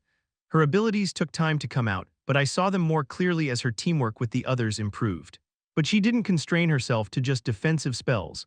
Scythes of cutting air attribute mana and bursts of sonic force flew out from her in such quick succession. She hardly seemed to aim at all, and yet every strike found its mark. Regis darted back and forth across the platform, driving like a wedge through any knot of monsters that lasted more than a couple of seconds, but like me, he held back his full power. He acted as a failsafe, preventing the others from getting overwhelmed as the front line while I studied their progress. As I watched the shadowy wolf prowl outside the arc of Micah's hammer, he suddenly spun, lashing his tail like a whip. The flames of his mane raced along his spine to the tail, flaring like a torch, and a lash of etheric fire cut across 2 monsters that had jumped on Boo, sending them sprawling. Boo, in turn, pounced, ripping them limb from limb. "And they say you can't teach an old dog new tricks," he thought to me, sensing my interest. "It's got a ways to go before it's as good as transforming into a winged, destruction-breathing wolf dragon, but it's useful." "We must be doing something right," Micah grunted as she unleashed a spray of stone shards from her hammer, slicing through several monsters before Lyra finished them with a subaudible sonic blast, momentarily clearing the platform of enemies. "The general is smiling." I shook my head, realizing it was true. Just pay attention as I spoke. An abomination with skeletal wings instead of arms manifested above us, diving toward me like an overgrown bat. I waited until it was nearly on me, then my fist blurred, and the monster's chest burst apart, leaving a gaping hole all the way through it. The long, shriveled limbs cracked like dry sticks as it tumbled across the platform before finally dissolving into nothing. I winced, shaking out my arm, which ached painfully from my knuckles to my shoulder. Noticing that the platform had gone silent, I looked up to see my companions regarding me with confusion and shock. "Were you able to catch what happened?" Lyra asked Micah. "No, and I didn't even blink," Micah scoffed, her eyes tracking from my hand up to my face. "What in the molten rock hell was that?" "Something I've been working on." "Just an idea," I answered, but by then a new wave of the aberrant horrors were surging onto the platform. Ellie, whose eagle eyes had been focused on the void instead of me, raced past, planting a series of disc-shaped mana objects as she ducked between the claws of newly forming monsters. When one fell toward her from above, Boo teleported beside her, knocking her out of the way as he caught the thing out of the air. His jaws closed over its eyeless face and it dissolved into nothing. An instant later, Boo teleported again, shifting position only a few feet, and all the mana discs Ellie had laid down exploded one after the other. Pieces of several monsters flew in every direction before melting away. I inspected their performance for a few more minutes, but it was becoming increasingly clear that they were a match for this zone. We had reached the end of what it could provide. "I think that's enough," I said aloud. "It's time to move on." Sweat dripped from Ellie's nose as she nodded in agreement. We wasted no time shifting into our well-practiced procedure of moving from one platform to the next. It took a few minutes, but the tension had eased from the process. Ellie and I worked together fluidly, having honed the process to a rapid-fire exchange. Learning to wield the tethered blade felt like trying to teach myself to write calligraphy with my offhand, and I wasn't sure how viable it would be outside of this place, but the skill had proven essential for clearing the zone. I stayed on the platform after Ellie and Boo went through the door, focused on nothing but me and the endless stream of enemies. Their claws raked against the relic armor, teeth gnashing and the occasional barbed tail stabbing like a spear, but they couldn't touch me as I moved fluidly between their attacks, lashing out with fist, foot, and blade, always in the eye of the storm of monsters. It was like a kind of meditation, almost peaceful after everything that had happened to us here. I practiced my new technique a couple more times, but each strike left my limbs momentarily stunned and opened me up to attacks from other monsters. Still, it was a foundation. The flow of attackers never ended, but after a minute or two I was satisfied. Activating Burst Step, I crossed to the door and pulled myself into it with Etha, focused on the very last platform, and began to cross. My eyelids felt like lead as they struggled open. I couldn't immediately make out my surroundings, my vision was sleep-stained and blurry. I blinked several times to try and clear it. A moan came from somewhere nearby and I shifted to one side. The tip of my nose touched something soft, and my sight, which had just started to come into focus, went blurry again. Warm breath blew across my face, and I pulled back slightly, still trying to get a feeling for my body. Micah was lying next to me, so close that our noses had touched when I turned. There was a poorly suppressed smirk on her face, and she raised one brow. "I always knew you'd try something like this one day." Feeling myself flush, I tried to sit up, but the sudden motion made my head spin, and I had to close my eyes again. "What's wrong with my body?" I'm starving," Ellie said from right next to me. "How long were we in there? I feel like my stomach has half eaten me." Boo answered with a low, despondent rumble, communicating clearly that he felt the same way. The rush of vertigo passed, and I was able to open my eyes again and stand. Micah had pushed herself up onto her elbows and was looking around. Lyra was curled in a ball on Micah's other side, cradling her head, her face hidden behind a curtain of flame-red hair. Ellie had crawled from my side to Boo, shoving her face into his thick fur. We were in a short, low-ceilinged hallway. It was plain white and unadorned, except for a series of flat, black rectangles along the walls, identical to the doorways we had used to navigate the previous zone. Our bodies had been left to lie on the stone floor while our minds were trapped. "Is everyone all right? Any other side effects of dying over and over again?" I asked, purposefully not speaking the last words out loud. "My head feels as though it might crack in two like an egg and give birth to something horrible," Lyra mumbled from within the cocoon of her hair and arms. "Maybe she's been infested," Micah said, wrinkling her nose at the Alacrian. "One of those ugly things is going to crawl out of her brain. We should put her down now before—" Lyra unfolded and jolted up into a sitting position, glowering at Micah. "That won't be necessary, thank you. I believe I am just dehydrated." Standing, I approached one of the doors. It was smooth and reflective enough that I could just see my mirrored image on the surface, but I sensed no ether or via Realmheart mana within it. When I pressed a hand to the door, it was smooth and cool, but it didn't react. I could only shrug and turn away, looking instead for the zone's exit portal. At the far end of the hallway, a jet-black arch contrasted against the bare white stone. No portal was visible inside of the arch at first, but when I took a few steps toward it, the air distorted, and an opaque, oily portal shimmered into existence. "Wake your bodies up. Eat, drink," I suggested, glancing over my shoulder at the others. "After that last ruin, I no longer feel confident about what we'll find in this one." My companions didn't need to hear this twice, as they were all famished and parched. There was some chatter as they dragged out their rations, but only the sound of ravenous chewing and the occasional creak of a stiff joint, as they devoured several days' worth of traveling food in one sitting. Meanwhile, I let the wheels of my mind turn, considering what might await us in the fourth Jinn ruin. This, though, was more frustrating than helpful, as I could only hope that the last keystone was still in place, and its Jinn Guardian active. "What insight do you think the fourth keystone will contain?" Regis mused, drifting around my core. "Let's see, Aroa's Requiem is even right, the ability to turn back the ravages of time on an object. And Realmheart lets you see mana particles, which helps build an understanding of how mana and ether actually works. So what's the connection?" I shrugged, then stretched my neck from side to side in response to the stiffness in my muscles. "Honestly, I don't see how the two fit together, or how either ability leads to an understanding of fate." We've spent so much time in the relictums following Sylvia's message, but we're no closer to understanding why. When my companions had finished gorging, they joined me one by one in front of the portal. Lyra was the first, and when I looked at her inquisitively, she raised her hands defensively. Fine, I'm fine. I suppose I am adapted to a certain kind of lifestyle, even at war, but my brain is not infested with monsters. She tossed a chagrined look at Micah, who was stowing her remaining food back in her dimension ring. Not that you know of, Micah said with a vexing smile, humming under her breath. Withdrawing the compass, I used it to fix the destination of the portal, ensuring none of my companions would be sent off into the relictums at random. Then with a deep breath, I stepped through. Expecting to step from one white hallway to the next as I entered the exterior portion of the fourth ruin, I instead found myself disoriented, standing amidst piles of collapsed and scorched wreckage. I hardly had time to take it in before Lyra appeared next to me, and then Ellie just behind her. In a moment, we were all occupying a relatively small clear space at the end of a blank hallway. In front of us, a pile of fallen stone blocked the way forward. This doesn't look like the last one, Ellie said under her breath. Are those claw marks? Regis thought, drawing my attention to one large piece of rubble. I ran my fingers along 3 lines scored deep into the stone, wiping away a smudge of ash to reveal the white underneath. Looking up, I saw the familiar, sterile lighting artifacts. We're in the right place, but it looks like it's been attacked. Micah waved one hand in a slashing motion, and the obstructing rubble collapsed into sand, which quickly ran through cracks in the shattered floor. Collapsed sections of the walls and ceiling revealed a strange sight beyond. Solid bedrock, which was in places marked by fire and claws. Stepping carefully, I told the others about my experience in the second ruin, which had been failing when Syrah, Regis, and I reached it. Whatever had happened here seemed quite different. Do you think the dragons attacked? Ellie asked, digging the toe of her boot into a deep slash in the floor. Can't have, as far as I understand, I answered, explaining that Usuras couldn't enter the relictums. A moment later, we were grasped by the hall's magic and dragged forward. The collapsed hallway vanished, and instead we were standing in a blank space before the crystal door.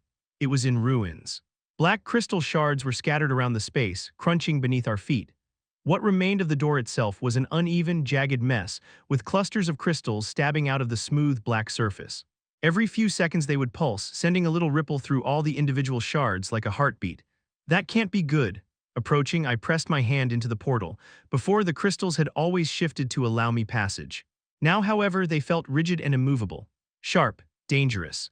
The Godrun for Aroa's Requiem burned gold as I imbued it with ether, and motes of evum flowed over my skin to spill across the malformed crystal structure. More and more poured into it, filling every nook, then flowing away from the door to touch every individual crystal that had been ripped free of the portal. As if time were reversing, the loose shards jumped up from the floor and flew back to the portal. The craggy, mutilated ridges smoothed. Fluid movement returned to the edifice, and my hand pushed into it.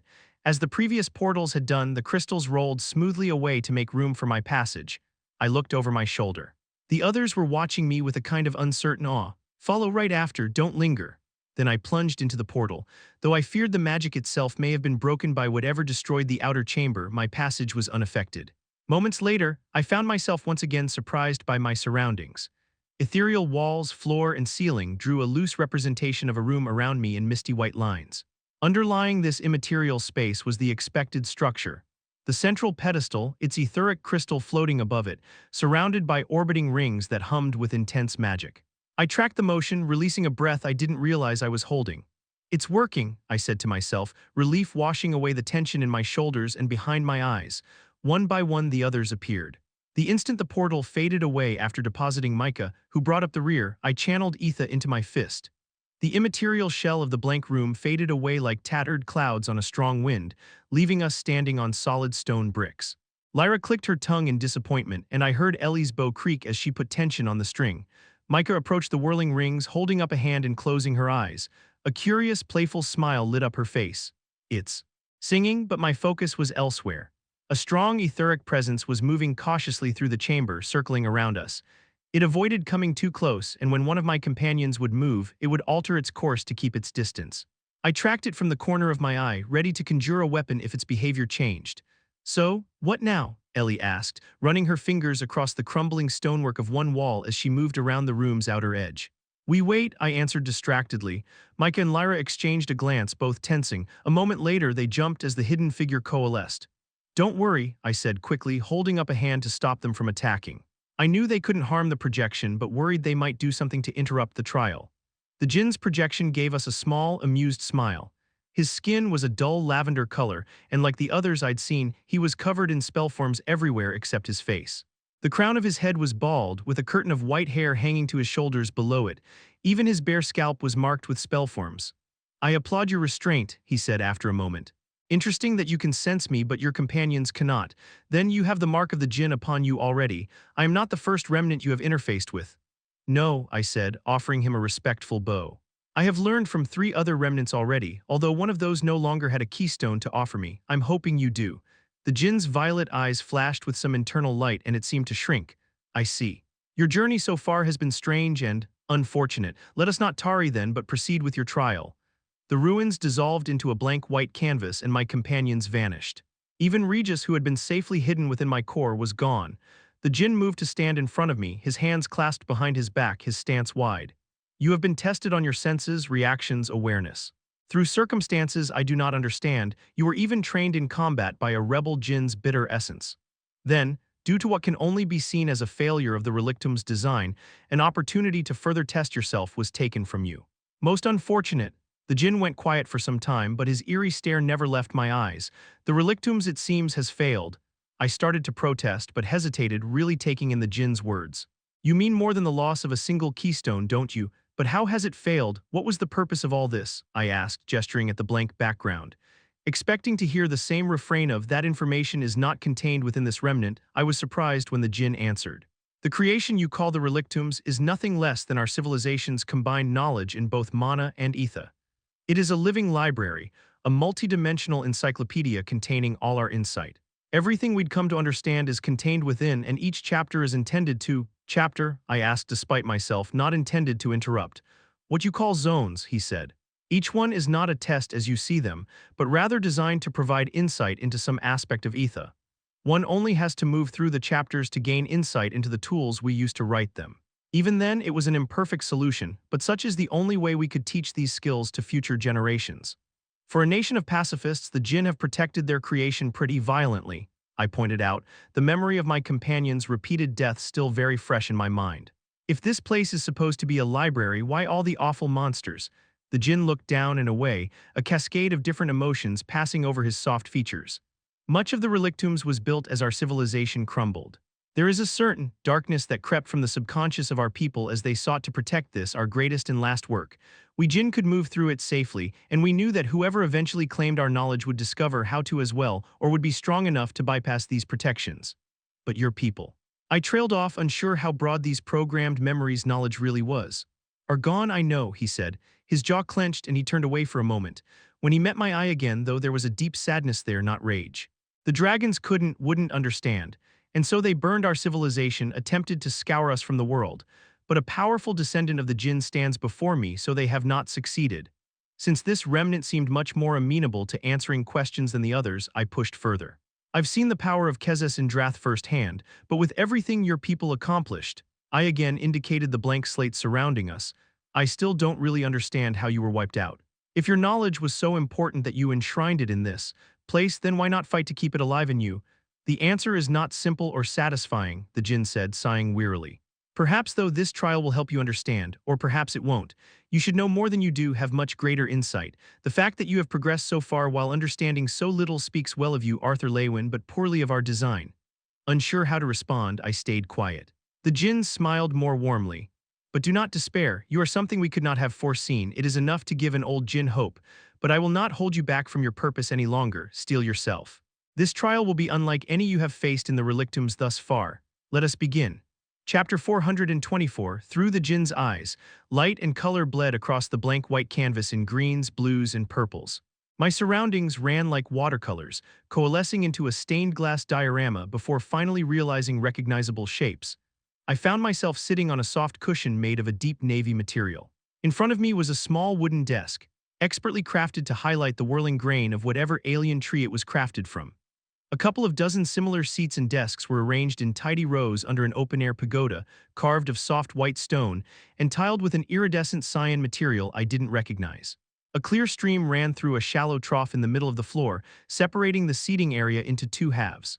At the edge of the pagoda, the stream joined a larger body of water as it tumbled off a cliff's edge. Standing, I moved to the edge to look down. The spray from the waterfall lightly obscured a sprawling city spreading out from the base of the cliffs. When I tried to focus on the city, though, the mist seemed to shift and swirl, preventing me from focusing on it. An illusion, I whispered. The voice that came out wasn't my own. Looking down, I realized the skin of my arms was a light pink. Spellforms covered much of my exposed skin. But more than that, I was small, a child, perhaps the equivalent of 8 or 9 years old in a human context. Very good, someone said from behind me. Spinning, I realized it was only the Jinn remnant. His hair was a couple inches shorter, and he'd lost less of it, but he was otherwise the same. He was standing on a dais raised 4 inches or so above the floor, from under which the stream was bubbling. Please sit, he gestured to the cushion I'd occupied when the trial started. Wordlessly, I did as he requested. Something shifted in his posture and expression, but it was difficult to read. You are here today to test your aptitude and knowledge, pupil, so we may best judge the future of your individual learning. First, explain what you know of the relationship between mana and ether, if you would. I glanced around, uncertain, before focusing on the Jinn. Really, this is the trial? The shadow of a frown crossed his face, but it passed in an instant, and he gave me a reassuring smile. It may seem elementary, but it is my lifework to gain a full understanding of my pupils' knowledge and talents so that they may fulfill their potential in their own lifework. I preferred the fighting trials, I mumbled under my breath. Louder, I said, mana and ether are simultaneously opposing and collaborative forces. Although they have unique defining properties, they constantly press against one another, shaping each other. The metaphor I was taught used water and a cup. In reality, if mana is like water, then ether would be a water skin because they are both changeable with the appropriate force exerted by the opposite, but I don't think that metaphor holds up either. I paused, thinking. No, a more appropriate comparison would describe ether as an arrow and mana as the wind. Your understanding is rudimentary, blunt, the Jinn replied immediately, but there was no disapproval in his flat tone. You view ether as both a tool and material, a thing to be wielded and utilized. Your thoughts are muddied by the violence of your past experiences. This mechanical explanation of how the twin forces of mana and ether interact is accurate at a surface level, but you do not understand what separates them. My fingers drummed across the surface of my desk as I attempted to suppress a twinge of irritation. Can you correct my mistakes then? The Jinn's head turned very slightly to the side. But you haven't made any mistakes. My knee began bouncing of its own accord, but you just said, I have voiced observations. Truths, not judgments, the Jinn said with an air of scholarly diplomacy. My purpose is to help you direct your efforts in the future. Your path is fluid, not deterministic. Next question. Given only the strength and magic currently at your disposal, how can you participate in the progress of our nation? I stared at the Jinn. Your nation, but something clicked into place. The shift in his demeanor, the absence of current context in his questions and responses. This conversation was taking place as if I really were a Jinn child living before the genocide of his people. He wasn't really addressing me as Arthur Leywin, but replaying what must have been an oft-repeated exchange with real children from a very long time ago. Whatever else this test was, it was also a look directly into the heart of the Jinn people before their extermination. I decided to be forthright. Instead of building an encyclopedia, I'd build walls. Based on what I've seen in the relictums, I don't understand why you didn't transplant your entire cities into the etheric realm. You could have protected yourselves. The Jinn nodded. Violence again, the Jinn faltered, stumbling a step. One hand pressed to the side of his head as he eased himself down onto the dais. I started to stand but froze. Was this a part of the trial, or had I broken some parameter or disrupted the remnant's thoughts by not playing along? Are you all right? I asked after a moment, easing back into my seat. The beautiful clifftop scene melted away, the colors running and darkening like wax. I had to close my eyes against the vertigo of the sudden shift. When I opened them again a few seconds later, I was still seated, but everything else had changed. Rows of dark wooden benches faced a raised podium, behind which sat 3 hooded Jinn. The building's interior was brightly lit by high, arched windows lining the walls to my left and right. Through them, I could see the cliffs in the distance, and at the top of a thin waterfall, the cyan-roofed pagoda. Bird-like creatures flitted among the rafters high above, chittering happily, but the light and cheer of the surroundings did not extend to the many Jinn present. I blinked several times as I tried to look at the Jinn crowd, but beyond a vague impression of unease or perhaps disappointment, I couldn't focus on their features.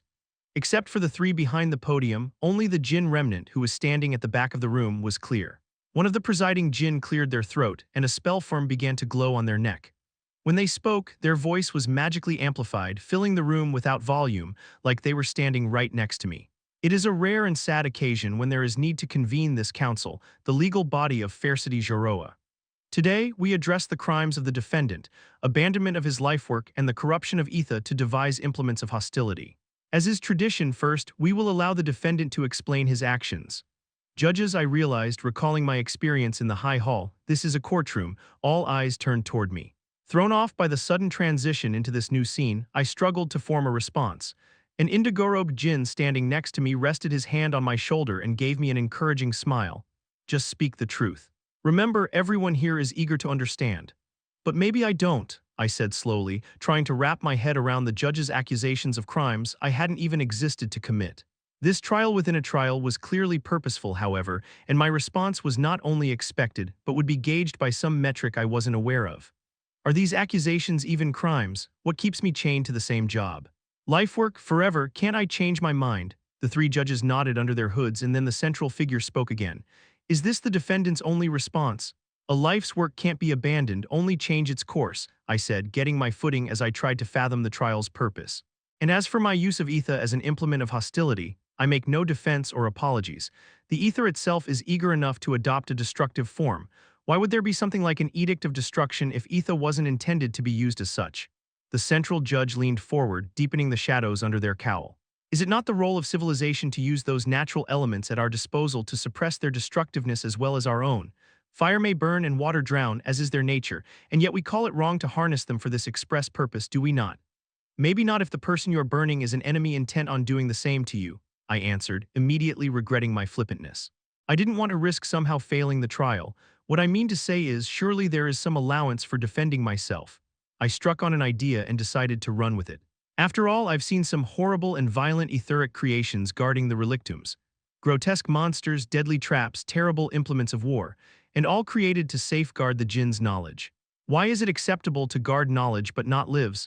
You answer questions with questions, and in doing so ask that we provide your defense for you, the judge said. So be it, we will deliberate. Suddenly, the courtroom spun.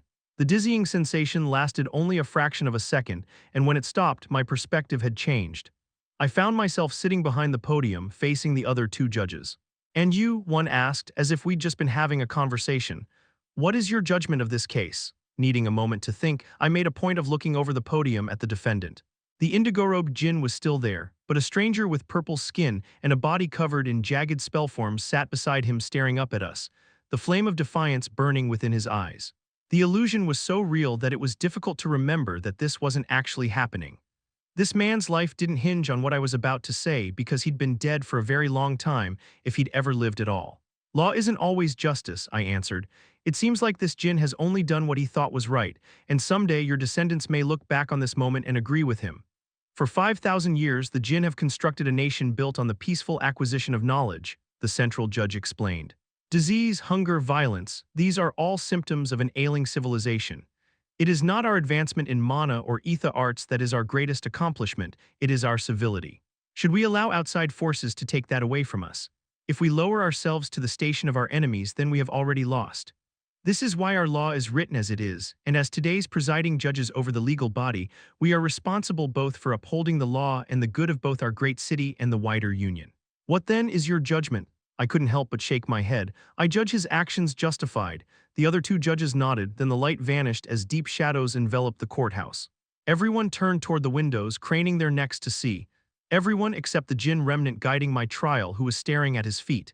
Then the scene melted away again, the shadows deepening until I couldn't see anything at all. When the light returned, my surroundings had changed yet again. I was in a spherical chamber surrounded by jinn. A stained-glass domed roof let in the sunlight from above in 1,000 shades of purple and blue. Flowering vines grew up the walls, and little streams trickled along the edge of the stairs that broke up concentric rows of amphitheater-style seating. Every seat, it seemed, was filled. Next to me, the jinn remnant had a faraway, unfocused look in his eye, as he stared down at two people seated opposite each other from across a round table. Something was carved into the table, but I couldn't make out the details. And I didn't have the attention to spare on wondering what it was, because the mere sight of the man sitting on the far side of that table was like a lightning bolt of shock through my nervous system. Kezes Indrath. There was no way to know how long ago this vision had happened in the real world, but he appeared no different than he had when I'd just met with him in Ephiatus. Everything was identical, from the style of his cream-colored hair to the cool, distant quality of his hue-changing gaze, which was aimed like a weapon at the jinn opposite him. Despite his relaxed posture, though, he possessed some intangible quality that made him feel like a fox in a chicken coop. The jinn, A woman with blue-tinted skin and hair so fine it seemed to drift around her scalp appeared to have just finished speaking. "My position hasn't changed, Lady Assassinated," Kezes said, oozing ostentation. "Your knowledge of the magic arts called Etha are a danger to your civilization, this entire world, and must be folded into the dragon's understanding of it, no matter the effort or cost. There is simply no alternative but for your people to teach mine." The audience was entirely silent. The remnant next to me shifted in his seat, though, revealing the tension gripping his body like an electrical current. "You seem to think that you only need to visualize that the world operates in a manner of your choosing to make it so," Saerim replied, a bone-deep sadness in every word. "But it is exactly this inflexibility that has stopped you from gaining further insight into Etha arts. We cannot teach you, not in the way you wish to be taught." The slight wrinkle of Kezes's nose communicated more than the most hostile of sneers. "We know what you're working on. Honestly, I approve. Our world of Ephiodus is something similar, a piece of this world drawn into another dimension, planted there and grown by my ancestors' ancestors. So the question is, if you are so convinced the Usura can't learn Jinn arts, why are you trying so hard to keep them from us? A piece of this world drawn into another dimension." Kezes's words lodged in my brain like a broken bone in a wolf's throat. Although I knew Ephiodus was a realm of its own, not a physical place on this world, I was shocked to realize that the Usura had created it themselves, and immediately spiraled into wondering how such a thing was even possible, or where exactly it was. Were there more dimensions, places separate from the physical space where this world and presumably my old home of Earth resided? The Ether realm, I thought immediately. It must be something like that, perhaps even the same place. Before I could think farther on it, though, my attention was forced back to the moment. "We are not," Saerim said placidly. "But your warning of what awaits any civilization that becomes too magically powerful encouraged us to look beyond the bounds of our own world and the narrow scope of our own timeline. And in doing so, we realized the true importance of ensuring our knowledge is written down in a way that will never fade. It is no easy thing to pass on insight, Lord Indrath, even to the receptive." A tinkling, dangerous laugh escaped Kezes. "But we dragons aren't receptive, is that what you're saying? I have explained our position and you yours." Saerim's gaze swept the quiet audience. "Does any Jinn here wish to make their heart known?" The audience was silent. I couldn't even tell if the Jinn remnant next to me was breathing, he was so still. Did no one answer her? Did no one argue or please or get angry? I stood and a tremor ran through the room. "You can't give the dragons what they want, not only because they still would have wiped you out even if you'd done so. No, the real reason is that their understanding of Etha is, at its core, flawed. They lack the ability to gain further insight because they won't reconsider the foundations of their knowledge." I paused, thinking about what I wanted to say. This was a test, after all. I needed to express myself clearly because I thought I was starting to see the purpose of all this. "Their sense of superiority and infallibility prevents their civilization from advancing," I continued, my baritone resounding through the chamber. "The dragons, all the Usura, are entirely beholden to Kezes's strict worldview, chained to it. Regardless of the strength of their physiques or power of their magic, they do not grow. Not anymore." Kezes's eyes darkened to a thunderous violet as he stared right through me. "The Jinn custom of letting all voices be heard, even in a matter of state such as this, is a tiresome one, Lady Saerim. If you are not wise enough to treat with me individually, perhaps I am speaking to the wrong Jinn." "And yet, isn't that the descendant's point?" Saerim asked, but the words sounded like a whisper in my ear, like they were meant only for me. "But the truth is," I continued, stepping down onto the bench in front of me and passing right through the two Jinn, "this decision is already made. You don't want my input because I can't change what already happened. I doubt even fate can rewrite the past like that, can it? But you're judging my intentions, my ethics, and my understanding of your people. And in a strange way, I think you're trying to confirm whether you did the right thing or not." I stepped from bench to bench until I reached the floor, not 20 feet from where Saerim and Kezes sat. "So have my answer, you did the only thing you could do, what you thought was right." Saerim didn't look at me, but she smiled and absently traced her finger along the grooves carved into the round table. Kezes stood, giving me a piercing look. I expected him to have some rebuke, but instead the scene dissolved, turning to ash and blowing away. I thought perhaps it was over when everything became white, but, like when I was first drawn into the trial, light and color bled across the blank white canvas. This time, though, it was soot gray and bright orange and ruddy crimson. My surroundings ran not like watercolors, but like the flickering of a flame. The same pagoda from before took shape. The cyan roof was blackened and half-collapsed. The stream was gone, drained away through the floor where a crack the width of my fist had opened up in the stone slab. A distant roar trembled in the air, followed by the forge fire rush of flame and wind, drawing my attention to the city. Joroa, they had called it. Clouds of smoke billowed up from flames 100 feet tall, thick enough that they blocked out the sun and darkened the sky for miles around. And the dragons were still attacking, breathing fire so hot the stones glowed orange and ran like blown glass. I wasn't alone. A woman was sitting at the pagoda's edge, her feet where the stream once joined the narrow river before it plunged down the cliffs. Even the river was gone. Lady Assassinated, I said, reaching out a hand before realizing it was my own hand, not that of a djinn. She turned to look at me and I realized I was wrong. She had the same blue tone in her skin, but her hair was darker and thicker, flowing like water instead of floating on the air. "What should we do?" she asked, the despair so thick and sharp in her words that they clawed at my heart. "Tell us what to do." I started to reach for her to make some comforting, futile gesture, then remembered where I was and let my hand fall. This scene seemed different than the others somehow. After the meeting with Kezes, the trial had seemed to be over. I'd realized its purpose and answered as best I could. So why then is it continuing? I wondered. Out loud I said, "Your choice is already made." She swallowed heavily and wiped away her tears. "And was it the right thing to do? If it happened all over again, would you follow our path, descendant?" I watched the wheeling dragons breathe death on the city for a long time, half expecting the trial to end and return me to the ruin, but it kept going. It expected something else from me, clearly. I've spent the entirety of both my lives struggling to become more powerful, I thought, sure the jinn mind that was conjuring all this could read my thoughts as plainly as if I'd spoken them. If Kezes led his dragons to burn Dicathen tomorrow, I would fight them no matter how hopeless the battle. Did that mean it had been wrong for the jinn to refuse to fight, though? If their final days had been spent at war, perhaps the relictums would never have been completed. And then all their knowledge, the memory of their entire civilization, truly would be gone. You thought it was. "But no, your way isn't mine," I said at length, in answer to the sobbing girl's questions.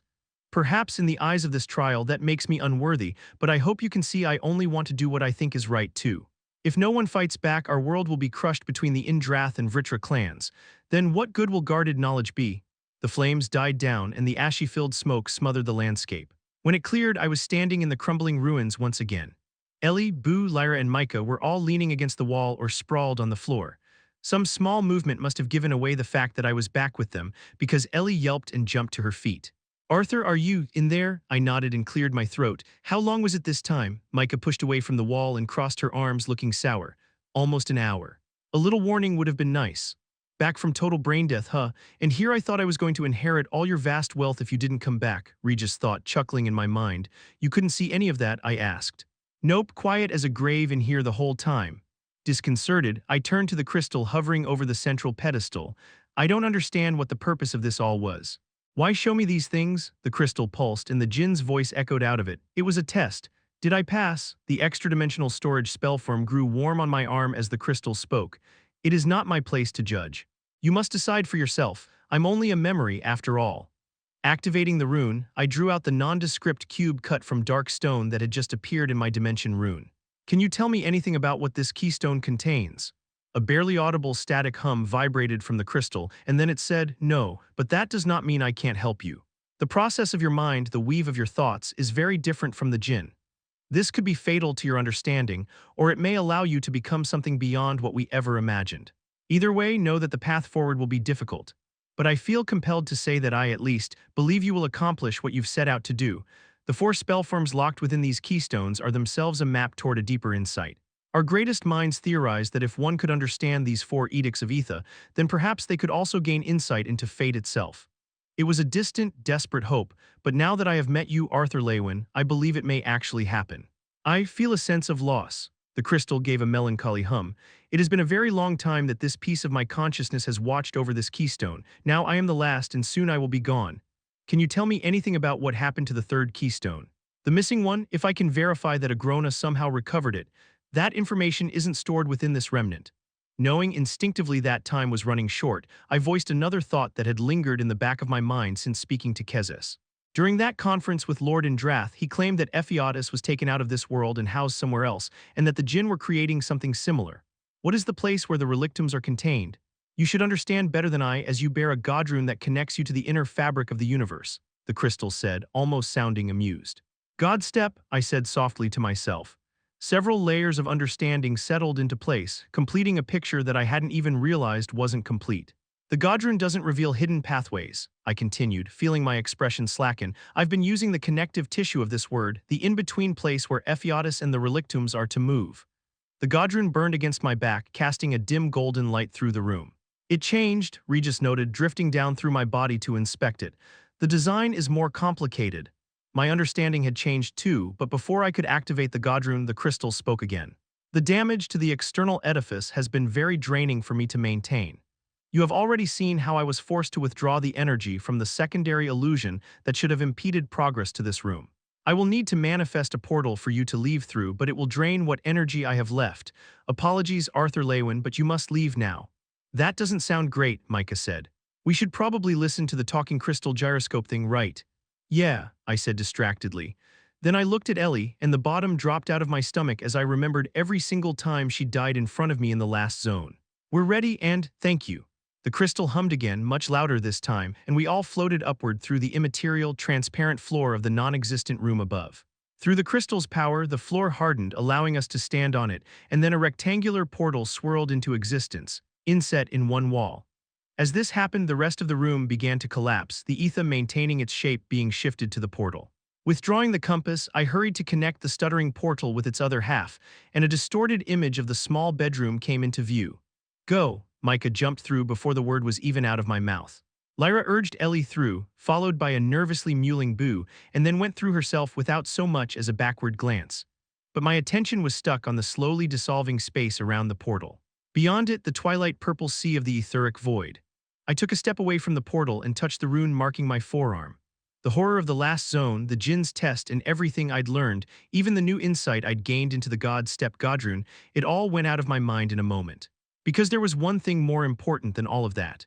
When I'd been in the etheric realm fighting Tassi, I'd realized that, with the limitless ocean of ether, I finally had enough power to complete Sylvie's egg. But it had remained out of my reach ever since. Until now, less and less of the room remained by the moment as the Jinn remnant spent its power to maintain the portal. It doesn't look like we have time, Chief, Regis said, time. Holding out my hand, I imbued Aroa's requiem. Bright etheric motes flowed out of me, racing along the edges of the collapsing room, but nothing happened. Please, can you hold it a while longer? I apologize, the crystal voice said, echoing from all around me. If you do not leave now, you will be trapped. I closed my eyes and sighed, letting Aroa's requiem go dim. With a heavy heart, I turned away from the image of the endless etheric void and stepped into the portal. Chapter 425, Unexpected Visitor. By the time I stepped out of the dissension portal into my family's room in Vildoriel, the others had already spread out. Boo was in the kitchen slurping up something out of a cast iron pot, and Ellie was wrapped in our mother's embrace. Micah had thrown herself down on the couch, heedless of how filthy and blood-stained she was. Lyra was standing near the small fireplace on the far side of the sitting room, her arms crossed and a faraway look in her eye. Mom pulled back from Ellie just enough to take my sister's face in her hands, inspecting her closely. You're back in one piece. Mom, you're embarrassing me in front of a retainer and a lance, Ellie complained, trying in vain to wriggle free of our mother's grasp. I'm fine, I promise. I mean, okay, I did die like 10 times, but what? Mom exclaimed, looking incredulously from Ellie to me and then back again. She's clearly in one piece like I promised, I said, giving my sister a warning look. When this didn't immediately quell Mom's furious worrying, I gave her a smile and pulled her into a hug. How long were we gone anyway? It always feels much longer in the relictums. A few days, Mom answered, giving Ellie a side-eye look that suggested she wasn't done with the whole died 10 times conversation. It's been busy here though. Lord Baron has been here multiple times looking to see if you'd returned yet. Apparently some very important visitor is waiting for you at the palace. And Gideon has been driving me a little crazy, if I'm being honest. He's absolutely desperate to study any advances Ellie has made.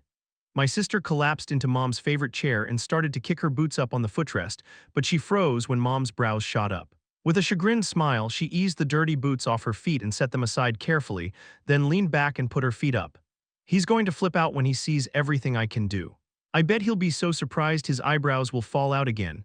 I shook my head at my sister's antics, but was still focused on what Mom had said before that. Who is this important visitor?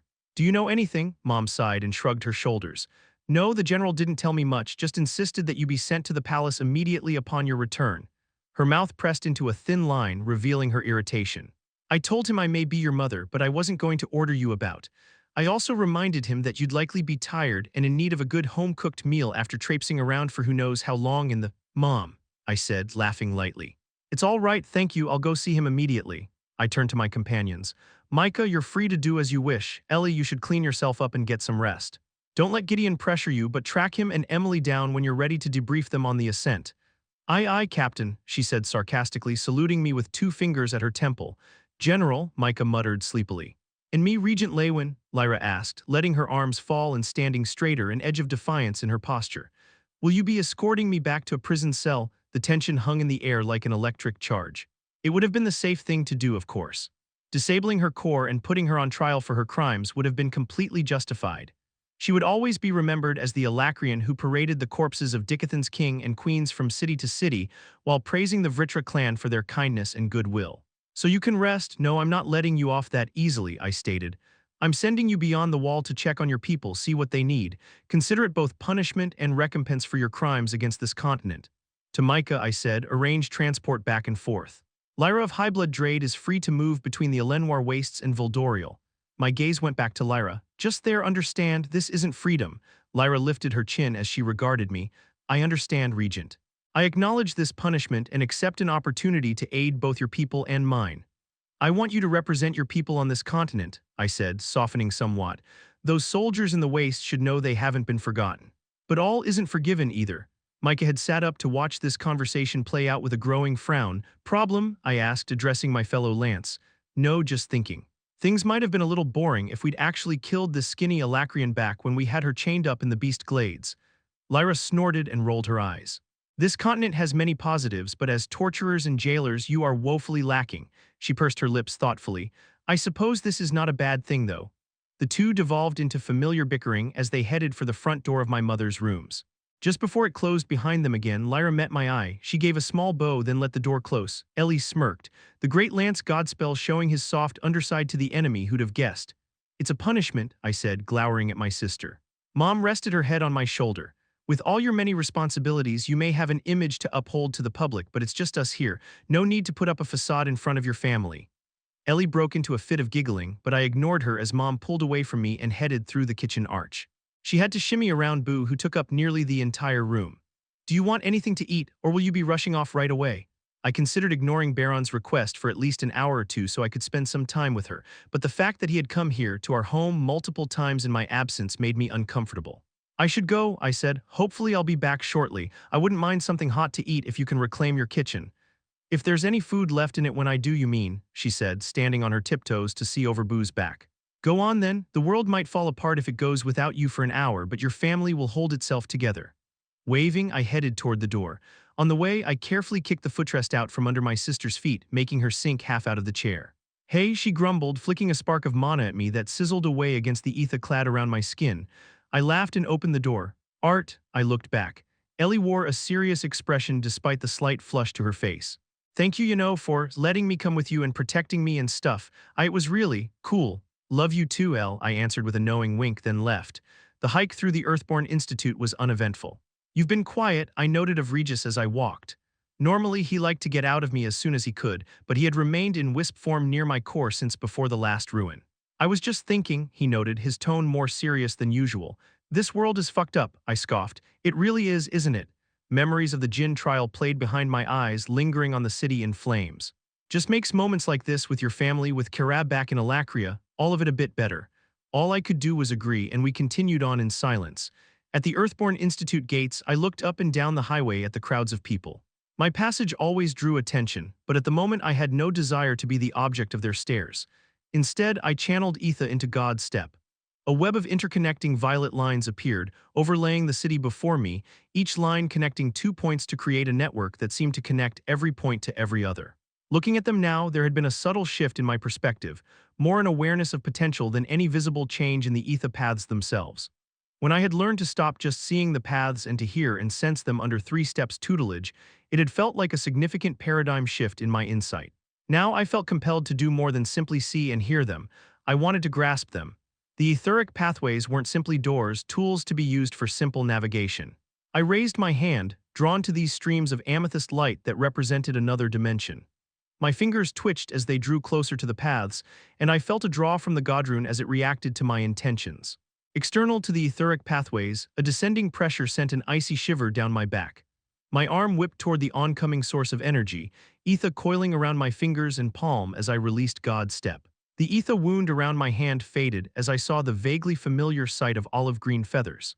As the shadows receded from the flying figure, I was able to make out its avian body and the single horn sprouting from the owl's head. Aviar, I remembered. This owl had been the bond of Cynthia Goodsky, director of Xyrus Academy, but he'd vanished after her imprisonment and eventual death. "I've been waiting for your return," the owl said, bobbing its horned head as it landed on a post. "So you can speak," I said. "Most bonded animals could communicate with their tamer, but very few could speak to anyone else. You're the one who's been waiting for me." "You're confused," Aviar said. "I understand my appearance hasn't been expected and you might be hesitant." I raised a brow. "Hesitant, suspicious, either works." Aviar's head tilted as he regarded me with wide, intelligent eyes. "To get straight to the point, Aldir has sent me." I sobered instantly, but the mention of Aldir's name only raised more questions. "You were Cynthia's bond. Why are you working with Aldir?" I asked, voicing the most immediate one. The owl ruffled its green feathers. "I am not, but I have been waiting too long already, Arthur. I need you to come with me. We can discuss more on the journey." Motion drew my eye to the highway, where two dwarves followed by a cadre of guards were rushing toward us. Looking more closely, I recognized Lords Daglan Silvershale and Carnelian Earthborn. I could only watch, mystified, as Carnelian waved off their guards as the two dwarven lords slowed to a quick walk for the last 50 feet. Both were breathing heavily as they arrived, bowing first to me and then to the owl. Daglan cleared his throat. "Ah, Lord Aviar, you left so quickly we didn't finish our conversation. Before you leave, I would like to extend the respect of this great city and welcome you back into it any time you wish." Not to be outdone, Carnelian added, "Indeed, the Earthborn Institute," he waved a calloused hand to the gates behind us, "would be most interested in hosting you for a longer stay next time. There is much we could learn from one another, I believe." Aviar's bushy brows rose as his head turned halfway around to face them. "I'm afraid I do not see that happening, but I thank you both for your hospitality. Farewell." The two dwarven lords could only stare, astonished, as the owl hopped into the air and fluttered to my shoulder. "Leave through the third eastern gate. I believe that will take us most quickly to the surface." Considering, I realized I really had no choice. If there was a chance to meet with Aldir, I had to take it. Addressing the dwarven lords, I said, "Please inform Virion, the other lances, and Alice Leywin that I'll be leaving the city for." I trailed off, raising my brows questioningly to the owl on my shoulder. "A few days at least," it answered. "Of course, Lance," Carnelian said quickly. "And what of the Alacrian general?" Daglan asked, stepping forward to be a few inches closer to us than Carnelian was. "General Micah has heard my instructions and can take responsibility for the prisoner until I return," I said, uncertain why Daglan had thought to ask. The two dwarven lords exchanged a confused look, but I was already moving past them toward the highway. Skarn Earthborn, Micah's cousin, was among the dwarven guards, and we exchanged a terse nod. Curiosity bubbled from my companion. "I wonder where Aldir's been all this time. He's not exactly inconspicuous, is he?" But Winsome pretended to be a shopkeeper, so maybe Aldir is, like, tending a bar somewhere. Aviar guided me up the highway and out one of the many side tunnels. From there he flew ahead of me, leading me toward the nearest passage up to the surface. We reached the barren desert at dusk, just as the sun was setting behind the dunes. "How are we traveling?" I asked as Aviar wheeled around above me. "I will carry you on my back if you'll allow it," the owl said, stopping to hover in front of me. "That will be the fastest way." I looked the olive-green owl over carefully. It was larger slightly than a normal owl, but still small enough to comfortably ride on my shoulder. "And how's that going to work exactly, uncomfortably?" "By balancing on your tippy toes." Regis chortled at his own joke. The owl made a sound that was more reptilian than avian, then began to grow. Its wings expanded outward at a rapid pace, the olive-green feathers morphing into scales of the same hue. As the short neck lengthened, frill-like spikes grew along the spine. The thick, scaleless flesh of his wings and frills was a dim golden color. His beak elongated and widened, becoming a reptilian face with a gaping mouth full of dangerous-looking fangs, and two long horns swept back from the rear of its skull. The thick, powerful legs ended in curved talons like scythe blades, and a heavy tail dangled just over the sandstone. "You're a wyvern," I said, recalling what I'd heard about them. They were exceedingly rare, supposed descendants of the dragons that hardly ever interacted with humans, elves, or dwarves. And yet this one had been bonded with a human woman, and an Alacrian at that. "I never knew. Cynthia kept my true form a secret at my request," Aviar said, his voice deeper and richer than in his owl form. The beating of his wings kicked up sand all around us, but he landed a moment later, the clawed protrusions on his wings curling inward so he could walk on them like front legs. "Now we have a long journey ahead of us." "Where are we going?" I asked, not moving to climb onto his back. He huffed, and the force of his breath blew my hair back. "If you do not trust me, you shouldn't have come this far." But I will tell you, Aldir is in the Beast Glades. I can answer any more questions you may have on the way, but there are things you should learn in the proper time and from the proper source. I don't see how we can refuse, I thought, probing Regis for his perspective. If it's a trap, sending a strange mana beast you haven't seen since you were like 14 is a weird way to set it, he pointed out. At worst, I'm sure you can turn the experience of being eaten by a 30-foot-long flying lizard into some kind of training. I suppressed the urge to roll my eyes, aware that Avier's fiery golden gaze was leveled intently on me. After another second, I gave in and jumped up onto the wyvern's back, settling in between two separate ridges. Avier wasted no time, pouncing straight up into the air then snapping out his wings to catch the hot desert breeze. Wheeling, he turned away from the setting sun and shot like an arrow westward. Despite saying he would answer my questions, we spoke very little as we flew.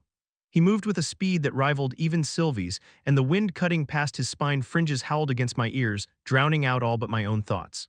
I felt myself drawn into a melancholic reverie, the flight on Wyvernback drawing my recent failure to bring Sylvie back to the forefront of my mind. I started paying more attention when we flew over the mountains into the Beast Glades. As the rocky slopes gave way to dense forests, I activated Realmheart, watchful of anything powerful enough to be a threat. The longer we flew, the more the landscape changed. We passed over barren, lifeless wastes, putrid swamps, and glass-smooth lakes. We were headed into the heart of the Beast Glades, where S-class beasts that had scared even Alfred Wernder resided. Nothing bothered us, though, a fact I attributed to Avier himself. Cynthia's former bond surprised me once more, making me question how powerful he might actually be when he began putting off a tremendous warding aura, warning away any predatory mana beasts that got too close. "What have you been doing out here since Cynthia's death?" I yelled over the wind, finally voicing a question I'd wanted to ask since Avier revealed his true form in Darv. "While imprisoned, she released me from my bond," he answered, his voice carrying easily on the wind. "She didn't want me to risk myself attacking the castle to free her. I think she had an inkling of her fate and didn't want me bound to her when it happened. At her request, I retreated into the Beast Glades." "I'm sorry," I said, quiet enough that I didn't expect him to hear me. "She deserved better than what happened." Avier let out a sharp cry that seemed to cut through the air like a blade. Once it died away, he said, "She was very fond of you." I waited, but the wyvern said no more, and so I lapsed back into thoughtful silence. Not long after, he began descending toward the forest below. Trees 100 feet tall with canopies just as wide and trunks thick as watchtowers rose up to meet us. Burning orange leaves swayed in a constant breeze, making the canopy look like a bed of smoldering coals. When we dipped below the boughs, though, the shadows were as deep as an overcast night, and my vision was nearly overwhelmed by the abundance of mana particles. The leaves, the trees, the ground itself, every aspect of natural growth was alive with mana. And lurking in the distance, each one bearing a forceful mana signature, were mana beasts of impressive size and strength. Yet even these S-class mana beasts were kept at bay by Avier's warding aura. Suddenly we dipped down again, and I thought we were going to crash straight into the ground. A deep black shadow within the dim light under the canopy became clear only in the moment before we entered it, and Avier threw out his wings, catching a gentle updraft and hovering. Slowly, we descended down a natural crack wide enough for two wyverns to fly side by side. Strangely, I could sense no mana from within the crevice, but there was an uncomfortable pressure against my eardrums that made me wary. As we neared the bottom, flames flared to life in sconces set around the crevice, lighting up the floor beneath us, presumably so Avier didn't accidentally crash into the floor. Chalky white shapes covered the floor, and when Avier touched down, his talons crunched in the detritus. The bones of hundreds of mana beasts carpeted the floor. Avier paid this no mind, however, walking carelessly over the boneyard and into a cave that opened up off the ravine. The cave seemed dim and empty except for a few more scattered bones, until more sconces lit on the opposite side, revealing a large set of doors carved from matte black wood. "A dungeon," I said, sliding off Avier's back and approaching the door. Barely visible in the dim light, a scene of some sort had been etched into the wood, but it was too dark and the engravings too faded to make sense of. I looked back into Avier's gold eyes, which glowed subtly in the dark. "Aldir is here?" "Yes," Avier confirmed, "though we may have to fight our way to him." Reaching out one wing, he sent a complicated series of mana pulses into the wood. A code or combination of some kind. The doors swung open silently, and the dungeon's fetid breath spilled over us, heavy with death and rot. Regis manifested next to me, the flames of his mane stiff like a wolf with its hackles raised. Side by side, Regis and I stepped into the dungeon. Avier, his wings folded in on themselves as he walked on the knuckled joint, followed. As the doors closed behind us, more torches lit up by magic, revealing a wide chamber carved out of the dark bedrock. Bones and even some more recent corpses lined the walls. The floor was caked with dark stains that crackled under our feet. The instant the torches lit, A shadow flitted down a tall, broad tunnel that opened ahead of us. What is this place? No adventurers have reached this dungeon to name it. We simply call it Hollow's Edge, Avier answered. Its inhabitants are referred to as ebon scourges. I expected to be back before the dungeon reset, but you were too long in returning. There was an edge of wariness in Avier's voice that made the hairs on the back of my neck stand on end. Something moved in the dark tunnel ahead of us. Stone crunched, and a jet-black mana beast the size of a bear charged out of the darkness. It ran on four muscular limbs like a gorilla, much faster than its size suggested. Its body was glossy black like obsidian, with a shovel-shaped, eyeless head that jutted out in front of it like a weapon. Three curving horns extended forward, two from the sides of the flat head and one from the bottom, where a chin or lower jaw would normally have been. In between the three horns, a gaping mouth full of yellow teeth the size of daggers gleamed like a grim grin. Avier lunged past me, gliding on extended wings. One talon slammed down on the ebon scourge's neck, which was protected by bony protrusions that extended back from the top of its skull half the length of its body. The mana beast, despite its size, was crushed to the ground under Avier's weight, but his talons only scraped across the rock-hard exterior of the skull. Wings still extended for balance, Avier used his free talon to rip at the scourge's side and belly as it struggled against him, twisting enough to get one huge three-clawed hand around Avier's ankle. Each claw was 4 inches wide and twice that in length, and after a moment of struggle between the scourge's strength and Avier's mana, the scourge pierced Avier's scales, while Avier's talons struggled to wound the scourge.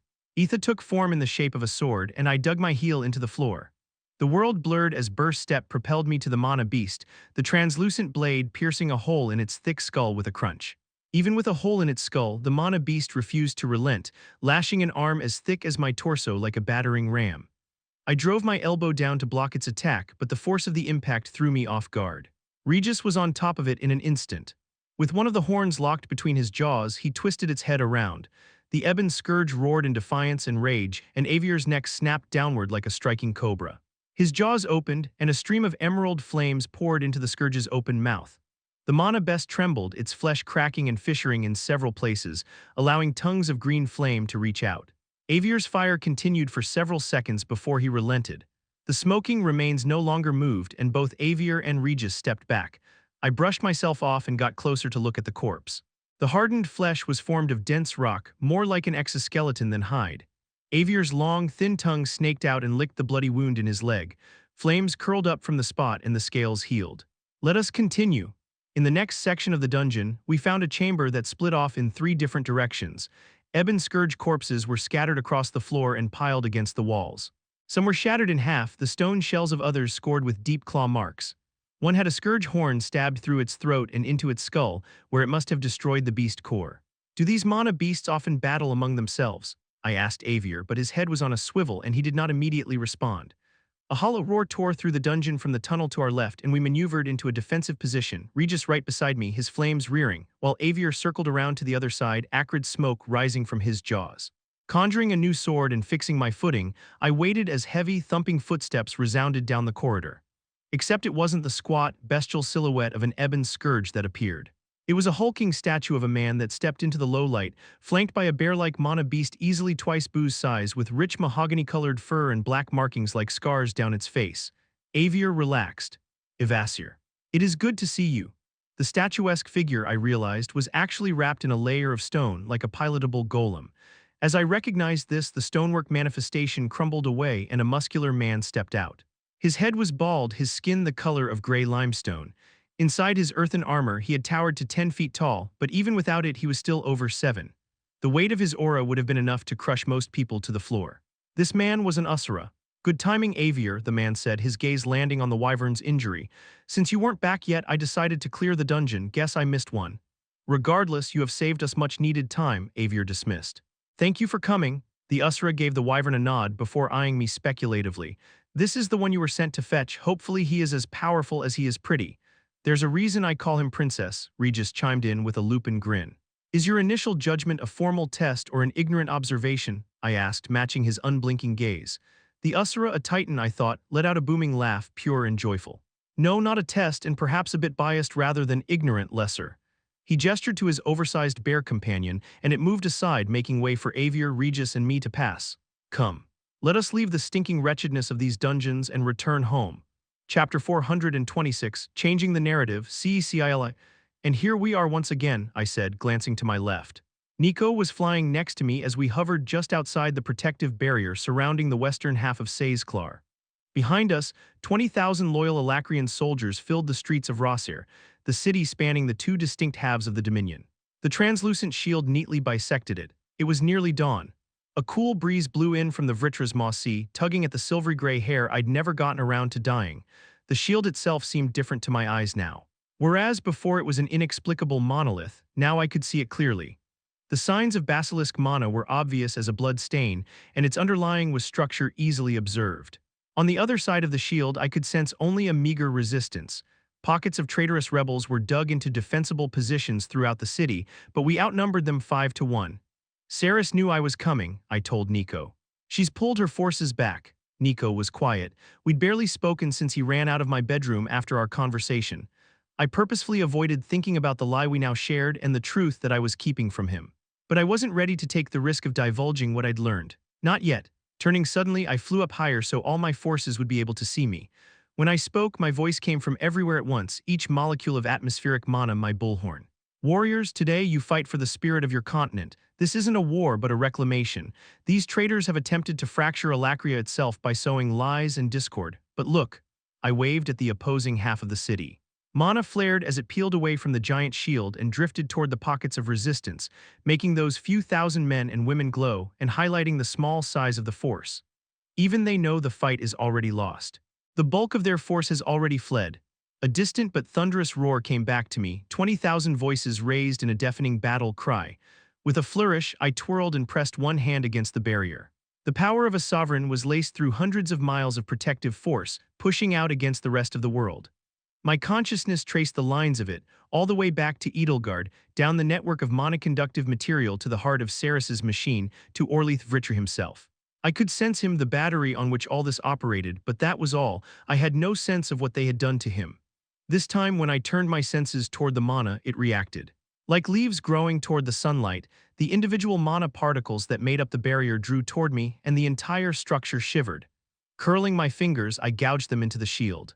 When I withdrew my hand, a fistful of immaterial energy came away with it, sparkling like fireflies in the pre-dawn gloom. I opened my hand and let the mana pour through my fingers, where it dissolved into its base form. The hole in the shield expanded, the edges flaring with flickering white light. The light crawled over the lustrous surface and the hole expanded, picking up speed with each passing second. Even though my soldiers couldn't see my face, I arranged my features into an expression of calm determination. I was a leader at the head of an army, not a child like Saris thought. Wherever she was hiding, I hoped she could see this. What she had labored for years to create, I had just unmade in an instant. The gap in the shield grew until it was a few hundred feet wide, opening the way for my soldiers, but I didn't immediately call for the charge. My gaze followed the receding edge until, with a suddenness that surprised even me, the shield burst like a bubble. One moment it was there, and the next. The High Sovereign has proclaimed that any mage, unadorned, or slave who has turned their back on this continent is unfit to live on it. Give no quarter. I took a slow, deep breath. Attack! The spring-snap noise of catapults firing followed my order like an exclamation as imbued ammunition arced through the air, past where the shield had been, and crashed among the buildings in the western half of the city. Condensed stones burst apart, sending out deadly shrapnel for dozens of feet. Barrels of flammable liquid shattered and sprayed their surroundings, which ignited instantly, setting the city on fire. Clusters of mana crystals spread out in wide arcs, exploding from the force of their landing and collapsing entire structures. A shockwave of noise and mana rippled past me. Enemy shields sprang up all over, and there was a flurry of return fire and counterspells. A blue bolt of lightning shot up from the ground, aimed at me. When I reached out to the mana, it froze, a jagged, dancing line of electricity hanging in the air. A wave ran along the length of the lightning bolt, starting at the end, hovering 50 feet below me and racing down toward the ground. Dozens of smaller bolts exploded outward from the point of impact, and I sensed several mana signatures go dark. Something squirmed uncomfortably in my guts. Better a quick death in battle than weeks of torture and starvation in the depths of Tigran Selim, I thought. There's no reason for us to linger here, Nico said, drawing me back into the battle. Our side will have this cleaned up quick enough without our assistance. Melsry was leading a force from the west to capture Saris's base of operations in Sandarin, while Dragoth and the soldiers from Vetcher patrolled the Vritra's Maw to prevent a mass retreat. Looking down toward the center of my soldiers' formation on the ground, I said, Echerin, you're in command, you have your orders.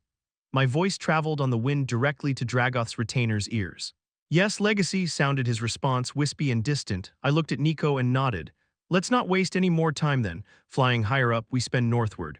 As we crested the cliffs above Rossir, several dozen spells, bolts and jets of green, blue, red, and black magic flew from a series of covered bunkers. Grunting in annoyance, I grasped the threads of each spell and pulled, dragging the spells off course and forcing them to cluster in the air in front of us. Nico's staff flashed with red light, and he slashed it through the air in front of him. Retina-searing balls of blue fire bombarded the bunkers, shattering their shields and collapsing the reinforced structures on the mages within. Condensing all the gathered spells into a storm of multi-elemental bullets, I sent them hurling back down at the smoldering remains of the bunkers, snuffing out the few remaining mana signatures I could detect. Nico held his position for a moment, watching for any more activity, but I could tell the substructure beneath was clear. Come on, these soldiers are unimportant. Our real target is waiting for us in Edelgard unless she's already fled. This is a token defense, Nico said thoughtfully, as if he hadn't heard what I'd said. Even discounting the presence of any scythes or retainers, or you, such a meager fortification wouldn't have held for even a day against our superior numbers. So where are her armies? We'll find out soon enough, I imagine, I answered, speeding forward. I sensed him follow after me, the wind spell he used to replicate flight pushing him along in my wake. The countryside north of Rossir was dotted with small settlements and private estates, but no additional fortified locations. We flew at top speed north and west, and as we approached Sandarin, I felt the battle long before I could see it. Nico and I kept slightly east of the city, not intending to involve ourselves in the battle, where Melsri and Mauer would have things tidily in hand. Although Nico and I could have breached the shield near Edelgard as I had before, avoiding the hundreds of miles flight, the bulk of our army had to attack over ground from Rossir, and I had wanted them to see me break the shield. In addition, it had been an opportunity to sweep the length of the Dominion, making my presence known to the people there, citizenry and rebel mages alike. Still, I was anxious to put an end to things by the time we reached Edelgard, where Ceres's compound and the shield's source of energy were. Ceres was wily, a survivor, and I doubted I would find her standing on the balcony of her estate waiting for me. After all, she had managed to outwit and capture a sovereign. When the city came into sight, I was surprised to see smoke and fire rising up from several different locations throughout. A potent mana signature radiated from the city's eastern edge.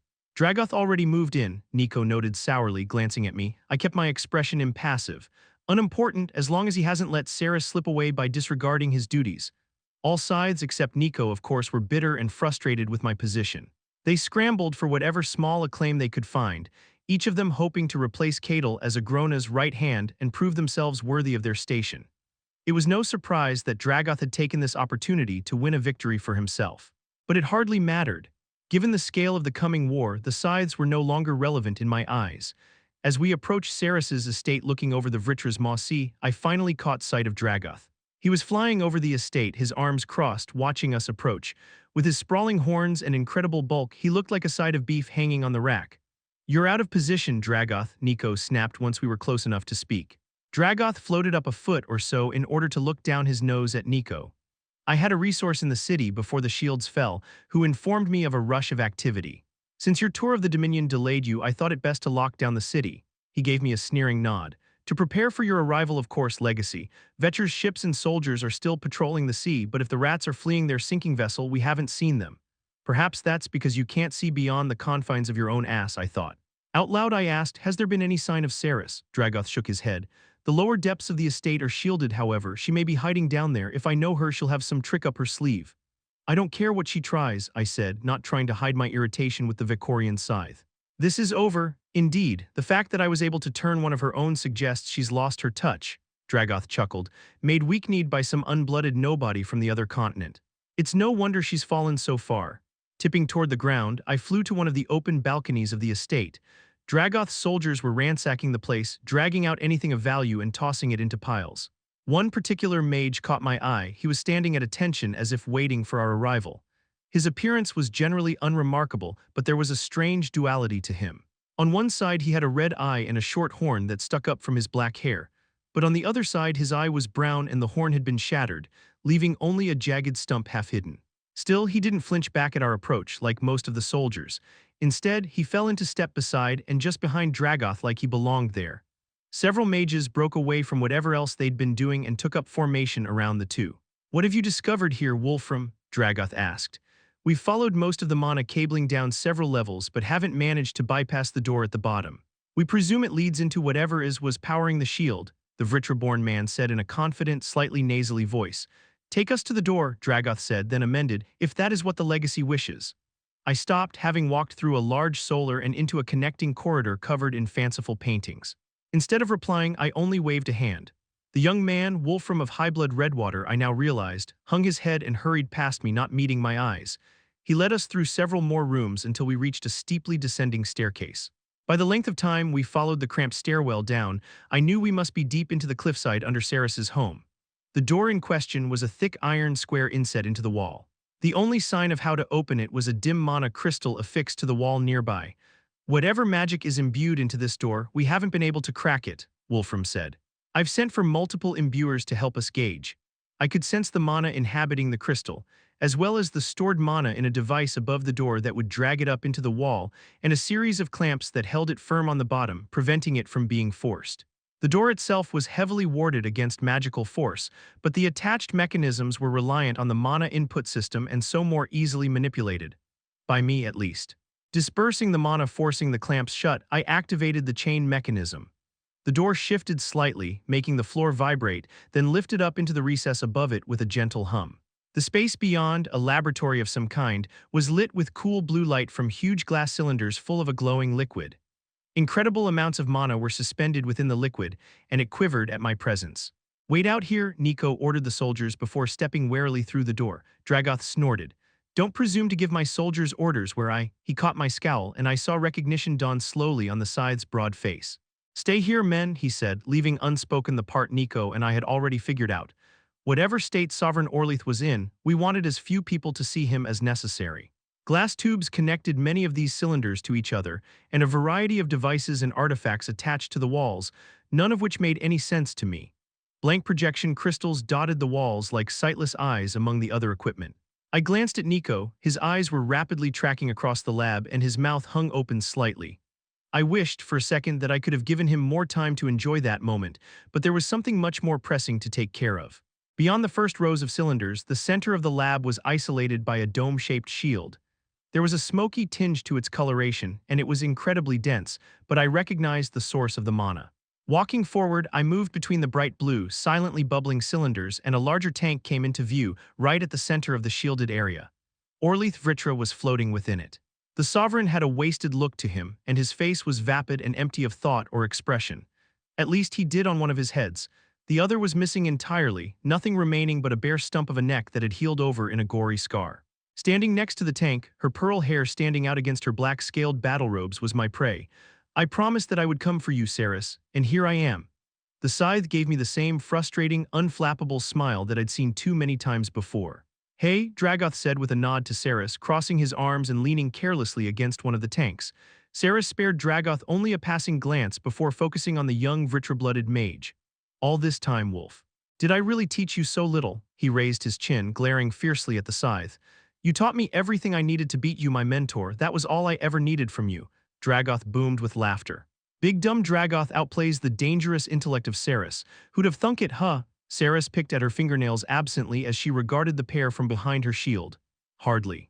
I admit that my feelings are hurt, but it's better to have trusted and lost than to never have had that potential at all.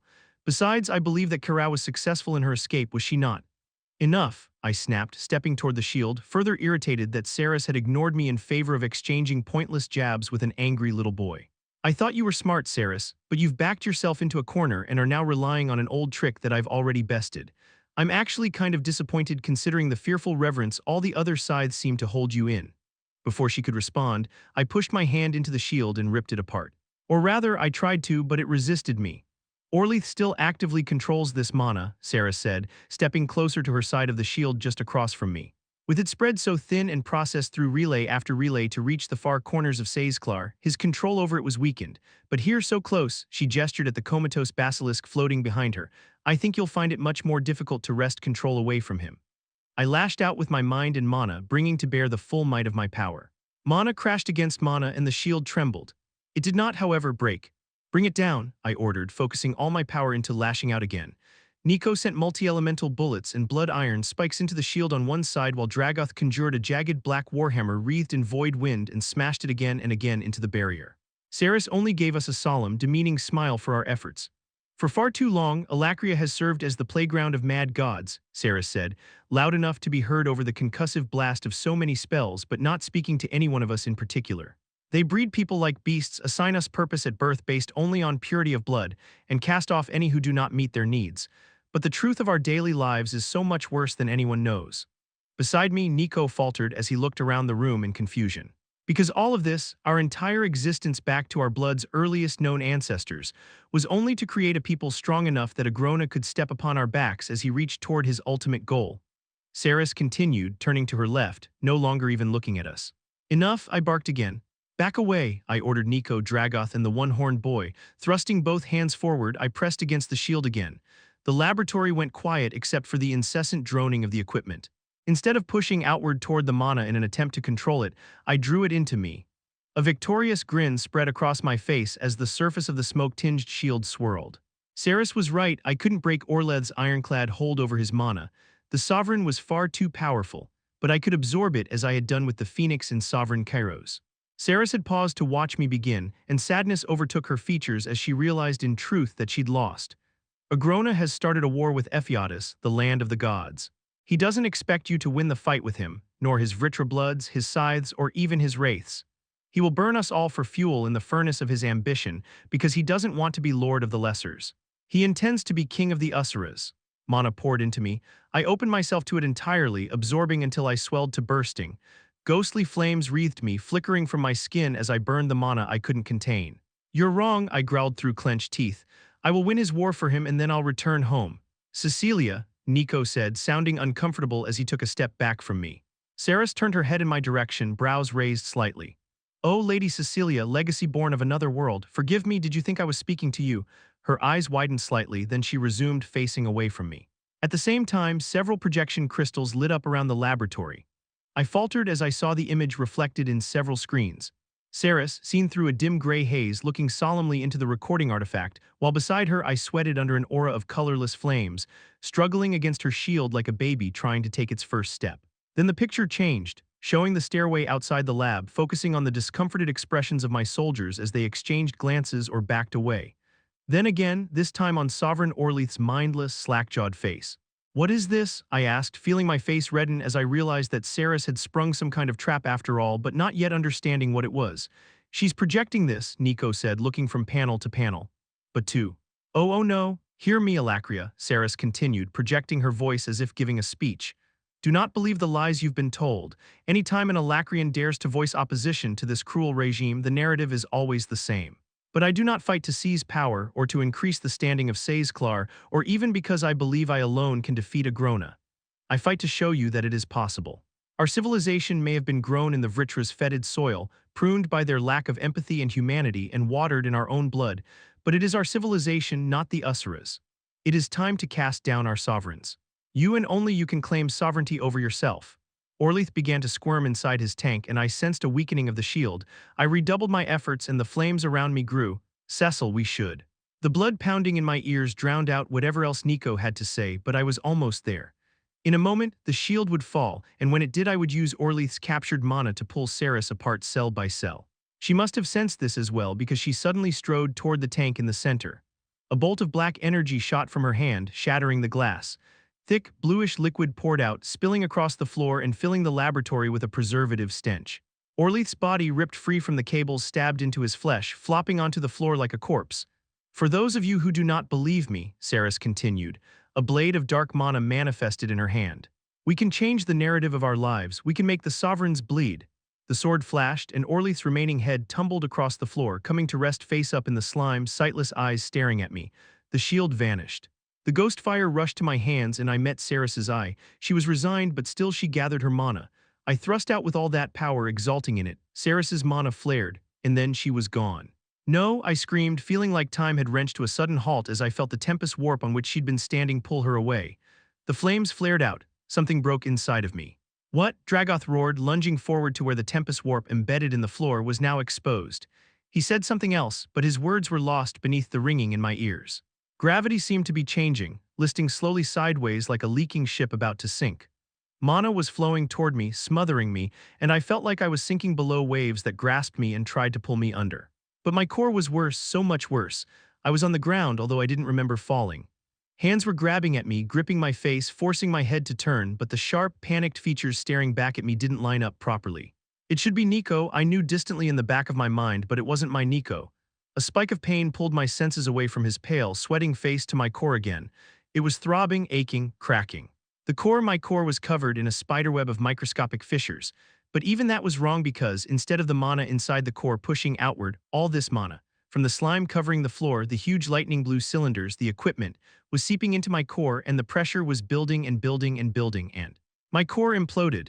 In an instant that felt like a lifetime, the white, hard shell of the magical organ dissolved as it was pulled inward, into the inferno of mana that now raged in my sternum. I gasped, breathless, tears rushing down my cheeks. Something was happening outside of me, but I had only the vague sensation of movement, shouting, a bust of magic. Then I was drawn inward again. My core was gone. And all that mana came rushing out in a white explosion. For a moment, I was floating at the center of a blank white universe, as if the blast had wiped the slate clean, leaving behind nothing but me. Then the darkness rushed in and everything went black. Chapter 427, Amends, Arthur Leywin. The dungeon grew darker and more labyrinthine as we continued. Mana beast corpses littered the halls, the detritus of their broken bodies evidence of the Titan's incredible strength. The corpses grew larger as we went deeper into the tunnels, and the dungeon became little more than broken walls full of their raw, dug-in nests. As Avier led the way, I attempted to strike up a conversation with Avassir, but he only suggested I save my questions for one better equipped to answer them. Our path took us through a second level of the dungeon. We passed through a chamber at least 100 feet wide and half as high, with dozens of dents clawed into the walls. A towering pile of mana beast corpses filled the center of the chamber, including one several times the size of the others. It was similar in shape, but with strange protruding ridges under its belly, some of which were broken off, and a smoldering heat trapped in its three horns which glowed like coals. The Emperor Scourge, Avier said, noting the direction of my gaze. A mana beast worthy of hunting even for the Usura. Avassir grunted but sounded pleased with himself when he said, I've slain the Emperor of this dungeon more times than I care to consider, but it is always a battle worth recounting. From this chamber, it was only a short way to our apparent destination. A second set of large doors, the black wood engraved with the image of a huge bird, its wings spread wide. The engraving was inset with some kind of metal that caught any small amount of light and flickered with a dim orange sheen. Vines crawled down from a crack in the ceiling to frame the door with orange leaves the color of autumn flame. Avassir went ahead. A tall, reddish stone staff grew in his fist, which he knocked against the ground. The doors swung open, revealing a 20-foot square chamber and another simpler set of closed doors. His bestial companion took up position in an alcove at one side of the chamber, while Avassir pushed open the inner doors. They will be waiting in the hall, he said to Avier, who nodded appreciatively and went through. I did the same, curious who they were and where this place was, but withholding my questions. Avassir didn't watch us walk away, but closed the door behind us and returned to whatever his duty was. Is this some kind of Asuran stronghold? I asked quietly.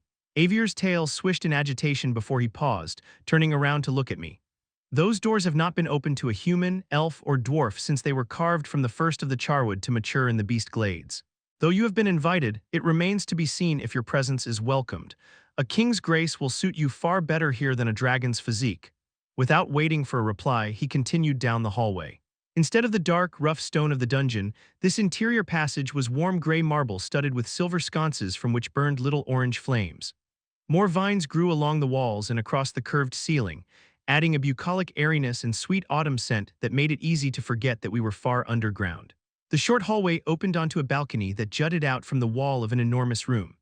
I gaped down at a garden larger than that of any royal palace, a wild riot of color complete with soaring silverbark trees covered in bright orange leaves. Several globes floated near the roof of the gardens, giving off a pleasant light that felt like mild summer sun on my skin. I thought the dwarves did a good job making their caves homey, but this, Regis let out a muffled whistle. It looks more like Ephiodus than Dicathen. Avier's head bobbed at the end of his long, reptilian neck. Indeed, in some ways it is. The charwood trees, the plants, these people you see here, they are all remnants of Ephiodus. A few people lounged or walked around the gardens, chatting or just sitting with their faces turned toward the lighting artifacts. Their matching shades of true flame red or smoky black and gray hair, and their vibrant orange eyes marked them as members of the phoenix race. Those eyes began turning upward toward us as more and more of the phoenixes noticed our presence. Some only watched curiously, but others abandoned their leisure and quickly exited the garden. Didn't think I'd see birds less friendly than our tour guide owl here, Regis communicated mentally. I cracked a smile. Retake your seat on my back, Avier grunted, as if hearing my companion's thoughts. We will fly from here. My brows rose at the idea of flying through an underground dungeon, but I did as he suggested after Regis was tucked safely back within me. Avier stepped lightly off the edge of the balcony, and we drifted out over the garden. The Usras still remaining there watched us go with an air of apprehensive curiosity. We flew between two of the trees, then down into a yawning tunnel entrance. This tunnel was much more plain than what I'd seen previously, just bare marble that was covered in ashy black streaks like scorch marks. The tunnel split and Avier banked right, then drifted back to the left where our tunnel joined with another. The passage ended abruptly, opening high up into another exceedingly large chamber. My first impression was of a theater, with several levels of balconies looking down on a central platform, but I couldn't immediately see any way to navigate up to them. Like the other chambers I'd seen, the stonework was predominantly gray marble, but columns of black wood held up the balconies, around which grew more of the vines fringed with colorful fall leaves. A large circular table currently rested on the central platform, around which sat 4 people, 2 of whom I knew well and one I could already guess at, but the 4th was both a stranger and somewhat out of place. Avier circled the space once, then landed gently. When I slid to the ground, he transformed back into an owl and fluttered up to a nearby balcony, perching on the railing and watching us with his overlarge eyes. The 4 figures had stood up from their seats around the table, watching our approach. Aldir was closest to me. He'd abandoned his severe military-style uniform for a relaxed tunic and light training pants, and his long white hair draped over one shoulder, but he otherwise seemed unchanged. The vivid purple eye in his forehead watched me emotionlessly, while his regular eyes remained closed. Renkind stood to his left, draped in a soot-stained white cloak and appearing distinctly out of place in the grand hall.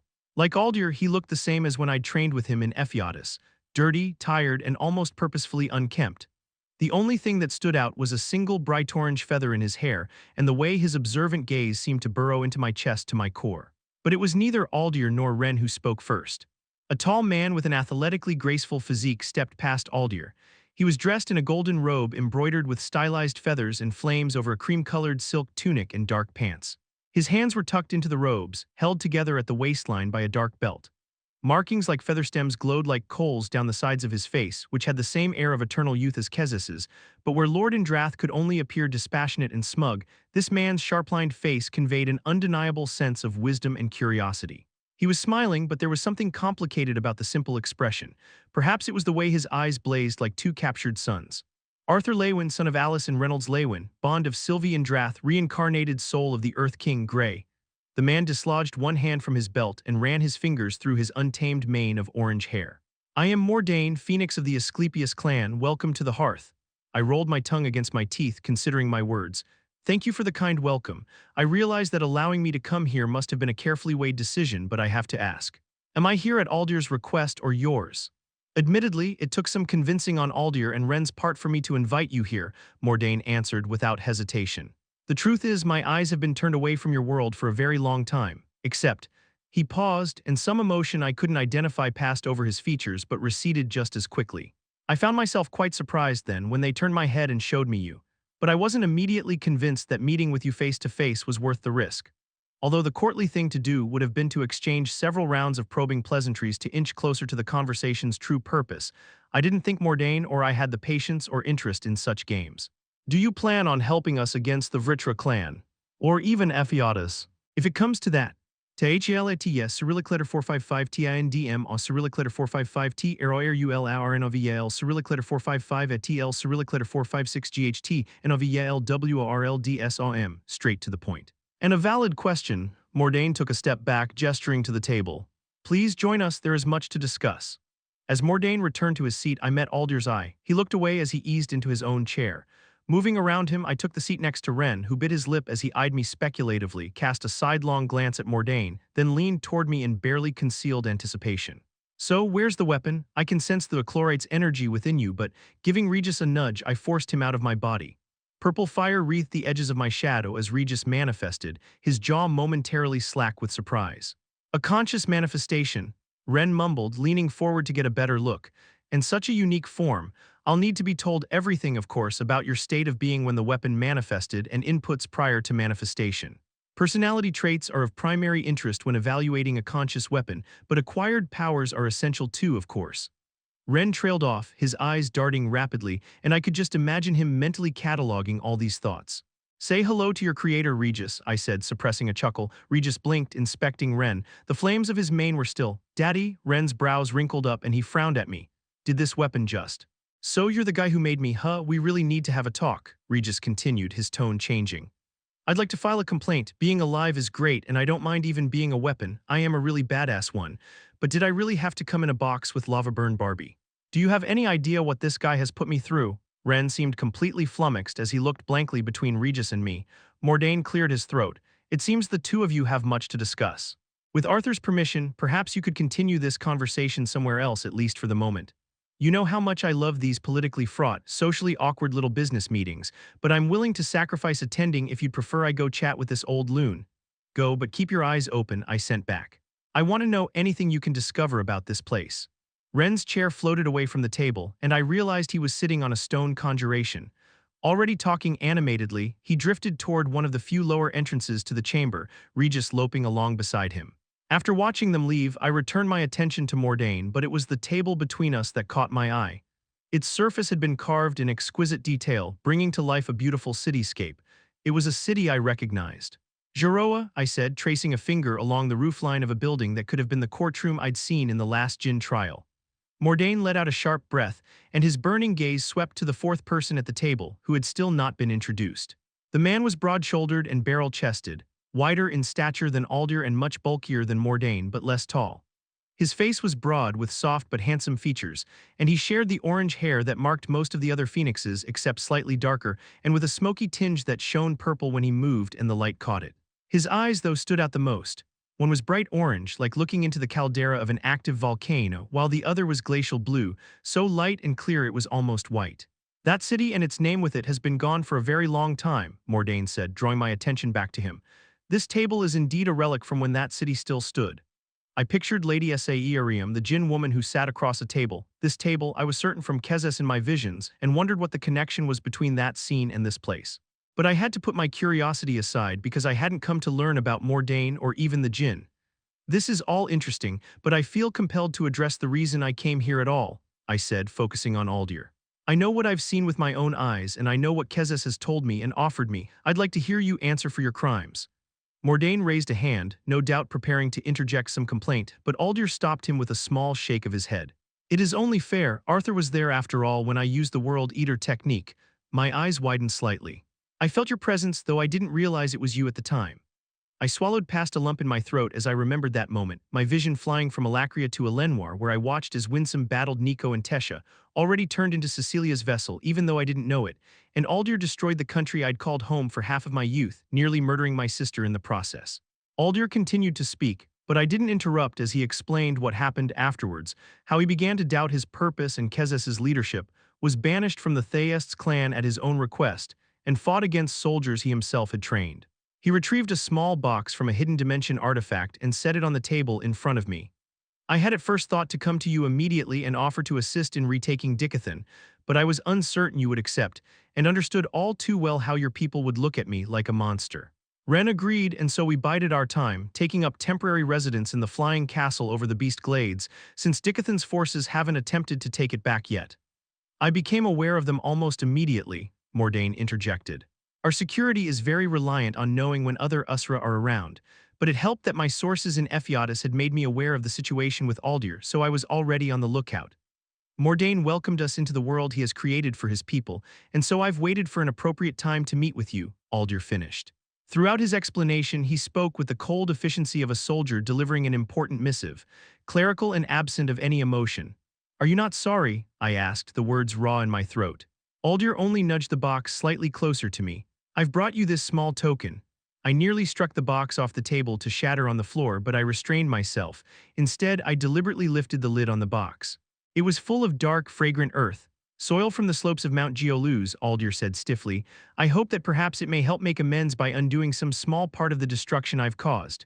Slowly, I closed the lid. Can I regrow the lives you took there, Aldir? Aldir did not turn away from me. His two normal, very human eyes opened and met mine. Trees aren't a culture or a civilization. A forest won't bring back the elves from the edge of extinction. My voice grew sharp as I spoke, my jaw tightening in anger. Kezes wants me to kill you, said it would bring justice to both our people. Even if I choose not to, he's forbidden me from allying with you.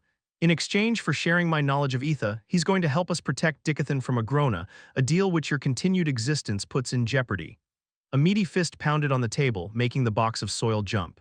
We all turned to face the young Usra with orange and blue eyes. L Cyrillic letter 456 GHT, NOVL WRLDS OMFORAB YATT, YAR Cyrillic letter 455, YAR Yakar YAR Cyrillic letter 456, YANS Yeah, you'd come here and make threats. He growled in a deep, bassy voice that vibrated in my chest. General Aldir has, peace Chull, Mordain said, lowering his hands slowly in a gesture of calm. Arthur has the right to speak his mind and we will listen. Although I must admit, I am troubled at the idea of Lord Indrath sending dragons to Dicathen. Even if he upholds his end of your bargain, which he just might if the payoff really is etheric knowledge, that means that he already has loyal soldiers in position to strike when you are no longer of use to him. I kept my hard stare on Chull for a moment longer, then addressed Mordain. You mean the presence of Indrath forces will put the hearth at risk of being discovered? It would, should it come to that, Mordain agreed amicably, but things are advancing that are outside of your ken. With the legacy, I focused in on him, goosebumps rising all over my body at the mention of the legacy. Agrona has long held one of my people prisoner.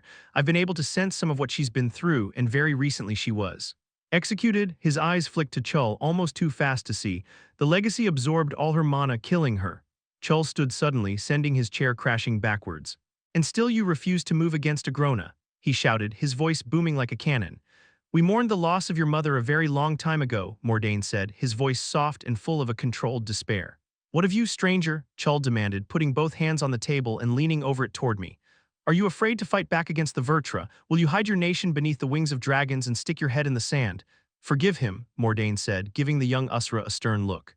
Lady Dawn was imprisoned when Chull was only a boy. He would see us fly to battle, raining fire down on Tigran Selim in retribution. Are there others like you, I asked Chull, who are eager to leave your hiding place and take the fight to Agrona? He crossed his muscular arms and turned his head to the side, looking away. No, you'll find that those here prefer to live out their lives strolling in gardens and forgetting they were once the mightiest hunters in Ephiatis. Mordain stood. I thought perhaps he was going to reprimand Chull, but instead he gave me a bright smile.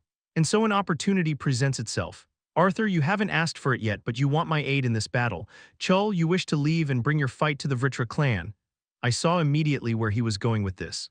It's almost amazing, the way you Usra can twist things around to try and make what's good for you sound like the best thing for everyone else too. It sort of seems like you're just setting me up to babysit an Usra who is straining your patience. Chull's mismatched eyes bulged, and he pointed a thick finger toward Mordain.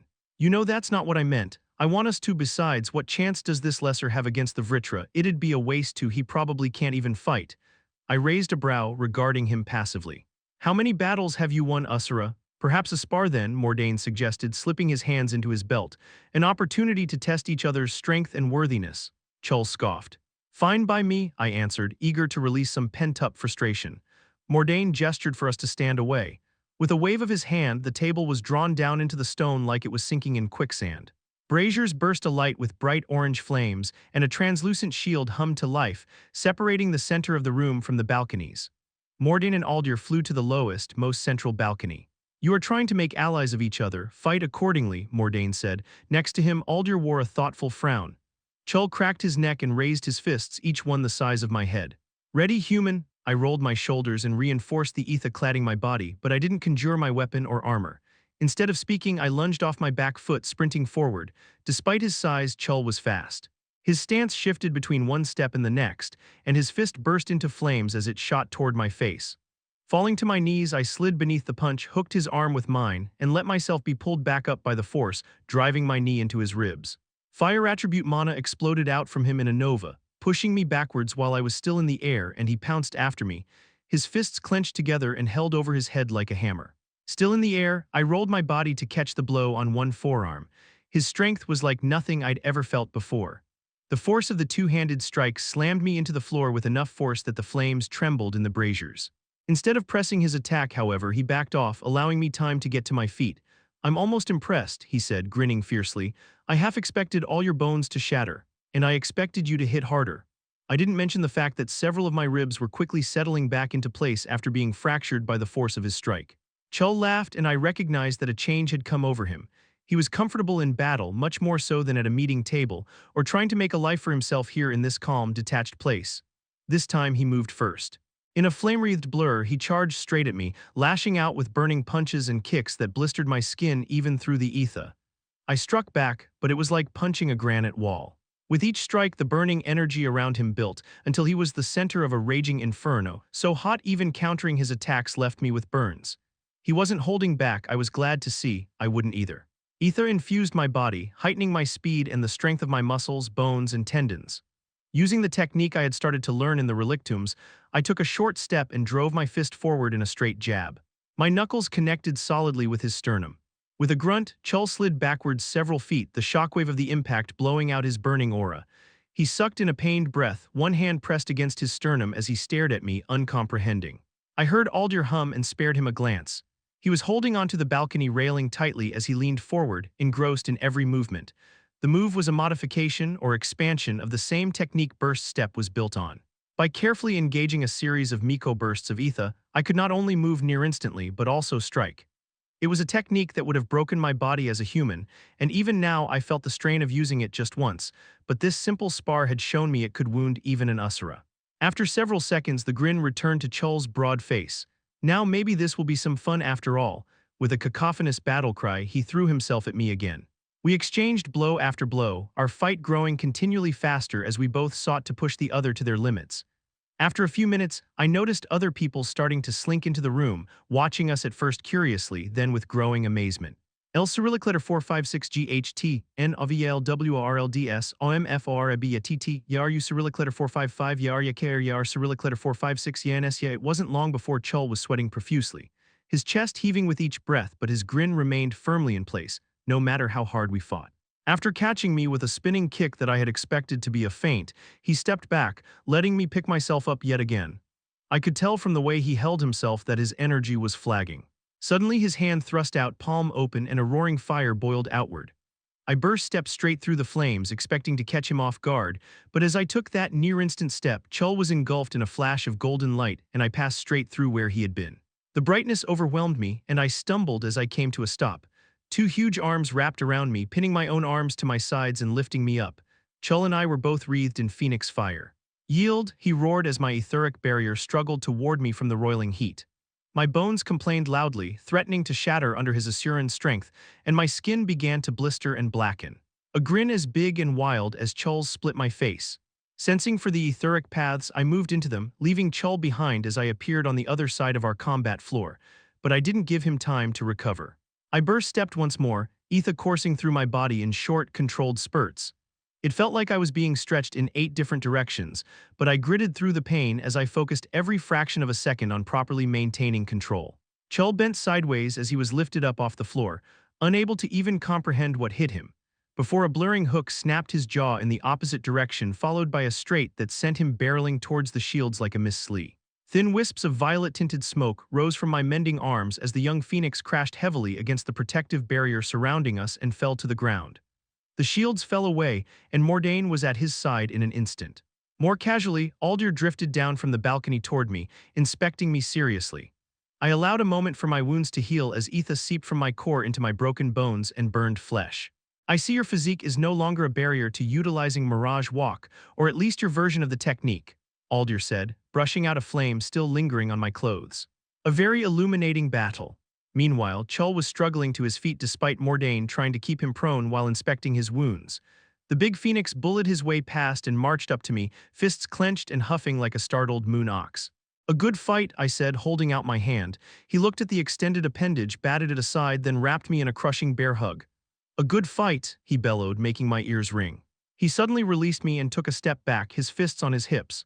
A good fight, he says, he repeated, grinning brightly. A damned good one, I'd say. Not letting his enthusiasm obscure the reason for our spar, I held his gaze until the grin started to fade. I noted toward the end you seem to be running out of energy, though. He sobered quickly, looking at the ground for several seconds before answering. I'm only half phoenix, my mana tends to burn up fast if I get carried away. He lifted his chin, but I'm as strong as any Usra my age, I can promise you that. I believe it, I said, and I accept. If you want to come with me, I'll gladly take you. Chul let out an eager whoop and thrust his fist into the air. Mordain ran a hand through his hair, ruffling it. I know that for you, Arthur, this will just be going home, so to speak, but for the Asclepius clan and all the other Usra who have joined us here, this will be a momentous occasion. If you don't mind, I'd like to arrange a celebration to mark Chull's leaving.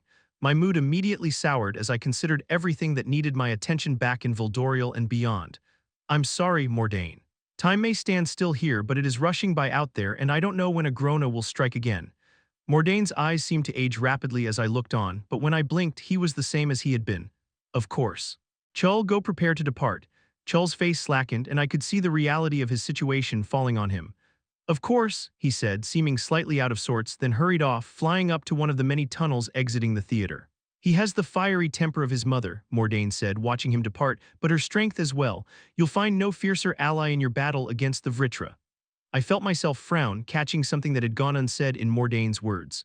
And what about his father? He's a half-phoenix, he said. Who? My mind jumped to the table now hidden beneath the stone. He's half-Jinn, Mordain nodded, his gaze moving to the floor as if he'd read my mind. Some came with us when we found this place. Far too few. We could have saved more, but they would not leave their lifework, as they called it. Too set on finishing their etheric vaults, where they claimed all their vast knowledge would be stored. The relictums, Agrona calls them. I stared at Mordain, his mention of the relictums giving me an idea. The floor rippled and the Jinn table floated up through it, coming to rest once the stone surface had hardened again. Mordain moved to take a seat, leaning on his elbow. There were very few such pairings, and of the handful of offspring that occurred, most carried as much Jinn blood as Phoenix. Their lives were limited in length, at least relative to Asuran longevity. Regis chose that moment to reappear, walking just ahead of Renkine. What I miss? He asked in good cheer. Good timing, I hope you got what you needed. We're headed back to Vildoriel as soon as Chull is ready. We're bringing that meathead with us. We're going to need a bigger wyvern. Maybe not. Lord Mordain, you mentioned the relictums, I began, knowing it was too much to hope that they would be able to fulfill the request I was about to make. I discovered a deactivated portal into the relictums underneath an ancient Jinn village in Darv. You've been in the Beast Glades for centuries. Have you found any other old portals in that time? His brows wrinkled in a frown, making him look significantly older. The hearth, as many of the dungeons that dot the landscape of the Beast Glades, was created by the Jinn. There is an old portal here. It was operable for a short while after we took this place as our home, but the Jinn who lived here eventually deactivated it. My face lit up. Can you show me? After sending word to Chull, Mordain led me and the others along a series of tunnels and past many other curious phoenixes, moving in a general downward direction. Eventually we came to a small cave. Green and gold moss grew in a thick carpet across the floor, and luminescent crystals sprouted from the ceiling, casting a pale blue light on a carved stone rectangle in the center. It was ancient and crumbling, the runes in the stone no longer readable. Avier glided through the cave and landed on top of the frame. If you were hoping to use this to transport yourself back to Darv, I don't think it's going to be of use. I haven't been down here in many years. It's like walking into a living memory, Mordain said with a sigh. T-H-E-L-A-T-S, Cyrillic letter 455, T-I-N-D-M, Cyrillic letter 455, T, R-O-R-U-L-A-R-N-O-V-A-L, Cyrillic letter 455 at T-L, Cyrillic letter 456, G-H-T, N-O-V-A-L-W-O-R-L-D-S-O-M, walking up beside the phoenix. I gently touched the stone arch before turning around to face Aldir. I held out my hand, revealing Sylvie's stone resting in my palm. You said you wanted to make amends, right? This is how you can start.